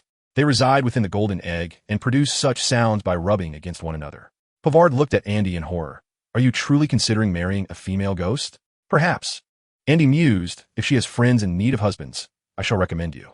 The commotion surrounding the golden egg swiftly subsided, as no one showed further interest. Its lethality was simply too terrifying. For Andy, utilizing 3 elemental bursts at once was a considerable burden, albeit the outcome was worthwhile. He did not linger, instead focusing on the state of his divine eye. It was then that he finally received a notification from his system. Ding! Long time no see. Congratulations on completing one of the hidden series tasks, participating in the first match of the Triumvirate Championship, and achieving the highest score. Congratulations on receiving the task reward, Divine Eye, Celestial Seat. A deep blue divine eye silently materialized within Andy's vision. The Celestial Seat, belonging to Mona, was also Andy's first water attribute, Divine Eye. After a moment's contemplation, Andy decided to replace the currently utilized Flask Seat with the Celestial Seat. Presently, the elemental bursts of his 3 divine eyes were all in cooldown, and entering the background would not reduce the cooldown time. After careful consideration, he deemed the Wind attribute Flask Seat to be more auxiliary at this juncture, thus not essential for the time being. He had already managed to handle the content of his potion class, at least ensuring he would not be caught by Snape with any serious faults. Although points would inevitably be deducted by Snape, Andy could only guarantee that he would not lose substantial points. Andy sat up from his bed, reached for a cup, and with a mere gesture, clear water materialized from thin air, filling the cup. Glug glug, sweet. With the aid of this divine eye, the second task should pose no difficulty. Following the conclusion of the first competition, there would be a 3-month interval before the second task commenced. During this period, the warriors would need to devise their own methods to tackle the second challenge. Of course, this was the principle. In reality, each individual had their own means of subterfuge. Karkaroff's favoritism towards Crumb is glaringly obvious. Madame Maxime would never allow Fleur to confront the impending competition alone. Strictly speaking, Andy has also been seeking Moody's assistance. Only Harry finds himself entirely bewildered, unwittingly entangled in this affair. The students from Durmstrang and Beauxbatons will remain at Hogwarts, attending classes alongside the Hogwarts students. In the Great Hall, during breakfast, the repercussions of the Triwizard Tournament are more profound than anticipated. The following day's Daily Prophet features a striking front-page photograph of Andy fiercely battling the Hungarian Horntail. His actions are so astonishing that Rita Skeeter has decisively abandoned the sensational portrayal of Harry, opting instead to feature Andy as the headline news. Wow, how cool. Andy, how did you manage that? A throng of Ravenclaw students encircles Andy, marveling at the image in the newspaper. In the wizarding world, photographs possess a dynamic quality, immersing viewers in the scene. In the picture, Andy stands before the Hungarian Horntail, his back to the camera, boldly advancing towards the dragon. Bolts of lightning crackle above his head, tormenting the now infamous creature, which is transformed into a massive fireball. One cannot deny the photographic artistry displayed here. The composition and movement are impeccable. Haha, Andy, you're incredible. Even Beauxbatons Delacour has taken a liking to you. While Andy was initially engrossed in his meal, he now takes the newspaper, puzzled by the comment. On the back page, Rita Skeeter showcases her talent once again, including a photograph of Andy and Fleur together after the competition. In this image, Fleur appears bashful, her dress torn at the hem, revealing her elegantly shaped calves, creating a poignant contrast against the biting cold. Even warriors spark friction. Beauxbatons champion dares to behave in such a manner in public. The main article, aside from a few initial factual statements, bears a striking resemblance to a romantic novel. Following the conclusion of the first event, the scantily clad Fleur even makes a bold confession, only for Andy to completely disregard her advances. The article pretentiously quotes Fleur's sister, Gabrielle, suggesting a hint of blame towards Andy for his perceived abandonment. Andy is left dumbfounded. It is no wonder that when he encountered Pavard earlier, the latter and a few Ravenclaw boys regarded him with such complex expressions. Spotting Qiu Zhang's knowing smile nearby, Andy feels utterly awkward. It's not what you think. You need to explain. I understand, Qiu Zhang interjects. Andy, exasperated, responds, how could you possibly understand? I don't even understand it myself. Qiu Zhang turns her head away, avoiding Andy's gaze. Don't worry, I want to believe Rita Skeeter's nonsense. I know what she is like. And my mother and I both despise her. At that moment, the doors to the great hall swing open, and a flurry of owls swoops in from the entrance. They bore letters, or other items, swiftly flying towards their intended recipients. Chapter 73, The Omen of Divination. However, today's owls seem to be particularly numerous. This marked the second wave of owls arriving that day. A portion of the owls in flight diverted, entering the hall, and promptly locating their target, collectively veering towards Andy with a beauty that disregarded his very existence. Startled, Andy hastily donned a protective shield, raising his hands in defense. Thud! The first 2 owls collided directly with his hands, dazedly falling onto the long table. Observing this, the remaining owls hesitated, slowing down to encircle Andy cautiously. They were all messengers. Andy tore open several of the letters, discovering they were all from fans. Rita Skeeter had exaggerated his fame, subjecting him to a taste of celebrity status. With no time to read each letter thoroughly, he gathered them all, intending to deal with them later. This situation was untenable. He needed a way to conceal himself, ensuring that unfamiliar owls could not locate him, or he would inevitably be overwhelmed by fan correspondence. Professor Trelawney, who taught the divination class, was not particularly favored by the students. She sported thick glasses, was unkempt, and often spoke to herself, an embodiment of the stereotype associated with a seer. Eccentric and rambling, her speech lacked coherence. Except for the Patil sisters in fourth year, most students enrolled in her class merely sought to earn credits. Hermione had taken a course the previous year, but could not endure Trelawney's nonsensical ramblings, ultimately withdrawing in frustration. The divination classroom was situated at the top of a remote tower. The space had been arranged like a narrow salon, with over 20 cushions and matching low tables set up along the entrance. 2 expansive drapes hung from the ceiling, casting eerie pale purple shadows under the dim light, creating an atmosphere of profound mystery. Approximately 10 minutes after Andy and his peers arrived, Professor Trelawney made her belated entrance. "I apologize. On my way here, I suddenly experienced an epiphany regarding fate, which delayed me," she explained. A girl chuckled. "It's rare for someone to refer to the restroom as fate. But we respect your perspective, Professor." Trelawney shot her a nervous glance, pondered for a moment, and replied, "In fact, during my routine divination this morning, I foresaw that someone would depart from us permanently by the end of the semester. All signs pointed to the first person who spoke to me upon entering the classroom." Although Trelawney frequently made absurd predictions about death, the clarity of this particular prophecy was unusual. The girl turned pale, glancing around in fear, and fell silent. Satisfied with her successful retort, Trelawney settled onto a cushion in the center of the classroom, opening the book in her hands.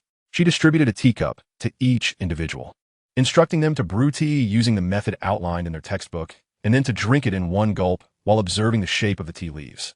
Xiaozhang tossed a few grains of salt into her teacup, exclaiming, "My tea leaves resemble a Hungarian tree bee, so I threw in some meteorites in an attempt to slay it." Professor Trelawney paced between the seats, occasionally picking up a student's tea leaves for a meticulous examination, subsequently offering her cryptic interpretations, often mere platitudes that left her audience perplexed. Andy recalled having encountered several fortune-tellers in the past, who bore a striking resemblance to Trelawney.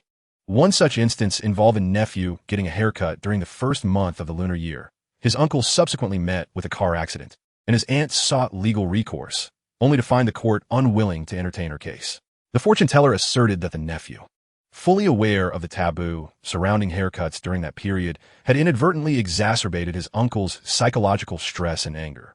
Consequently, the nephew's actions had increased the likelihood of his uncle's misfortune, establishing a clear correlation for which the nephew bore responsibility.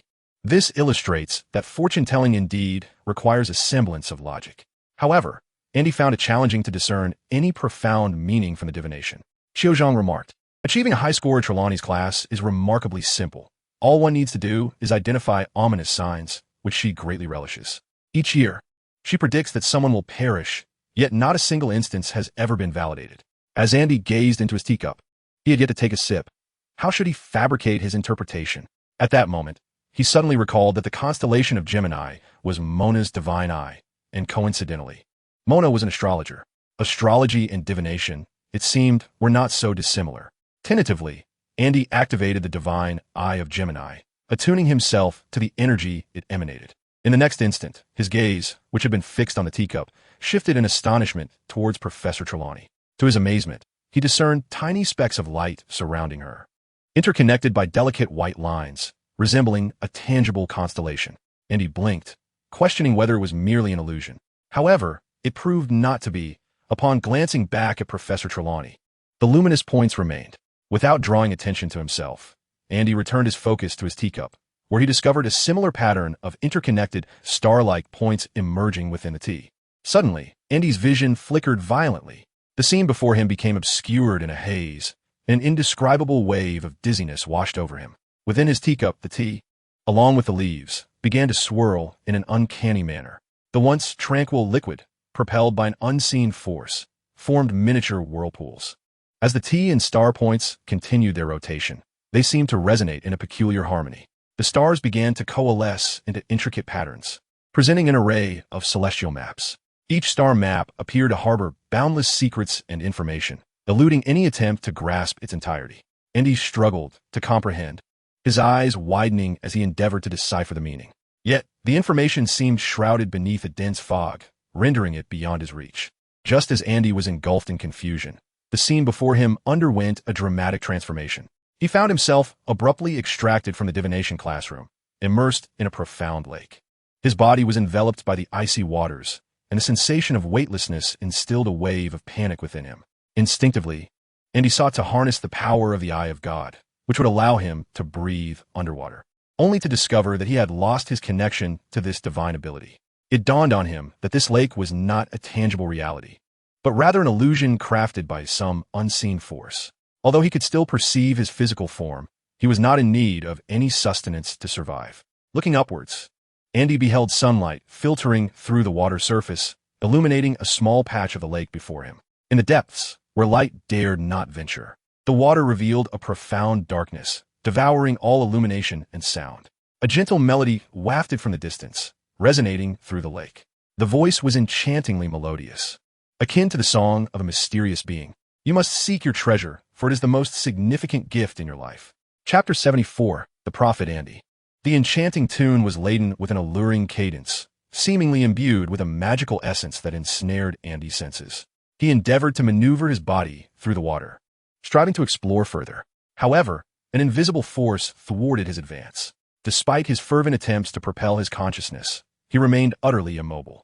Simultaneously, the sound of bubbling water began to echo ominously in his ears, growing louder and clearer, as though something was drawing near. The scene shifted once more, the abyssal depths of the water vanishing in an instant. Stars, patterns, fate. As Andy exited the illusion, a torrent of astrological knowledge surged into his mind. He felt an instantaneous comprehension of numerous concepts, representing a fragment of this world's essence. Yet he found himself unable to articulate them in words. "Andy, what is the matter?" inquired Qiu Zhang softly from across the table. Andy asked, "Did you notice anything unusual just now? What are we doing?" "Nothing seems amiss. You suddenly fell silent." Qiu Zhang replied, "We've been here all along, in class." "What's wrong?" Andy shook his head. "It's nothing. Perhaps I was overthinking." What had truly transpired? He turned once more to the cup of tea, now serene. The swirling starry patterns that had previously danced upon its surface had vanished without a trace, as if everything had been merely a figment of his imagination. Andy concentrated, yet he could no longer elicit any response from the tea, and the environment around him remained unchanged. Was this a one-time prophecy, or perhaps a form of divination, a water-based oracle? After a moment of contemplation, he concluded that the answer lay in the Eye of God and the art of divination. The Eye of God, as the celestial instrument of the astrologer Mona, inherently possessed immense power. Divination, too, was a mysterious magic capable of glimpsing into the future. After all, this was a world of magic, where the very essence of sorcery constituted a form of ability. The star chart that emerged from Professor Trelawney is indicative of the unique nature of divination. Perhaps the chart symbolizes her innate gift for prophecy. Indeed, Professor Trelawney hails from a lineage renowned for producing seers, being the great-granddaughter of the famous prophet Cassandra Trelawney. This might elucidate why Dumbledore appointed her as the instructor for the divination course. Among all known prophecies, Andy is aware that one has been unequivocally validated.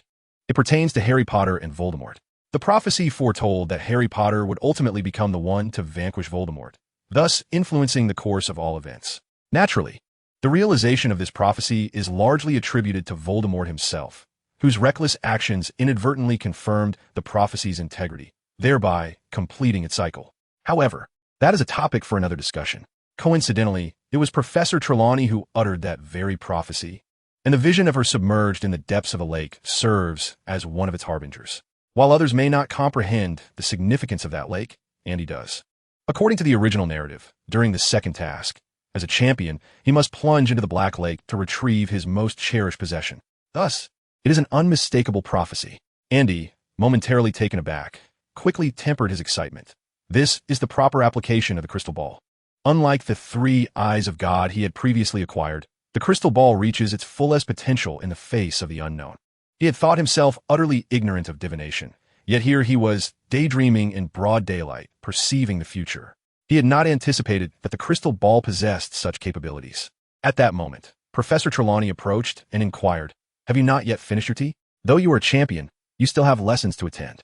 Mr. Hall, tell me, what did you see? The celestial patterns adorning her attire had not vanished.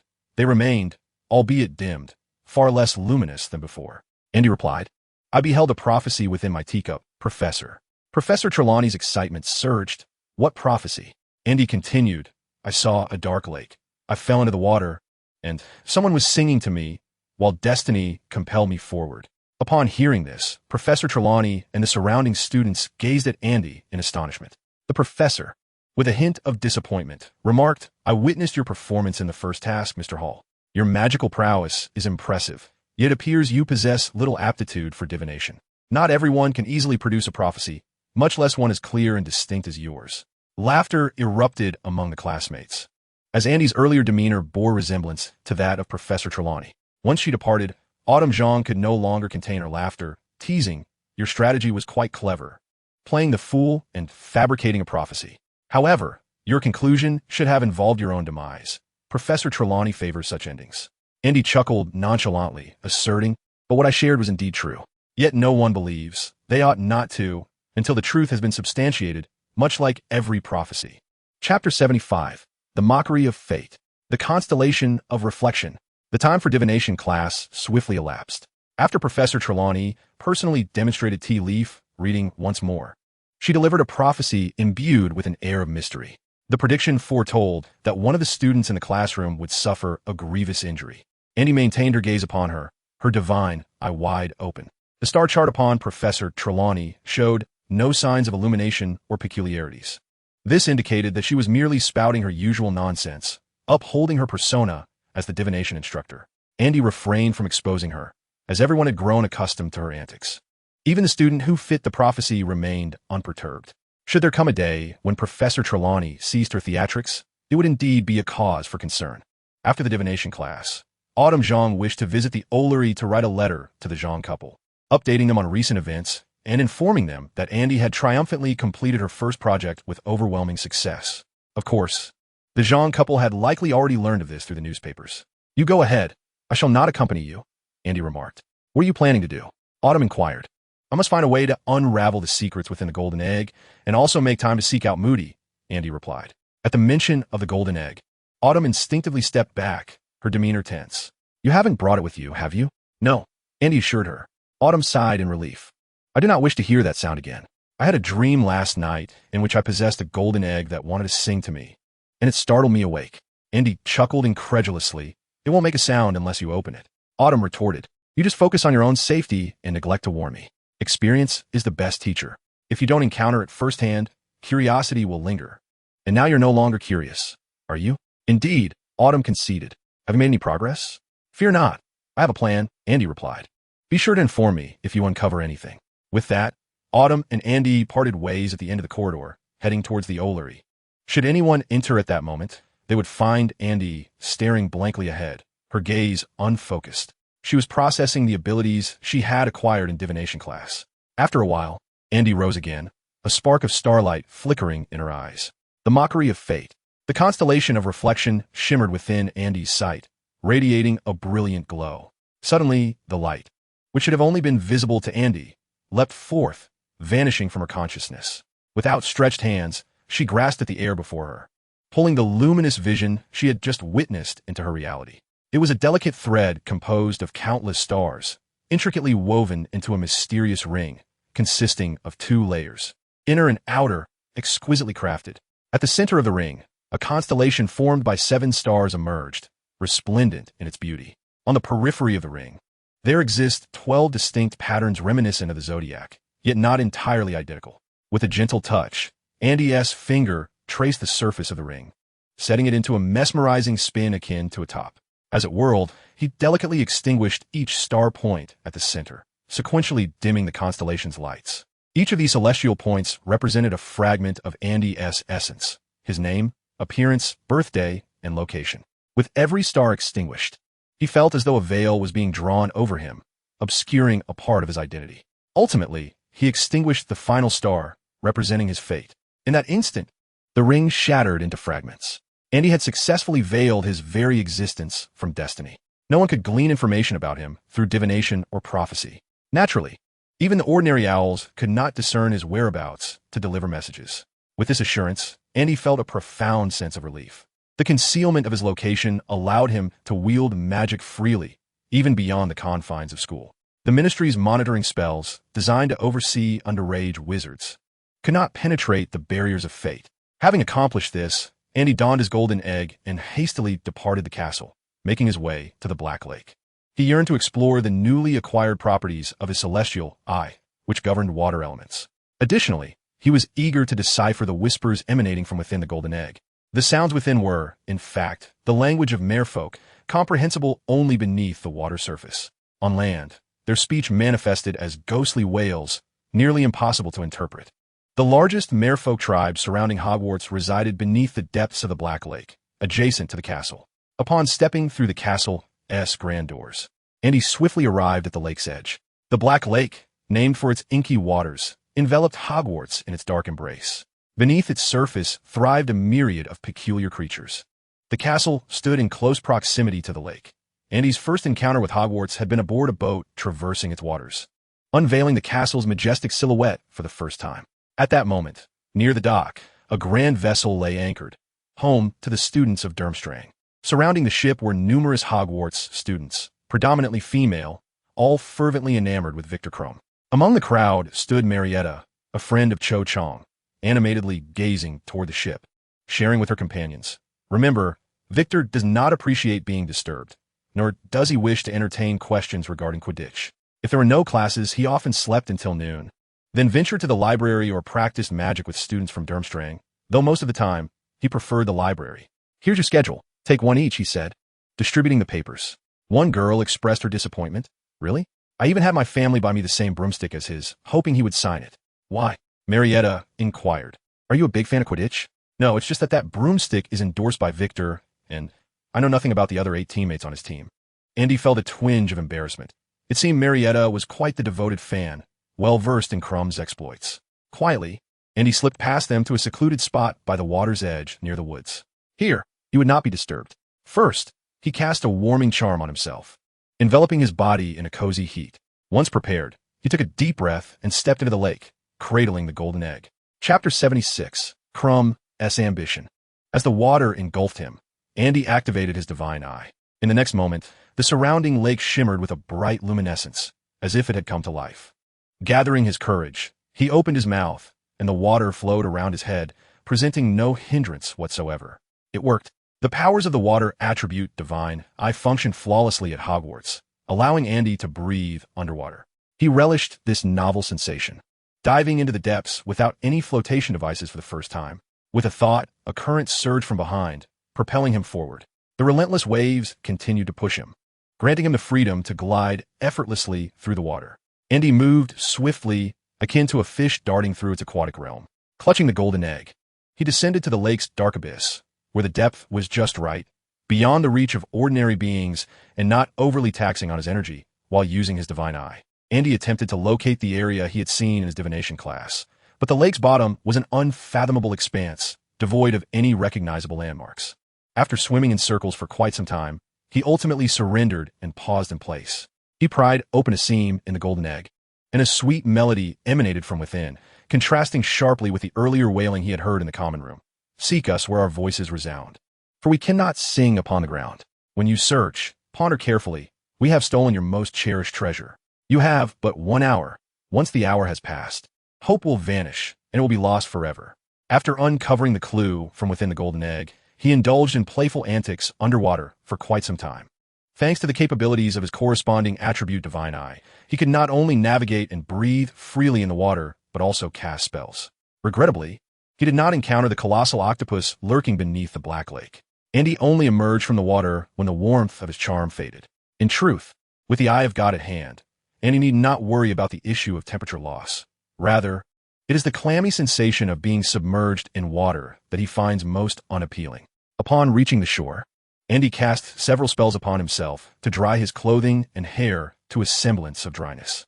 Yet, as the wind blew, a chill lingered, prompting him to envelop himself in 2 warmth spells to ward off the cold breeze. Just as he was about to depart, he suddenly heard a splashing sound nearby. Turning his head, He beheld an individual clad only in shorts emerging from beneath the water surface, cradling a golden egg in their arms. The lower half of this person was simply a pair of shorts, while above the shoulders there resided the head of a shark. Both the human and the shark paused in astonishment upon encountering one another. For the first time, Andy observed a look of surprise on the shark's visage. Noticing the wand in Andy's hand, the shark began to flail its limbs, gesturing to indicate that it harbored no ill intentions. "Calm down, I'm not particularly surprised either," Andy reassured. After a moment's hesitation, the shark retrieved a wand from behind its shorts and tapped its own head.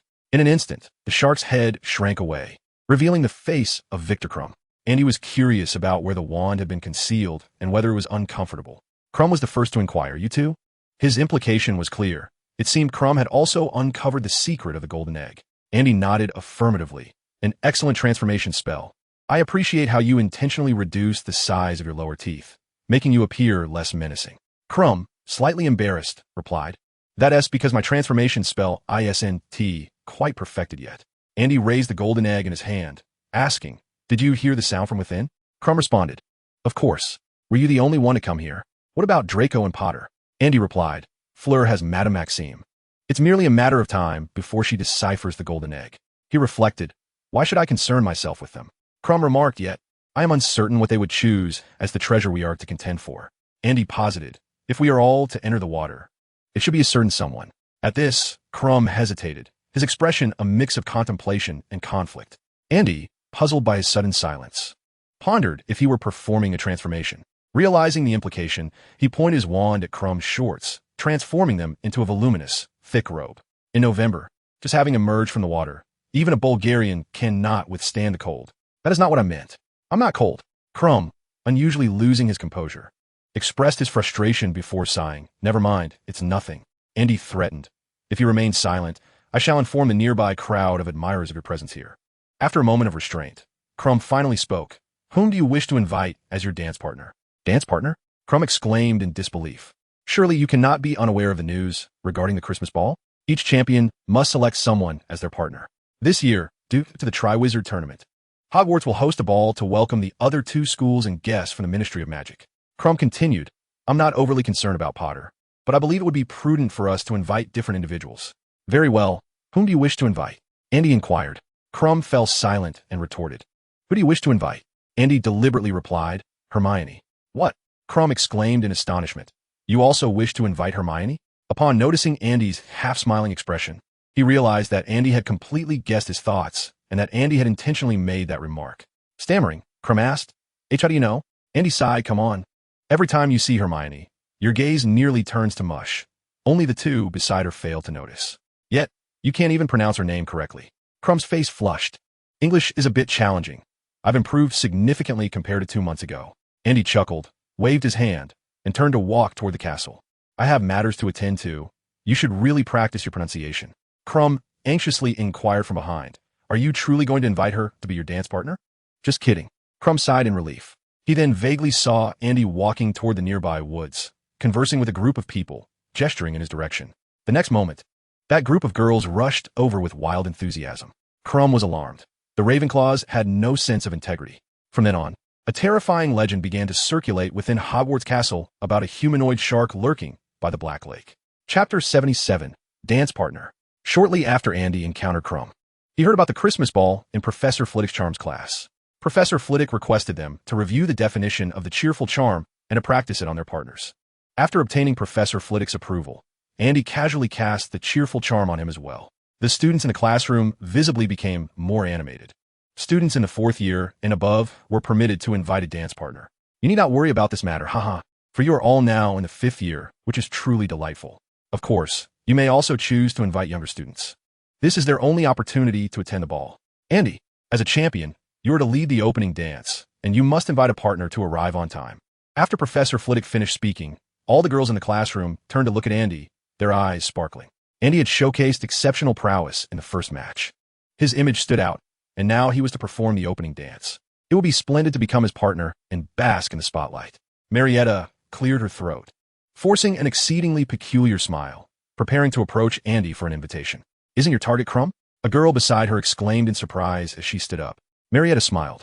"Just think, if both champions are willing to invite me as their partner, wouldn't that be Oh, this is simple. Before Marietta could take action, on the other side of the classroom, upon hearing Professor Flitwick's words, Andy turned to Chiu Zhang beside him and extended his hand, asking, "Would you do me the honor of being my dance partner?"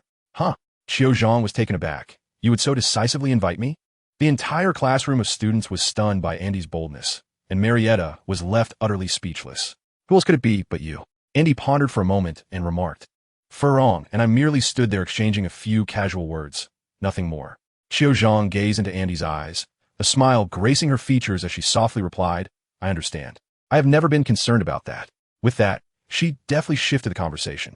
"However, I am not particularly skilled at dancing." Andy responded, "It matters not. I am equally inexperienced."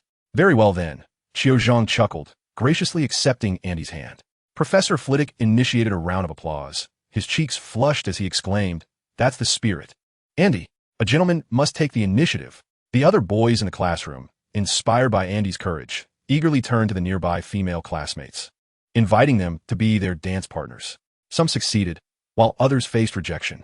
Only Marietta glared in frustration at Andy, who had already invited Chiu Zhang, loudly refusing another boy who approached her with the proposition, "Only a true warrior is worthy to be my dance partner."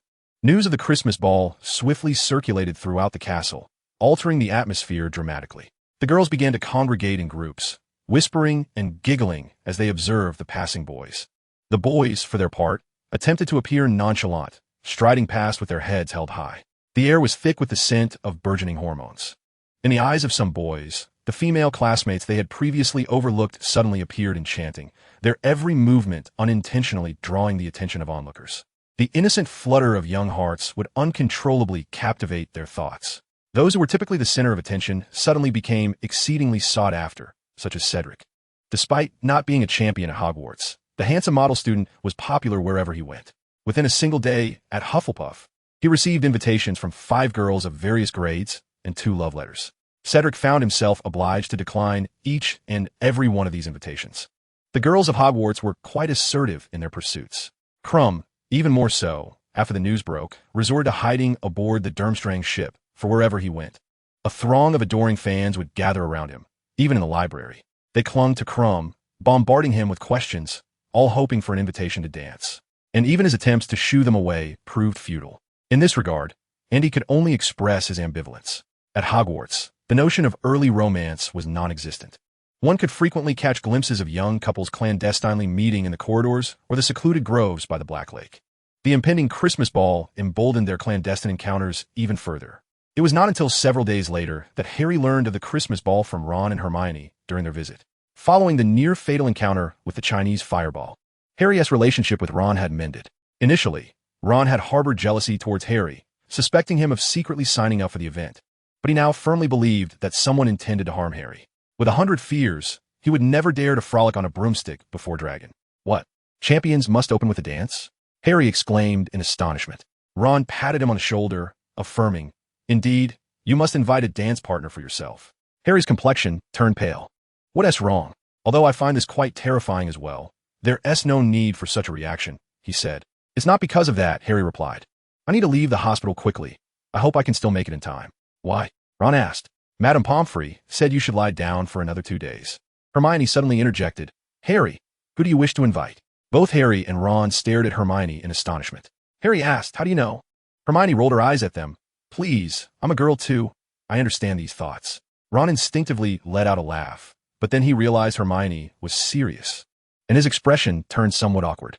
At that moment, a commotion erupted outside the hospital wing, accompanied by some high-pitched female shrieks. Harry and the others turned to look at the entrance. Hermione frowned. "That sound gives me a bad feeling. It's just like the crowd of Crumb's fans. He often roams around with them while I'm studying in the library." Chapter 78. Crumb's Invitation. Madame Pomfrey angrily shouted towards the door, "No noise allowed here. Goodness. Patients need peace." The ruckus immediately ceased, and shortly after, a tall figure entered. The formidable Victor Crumb, clad in a red Durmstrang robe. Madame Pomfrey watched him warily, as if he were about to detonate a bomb in the hospital wing. "What's he doing here?" Ron exclaimed.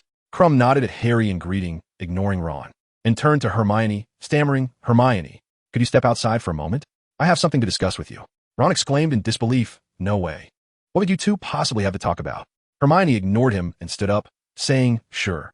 Then, to Harry and Ron's astonished gazes, Hermione followed Crumb out of the infirmary. Ron looked at Harry in bewilderment. You don't think Crumb wants to ask Hermione to be his partner, do you? Harry replied, I doubt that. How could Crumb possibly like Hermione? It's not that she isn't pretty. By the standards of facial features, she is quite remarkable. It's just that they're too familiar with each other to view one another in that light. He reassured Ron. Even if Crumb did have such intentions, so what? What does it matter? What do you mean? Ron exclaimed. Hermione is our friend. She can't become someone else's partner. Harry, you do realize what our current predicament is, don't you? I was even thinking that if I couldn't find a partner, I would ask. Ron suddenly fell silent and cautiously said, Invite you? Hermione shot him a glance, scoffing. So I'm merely your last resort? You come to me only when you can't find partners, right? Too bad. I can't use a splitting spell to divide myself in two. Then I could fulfill both of your wishes. One half for each of you. Perfectly balanced. Harry raised his hand in surrender. I swear I never thought of such a thing. I have someone I wish to invite. Oh, really? Who might that be? You guessed correctly, Wesley, Hermione remarked. He wishes to invite me to the ball. What? Ron and Harry exclaimed in unison, their astonishment palpable. Ron, unable to contain his disbelief, inquired, Did you accept? Not all. Hermione's response only deepened their surprise. Ron perplexed. Question, why not? I mean, it's Crumb, after all, but I still don't understand why he would. As he observed Hermione's troubled expression, his anxiety escalated. What I mean is, I thought you would prefer to attend the ball with either me or Harry. Do you not comprehend why he would invite me? Hermione retorted. Ron, it took you this long to recognize certain qualities about me, but that does not imply others require the same duration. I declined his invitation simply because I do not wish to accompany someone I hardly know and have no interest in. If a suitable person does not invite me, I would rather remain in the common room. I will not be your dance partner. I am no one's backup. Ron stammered, struggling to muster the courage to invite Hermione, yet fearing that such a proposal would play right into her hands. Ultimately, he managed to say, Come on, you wouldn't want to miss the ball, would you? After all, the Christmas ball occurs only once. Since Harry has found a date, and you have turned down Crumb, I suppose your only option is me. Hermione replied candidly, No, Ron. I have made myself quite clear. I will not accompany you. How can you view me in such a manner and still expect me to accept your invitation? Do not think I am unaware of your thoughts. You only wish to invite the pretty girls, correct? Ron's face flushed crimson, at a loss for a rebuttal. He wanted to assert that Hermione was indeed beautiful, a realization he had only recently come to. Yet, the words eluded him. Harry, driven by curiosity, inquired, So, with whom would you like to attend the ball? Hermione pondered for a moment before responding, At the very least, we must be friends of similar age. And he should possess qualities I admire, sharing my interests, particularly in academics, and performing well. Harry interrupted. It sounds like you were describing Andy, isn't it? Hermione's face involuntarily flushed. As she spoke, she had indeed envisioned Andy in her mind, though their acquaintance was still quite limited, forged primarily through Harry. She found that since the conclusion of the first task of the Triwizard Tournament, Andy's face frequently emerged in her thoughts. His ability to discern Harry beneath the invisibility cloak was not due to magic, but rather logical deduction. Not to mention Andy's formidable prowess. The tumultuous lightning, the roaring flames, and the meteoric projectiles that pierced the sky during the Dragon Arena event remained indelibly etched in the memories of countless spectators. Hermione recalled it vividly. In contrast, Crumb's invitation now seemed trivial. Without a moment's hesitation, she decisively declined him. Hermione denied, Of course not. This is it. I must take my leave as I still have to go to the library. With a sense of guilt that prevented her from meeting Harry's gaze, she exited the infirmary. Outside the school hospital, Crumb remained, hoping to make another attempt to invite Hermione. However, this time Hermione rejected him with even greater resolve, waving her hand dismissively without looking at him as she strode down the corridor. After Hermione left, Ron, feeling disheartened, remarked, I had thought this would be foolproof. But now it seems Hermione will never agree to join us. Who am I to ask as my partner? Harry paid little attention to Ron's lament, instead inquiring, Ron, do you know who Andy has invited as his partner? Ron paused. No, I haven't seen him lately. Harry hastily jumped out of bed. I must leave too, otherwise I will truly be late. Ron called after him a couple of times, but failed to stop him, sitting alone in the infirmary in utter confusion. What on earth is wrong with both of you today? Chapter 79, The Water Prison Curse. At this moment, Andy was in Moody's office. It is no wonder he became a warrior. Indeed, it is remarkable to engage with Professor Moody. While other students rushed out of class, Autumn, unfazed, greeted Andy and then went off to dine with Marietta. Professor Moody was undoubtedly powerful. Yet, The sight of his scarred face and the magical eye embedded in his socket would deter any sane individual from lingering too long in his presence. Moody, feeling utterly drained, thought to himself, not this again. He forced a terrifying smile. What issue do you have today? Andy beamed brighter than him. Professor, I have uncovered the secret of the golden egg and know the details of the second task. Is that so? Moody was taken aback. What do you know? We must descend to the depths to retrieve our cherished treasures, Andy stated. Professor, could you teach me 2 spells suitable for use underwater? I'm utterly at a loss. Moody replied. Andy, according to the rules, you are not permitted to seek assistance from Professor. I merely believe you are the individual I respect the most. Andy interjected. Everyone knows this rule is a mere formality. If you do not assist me, I will find no one else to turn to. Moody's eye twitched. This boy was trying to take advantage of him again. Are you kidding? You can summon meteors and yet seek my counsel on spells? Andy's cheerful demeanor made it hard for Moody to refuse.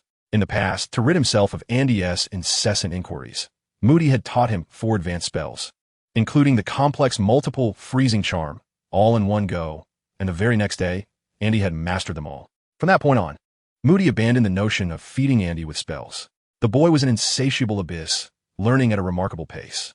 Yet, to maintain his reputation as a professor who appreciates his students, Moody could not outright refuse Andy. For the true Moody would not place any significance on the so-called Triwizard Tournament rules. Cheating is a tradition of the Triwizard Tournament. Andy consistently managed to keep his requests for Moody's guidance just below the threshold of his patience, which left Moody feeling quite uncomfortable. When Moody was preoccupied with other matters, Andy hardly made an appearance, leaving Moody without any excuse to refuse him. Unable to restrain himself, Moody remarked, Andy, I truly believe you no longer require my guidance. The prowess you have displayed is remarkable, indeed the strongest I have encountered among my students. I dare say, you are destined to become an exceptional orator. Andy responded, however, I am utterly ignorant when it comes to underwater matters, Professor. You have not witnessed me utilizing any spells related to water, have you? Moody inquired. Well, if that is your stance, I can teach you the bubble head charm, which will allow you to breathe underwater. Andy shook his head. I am already capable of moving freely beneath the surface. Why seek are spells that can directly attack or ensnare my enemies? In the depths, one may encounter peril, and the efficacy of ordinary spells diminishes significantly underwater. With no other recourse, Moody pondered for a moment. There is indeed a spell that meets your requirements, the Water Prison Charm, an excellent spell for controlling adversaries. He drew his wand and pointed it towards a corner of the office, capturing a spider from a collection of jars on the shelf. Then, with a flick of his wand, he declared, clear water like a spring. A sphere of clear water, about the size of a fist, shot forth from the tip of his wand. Moody then waved his wand, swirling the water before it could touch the ground, forming a spherical water prison that ensnared the unfortunate spider. The spider was entirely enveloped by the water, floating in mid-air, flailing helplessly within its confines, unable to escape. Moody smirked cruelly, applying pressure with a flick of his wrist, causing the pressure within the water sphere to surge dramatically. Within half a minute, the sphere burst, and the spider's limbs were severed, plummeting to the ground, lifeless. Moody stated, a truly lethal curse, and you may consider it dark magic.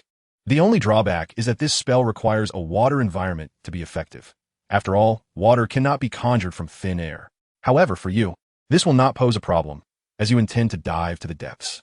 For regular use, one must first create the necessary water, as I did. To cast this spell, Andy asked, what is the incantation for this spell?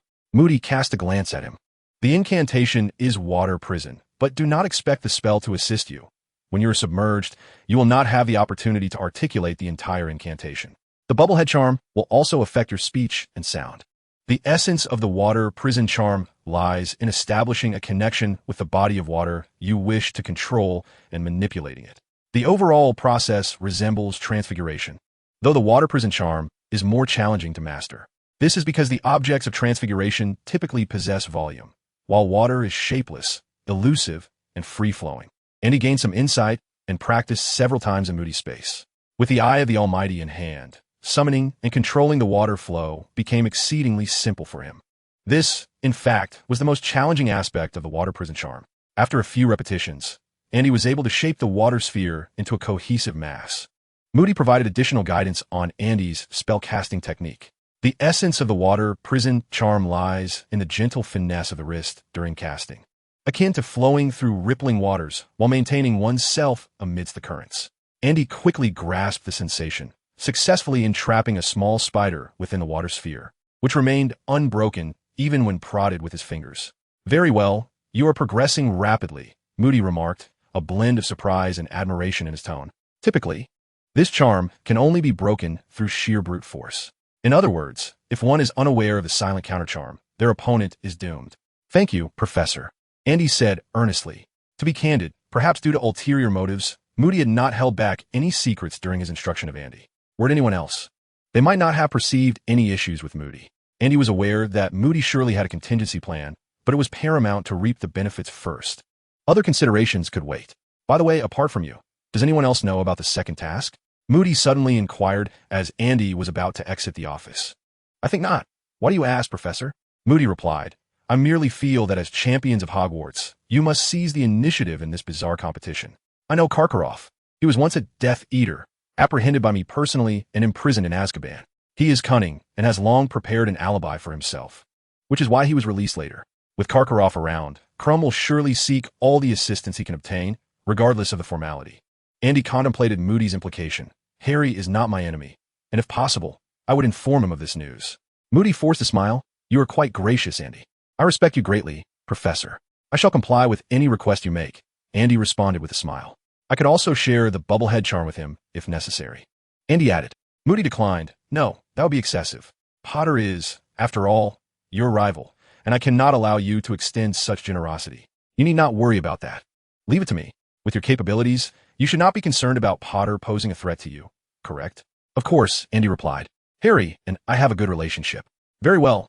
Let's conclude for today. Thank you, Professor. I shall take my leave now." As the door closed, both Andy and Moody simultaneously exhaled a sigh of relief, hidden from each other's view. The repercussions of perfectly vanquishing the fire dragon began to surface.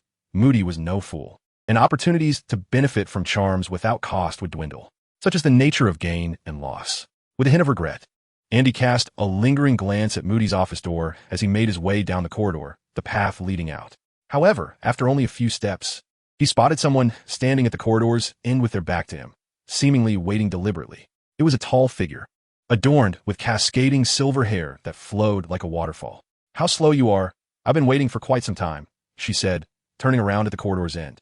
"You were waiting for me?" Andy inquired, astonished. "Indeed, it is quite evident," Andy remarked. "Is there something amiss? As I mentioned previously, we are square, aren't we?" Fleur responded, "I did not come here concerning that matter. Have you perused the newspaper? I mean the one from your side. Are you referring to the Daily Prophet?" "Well, good heavens, they have come directly to your doorstep," Andy explained. "Rita Skeeter is an utterly unscrupulous journalist. There is no need to take her words to heart. If you find it distressing, I am more than willing to clarify it for you." "Thank you," Fleur replied. "Not at all. It is entirely Rita Skeeter's fault." As Andy turned to leave, Fleur suddenly interjected, "You are aware that we all have to dance the first dance at the Christmas ball, correct?" "Of course." Andy halted and inquired with a smile, "Have you found a partner yet? If not, I would recommend our classmate, Pavid. He's quite fond of you." Fleur, avoiding Andy's gaze, replied, "Well, many have invited me, but I have declined them all, including Pavid. The red-haired boy who is with Harry Potter. I believe his name is Weasley. Also attempted to invite me publicly, but before I could refuse him, he ran off." Andy jested. "It appears that the boys of Hogwarts do not meet your standards?" "Not at all. I merely informed them that I have someone in mind," Fleur stated. "I have no interest in men who are weaker than I." "Who might that be?"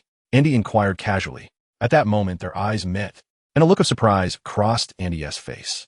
Fleur took a deep breath. Summoning her courage, she extended her hand towards Andy and asked, "Mr. Hall, would you be interested in attending the ball with me?" Just then, footsteps echoed nearby. Chio stopped abruptly on the staircase, awkwardly glancing at Andy and Fleur, who was still extending her hand. The three exchanged looks, a silent understanding passing among them. Chio broke the silence. "I apologize for interrupting." Andy, feeling the awkwardness, introduced. "Chio is my dance partner." "Oh." Fleur quickly turned her head, lifting her chin in an attempt to avoid the gaze of Andy and Chio. Yet, standing before her, Andy could see her face flush with color. She tried to conceal her embarrassment, but was utterly unsuccessful. If possible, Fleur wished to leap off the staircase at that moment. Unexpectedly, the timing was impeccable. Chio returned, clearly in cahoots with Andy. Fleur felt mortified for having made an invitation in front of Andy's partner.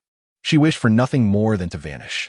"Well then, I wish you both a splendid time." Fleur forced a smile. Andy nodded. "In any case, thank you for your invitation." With that, he quickly took Chio's arm and made an exit.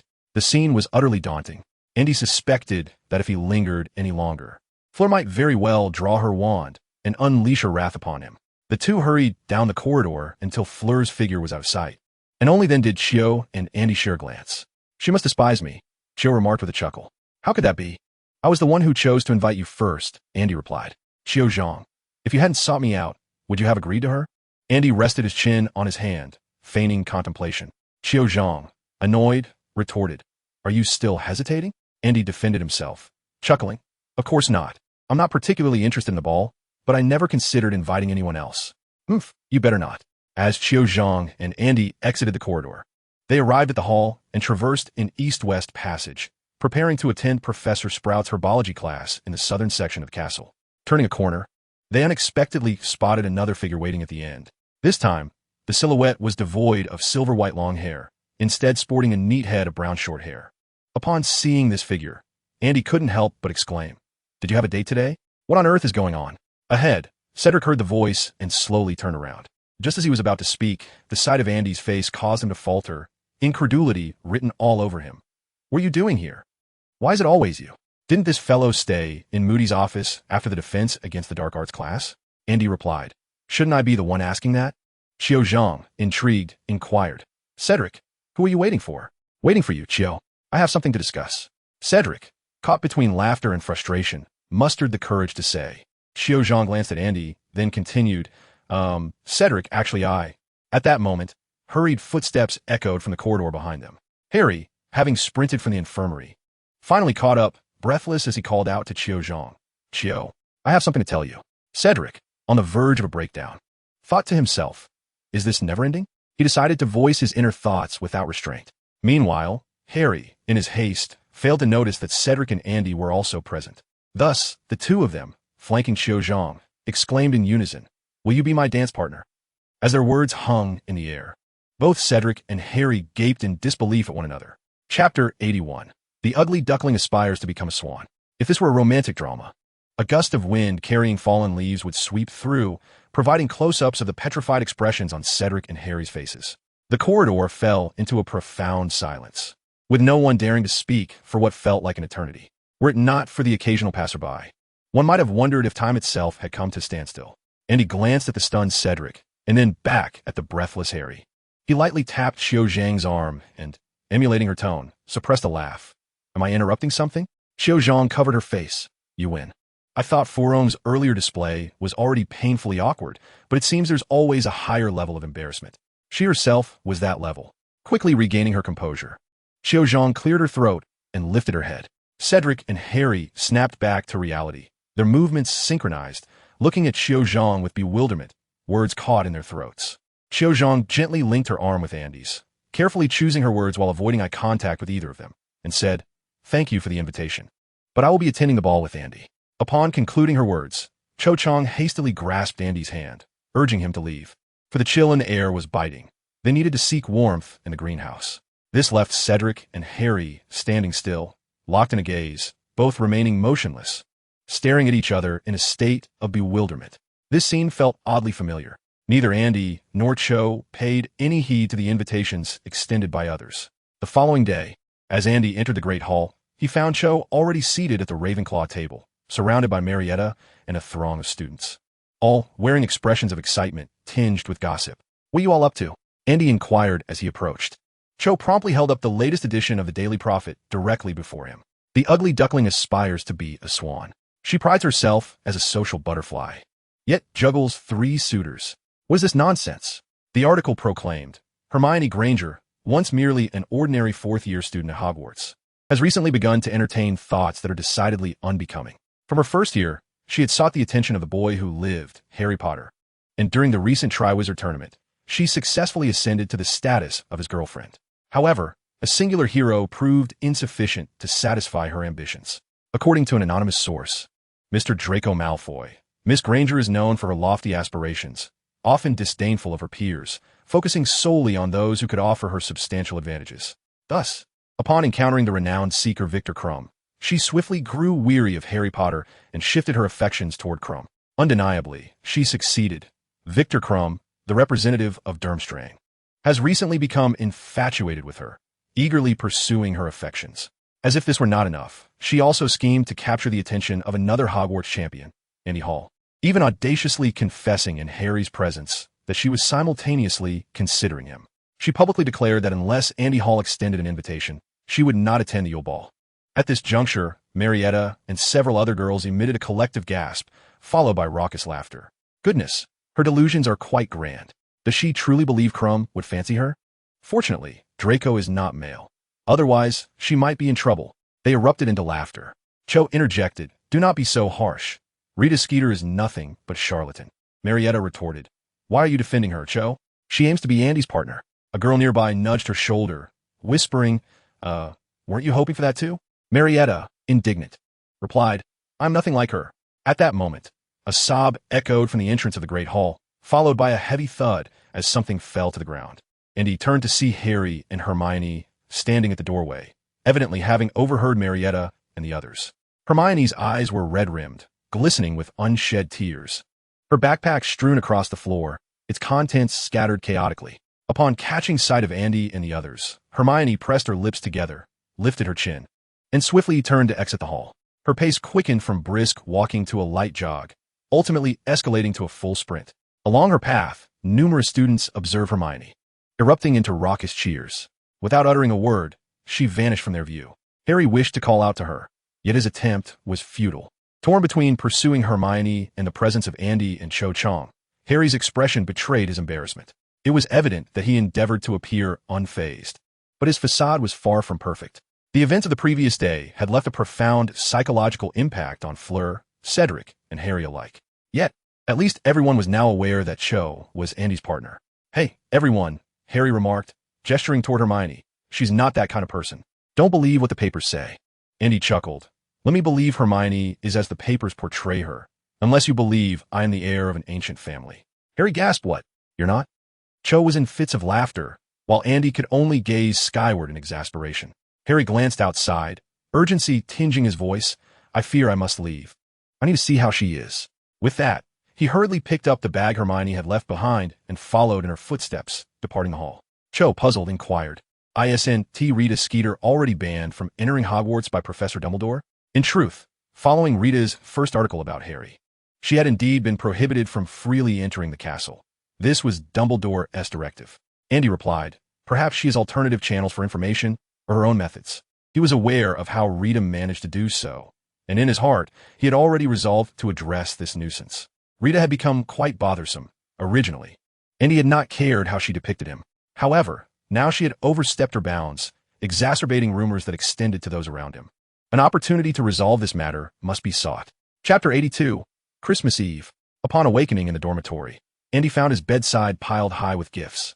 Many of his classmates and professors from Hogwarts had sent him presents, including the Zhang couple. There should have been more, but after Andy concealed himself through astrology, he ceased to receive letters from strangers. Consequently, this included the gifts. Only those who were distinctly aware of Andy's whereabouts could deliver presents to his bedside. Sitting on his bed, Andy began to unwrap the gifts one by one.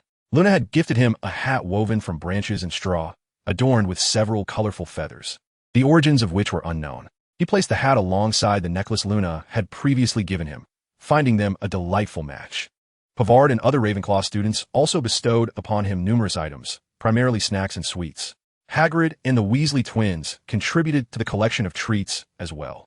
Hagrid had sent him a box of his homemade biscuits, rather substantial in size, and he picked up one of the cookies and hurled it against the wall with considerable force. The cookie remained intact, while the wall bore a small dent from the impact. The Weasley twins had gifted him a beautifully packaged assortment of snacks, including cookies and a variety of candies. Knowing the twins well, Andy refrained from acting recklessly and transformed a nearby vase into a slender monkey. He tossed a yellow cookie to the monkey, and within mere seconds, the creature underwent a transformation, sprouting wings from its back, shrinking in size, and ultimately becoming a canary with fur resembling that of a monkey. It appeared that the spell was effective solely on humans. Andy mused to himself. He picked up a note from the snack box that read, "Canary cookies, thoughtfully presented by the Weasley brothers." With this precedent in mind, he decided against further experimentation with the other snacks. However, they could serve as specimens for his studies in transfiguration, allowing for continued improvement. Next, Harry's gift was a Quidditch book titled Flying with the Cannon Crew, while Professor Flitwick had given him a rare spell book. Unexpectedly, Fleur also presented him with a gift. Lastly, Mr. and Mrs. Zhang, along with Cho Chang, contributed gifts as well. Mr. Zhang gifted him a casually tailored black suit, handcrafted to perfectly fit Andy's frame. Undoubtedly of considerable value. Mrs. Zhang complimented this with a matching set of shirts, a sweater, and shoes. Cho's gift was particularly unique. A miniature model of a Hungarian horntail, roughly the size of a palm. The detail of the model was comparable to the Hungarian horntail he had encountered during the competition. Andy placed it on the table, and the Hungarian horntail began to move about like a small cat, exploring its surroundings. When Andy reached out to touch it, the creature nimbly jumped aside and emitted a small flame toward him. Unfortunately, Andy did not smoke. Otherwise, he could have used the Hungarian horntail as a lighter.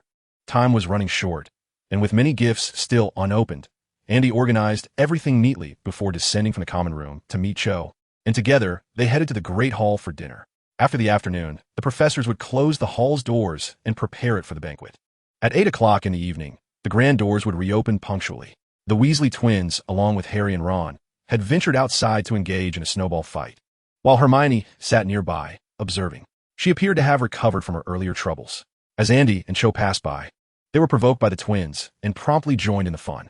Upon seeing Andy, Hermione's expression shifted to one of discomfort. She feared that Andy might actually believe the claims made by the Daily Prophet, that she had feelings for him and merely wished to be his dance partner. Both Andy and Cho greeted her warmly, alleviating any potential awkwardness. In recent days, Hermione had faced an onslaught of ridicule, reminiscent of the backlash Harry had experienced earlier. Even Harry, after successfully completing his first project, had encountered considerably fewer doubts. Even Mrs. Weasley, Ron's mother, has grown distant towards Hermione. Previously, she had always been kind to Hermione, yet this year she failed to prepare even a Christmas gift for her, sending only a card instead, which deepened Hermione's sorrow. At least Andy and Cho Zhang continued to treat Hermione with normalcy, for which she was truly grateful. Fred stood with his legs apart in the snow. Aha! Let us see which house's champion is superior. With that, George, standing beside him, hurled a snowball at Andy. A sneak attack. Andy skillfully dodged, but was struck in the back by a snowball launched by Harry from the side. Before Harry could revel in his success, Cho retaliated, smacking a snowball right into Harry's face. Oh, how cold! My neck! The snow outside the castle descended into chaos, with Fred and George deftly coordinating. One would mold snowballs while the other launched them. Harry and Ron provided support from the sidelines. With a 4-2 advantage, Andy and Cho were utterly overwhelmed. Enraged, Andy decided to leverage his advantage in firepower. He brandished his wand and conjured a multitude of snowballs the size of fists from ground. A barrage. Snowballs soared from under Andy's feet, hurtling towards the 4 Gryffindors with great speed. Ron gaped in astonishment. How can you use magic before he could finish? A snowball struck him squarely in the face, lodging in his mouth. With a pop, Ron transformed into a canary, bewilderedly hopping about in an attempt to evade the snowballs. George and Fred erupted into laughter, pointing at the canary. Huh, I love this. When did you sneak a canary biscuit in? Suddenly, several snowballs struck the twins' heads simultaneously, sending them sprawling. Harry too found himself scrambling on the ground, pursued by snowballs. Damn it, this is too much. On the other side, Ron regained his senses and joined Harry, drawing his wand to launch a snowball assault on Andy. Their attempts at transfiguration appeared sluggish by comparison. Just as Harry managed to conjure a tiny snowball, Andy's projectile obliterated it. Hey! Harry exclaimed, raising his hands in dismay. Andy transformed into Mad-Eye Moody. Always be vigilant. At this moment, Fred and George finally stuffed their canary biscuits into snowballs and rejoined the fray, only to be swiftly repelled by Andy's onslaught. The snow outside the castle echoed with the cries of Gryffindor, yet it was clear they were reveling in the mayhem. Meanwhile, in the headmaster's office high within the castle, a window had been opened slightly, revealing a shadowy figure observing the frolicking Andy and his companions below. A keen observer might note a faint smile through the crack of the window. After some time had passed, the window remained ajar, but the figure had vanished. Chapter 83. The Journey to Dinner. Andy and his friends continued their raucous play until 5 in the afternoon. Cho remarked, having already moved aside to sit with Hermione, watching as Andy took on 4 opponents. Andy felt no pressure at all, having wielded the Eye of God for an extended period. Its powers have become indistinguishable from Andy himself. Even without reliance on the Eye, Andy's mastery of magic allows him to effortlessly overpower Harry, Ron, and the Weasley twins. Among the 4, only Fred and George's self-crafted prank devices occasionally manage to surprise Andy, while their spells fall woefully short.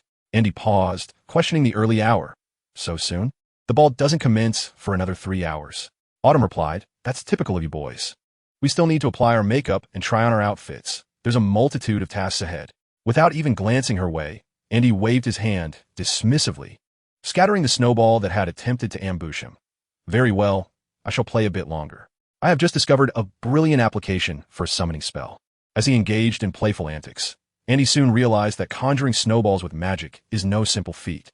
It demands not only precise control over one's magical energy, but also exceptional accuracy during spellcasting. Andy effortlessly conjured a dozen snowballs simultaneously with Transfiguration, then unleashed them with a barrage spell, directing each one at different targets.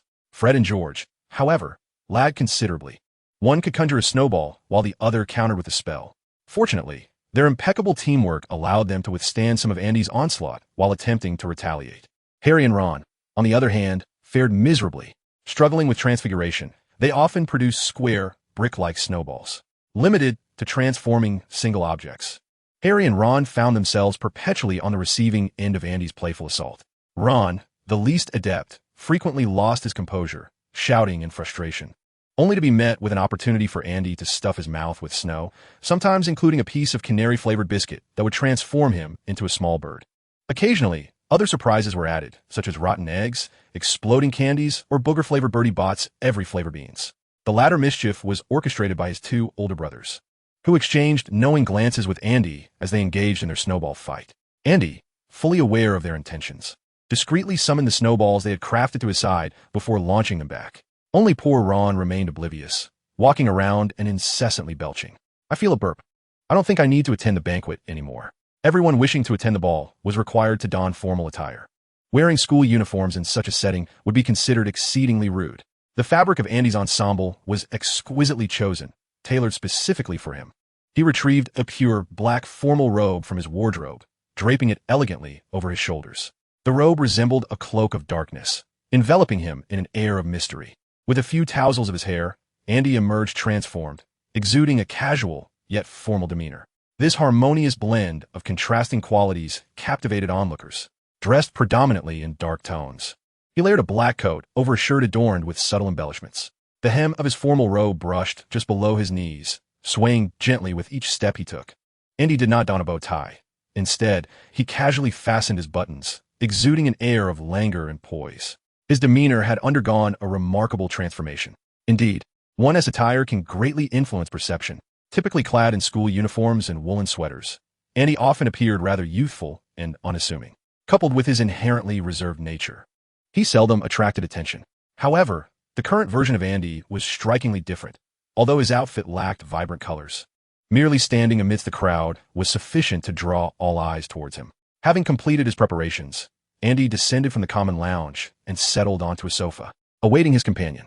After a short while, Marietta was the first to descend the staircase from the girls' dormitory. She wore a vibrant pink dress, complemented by a large pink hairpin atop her head, making her appearance quite striking. Upon noticing her dance partner, Pavard, twitching uncomfortably, Andy took a deep breath and stepped forward, extending his arm to take Marietta's hand. He greeted her, knowing she was roommates with Qiuzhong. If Marietta was ready, Qiuzhong would soon follow.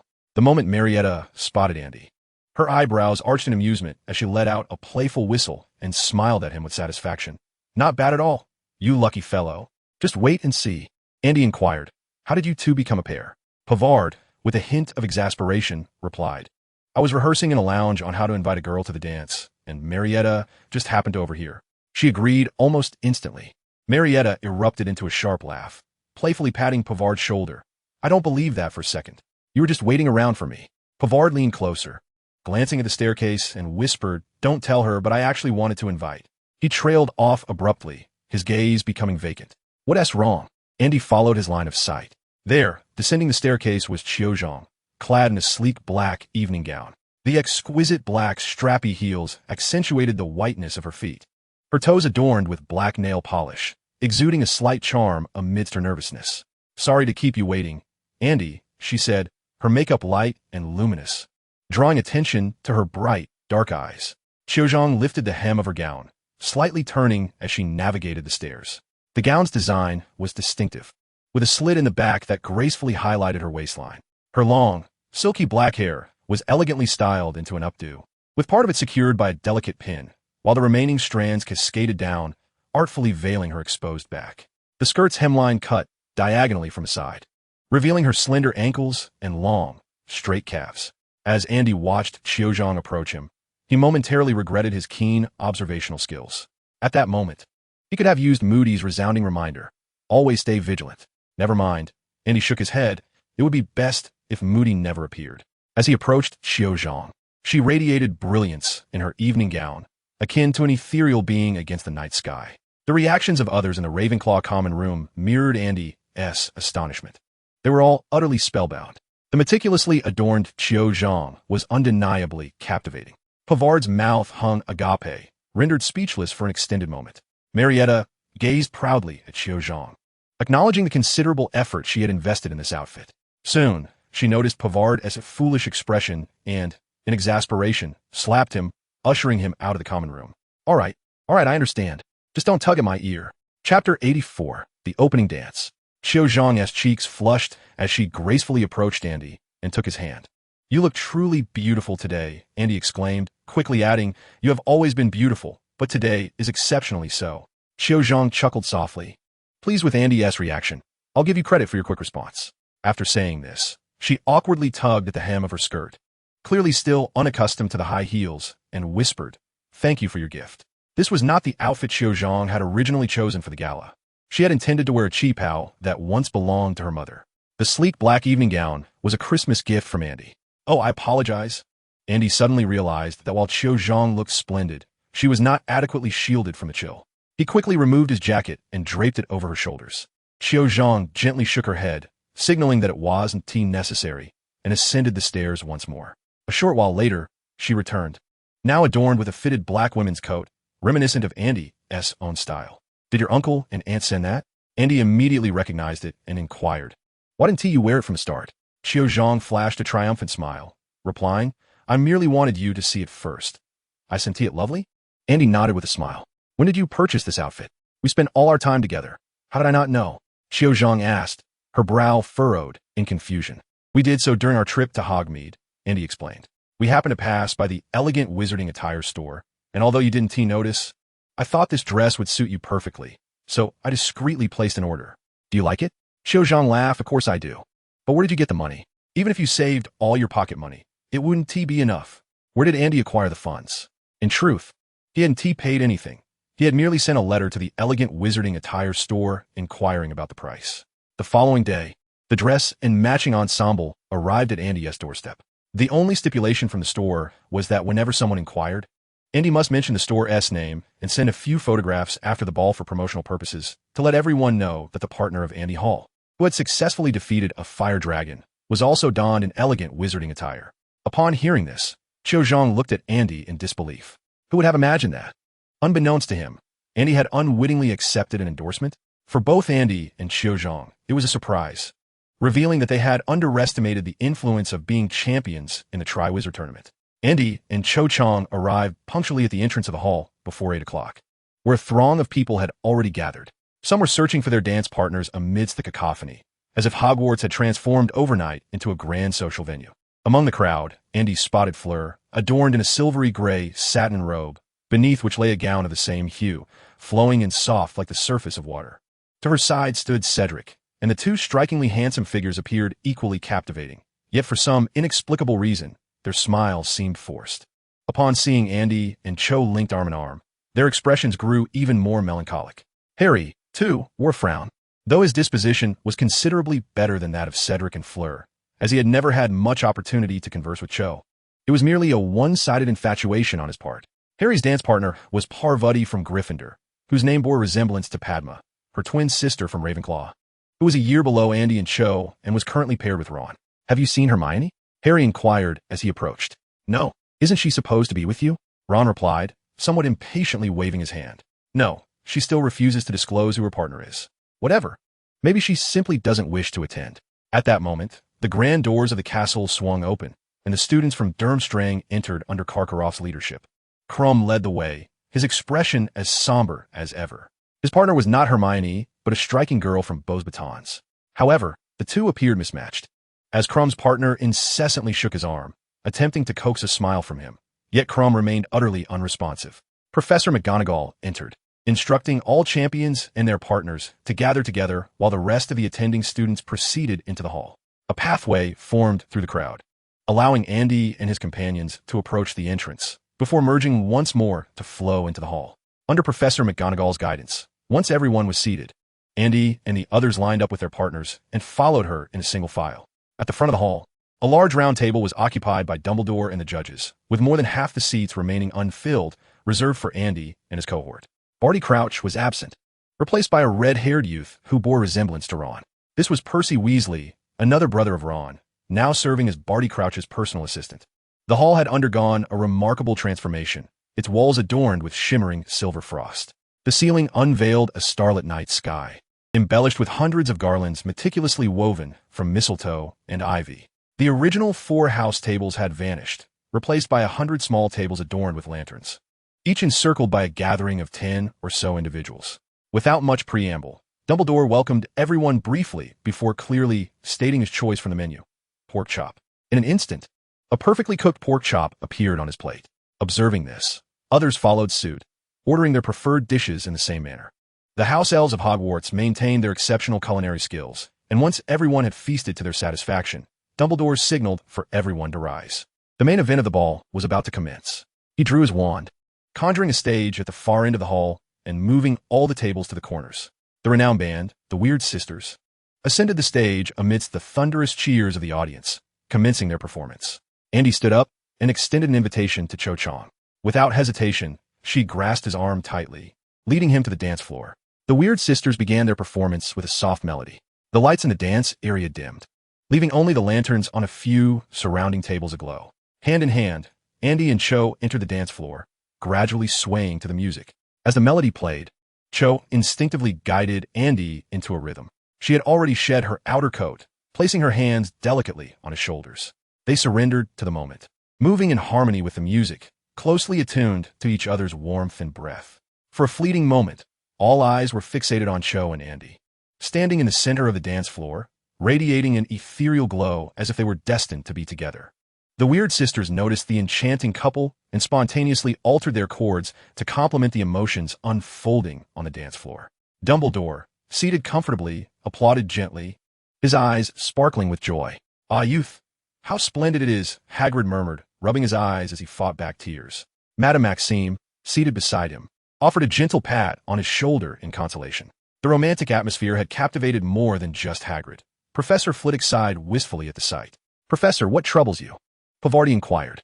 "They remind me of my youth, when I too was quite popular among the ladies," he replied, a hint of nostalgia in his voice. Pavarti hesitated, unsure how to respond. In his youth, Professor Flitwick had been an adept duelist, even a champion of the dueling club. However, the reality of his popularity with the ladies likely differed from his nostalgic imaginings. Among the 4 pairs of dancers opening the ball, only Andy and Cho remained wholly engrossed in one another, their contrast with the other 3 pairs starkly evident.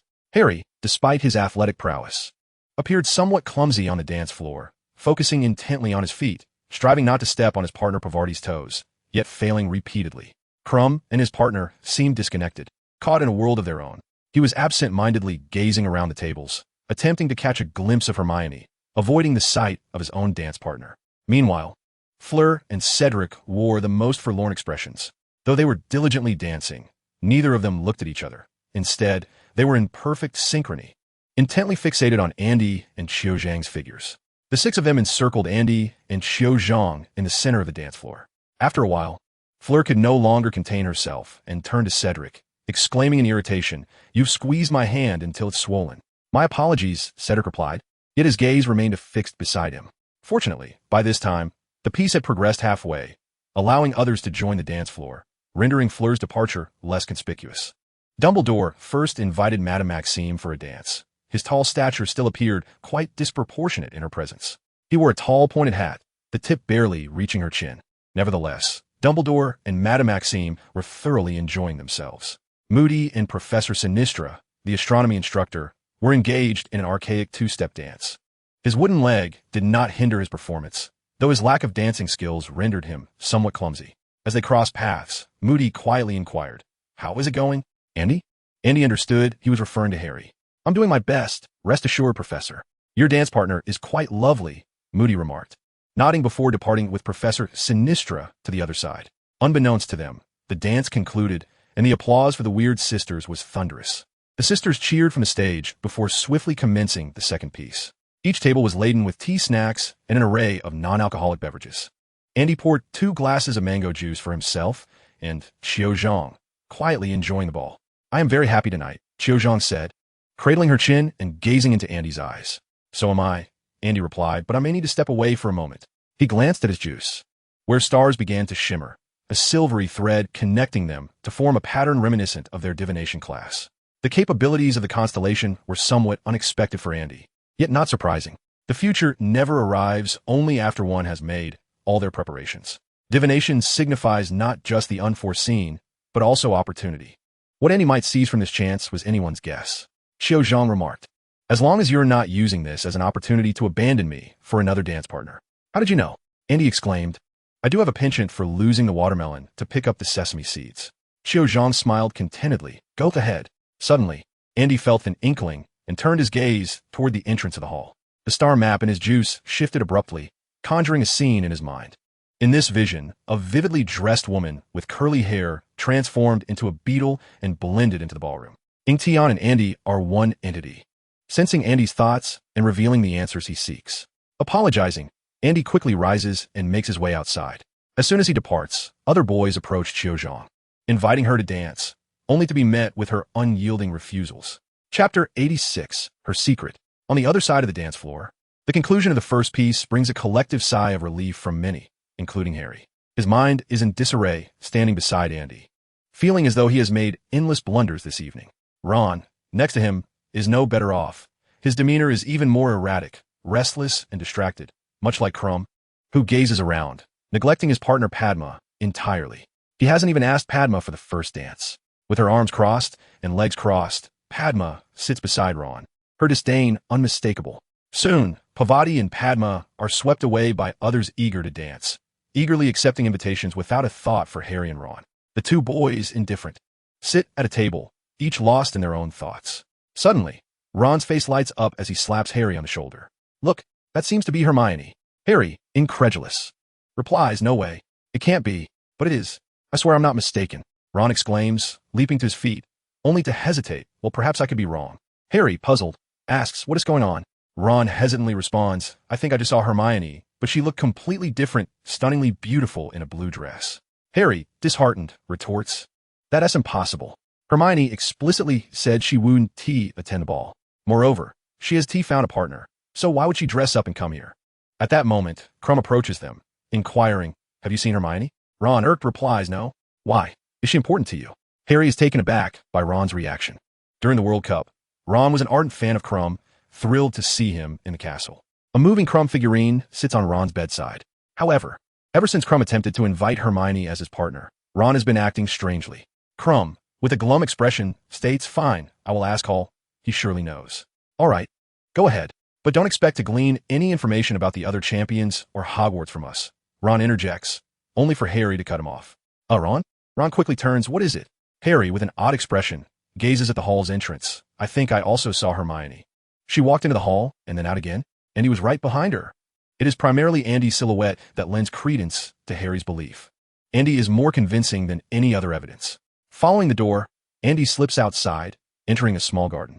In the garden, roses bloom, and glimmers of light dance in the air, reminiscent of fireflies in motion. Andy meanders around the low shrubs, treading along a cobbled path. The garden is adorned with exquisite decorations, while the distant sound of a fountain serenades the atmosphere. The professors of Hogwarts have dedicated considerable time to orchestrate this grand ball. Andy halts before a stone statue, half his height, extending his hand forward with fingers splayed. A crystal-clear puddle of water hovers in midair. He lightly taps it with his fingers, and the puddle morphs into a celestial map, subtly tilting in a particular direction. After gleaning the information, he gestures to disperse the puddle and continues onward. Not far ahead, he glimpses a figure clad in a flowing blue evening gown, crouched behind a cluster of roses. Is that Hermione?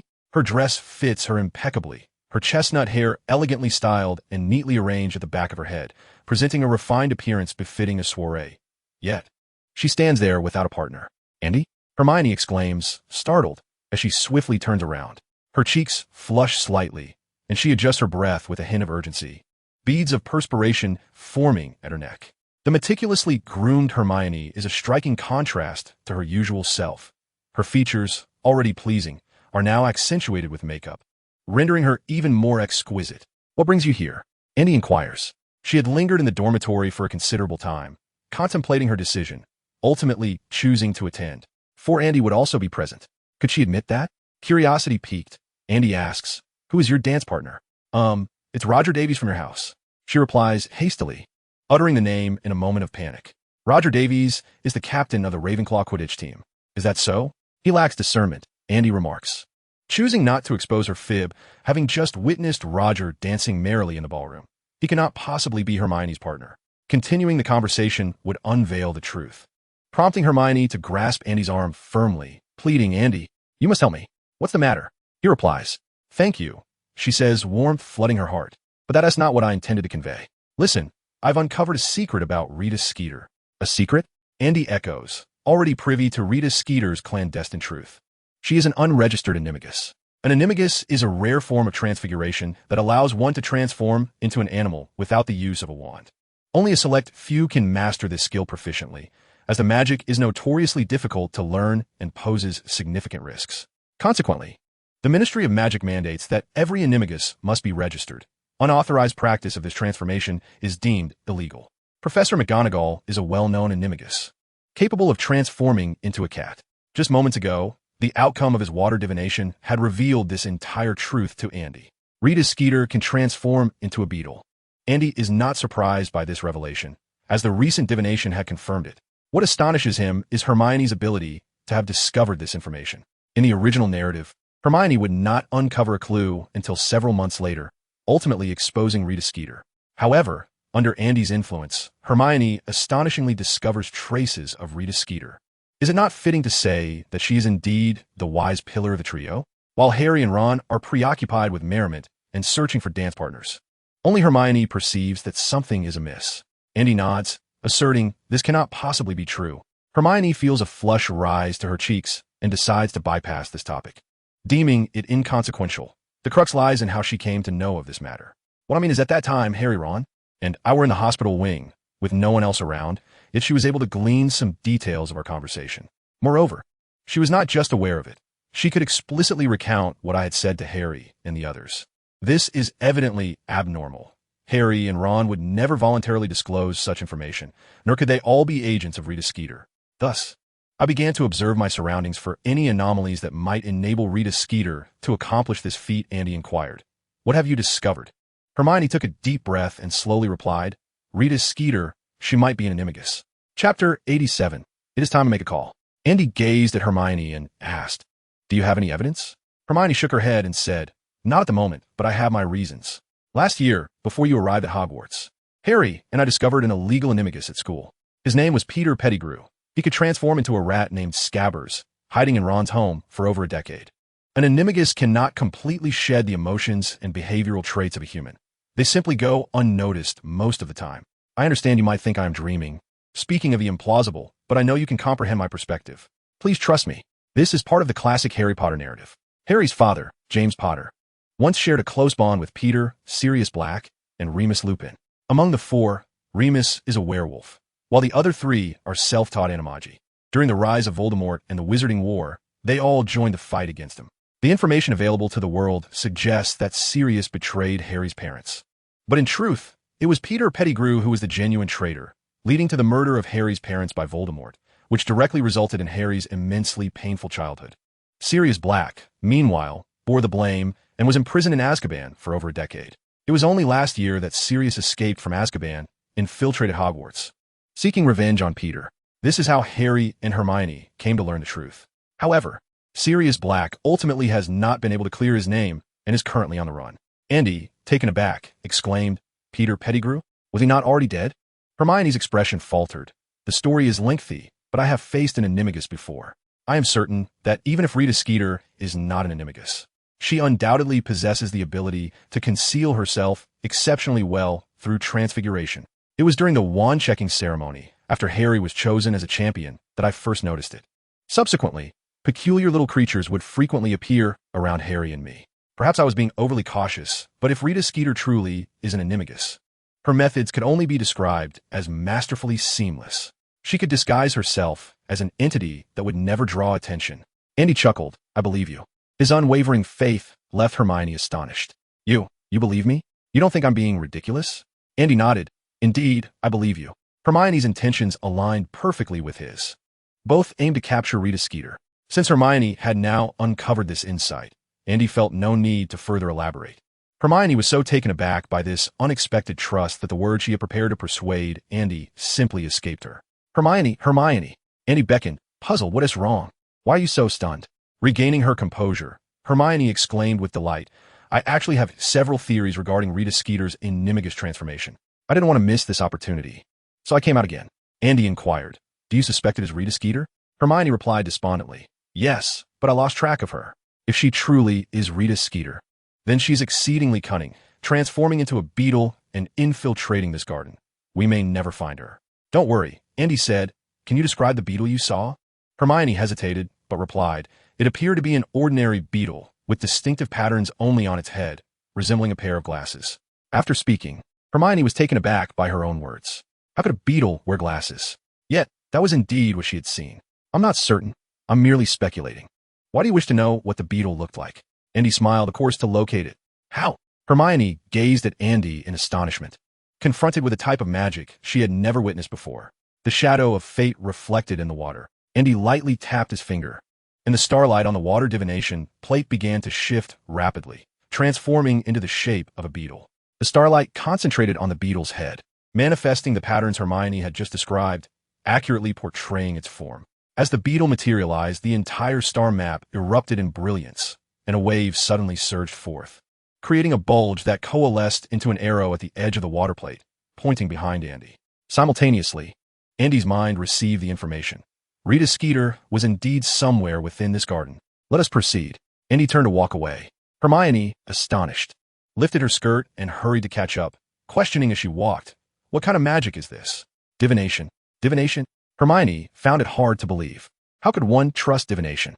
Within the castle, Hermione could be described as Professor Trelawney's most ardent skeptic. She enjoyed every subject, except for divination. Why not? Andy chuckled. Magic is indeed profound. There exist myriad mysteries in this world that remain unknown to us. At times, we must trust in the revelations that fate bestows upon us. There is no time for a detailed explanation now, but just as I believed in you moments ago, I ask that you place your trust in me as well. Hermione felt a twinge of helplessness, yet his words persuaded her. Despite the absurdity of her previous statements, Andy did not refute them. Suddenly, he halted, and Hermione regarded him with confusion, inquiring, what is it? And he glanced around. She is right here. No sooner had he spoken than a flustered figure emerged from a nearby thicket, darting away. Clad in a dark green robe adorned with lace trim, her face obscured by thick, unattractive glasses, she clutched an automatic quill and a substantial roll of parchment, half filled with writing. Such conspicuous features unmistakably identified her as Rita Skeeter. Hermione stared in astonishment at the suddenly materialized Rita Skeeter, realizing that Andy's divination had indeed located her. In the next moment, Rita's form abruptly shrank, her back hunching as she dove toward the ground. She asked, trying to escape. Hermione exclaimed anxiously. Unperturbed, Andy pointed his hand, emitting a small spark of electricity that precisely struck the partially transformed Rita Skeeter. Rita convulsed and collapsed to the ground, her animagus transformation interrupted, reverting her to her original state. Andy and Hermione approached her. You certainly made it difficult for us to find you. Chapter 88. A tongue for slander, legs for refutation.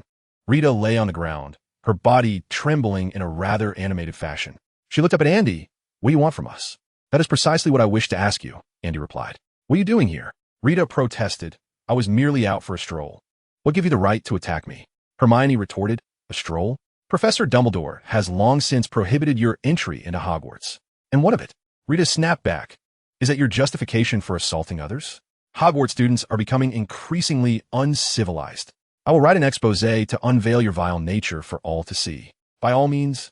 Andy chuckled. While you're at it, you might as well mention that you are an animagus. Rita's expression froze in an instant, her pupils dilating as she gazed at Andy in terror. The quill that had fallen beside her sprang to life, inscribing on the scattered parchment, Oh no. The clever and delightful Miss Rita Skeeter is finished. Her greatest secret has been revealed. She stared in shock at Andy Hall, her eyes filled with despair and incredulity. Hall clearly had no intention of letting her off the hook. Once, they had shared a profound connection, yet times had changed. And now his affections were captivated by a young girl named Hermione Granger. The malevolent Granger would stop at nothing to ascend to Hall's favorite heights, and he was utterly enthralled by her charms. It is precisely for this reason that the clever and charming Rita Skeeter would. The incessant sound of writing continued. Rita Skeeter, filled with rage, snatched the parchment from the ground and tore it to shreds. She found it perplexing how her true identity had been exposed. Hermione halted her preparation to cast the cutting charm, stating that when one exploits such an identity to eavesdrop on others, one should have anticipated this outcome. Rita Skeeter stammered incoherently, I am not like this. I am not an animagus. And he chuckled. You have witnessed how I defeated the dragon, and you are aware of my abilities. If I lacked sufficient confidence, do you truly believe I would seek you out? He continued, I know you are an intelligent individual. You can comprehend this. In an instant, Rita Skeeter's complexion turned pale, rendering her speechless. At this juncture, any attempt at denial was utterly futile. The animagus transformation itself held no offensive capability. It merely allowed a wizard to assume the form of an animal. Its greatest advantage lay in enabling the user to operate under a guise.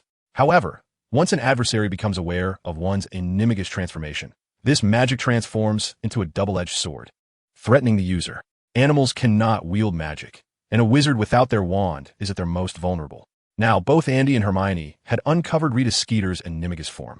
Should this information be divulged, Rita Skeeter would be irrevocably ruined.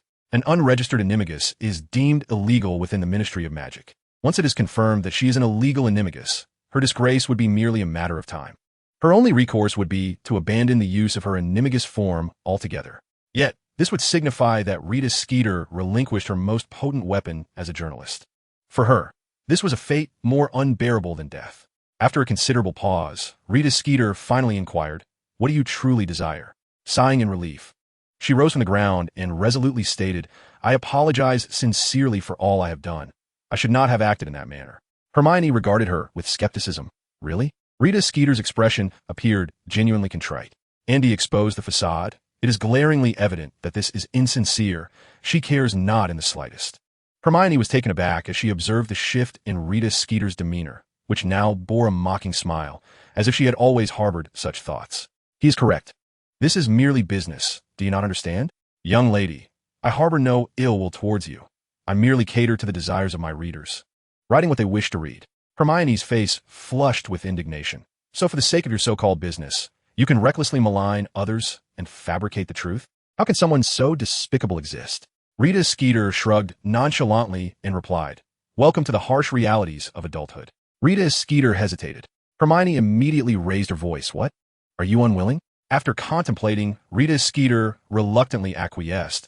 Very well, I will contact the newspaper. You promise? I promise. Rita Skeeter remarked, filled with a sense of helplessness, that there was no need to threaten her. She reassured him, for she was acutely aware of the consequences should she fail to comply. As the matter was finally resolved, Hermione let out a sigh of relief. Her eyes glistened slightly with unshed tears as she turned away, refusing to look at Rita any longer. Just then, Andy intercepted Hermione. What is the matter? He inquired. To the public, the first impression is paramount. What has transpired cannot be undone by subsequent explanations. The adage rings true. It takes but a moment to spread a rumor, yet it requires great effort to dispel it. Andy, hailing from the 21st century, understood this all too well. While he may not be well versed in other industries of this era, he was determined not to let Rita Skeeter off the hook so easily. Chapter 89. The sycophantic Skeeter. Rita Skeeter eyed Andy warily. What exactly do you wish to convey? Andy smiled and replied, I merely need you to assist me with a task. If you cooperate willingly, I shall refrain from reporting you, and, in fact, I can help you achieve greater success. Hermione exclaimed in surprise, Andy, are you really going to let her go? Rita, equally puzzled, wondered what this young man was scheming. Hermione, feeling bewildered, asked, What do you mean by that? Leaning closer to Hermione, Andy whispered a few words into her ear. Really? Hermione gazed at Andy in astonishment. Andy nodded with a grin. Merlin once said, even a piece of toilet paper has its purpose. Every individual excels in their own domain. The key lies in finding the right opportunity. Andy, Merlin never uttered such words. Merlin 1T leap up to refute me. If I say he said it, Then he indeed said it. Their conversation, save for those few whispered exchanges, unfolded in full view of Rita Skeeter, who had resigned herself to her fate, sprawled on the ground, staring blankly at the sky. Exhausted, she thought, let it all be over quickly. After all, there was no escape for her now. She was completely at their mercy. She mentally cursed Andy, realizing that had he not intervened, she would have long since fled. Turning to Rita, Andy declared, I will provide you with intelligence, granting you ample sources within the castle, and facilitate introductions to individuals you wish to meet but have no means to access. The Daily Prophet is merely your starting point. With your writing prowess and news sensitivity, you are capable of so much more. To be frank, Rita's writing was commendable. Her word choice may have been simple, yet it resonated powerfully, earning her a devoted following. Setting aside biases and personal grievances, Rita was indeed a talented scribe, and he felt an uncanny resemblance to certain executives from his past life, who would exuberantly paint grand visions regardless of the reality. Rita Skeeter could scarcely believe her ears, questioning, is what you say true? Andy replied, have you ever encountered another wizard of my age who has faced a dragon head-on? That is my leverage. I possess unwavering confidence in my abilities. Rita, of course, shook her head. The magical talent Andy displayed was undoubtedly extraordinary. While it may be a stretch to deem it a once-in-a-century phenomenon, a once-in-50 years occurrence seemed entirely plausible. Before him, no one had ever conceived of a warrior confronting a fire dragon head-on to complete the challenge. Andy was indeed correct. This was his unique asset, unparalleled. Like gold that is destined to shine, Andy resembled a stone with 99% of its surface already revealing a lustrous golden hue. The remaining fraction remained shrouded in mystery, but it had become inconsequential. Rita Skeeter's mind was ablaze with thoughts. If what Andy claimed was true and they could forge a partnership, her professional journey would be secure. Leaving aside other considerations, securing a few exclusive interviews with Andy could yield substantial profits for her. This was her exclusive channel. However, the pressing question for Rita was, why would Andy offer such an opportunity? He had seized her, yet instead of demanding more, he presented her with a chance. This could not merely be described as unusual, it bordered on the miraculous. Give me a reason, Rita declared, rising from her seat. Andy replied, I prefer to avoid complications. To put it plainly, I require your resources as my voice. You're presenting them to me on a silver platter. It couldn't be more fortuitous. In essence, it's about making money, nothing more. Even if he had never interacted with her before, Andy would find a way to connect with the media and reporters. Through his engagement with the elegant wizardry clothing store, Andy had recognized this necessity. The Daily Prophet wielded significant influence over the British magical media landscape, to the extent that it could be deemed a monopoly. Almost every Hogwarts student subscribed to the Daily Prophet, as did many wizarding families. Just a single article could elevate Andy's name to household status, and the elegant wizardry store was even willing to provide him with luxurious evening gowns for promotional purposes. Andy, burdened by debt, could not afford to let the identity of a warrior go to waste. One of Rita's perspectives aligned with Andy's. Newspaper readers cared little for the truth. They were primarily concerned with traffic. On this matter, Andy, having grown up in an orphanage, had learned the art of deception and held skewed values. Readers should take heed and not follow his example. Rita discerned Andy's implication and felt a twitch at the corner of her mouth. She longed to escape, but found no avenue for retreat. So, I will still be a reporter in my usual capacity, correct? Andy nodded, of course.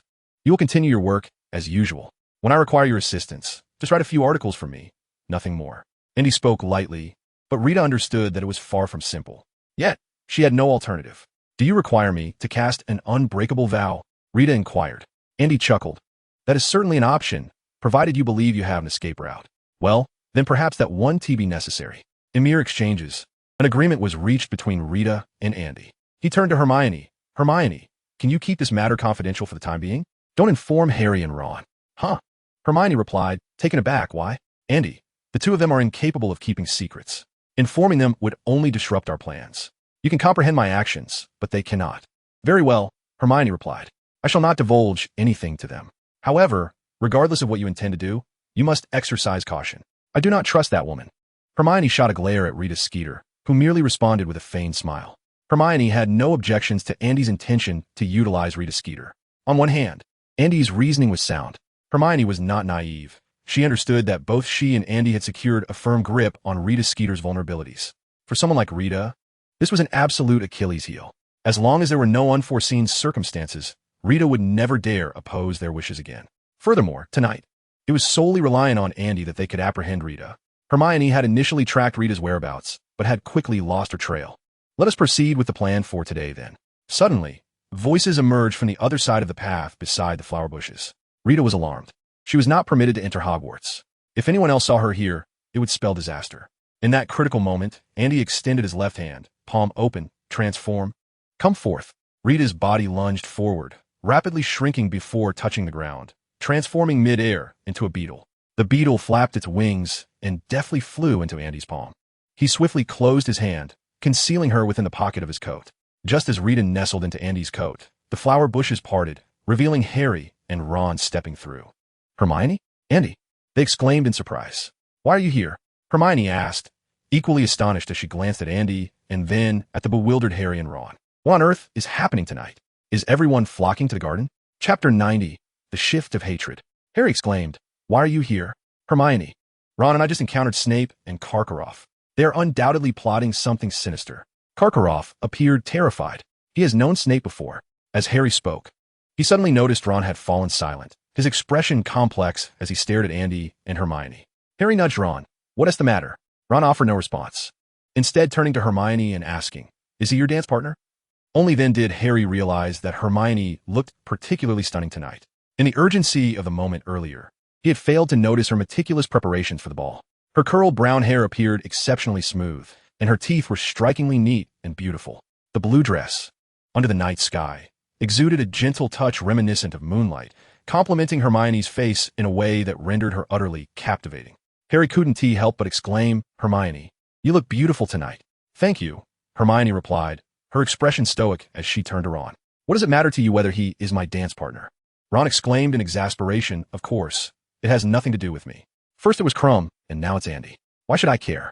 It seems only a champion could possibly be your dance partner, doesn't it? It's all my fault for even considering inviting you.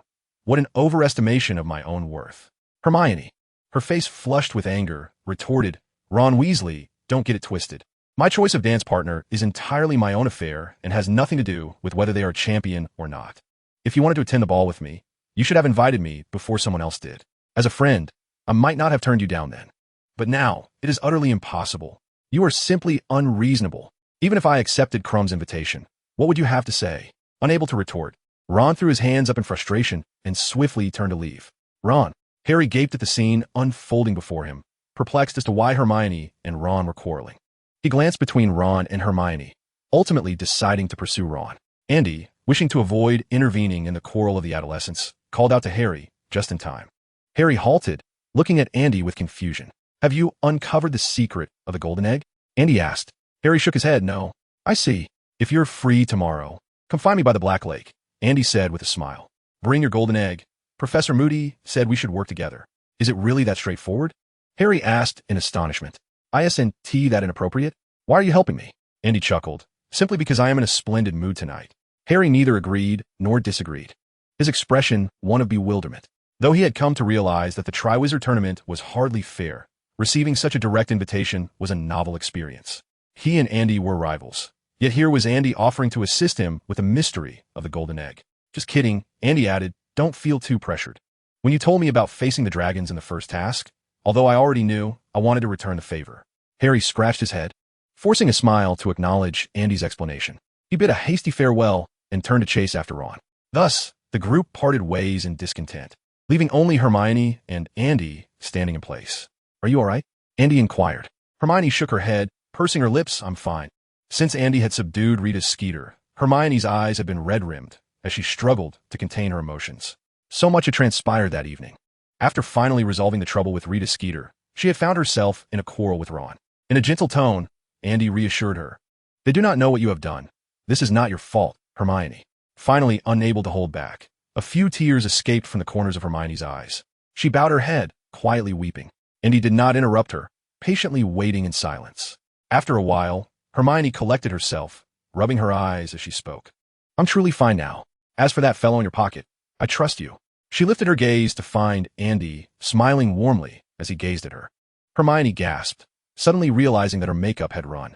Covering her face, her cheeks flushed with embarrassment, she stammered, Thank you, but I must take my leave now. With that, she hurriedly turned to exit. Once Hermione's silhouette faded from view, Andy retrieved a beetle from her pocket, exclaiming, "I've been dying to say this." "What are you writing?" Andy asked. "The marvelous romantic adventure of Miss Granger at Hogwarts," she replied, only to immediately recognize her error and hastily fell silent. With a playful grin, Andy remarked, "If I hear any account of tonight's events from any source, I shall hold you accountable. You do understand the consequences, don't you?" Rita Skeeter shook her head vigorously. "I won't write it. Absolutely not." "What other news did you gather tonight?" Andy inquired. "Nothing much. I simply wanted to follow Granger and see what other gossip I could uncover." "Do you think I will believe that? It was Hermione who spotted you first, not the other way around." Rita's expression froze. I was actually following that tall fellow in the castle. He has a connection with Maxim from both batons." "You mean Hagrid?" "Yes, that's him. Did you hear what they were saying?" Rita became animated. "He's a half-giant. Can you believe it? His mother is the giantess Ferdwulfa. She's currently missing. If I publish this, it will be the end for him." "Huh. I could gain so many fans."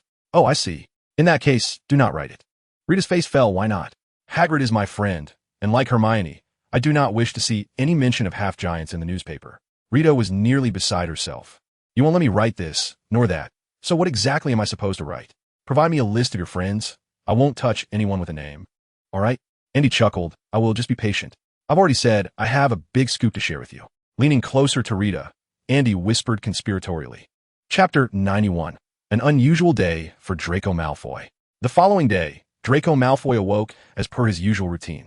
After completing his morning rituals and applying hair gel, he slapped Crabbe and Goyle, his dormitory mates, to rouse them from slumber. "Stop sleeping. Get up." Crabbe mumbled. "Just let me sleep a bit longer, Draco." "Last night's ball was too lively." Malfoy retorted.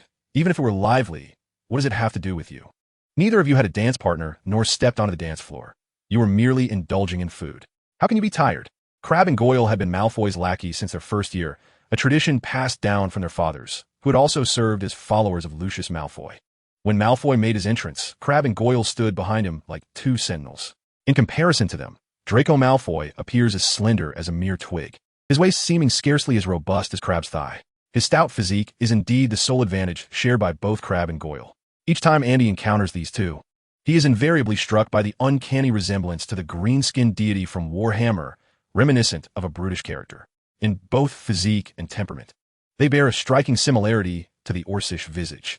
The only distinction lies in their demeanor. One is fierce yet cunning, while the other is crafty yet ferocious. In contrast, Crabbe and Goyle are left with mere ferocity. When it comes to intellect, one might estimate that the combined wits of Crabbe and Goyle approximate that of an ordinary orc. Since their first year, Harry and Ron have frequently clashed with them. However, due to their physical domination, their victories have been few and far between. Today, under the bright sun and amidst the festive spirit of Christmas vacation, the atmosphere seems particularly ripe for provoking Potter. The castle bustles with a liveliness absent in previous years. The usual emptiness of the Christmas holidays replaced by a vibrant energy. The small round tables have vanished, and the Great Hall has once again been adorned with 4 long tables, each representing its respective house. Malfoy, accustomed to this ritual, glances over at the Gryffindor table in search of Harry. Since their first year, he and Harry have been arch-nemeses, their very natures at odds. A day without taunting Harry leaves him feeling unfulfilled. Sure enough, he soon spots Harry at the Gryffindor table, flanked, as always, by Hermione and Ron. Harry sits in the center, effectively separating Hermione from Ron, creating a somewhat delicate atmosphere among the trio. Malfoy sneers and strides toward them. Having heard that Hermione was without a dance partner last night, a splendid opportunity for mockery. Yet, today as circumstances feel rather peculiar. Just as he takes a step forward, a series of excited gasps emanate from the adjacent table. Malfoy halts, turning to see a group of Slytherin girls gazing at him, whispering fervently. "Goodness, this is actually happening. I knew something was off with those two. I should have realized it sooner." He has been particularly fixated on Potter since first year. "Haven't you noticed?" "Yes, and I've heard they've never had girlfriends." This pair is truly something." Malfoy, bewildered, continues his approach toward Harry. Yet, he quickly recognizes that this is not an isolated incident. Ever since his arrival, nearly everyone in the Great Hall seems to have their eyes fixed upon him. Their expressions varied. The girls gather in small groups, casting flirtatious glances in his direction, while the boys strive to evade his gaze. Any direct eye contact prompts a swift turn of the head, only to sneak glances at his retreating figure once he passes. The scrutiny from all directions leaves Malfoy feeling unsettled. He has never experienced such attention. Changing his course, he approaches Pansy Parkinson, a Slytherin girl and his dance partner from the previous night, and inquires, "What is going on today? Why is everyone staring at me?" Pansy, lost in thought with a copy of the Daily Prophet before her, glances up at Malfoy's visage and suddenly breaks down in tears, exclaiming, "So this is how you've always felt. Last night, I foolishly acquiesced to your invitation, which truly blindsided me." Upon uttering these words, Pansy burst into tears, rising from her seat, pushing past Crabbe and Goyle, and fled the hall in distress. Draco Malfoy, utterly perplexed, wondered what had transpired with everyone today. Crabbe picked up the newspaper Pansy had left behind, glancing at it briefly, his astonishment palpable. "What is this?" Malfoy frowned and demanded, "Let me see." Crabbe, trembling, hesitantly handed over the newspaper, trying to evade Malfoy's grasp. Malfoy had no time to berate him. He snatched the Daily Prophet and flipped to the relevant section. Upon a mere glance, his face flushed crimson, as if a swarm of ants were crawling all over him. The headline of the Daily Prophet boldly proclaimed, "Young master of the Malfoy family goes mad for love. What has he been concealing for 4 years?" Rita Skeeter suggested that Draco's actions were merely a ploy to attract Harry Potter's attention. There is no love without reason, and naturally, there is no hatred without cause. From the moment Draco first encountered Harry in Madame Malkin's robes for all occasions in Diagon Alley, he had been deeply enamored. Subsequently, he resorted to verbal assaults and other means to target Harry. Each time Harry was unhappy, Draco's heart ached even more than Harry's. Fearful of rejection, he could only bury his feelings deep within. After Harry became a champion in the Triwizard Tournament, Draco's anxiety intensified. He could not bear the thought of harm coming to his beloved. Otherwise, it would be difficult to explain why Draco exhibited such fervor and anger every time he encountered Harry. For 4 years, he had been relentlessly pursuing Harry. After finishing the article, Draco's teeth ground together in frustration. His hands clenched the Daily Prophet tightly, veins bulging, exerting tremendous pressure on the paper. Goyle quietly remarked from behind, "D. Draco, we never imagined you felt this way." "Shut up," Malfoy bellowed. "Potter." He tore the newspaper in half, flinging it to the ground, and marched toward Harry. From a distance, Harry was taken aback. He had clearly read the day's newspaper. For the first time, he felt a tangible fear in the presence of Malfoy. The realization that an adversary, who had always wished him ill, had secretly harbored deep affection for him was utterly terrifying. Whether love breeds hatred or hatred breeds love, both scenarios are formidable. "Don't come near me." Harry, along with Hermione and Ron, hurriedly gathered their belongings and exited the hall. "Oh my, he really loves Potter. Wow, thankfully he doesn't like me, or I would be in such trouble." The surrounding crowd erupted in raucous laughter, further complicating Malfoy's predicament. In a fit of rage, Malfoy attempted to explain to those around him that he had never loved Harry Potter, but his words fell on deaf ears. Andy and Cho sat at the Ravenclaw table, expressing their astonishment. Cho, gazing at Malfoy in the distance, said to Andy, "Is it possible that it's true?" Andy replied, "Could it be?" Cho, taken aback, exclaimed, "No way. Who knows?"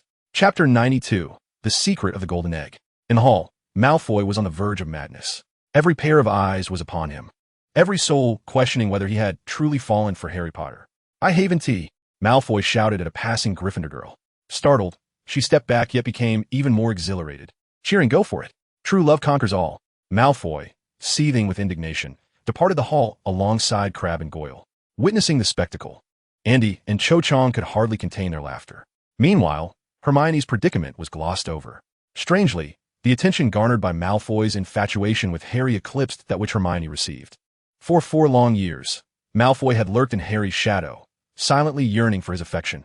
Who could endure such torment? Yet, Andy genuinely began to wonder whether Malfoy harbored such inclinations. After all, it was difficult to rationalize his relentless pursuit of Harry. This was England, and such matters were rather commonplace here. This was the sensational scoop Andy had shared with Rita Skeeter the previous night. Initially, he believed the information to be of little worth, considering Draco Malfoy's name was not widely recognized. To his surprise, Rita was utterly thrilled. "You don't understand. This is precisely the kind of story my readers crave," Rita exclaimed. "Who cares about the Triwizard Tournament? What truly matters is Harry Potter and those who orbit around him. And now, they're interested in you as well, though you restrict me from writing about many things." Andy responded, "The criteria are simple. Your piece may feature Harry or any of my friends, but you cannot fabricate slanderous claims against them. Malfoy loving Harry is permissible, but Harry loving Malfoy is not." For the remainder of the ball, he and Cho reveled in each other's company. They indulged in refreshments and, upon encountering a favored tune, danced in the spotlight, oblivious to the gazes of others. After relishing the amusement provided by Malfoy, Andy strolled alone out of the hall, making his way toward the Black Lake. Cho, on the other hand, sought out Marietta. Malfoy's news had spread throughout the castle, and Marietta and her friends were in a frenzy. Andy ambled to the very spot by the Black Lake where he had previously dived. As expected, he encountered Harry and his companions. Following a heated argument between Ron and Hermione, their dynamic remained unchanged. They spoke only when absolutely necessary. Harry found himself caught in the middle, reluctantly serving as the messenger for their frequent exchanges. Ironically, Harry was also startled by Malfoy's fervor, his expression oscillating between uncertainty and discomfort. Hermione patted Harry's shoulder in consolation, saying, "No one desires such situations, but from another perspective. Having someone who likes you isn't necessarily a bad thing." Ron interjected, "Not a bad thing? But it's Malfoy. He called you a mudblood." Hermione rolled her eyes, refusing to engage with Ron. She focused on comforting Harry, while Ron inadvertently hindered her efforts, leaving it unclear whether he truly wished for Harry to feel better. Harry sat by the shore, silent, gazing at the dark lake, his spirit profoundly shaken. Andy's timely arrival shattered the awkward atmosphere. Upon seeing Andy approach, Hermione exclaimed with delight, "Andy, good morning." Harry, pale-faced, greeted Andy with a nod, while Ron remained sulky, offering only a slight nod without even glancing at him. "Did you bring the golden egg?" Andy inquired. This prompted Ron to turn, curiosity etched on his face as he asked, "What golden egg? Did you two make plans?" Harry stammered, I wanted to consult Andy regarding some questions about the golden egg." Ron, taken aback, instinctively shouted, "What? You can't do that. It's cheating." The other three stared at Ron in shock. Andy turned to Hermione and asked, "Who are you right now? Why has your soul taken residence in Ron? Go away." Hermione playfully nudged Andy, whispering, "He has been acting strange these days, very irritable." Harry explained, "I merely wished to seek Andy's insights on unlocking the secrets of the golden egg. Previously, I informed Andy about the dragon, and now he has learned about the egg's clues and wants to share them with me." Ron interjected, "Champions cannot cheat. That is the fundamental principle of the Triwizard Tournament." Harry's face flushed crimson as he threw his hands up in exasperation, asking, "What is wrong with you, Ron? I understand that communicating with other champions violates the rules, but everyone is cheating, without exception. Krum has Karkaroff, Fleur has Madame Maxime. It's only Andy and I who have not received any assistance from the professors. Is it not? This is utterly unfair." He was unaware of the connection between Professor Moody and Andy. "I thought you would support me," Harry concluded. Ron glanced at Harry, said nothing, shook his head, and turned away. Chapter 93, The Song of the Mermaids. Ron. Harry attempted to intercept Ron, but Hermione blocked him. She trailed behind Ron, not wishing to engage him, maintaining a safe distance. The two of them quickly vanished from sight. "What has gotten into him?" Harry complained. Andy understood what was troubling Ron, but chose to remain silent. The tumult of adolescence had erupted within him. First, Hermione had rejected his invitation to be his dance partner, and, subsequently, he had caught her in the small garden with Andy, weeping. Now, Harry was seeking Andy's assistance to unravel the mystery of the golden egg.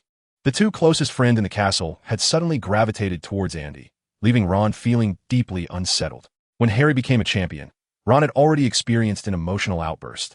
The unease of having one's closest friends receive more attention than oneself creates immense pressure. He had envied Harry for becoming a champion, but upon discovering that Harry had nearly perished at the hands of the dragon, he realized it wasn't a conscious decision to enter the tournament, thus alleviating his internal conflict. Yet now, Ron's emotional state had erupted once more, for he felt incapable of competing with Andy, instinctively choosing to retreat. Hermione and Harry were well aware that they were to meet with Andy the following day to address the matter of the golden egg. Yet Ron remained oblivious to it all. While not entirely the fault of the others, Ron had chosen to depart prematurely. In his moment of anger, he had failed to consider the situation thoroughly. Certainly, there are those capable of managing such emotions, but Ron was evidently not among them. Throughout his time at the Weasley household, he had often felt overlooked, leading to a lack of attention to his feelings. It is quite an achievement for Ron to have maintained his friendship with Harry until now, given his more carefree nature. When such an imbalance in emotions reaches its zenith, it can cause one to act out of character.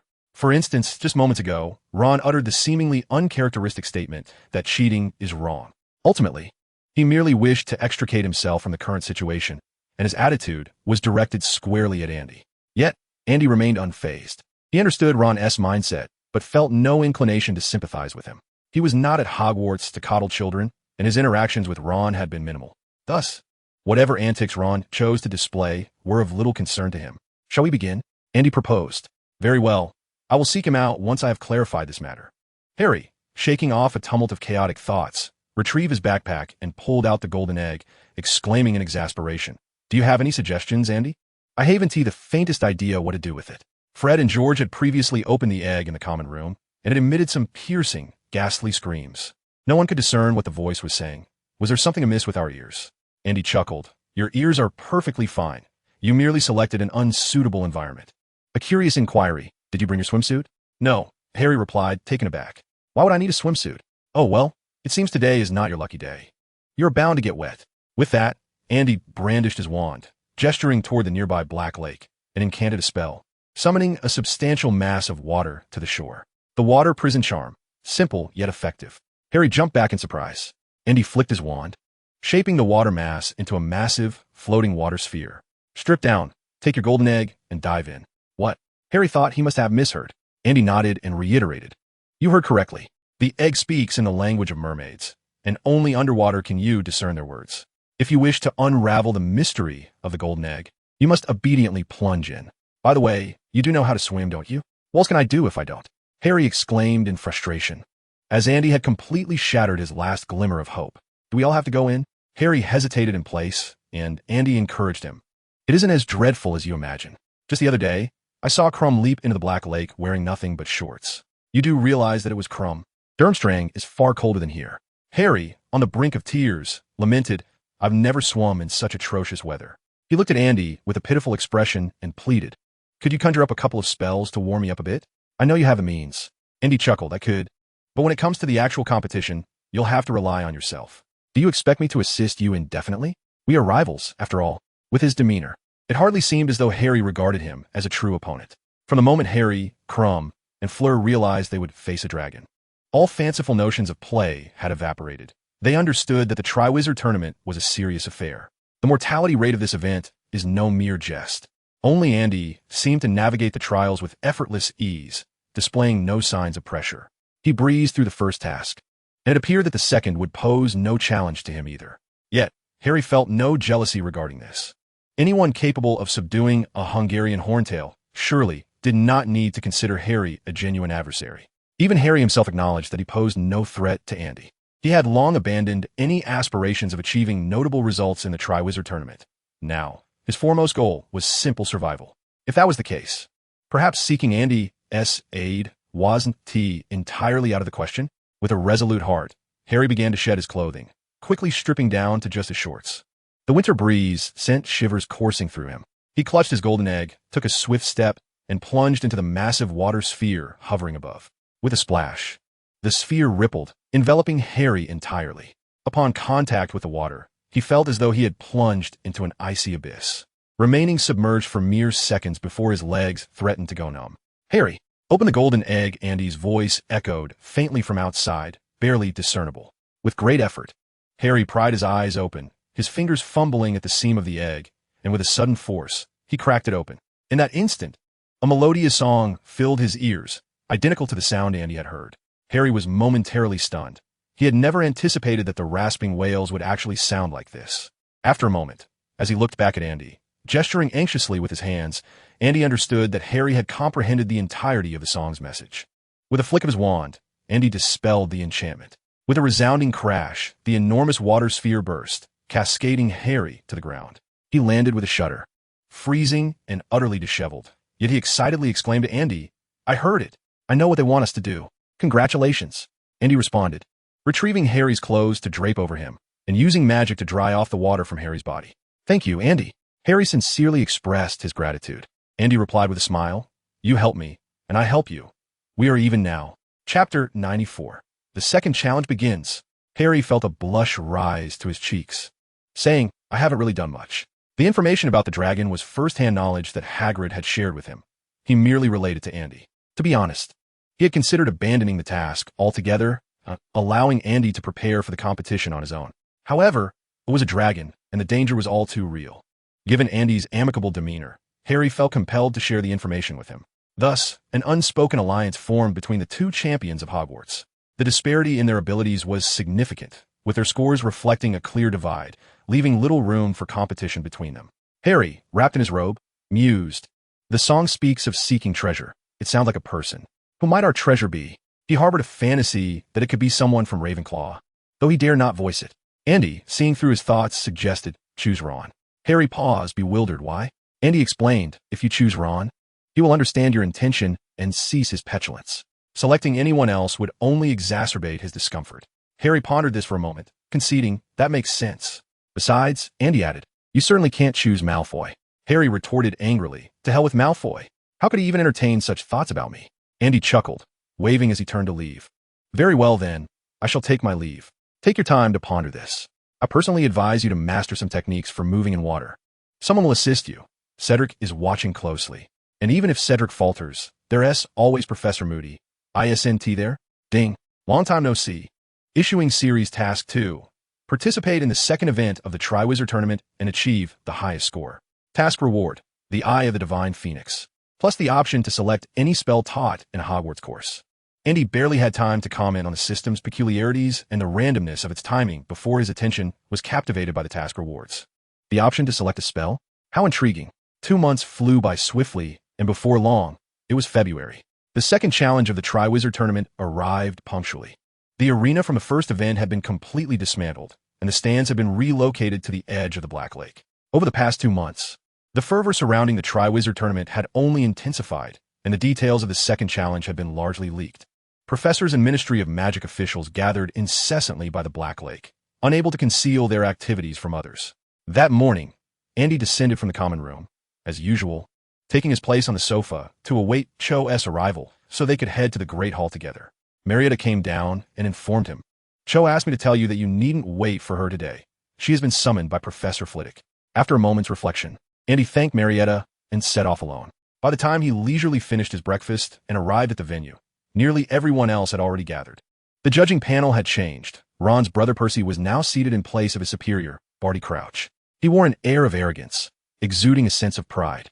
By the shores of the Black Lake, 3 other warriors had already gathered. Crumb, clad only in swim trunks, maintained his usual sullen demeanor. Upon Andy's arrival, Fleur greeted him with a somewhat complex gaze. She was still adorned in a silk robe from Beauxbatons, now tailored for the winter season. Since the Christmas ball, Andy had only encountered her a couple of times in the castle corridors, as it was said that she rarely left Beauxbaton's carriage apart from attending classes. Only Harry remained visibly anxious, almost on the verge of exclaiming, Andy, are you ready? I am not prepared. What about you? Andy replied with a smile. Harry, taken aback, exclaimed, neither am I. Cedric taught me a spell called the Bubblehead Charm or something, but I haven't mastered it well. Dobby even gave me a bit of gillyweed, hoping it would be useful. Oh, you haven't met Dobby yet. He's quite the character for a house elf. To ease his nerves, Harry continued to chatter incessantly. All right, you should take a breather, Andy suggested, stowing the items in a small pouch within his robe. Inside were invigorating potions, enhancement elixirs, and a standard healing potion concocted with a touch of Ashwinder eggs, among other common remedies. Of course, there was also the Hellfire potion that Andy had brewed last time. He was uncertain when he would need them, but it was better to be prepared. With the aid of the potion holder, these potions posed no challenge for Andy. This remained one of Andy's weaknesses. His divination did not include a specialized healing aspect. If he or those around him were injured, he could only resort to the methods of an ordinary wizard. Ludo Bagman approached them and proclaimed, Well then, I trust you all understand what we are to do today. He pointed his wand at his throat, amplifying his voice. Bagman's voice resonated throughout the area, echoing the same message to the surrounding audience. A wave of fervent applause erupted from the stands. Let the competition begin. Crumb was the first to act. He drew his wand and pointed it at his head, muttering an incantation as he approached the lake. By the time the water reached his knees, his head had transformed into that of a shark, and then the change ceased. He leaped into the Black Lake, swiftly navigating the water in his human shark form. Crumb's transfiguration remained rather rudimentary, yet it sufficed. He propelled himself into the depths with a powerful kick. Chapter 95, Beneath the Black Lake. Following Crumb was Fleur, who also raised her wand to her head. Suddenly, a large bubble enveloped her entire head, distorting her features in a comical manner akin to a funhouse mirror. She shivered and then plunged into the lake. The audience erupted into even more enthusiastic applause. It was February, yet the air remained frigid. To brave the icy waters at such a temperature required considerable courage. Harry exclaimed in surprise, That's the Bubblehead Charm. I saw Cedric use it. All right, I'll give it a try too. He removed his shoes and socks. Stepping into the water, mimicking the form of a lotus flower, and tapped his head with his wand while reciting a spell. A murky orb sprouted atop his head, obscuring the upper half of his face. With a shake of his head, the orb burst with a resounding pop. Observing this spectacle, laughter erupted from a stance. "Look at Delacour, and behold his foolishness." Malfoy stood up in the Slytherin section, pointing at Harry and mocking him loudly. Yet, those around merely regarded him with pitying glances. Infuriated, Malfoy shouted, "I shall say it once more. I like women. Such a basic form of affection." All right, we understand. Draco, please sit down." On the field, Harry's face flushed crimson. Undeterred, he continued to point his wand at his head, repeatedly reciting the bubblehead charm. Bubbles incessantly formed and burst upon his head, eliciting even louder laughter from the audience. Unable to bear it any longer, Andy interjected, "You shouldn't aim the wand at your temples. Try pointing it at your chin or the top of your head so the bubbles can cover your entire head. Also, slow down your incantation. Give the bubbles time to form, or they'll pop too quickly." Why was Andy so knowledgeable? Because he had consulted Moody about this charm. Opportunity only favors the prepared. And he may not have needed it, but he had to know it. Unprepared, Harry epitomized the true spirit of Gryffindor, his face radiating the ardor of his house. He abandoned the bubblehead charm entirely, retrieving a slippery green plant resembling seaweed from his pocket and stuffing it into his mouth. He then stood still, his face flushed, waiting, his body frozen in place. The icy lake water could not extinguish his fervent heart. "Why don't you go in?" Andy inquired, puzzled. Harry awkwardly replied, "The puffskein grass hasn't taken effect yet." With a gulp, he chewed for some time before finally swallowing the puffskein grass with effort. "Well, I shall take my leave." "Good luck," Andy said, and suddenly, without warning, his body transformed into a pool of clear water, vanishing from sight. In the next instant, the water swiftly glided across the ground, merging seamlessly into the Black Lake.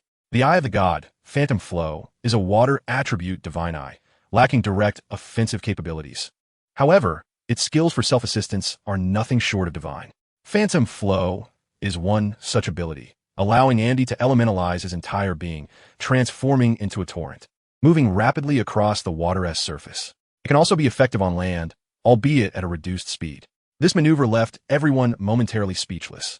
Harry, standing closest, gazed in astonishment at the spot where Andy once stood, now vacant, save for a few traces of water on the ground.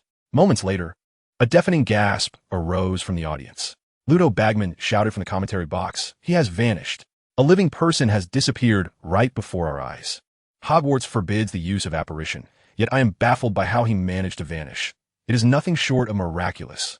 Oh my, I am utterly eager to witness his performance. Heaven knows what other spells he has yet to reveal."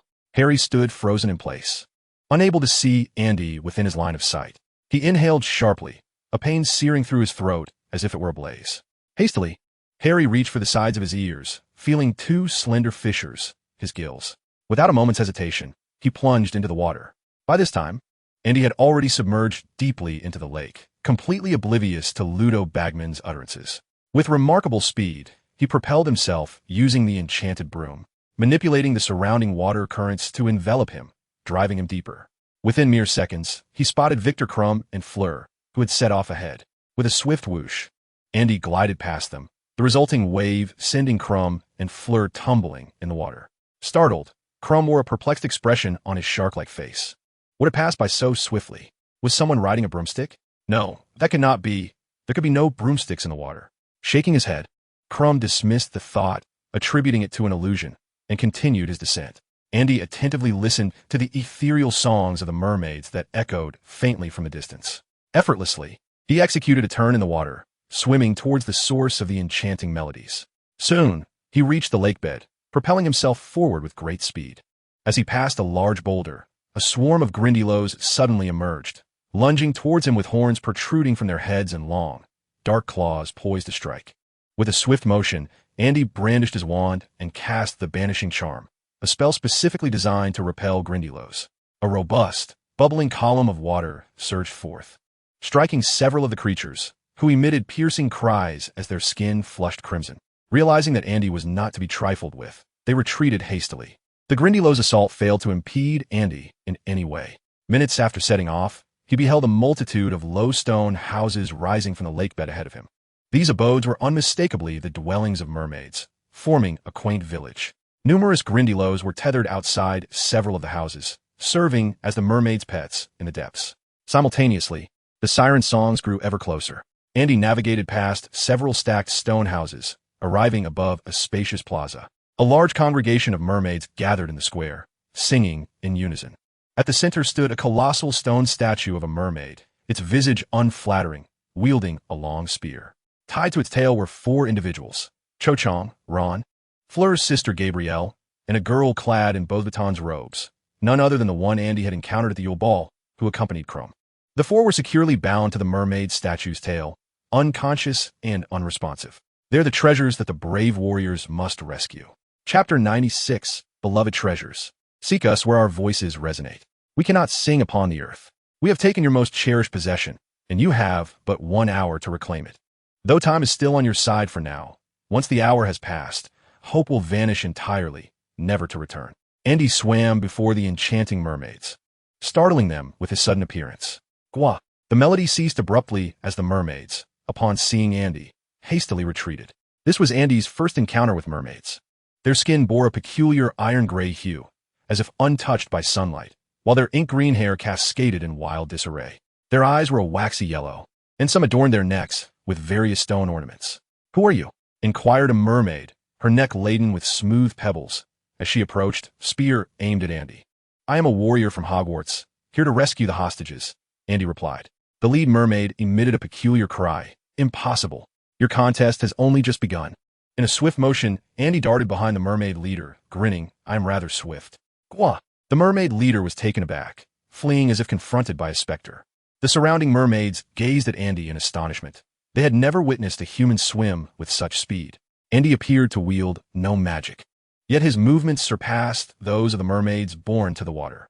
Among the shoal, 1 or 2 mermaids curiously prodded their tails with their spears, questioning their own existence. "You are truly peculiar, unlike those wielding wooden sticks," the mermaid leader bubbled, conceding, "Very well, take your hostage." Andy smiled, swiftly gliding past them to where Qiu Zhang was bound atop the statue's tail.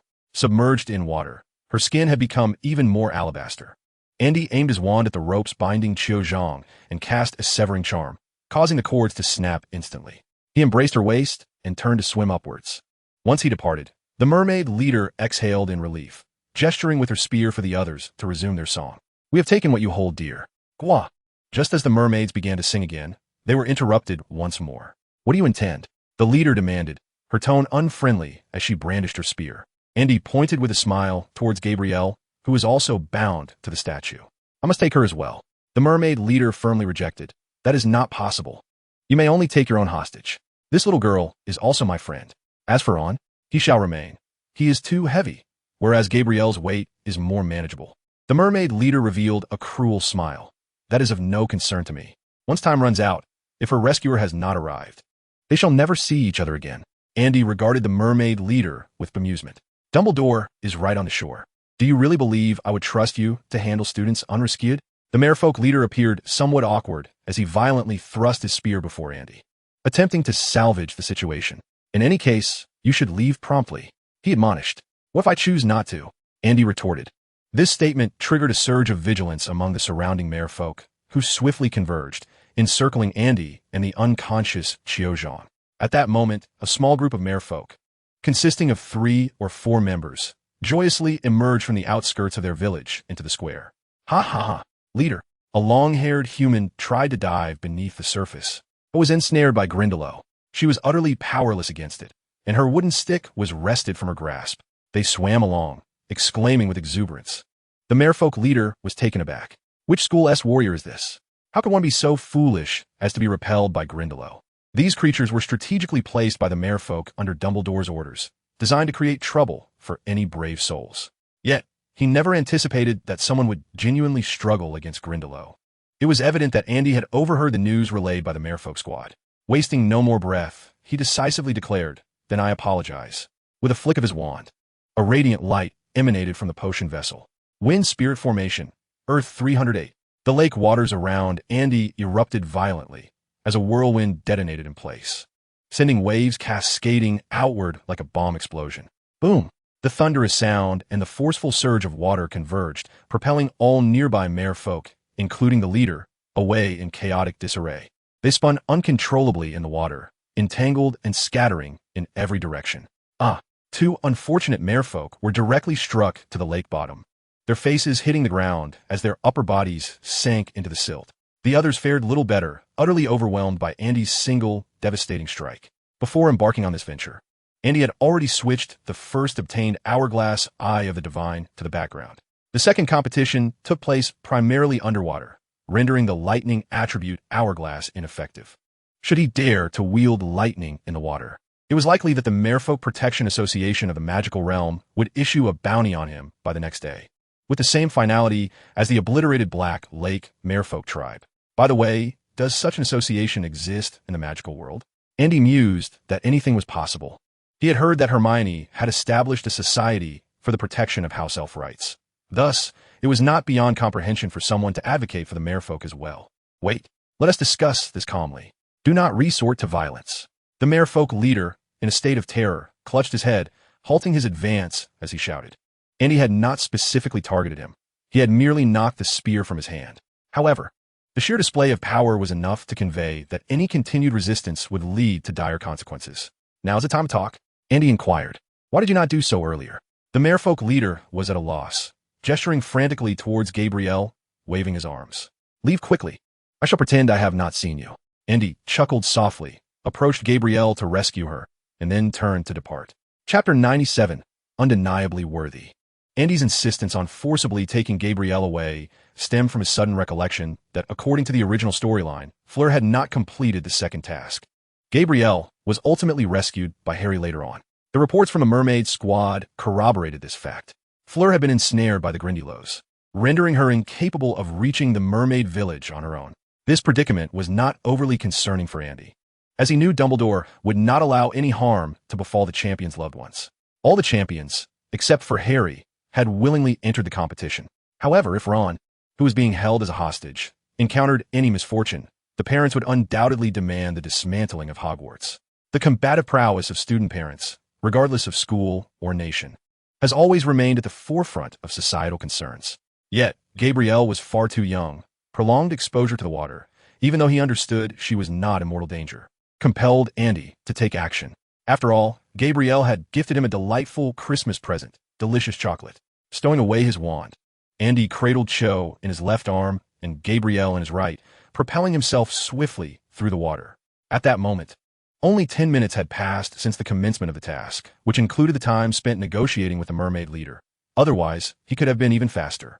The second task proved to be far less enthralling than the first, leaving the audience on the verge of tedium. Despite Ludo Bagman's valiant efforts to establish a new genre of commentary devoid of tangible visuals, the spectators remained bewildered by the lack of on-site action. Our competition was allotted a full hour. As Andy's feet touched the ground, he gently set Cho and Gabrielle down. From his pocket, he produced revitalizing potions and antidotes for the hellish soup, administering a vial to each. They had suffered no injuries, rendering the prepared healing potions unnecessary. While submerged, they had been safeguarded by Dumbledore's magic, which dissipated upon their emergence from the water surface. After a brief interval, Cho was the first to regain consciousness. Upon seeing Andy's face and the surrounding crowd's jubilant cheers, she exhaled in relief, only to be immediately gripped by anxiety. How long had it been? Had he exceeded the time limit? A smile finally graced her lips as she turned to see Gabrielle peacefully sleeping beside her, her expression filled with curiosity. Andy explained. Fleur was trapped by the Grindylows and could not reach the lake's bottom. Cho gazed at Gabrielle's adorable, slumbering visage, her heart melting. Gabrielle is quite brave. She readily agreed to stay underwater for an hour when she heard of it. That's why I brought her along. By the way, how did they persuade you to rescue the hostage? Cho pondered for a moment before replying. Primarily, I wanted to assist you. Professor Dumbledore assured me there would be no danger, and he mentioned that if I declined, he would consult Hermione to see if she would agree. The latter part of that statement seemed to carry significant weight. Madame Pomfrey, accompanied by a medical team, hurriedly arrived and encircled Andy and Cho. Fleur, draped in a blanket and looking quite disheveled, rushed to Gabrielle's side, crying out, "What happened to her? Is she still alive?" Gabrielle. Madame Maxim followed closely behind Fleur, gently patting her shoulder and offering quiet comfort. Madame Pomfrey interjected, "Calm down. She is fine. She just needs a little time to awaken." The nurses lifted Gabrielle onto a stretcher for a preliminary examination. After a brief assessment, Madame Pomfrey remarked. She is not quite accustomed to the water environment. But the potion she just ingested is taking effect. She should awaken shortly. Well done, Mr. Hall. Your potion has been immensely helpful. I am certain Professor Snape will take great pride in having such an exceptional student, she added. Andy chuckled. Of course, I imagine he must be quite pleased. Snape's expression darkened as he scanned the stands, sensing someone was calling him, yet he could not discern who it was. Fleur, her eyes red and her clothes damp, turned to Andy, her expression filled with emotion, and asked, "How do you know me?" Shortly after entering the water, Fleur encountered the Grindylows. She was not as swift as Crumb and quickly fell behind. As she passed a cluster of rocks, the Grindylows surged forth, attacking her with their teeth and claws. Fleur reacted promptly, brandishing her wand to repel one Grindylow. However, unlike Andy, her spells lacked power and she was unable to cast them in rapid succession.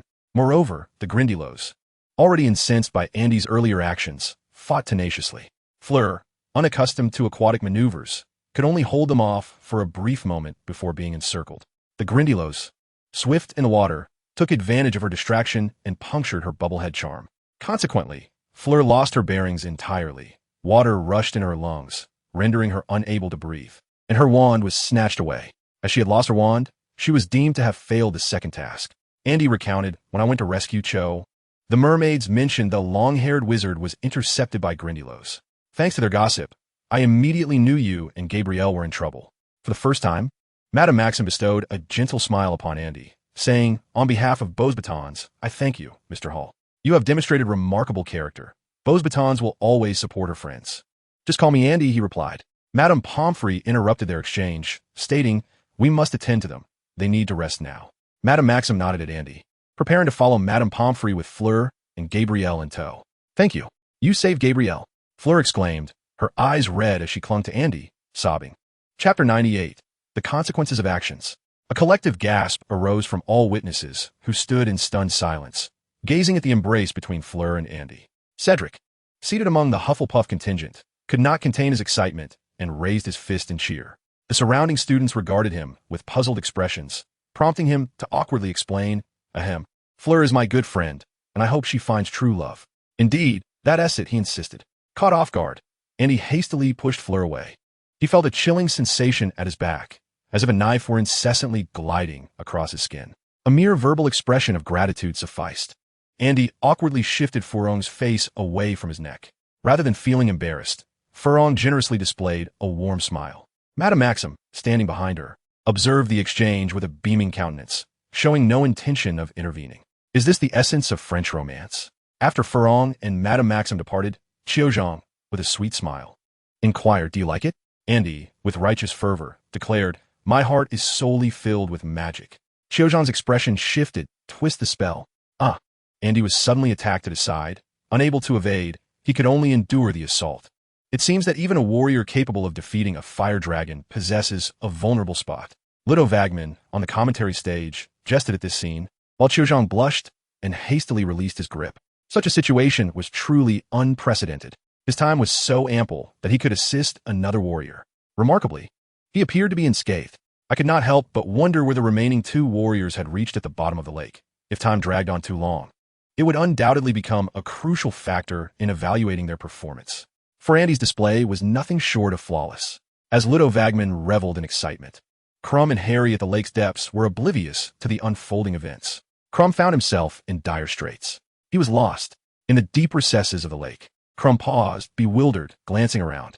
He had never ventured to such profound depths. The scenery surrounding him appeared unchanged from when he first entered the water. Aside from a few scattered stones and clumps of seaweed, there were no discernible markers. After circling in place several times, Crumb ultimately relinquished his attempt to locate his target visually. He positioned himself upright, striving to discern direction through sound. Sharks possess a far superior auditory capacity compared to humans, able to detect sounds up to 120,000 Hz, while humans can only sense a maximum of 20,000 Hz. Crumb had effectively transformed himself into a shark, acutely attuned to the auditory shifts in the water. Fortunately, the successful part of the transformation was his head, rather than any other area. After listening for a while, Crumb detected a faint sound emanating straight ahead. "We have taken you." The melody sounded exquisitely beautiful, reminiscent of what he had heard when he first opened the golden egg underwater. Elated, Crumb promptly swam forward. However, he had scarcely ventured far when he heard a similar song from behind. You have only 1 hour. Perplexed, Crumb turned around. At that moment, the song inexplicably echoed from both sides as well. You shall forever lose them, never to be seen again. What the hell? Crumb felt a wave of despair as his shark-like head spun in confusion. The mermaid's song resonated from all directions. Which way was the truth? The same bewilderment plagued Harry. Though Harry's speed was slower than Crumb's, his gill weed proved effective, enabling him to regain much of the lost ground.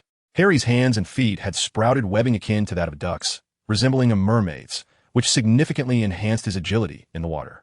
Coupled with the gills that had emerged from either side, he no longer had to worry about the availability of oxygen. For him, water had become his source of breath. Without it, he found himself unable to inhale, yet he felt utterly at ease beneath the surface. However, the gill sacs did nothing to augment his hearing, leaving Harry disoriented. Lacking the acute auditory prowess of a shark, he could only faintly catch the distant echoes of a soft melody drifting through the water, guiding him by instinct. As the harmonious sounds crescendoed around him, Harry, much like Crumb, found himself in a state of bewilderment. When he first plunged into the depths, he could hear a clear, singular voice emanating from one direction, sweet and distinct, as if it were illuminating his path. Yet, in an instant, the song began to resonate from all directions. Confused, he chose a random path and swam with all his limbs. 2 minutes prior, in the mermaid village, the mermaid leader and all the merfolk gazed upon Andy as he departed with Qiu Zhang and Gabrielle. Once Andy's figure vanished from sight, the leader, in a fit of rage, thrust his spear into the ground. Since the inception of our kind, we have never endured such humiliation. Can a mere student threaten us? He bellowed, his fury palpable. Do not let me lay eyes on that human named Hall again. If I do, he shall face dire consequences. Not even Dumbledore can protect him. Mark my words. The other merfolk echoed his sentiments, praising their leader's wisdom and might, though a few had already assumed a posture suggesting a desire to flee. After all, the merfolk were not like the fairies. The fairies possessed their own magical systems and could resist the dominion of wizards, being the only humanoid species to achieve such a feat. Conversely, the merfolk lacked magic. Their sole weapon was the spear. In the presence of magic-wielding wizards, mermaids resembled other wild magical creatures, capable of communication, but little else. Overall, they posed a slight threat, but not much more. Should a confrontation arise, Andy could easily vanquish all the merfolk present in mere moments. Leader. At that moment, another mermaid approached. No. Dumbledore seeks to inquire about what transpired. The leader's countenance turned a shade of brown for the first time in his life, fueled by anger. He dares to question me. What kind of student does he teach? This is utterly disrespectful. Very well, if he wishes to know what has happened, let's increase the stakes. Release all the Grindylows. Do not allow the remaining ones to discover this place. The surrounding merfolk let out a collective roar and scattered in all directions. Chapter 99. The Return Journey.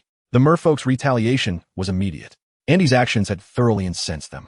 The mermaids departed from their village, dispersing into the depths of the Black Lake, where they began to sing loudly. The past bears fruit for the future. Crumb and Harry felt their spirits plummet. Due to the melodic resonance that filled the air, they had been meandering at the lake's bottom for at least 20 minutes, yet had failed to locate the mermaid village, let alone retrieve their stolen treasures. They dared not venture too close to the lake bed. The Grindylows would occasionally spring forth from the aquatic foliage and rocks, though neither of them harbored fear of the Grindylows. These intermittent assaults proved to be quite vexing. The counter curse could not annihilate the Grindylows entirely. It could only incapacitate them, and their numbers seemed virtually infinite. At this juncture, with half the competition elapsed, both Harry and Crumb began to grow anxious. Crumb had not brought any timekeeping device, rendering him unaware of the precise moment. Yet he could sense that time was dwindling. He had initially believed this task to be a certainty. Acknowledging his limitations, he understood that his shark transfiguration likely paled in comparison to Andy's abilities. Yet, in his mind, he had envisioned at least securing second place. He had not anticipated becoming utterly lost at the bottom of the lake. Conversely, Harry possessed a wristwatch, enabling him to accurately track the time remaining in the competition. He halted, glancing down at his wrist to ascertain how much time was left. To his dismay, the hands on the dial remained motionless. He shook his wrist, but the hands continued to be unresponsive. He silently resolved to purchase a waterproof watch in the future. Just as despair began to envelop Harry, a grayish-white shadow darted swiftly past him, creating a ripple in the water. What was that? Harry pondered, observing the white apparition. It resembled a fish. yet its form was far too angular compared to the streamlined bodies of ordinary fish. It appeared to be a letter? Harry could scarcely believe his eyes. Who possessed such prowess to perform transfiguration on a letter and locate him with precision? In the next moment, the white fish floated directly before Harry and began to morph in a peculiar manner. Its body contorted, twisting from the center, and astonishingly transformed into the likeness of an envelope. Harry gazed in astonishment at the markings on the envelope, which appeared as though a mouth had been etched into the letter. This was no ordinary correspondence. It seemed to be a howler. He recognized this type of letter, recalling a howler that Ron had received from Mrs. Weasley during their second year, marking one of the most distressing days of Ron's life. The defining characteristic of a howler is that it must reach the recipient's hands and vocally announce the contents of the message. Harry was bewildered as to who would send him a letter at this moment. Instinctively, he attempted to prevent the letter from unfolding, but it was too late. The letter morphed into a cavernous mouth, exclaiming, "Southeast. Follow the Grindylows, Harry. Where there are Grindylows, there are mermaids." Harry's eyes widened in astonishment. That was Moody's voice. "Professor Moody?" Harry exclaimed in shock. Underwater, his voice sounded muffled, echoing and interspersed with bubbles. After conveying the message, the howler tore itself into fragments, vanishing into thin air. Harry's mind was a chaotic whirlwind, yet he understood that there was no time for contemplation. He swiftly swam towards the direction indicated in the letter. He had completely lost his sense of direction, but he knew where the Grindylows resided. As long as he followed the Grindylows, he could locate the mermaids. After several minutes of swimming, Harry was delighted to discover that he encountered an increasing number of Grindylows. They surged forth from the depths of the lake, launching relentless attacks against him. He had never employed the disarming charm so frequently before. The Grindylows assaulted him with frenzied vigor. Numerous cuts inflicted by the Grindylows marred his body, rendering his clothing tattered and torn. However, he ultimately breached their defenses. After an arduous battle, Harry finally beheld the stone houses standing at the lake's bottom. They appeared low and smooth, coalescing into a semblance of a village. Upon seeing the mermaid village, the Grindylows hesitated to pursue him further, merely watching helplessly as he swam away. Crumb? At that moment, Harry also spotted a shark's head swimming ahead of him. Who else could it be but Crumb? Noticing the commotion behind him, Crumb turned around and saw Harry. He, too, appeared to have endured a fierce struggle, panting heavily and swimming far less swiftly than before. He cast a silent glance at Harry, offering no words, and proceeded directly towards the statue square where the singing was loudest. Harry followed closely behind.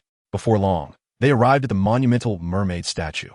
Upon their appearance, the mermaid leader's face turned ashen, yet recalling Andy's previous actions, he wished to avoid further conflict with the wizards.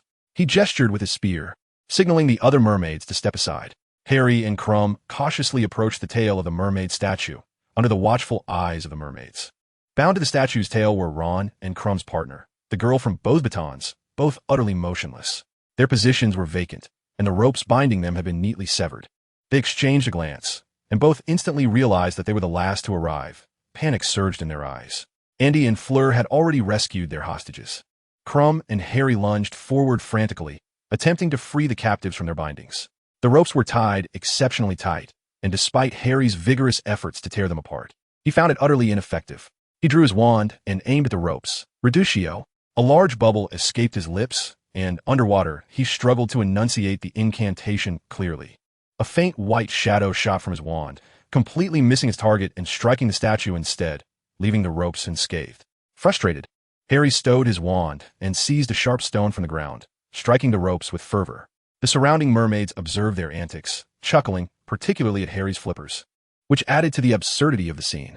After half a minute of relentless effort, Harry finally managed to sever the ropes, hoisting Ron onto his back and swimming upwards. Crumb had already liberated his hostage and had set off ahead of him. Harry let out a frustrated roar and hurriedly pursued Crumb alongside Ron. The two of them were now direct competitors. In the 100th chapter, the Triwizard Tournament at the Black Lake commenced. Harry vigorously flicked the webbing on his feet, never having felt so utterly exhausted. He sprinted through the water with all his might, yet Crumb continued to pull away from him, further and further. After consuming the gillyweed, Harry's swimming speed was comparable to Crumb's, but Crumb was an exceptional swimmer, possessing considerable experience beneath the surface. Their burdens differed significantly. Crumb's hostage was notably slender and graceful. After all, anyone who could accompany Crumb to the ball was bound to be aesthetically pleasing. In contrast, Ron, although unspoken, He could certainly benefit from shedding a few pounds. Harry gritted his teeth, feeling as though he were carrying an immense weight on his back. Ultimately, after more than 10 minutes, despite every strand of hair straining backward, Harry's speed lagged considerably behind Chrome's.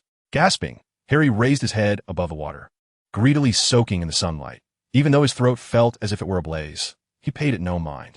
His arms felt so heavy that he could hardly lift them. Crumb, having reached the shore before him, was equally exhausted, lying on the bank and gasping for fresh air. Neither of them had anticipated that they would endure a marathon beneath the water today. Ludo Bagman shouted nervously.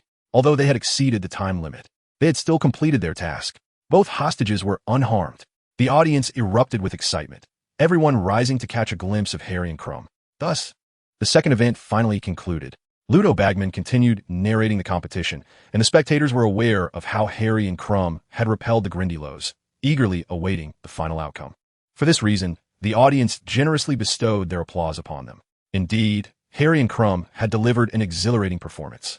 As for Andy and Fleur, one was swiftly eliminated, and the other was promptly defeated, hardly a spectacle worth noting.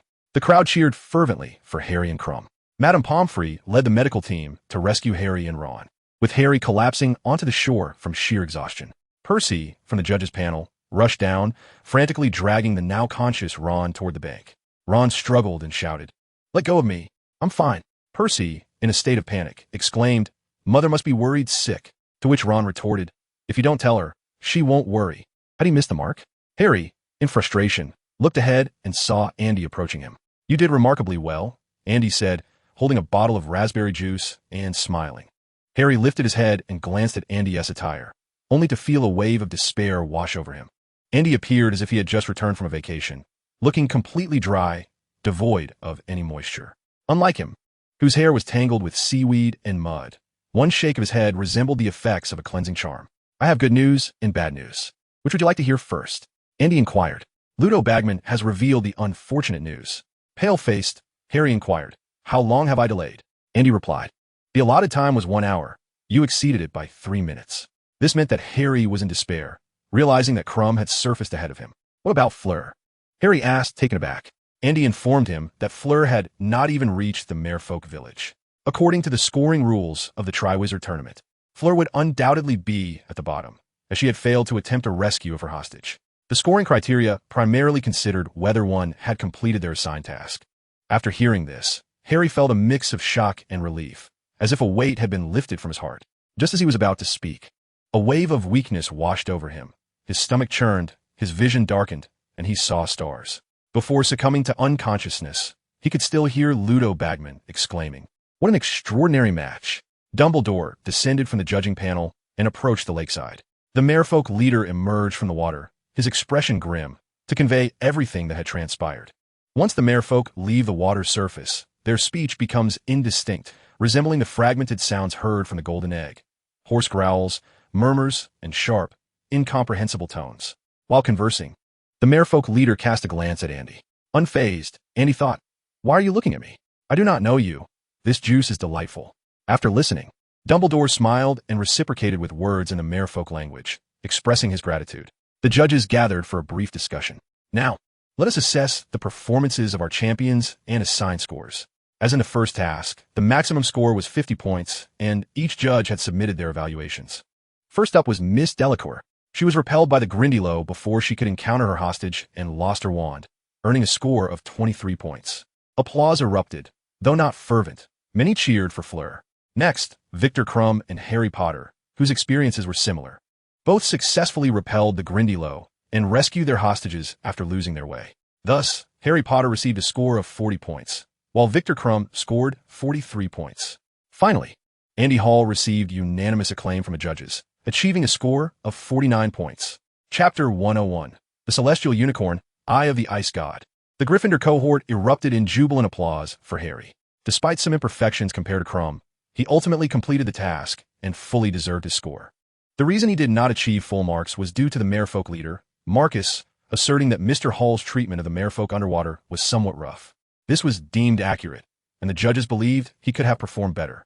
As Ludo Bagman concluded, the audience's cheers nearly shook the stands to their foundations. Had Andy not been penalized at 1 point, he would have attained a perfect score. Nonetheless, his advantage remained overwhelming. The competition between the two projects has concluded with a total score of 100, and remarkably, he was only deducted 3 points.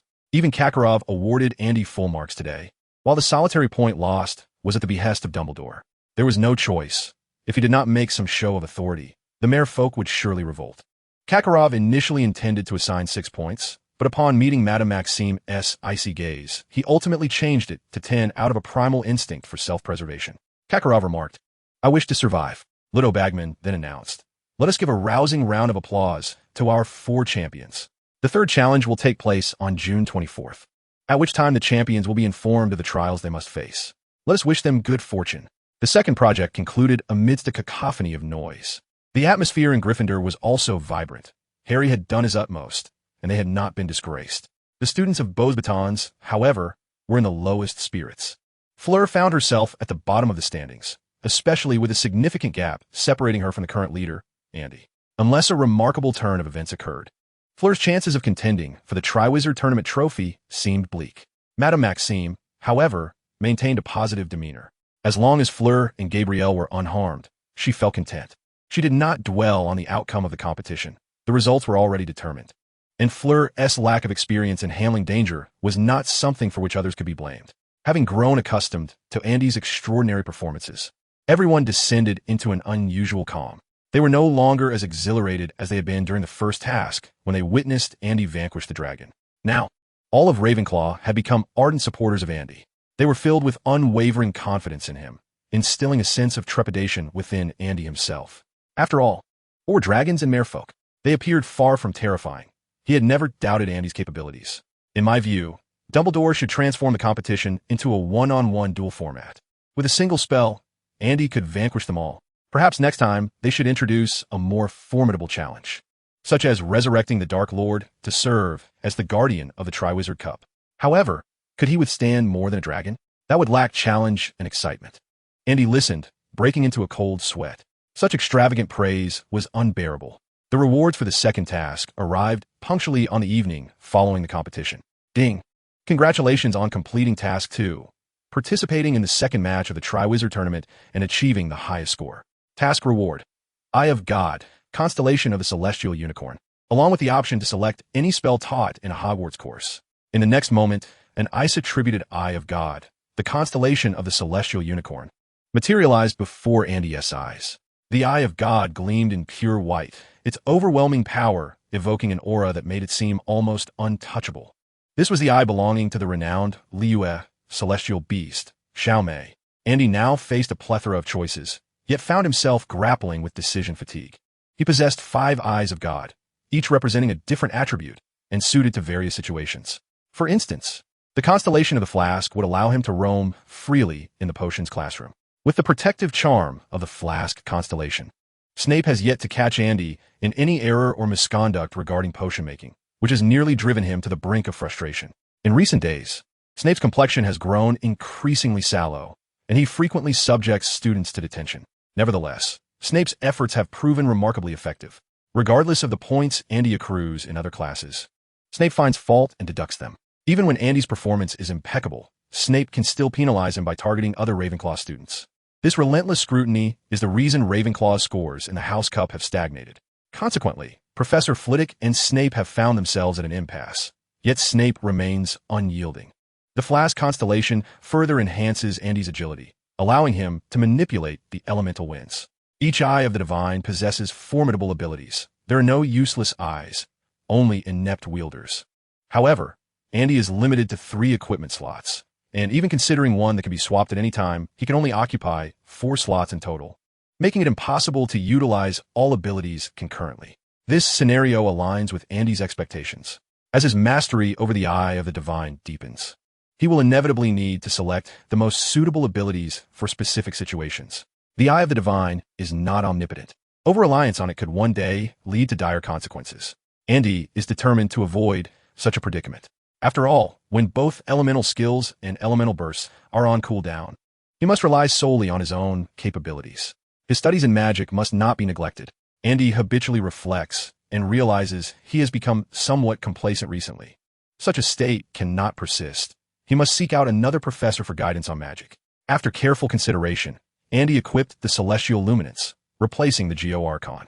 In daily use, Zhongli's Eye of the Divine primarily serves to provide a shield. Now, Andy seldom visits Moody's office and encounters no significant threats within the castle. The next competitive event is months away. Even in the event of conflict, he could defend himself with magic. Thus, there is no need to carry the Geo Archon at all times. Andy still retains the celestial divination. He remains uncertain about the patterns of divination, as the two readings provided by the celestial divination thus far appear more coincidental than systematic.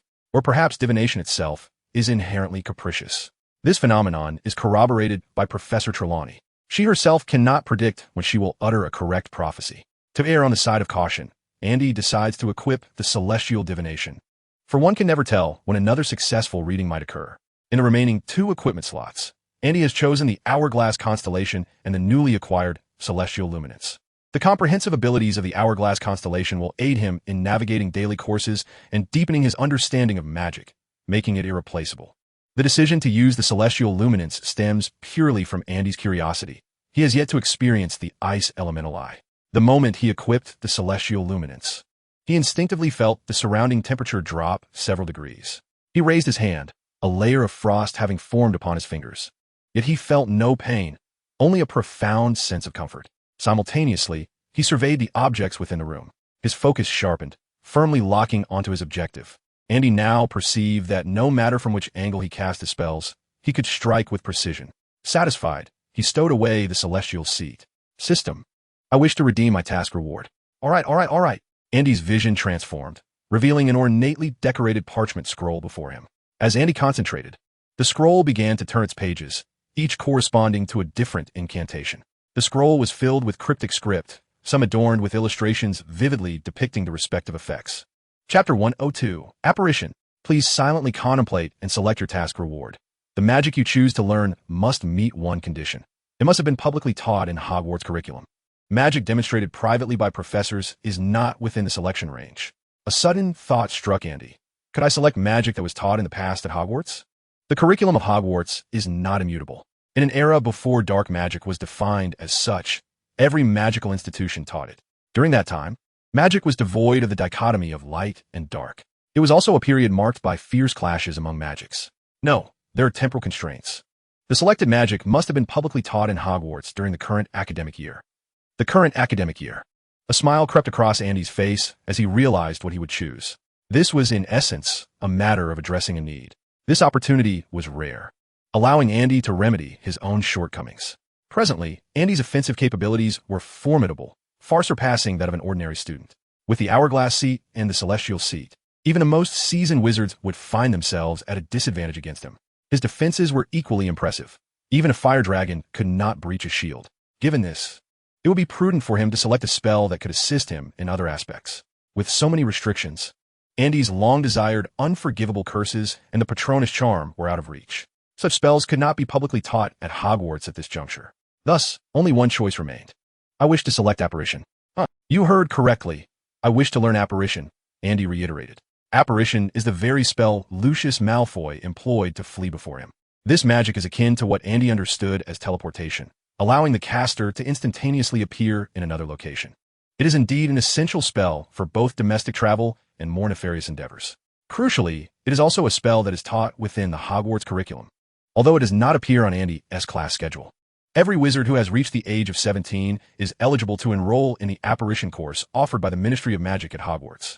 Upon mastering the art of apparition, a corresponding certificate is awarded. As Andy is aware, both Pavitt and Cedric have successfully completed the apparition course and obtained their certificates. The system's limitations merely specify that the magic must be taught within the Hogwarts curriculum, without clarifying which year's course it pertains to.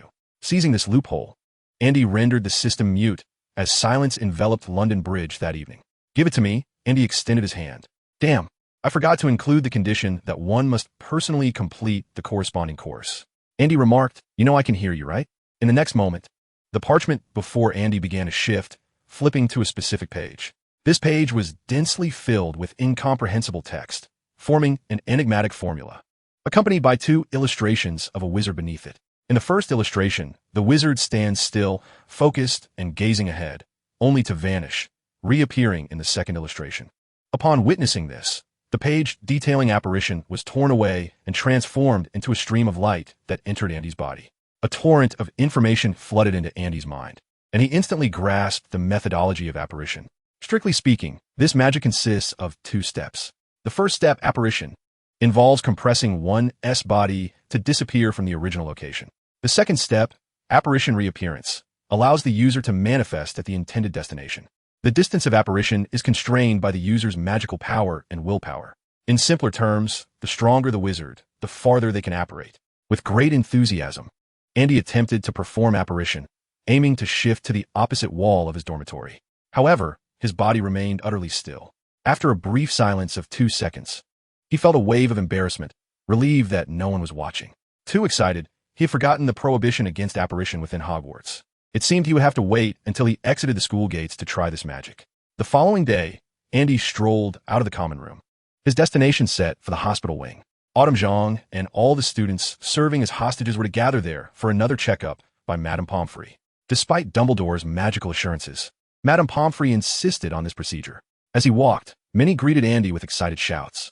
Under Andy's guidance, Rita Skeeter glorified him in the Daily Prophet, reporting on his continued dominance over other champions.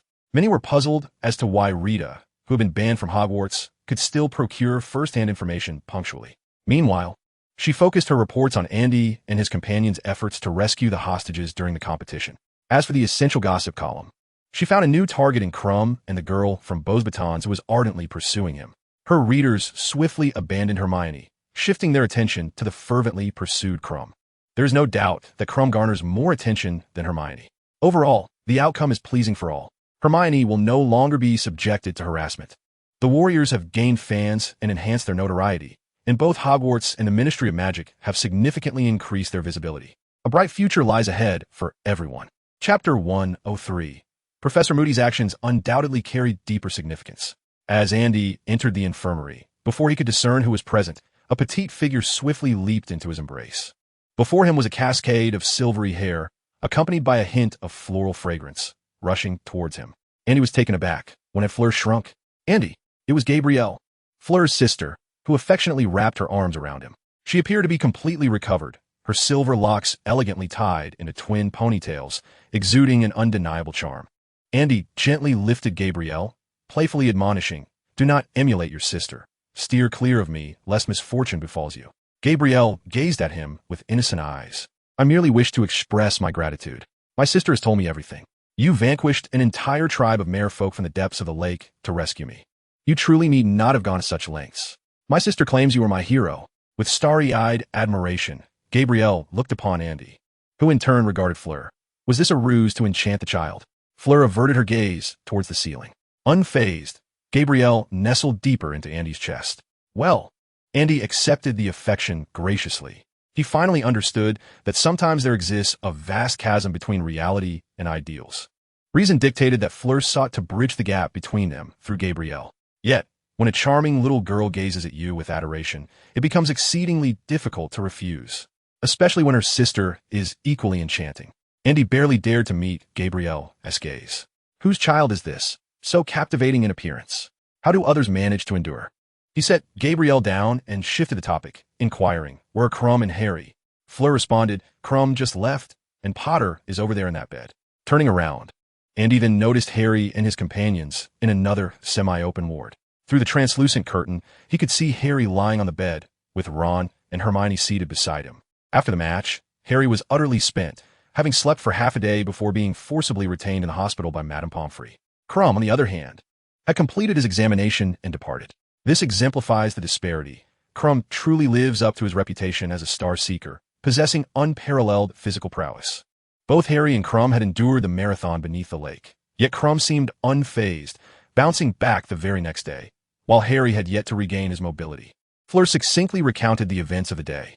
Prior to Andy's arrival, the hospital wing had been in disarray. It was said that a girl from Beauxbatons, upon awakening, bravely confessed her feelings to Crumb, only for him to unhesitatingly reject her. He hadn't even remembered her name, shattering her heart, prompting her to flee the infirmary in tears. Fleur tentatively suggested, "The weekend is fast approaching, and Beauxbatons students will be allowed to venture out. Gabrielle wishes to visit Hogsmeade. Would you care to join us, Andy?" As autumn approached, Qiu Zhang remained vigilant while Furong feigned ignorance with a smile. Gabrielle, possessing a keen emotional intelligence, expressed her desire to be alongside Andy and her sister Qiu. She stepped forward, grasped Qiu Zhang's hand, and leaned against her. "We shall definitely come," she declared. Qiu Zhang, melted by Gabrielle's gaze, agreed without hesitation. Gabrielle resembled a little sprite, enchanting all with her charm, beloved by both men and women alike. Having endured trials together, the bond between Qiu Zhang and Gabrielle had flourished, and their relationship was now quite amicable. Furong chuckled. "Then it is settled. We shall meet then." With that, she departed, taking Gabrielle with her. Before leaving, Furong deliberately winked at Andy, her smile radiant. Witnessing this, Qiu Zhang felt a surge of anger. If others beheld Furong in this light, they would surely be astonished. Was this truly the proud Fleur Delacour they remembered? Before Andy, she had transformed entirely. Just then, Madame Pomfrey lifted the curtain and called out to Qiu Zhang, ushering her into a small room for a series of examinations. "Andy, I have something to tell you." Harry, lying on a hospital bed, turned to face Andy, anxious. Andy approached, inquiring, "How is your recovery?" Ron, seated beside Harry, displayed a somewhat awkward expression upon seeing Andy, though his demeanor had improved significantly compared to a few days prior. Internally, he felt a sense of satisfaction. Harry's treasure is mine, not anyone else's. Certainly not Malfoy. Wait, why am I thinking of Malfoy? Ron quickly straightened himself. Hermione remarked. Harry mentioned he encountered Professor Moody at the bottom of the lake. Moody? Andy exclaimed in surprise. Harry explained, to be precise, Moody enchanted a howler to find me and guide me when I was lost. He recounted the events at the lake's depths to Andy in brief. Ron and Hermione had already heard this tale from him before. Hermione cast a glance at Harry and said, "I sense a conspiracy here, yet they find it quite ordinary." Ron retorted, "What is the issue? I think it's cool. We all like Professor Moody." Hermione countered, "We only appreciate his teaching style. We know nothing of his character outside the classroom." Andy asked, "Is there something I am unaware of?" Harry shyly admitted, "During our last meeting, Professor Moody suggested I could consider becoming an Auror in the future. Since then, he has shown a keen interest in me, and I believe he wishes to offer me some clandestine assistance. Frankly, I am grateful. However, this is perilous for him. Professors should not secretly aid champions." Andy and Hermione exchanged glances, both concluding that Harry and Ron might be lacking in judgment. It was not surprising that Moody could relay information to Harry discreetly, given his role as the professor responsible for the champion's safety in the competition. No one would suspect him. Nonetheless, regardless of Moody's intentions, such behavior was exceedingly inappropriate. Andy rested his chin in contemplation, pondering the true intentions of little Barty. Initially, he had assumed that Barty would quietly bide his time, revealing his true nature only at the last moment. Yet here he was, unable to contain himself. Disguised as Moody, little Barty harbored grand ambitions, a fact that Andy grasped with clarity. He sought to abduct Harry from Hogwarts and extract his blood, utilizing it as a crucial component for a formidable dark magic ritual to restore his master, Voldemort, to corporeal form. The once infamous Dark Lord remained in a state of limbo, neither fully alive nor entirely departed. However, such events were not meant to unfold until the third task of the tournament, which raised the question, why was little Barty testing the waters now? Andy dismissed the possibility of anyone impersonating him to relay information to Harry. At present, he was the sole individual in the castle aware of little Barty's true identity. Even if a third party existed, the risk of assuming Moody's guise was far too perilous. Thus, only one explanation remained. He aimed to maximize Harry's points. The scores of the champions were undoubtedly linked to the third task. The situation during the competition had become increasingly apparent. The cumulative scores from the two tasks left no doubt that Andy and Fleur stood firmly in first and last place, respectively. Harry's only rival was Crumb, with their scores closely aligned. It was likely that Moody intended to assist Harry in surpassing Crumb. Yet, he had not anticipated that even with covert assistance, Harry would still lose to Crumb in the Lakes Marathon, ultimately finishing third. No, the timing of Moody's message was too coincidental. It arrived precisely when Harry was lost beneath the water, neither too early nor too late. Andy's mind raced with possibilities, ultimately deciding to cut himself some slack. Moody's actions remained benevolent. He was aiding Harry without endangering anyone. Though there were minor indiscretions, the essence of his character remained unchanged. "Harry, what are your thoughts?" Andy inquired. "What do you believe I should do?" Andy glanced at Ron, maintaining his facade of admiration. "Professor Moody must have profound reasons for his actions. Worry not. He will not harm you." Harry beamed, nodding in affirmation. Upon hearing this, Only Hermione cast a peculiar glance at Andy, though she refrained from voicing her thoughts. Chapter 104. The Shrieking Shack. Andy had not conversed with him for long when Cho emerged. Madame Pomfrey had given her a vial of calming potion, and beyond that there was naught else. Cho had spent less than 10 minutes in the lake, and nothing had transpired. As for Andy, Madame Pomfrey merely regarded him twice before urging him to leave, deeming even a calming potion an extravagance. Seizing the moment, Andy bid farewell to the trio. After he and Cho departed, Hermione astutely remarked Andy was not entirely truthful. "What do you mean?" Harry and Ron asked in unison, bewildered. Hermione replied, Andy must know something about Professor Moody, yet he chose not to disclose it. Although Andy had not intended to conceal anything, Hermione had noticed the story hidden within his gaze. Harry, puzzled, remarked, "Didn't Andy just say that Professor Moody has no intention of harming me?" Hermione, exasperated, retorted, "What if it was Moody who registered you for the Triwizard Tournament?" Harry, taken aback, gasped, "What? It could possibly be him." Hermione, with a mix of amusement and disbelief, clarified, "Of course not. I merely meant that Andy has his own thoughts. He doesn't feel compelled to share everything he knows with us." Ron interjected, "Is Andy deceiving us? I knew he had ulterior motives." Harry began to grasp the situation. "Hermione, are you suggesting that since Andy is reluctant to speak, we should consider the opinions of others?" Hermione sighed in relief. "Exactly." Harry pondered, "But who else can we ask?" Ron leaped up, excitedly exclaiming, "We could write to Sirius." Harry and Hermione quickly hushed him. "Lower your voice." Ron promptly fell silent, relieved that they were alone in the hospital wing. He referred to Sirius Black, Harry's godfather, now a fugitive on the run. Recently, Harry had been in intermittent correspondence with Sirius, a fact he had not concealed from Hermione and Ron. After a moment of thought, Harry concluded, "Ron is right. It's a splendid idea. I shall write to him at once." The weekend in Hogsmeade had arrived. In no time, it was a day for excursions. Andy and Autumn had arranged to take Fleur and Gabrielle along to Hogsmeade. The two acted as tour guides, leading the Delacour sisters through the myriad shops of the village. A settlement entirely inhabited by wizards, it was a novel experience for everyone newly arrived.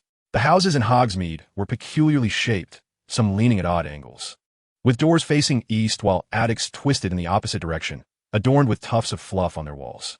One house even lacked a foundation, moving about on its own, appearing at the village entrance in the morning and relocating to the village's inn by afternoon. Such a sight would be unimaginable in a place shared with muggles. Gabrielle was thoroughly enjoying herself. Andy spent a considerable time at Honeyduke's with her, ultimately purchasing an abundance of sweets, which were unavailable at Beau's Batons. They also visited the Three Broomsticks, Zonko's joke shop, and other renowned attractions of Hogsmeade.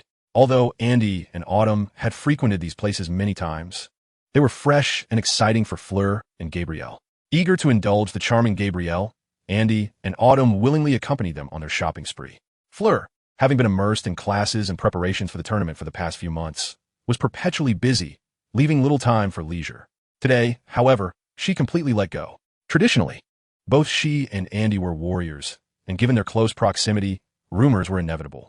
Yet Fleur was unperturbed at present, primarily due to her relaxed mindset.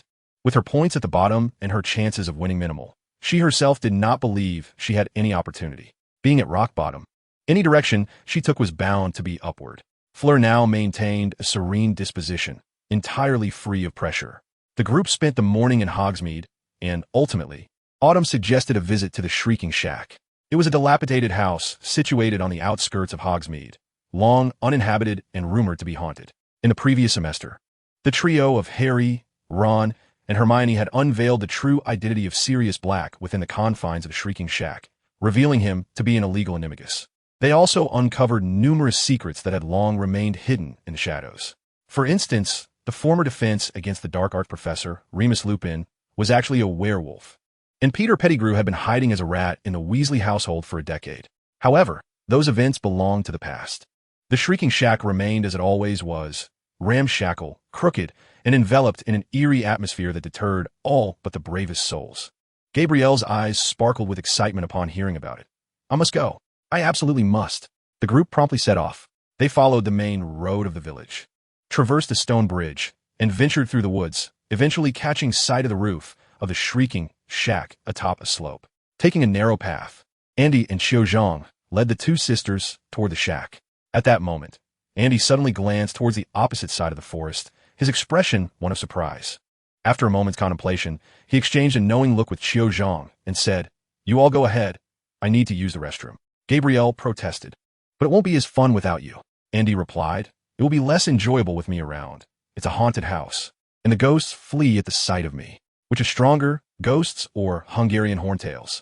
Gabrielle mused for a moment, conceding that Andy had a point. All right, Andy. You wait outside for us and don't wander off. Not a problem. With that, Andy detached from the group and headed in the opposite direction. Xiao Zhang understood the unspoken cue and beckoned Fleur and Gabrielle to follow him toward the shrieking shack. Meanwhile, Andy quickly changed his course, making his way toward the other side of the woods, having caught a glimpse of Harry, Ron, and Hermione moving stealthily.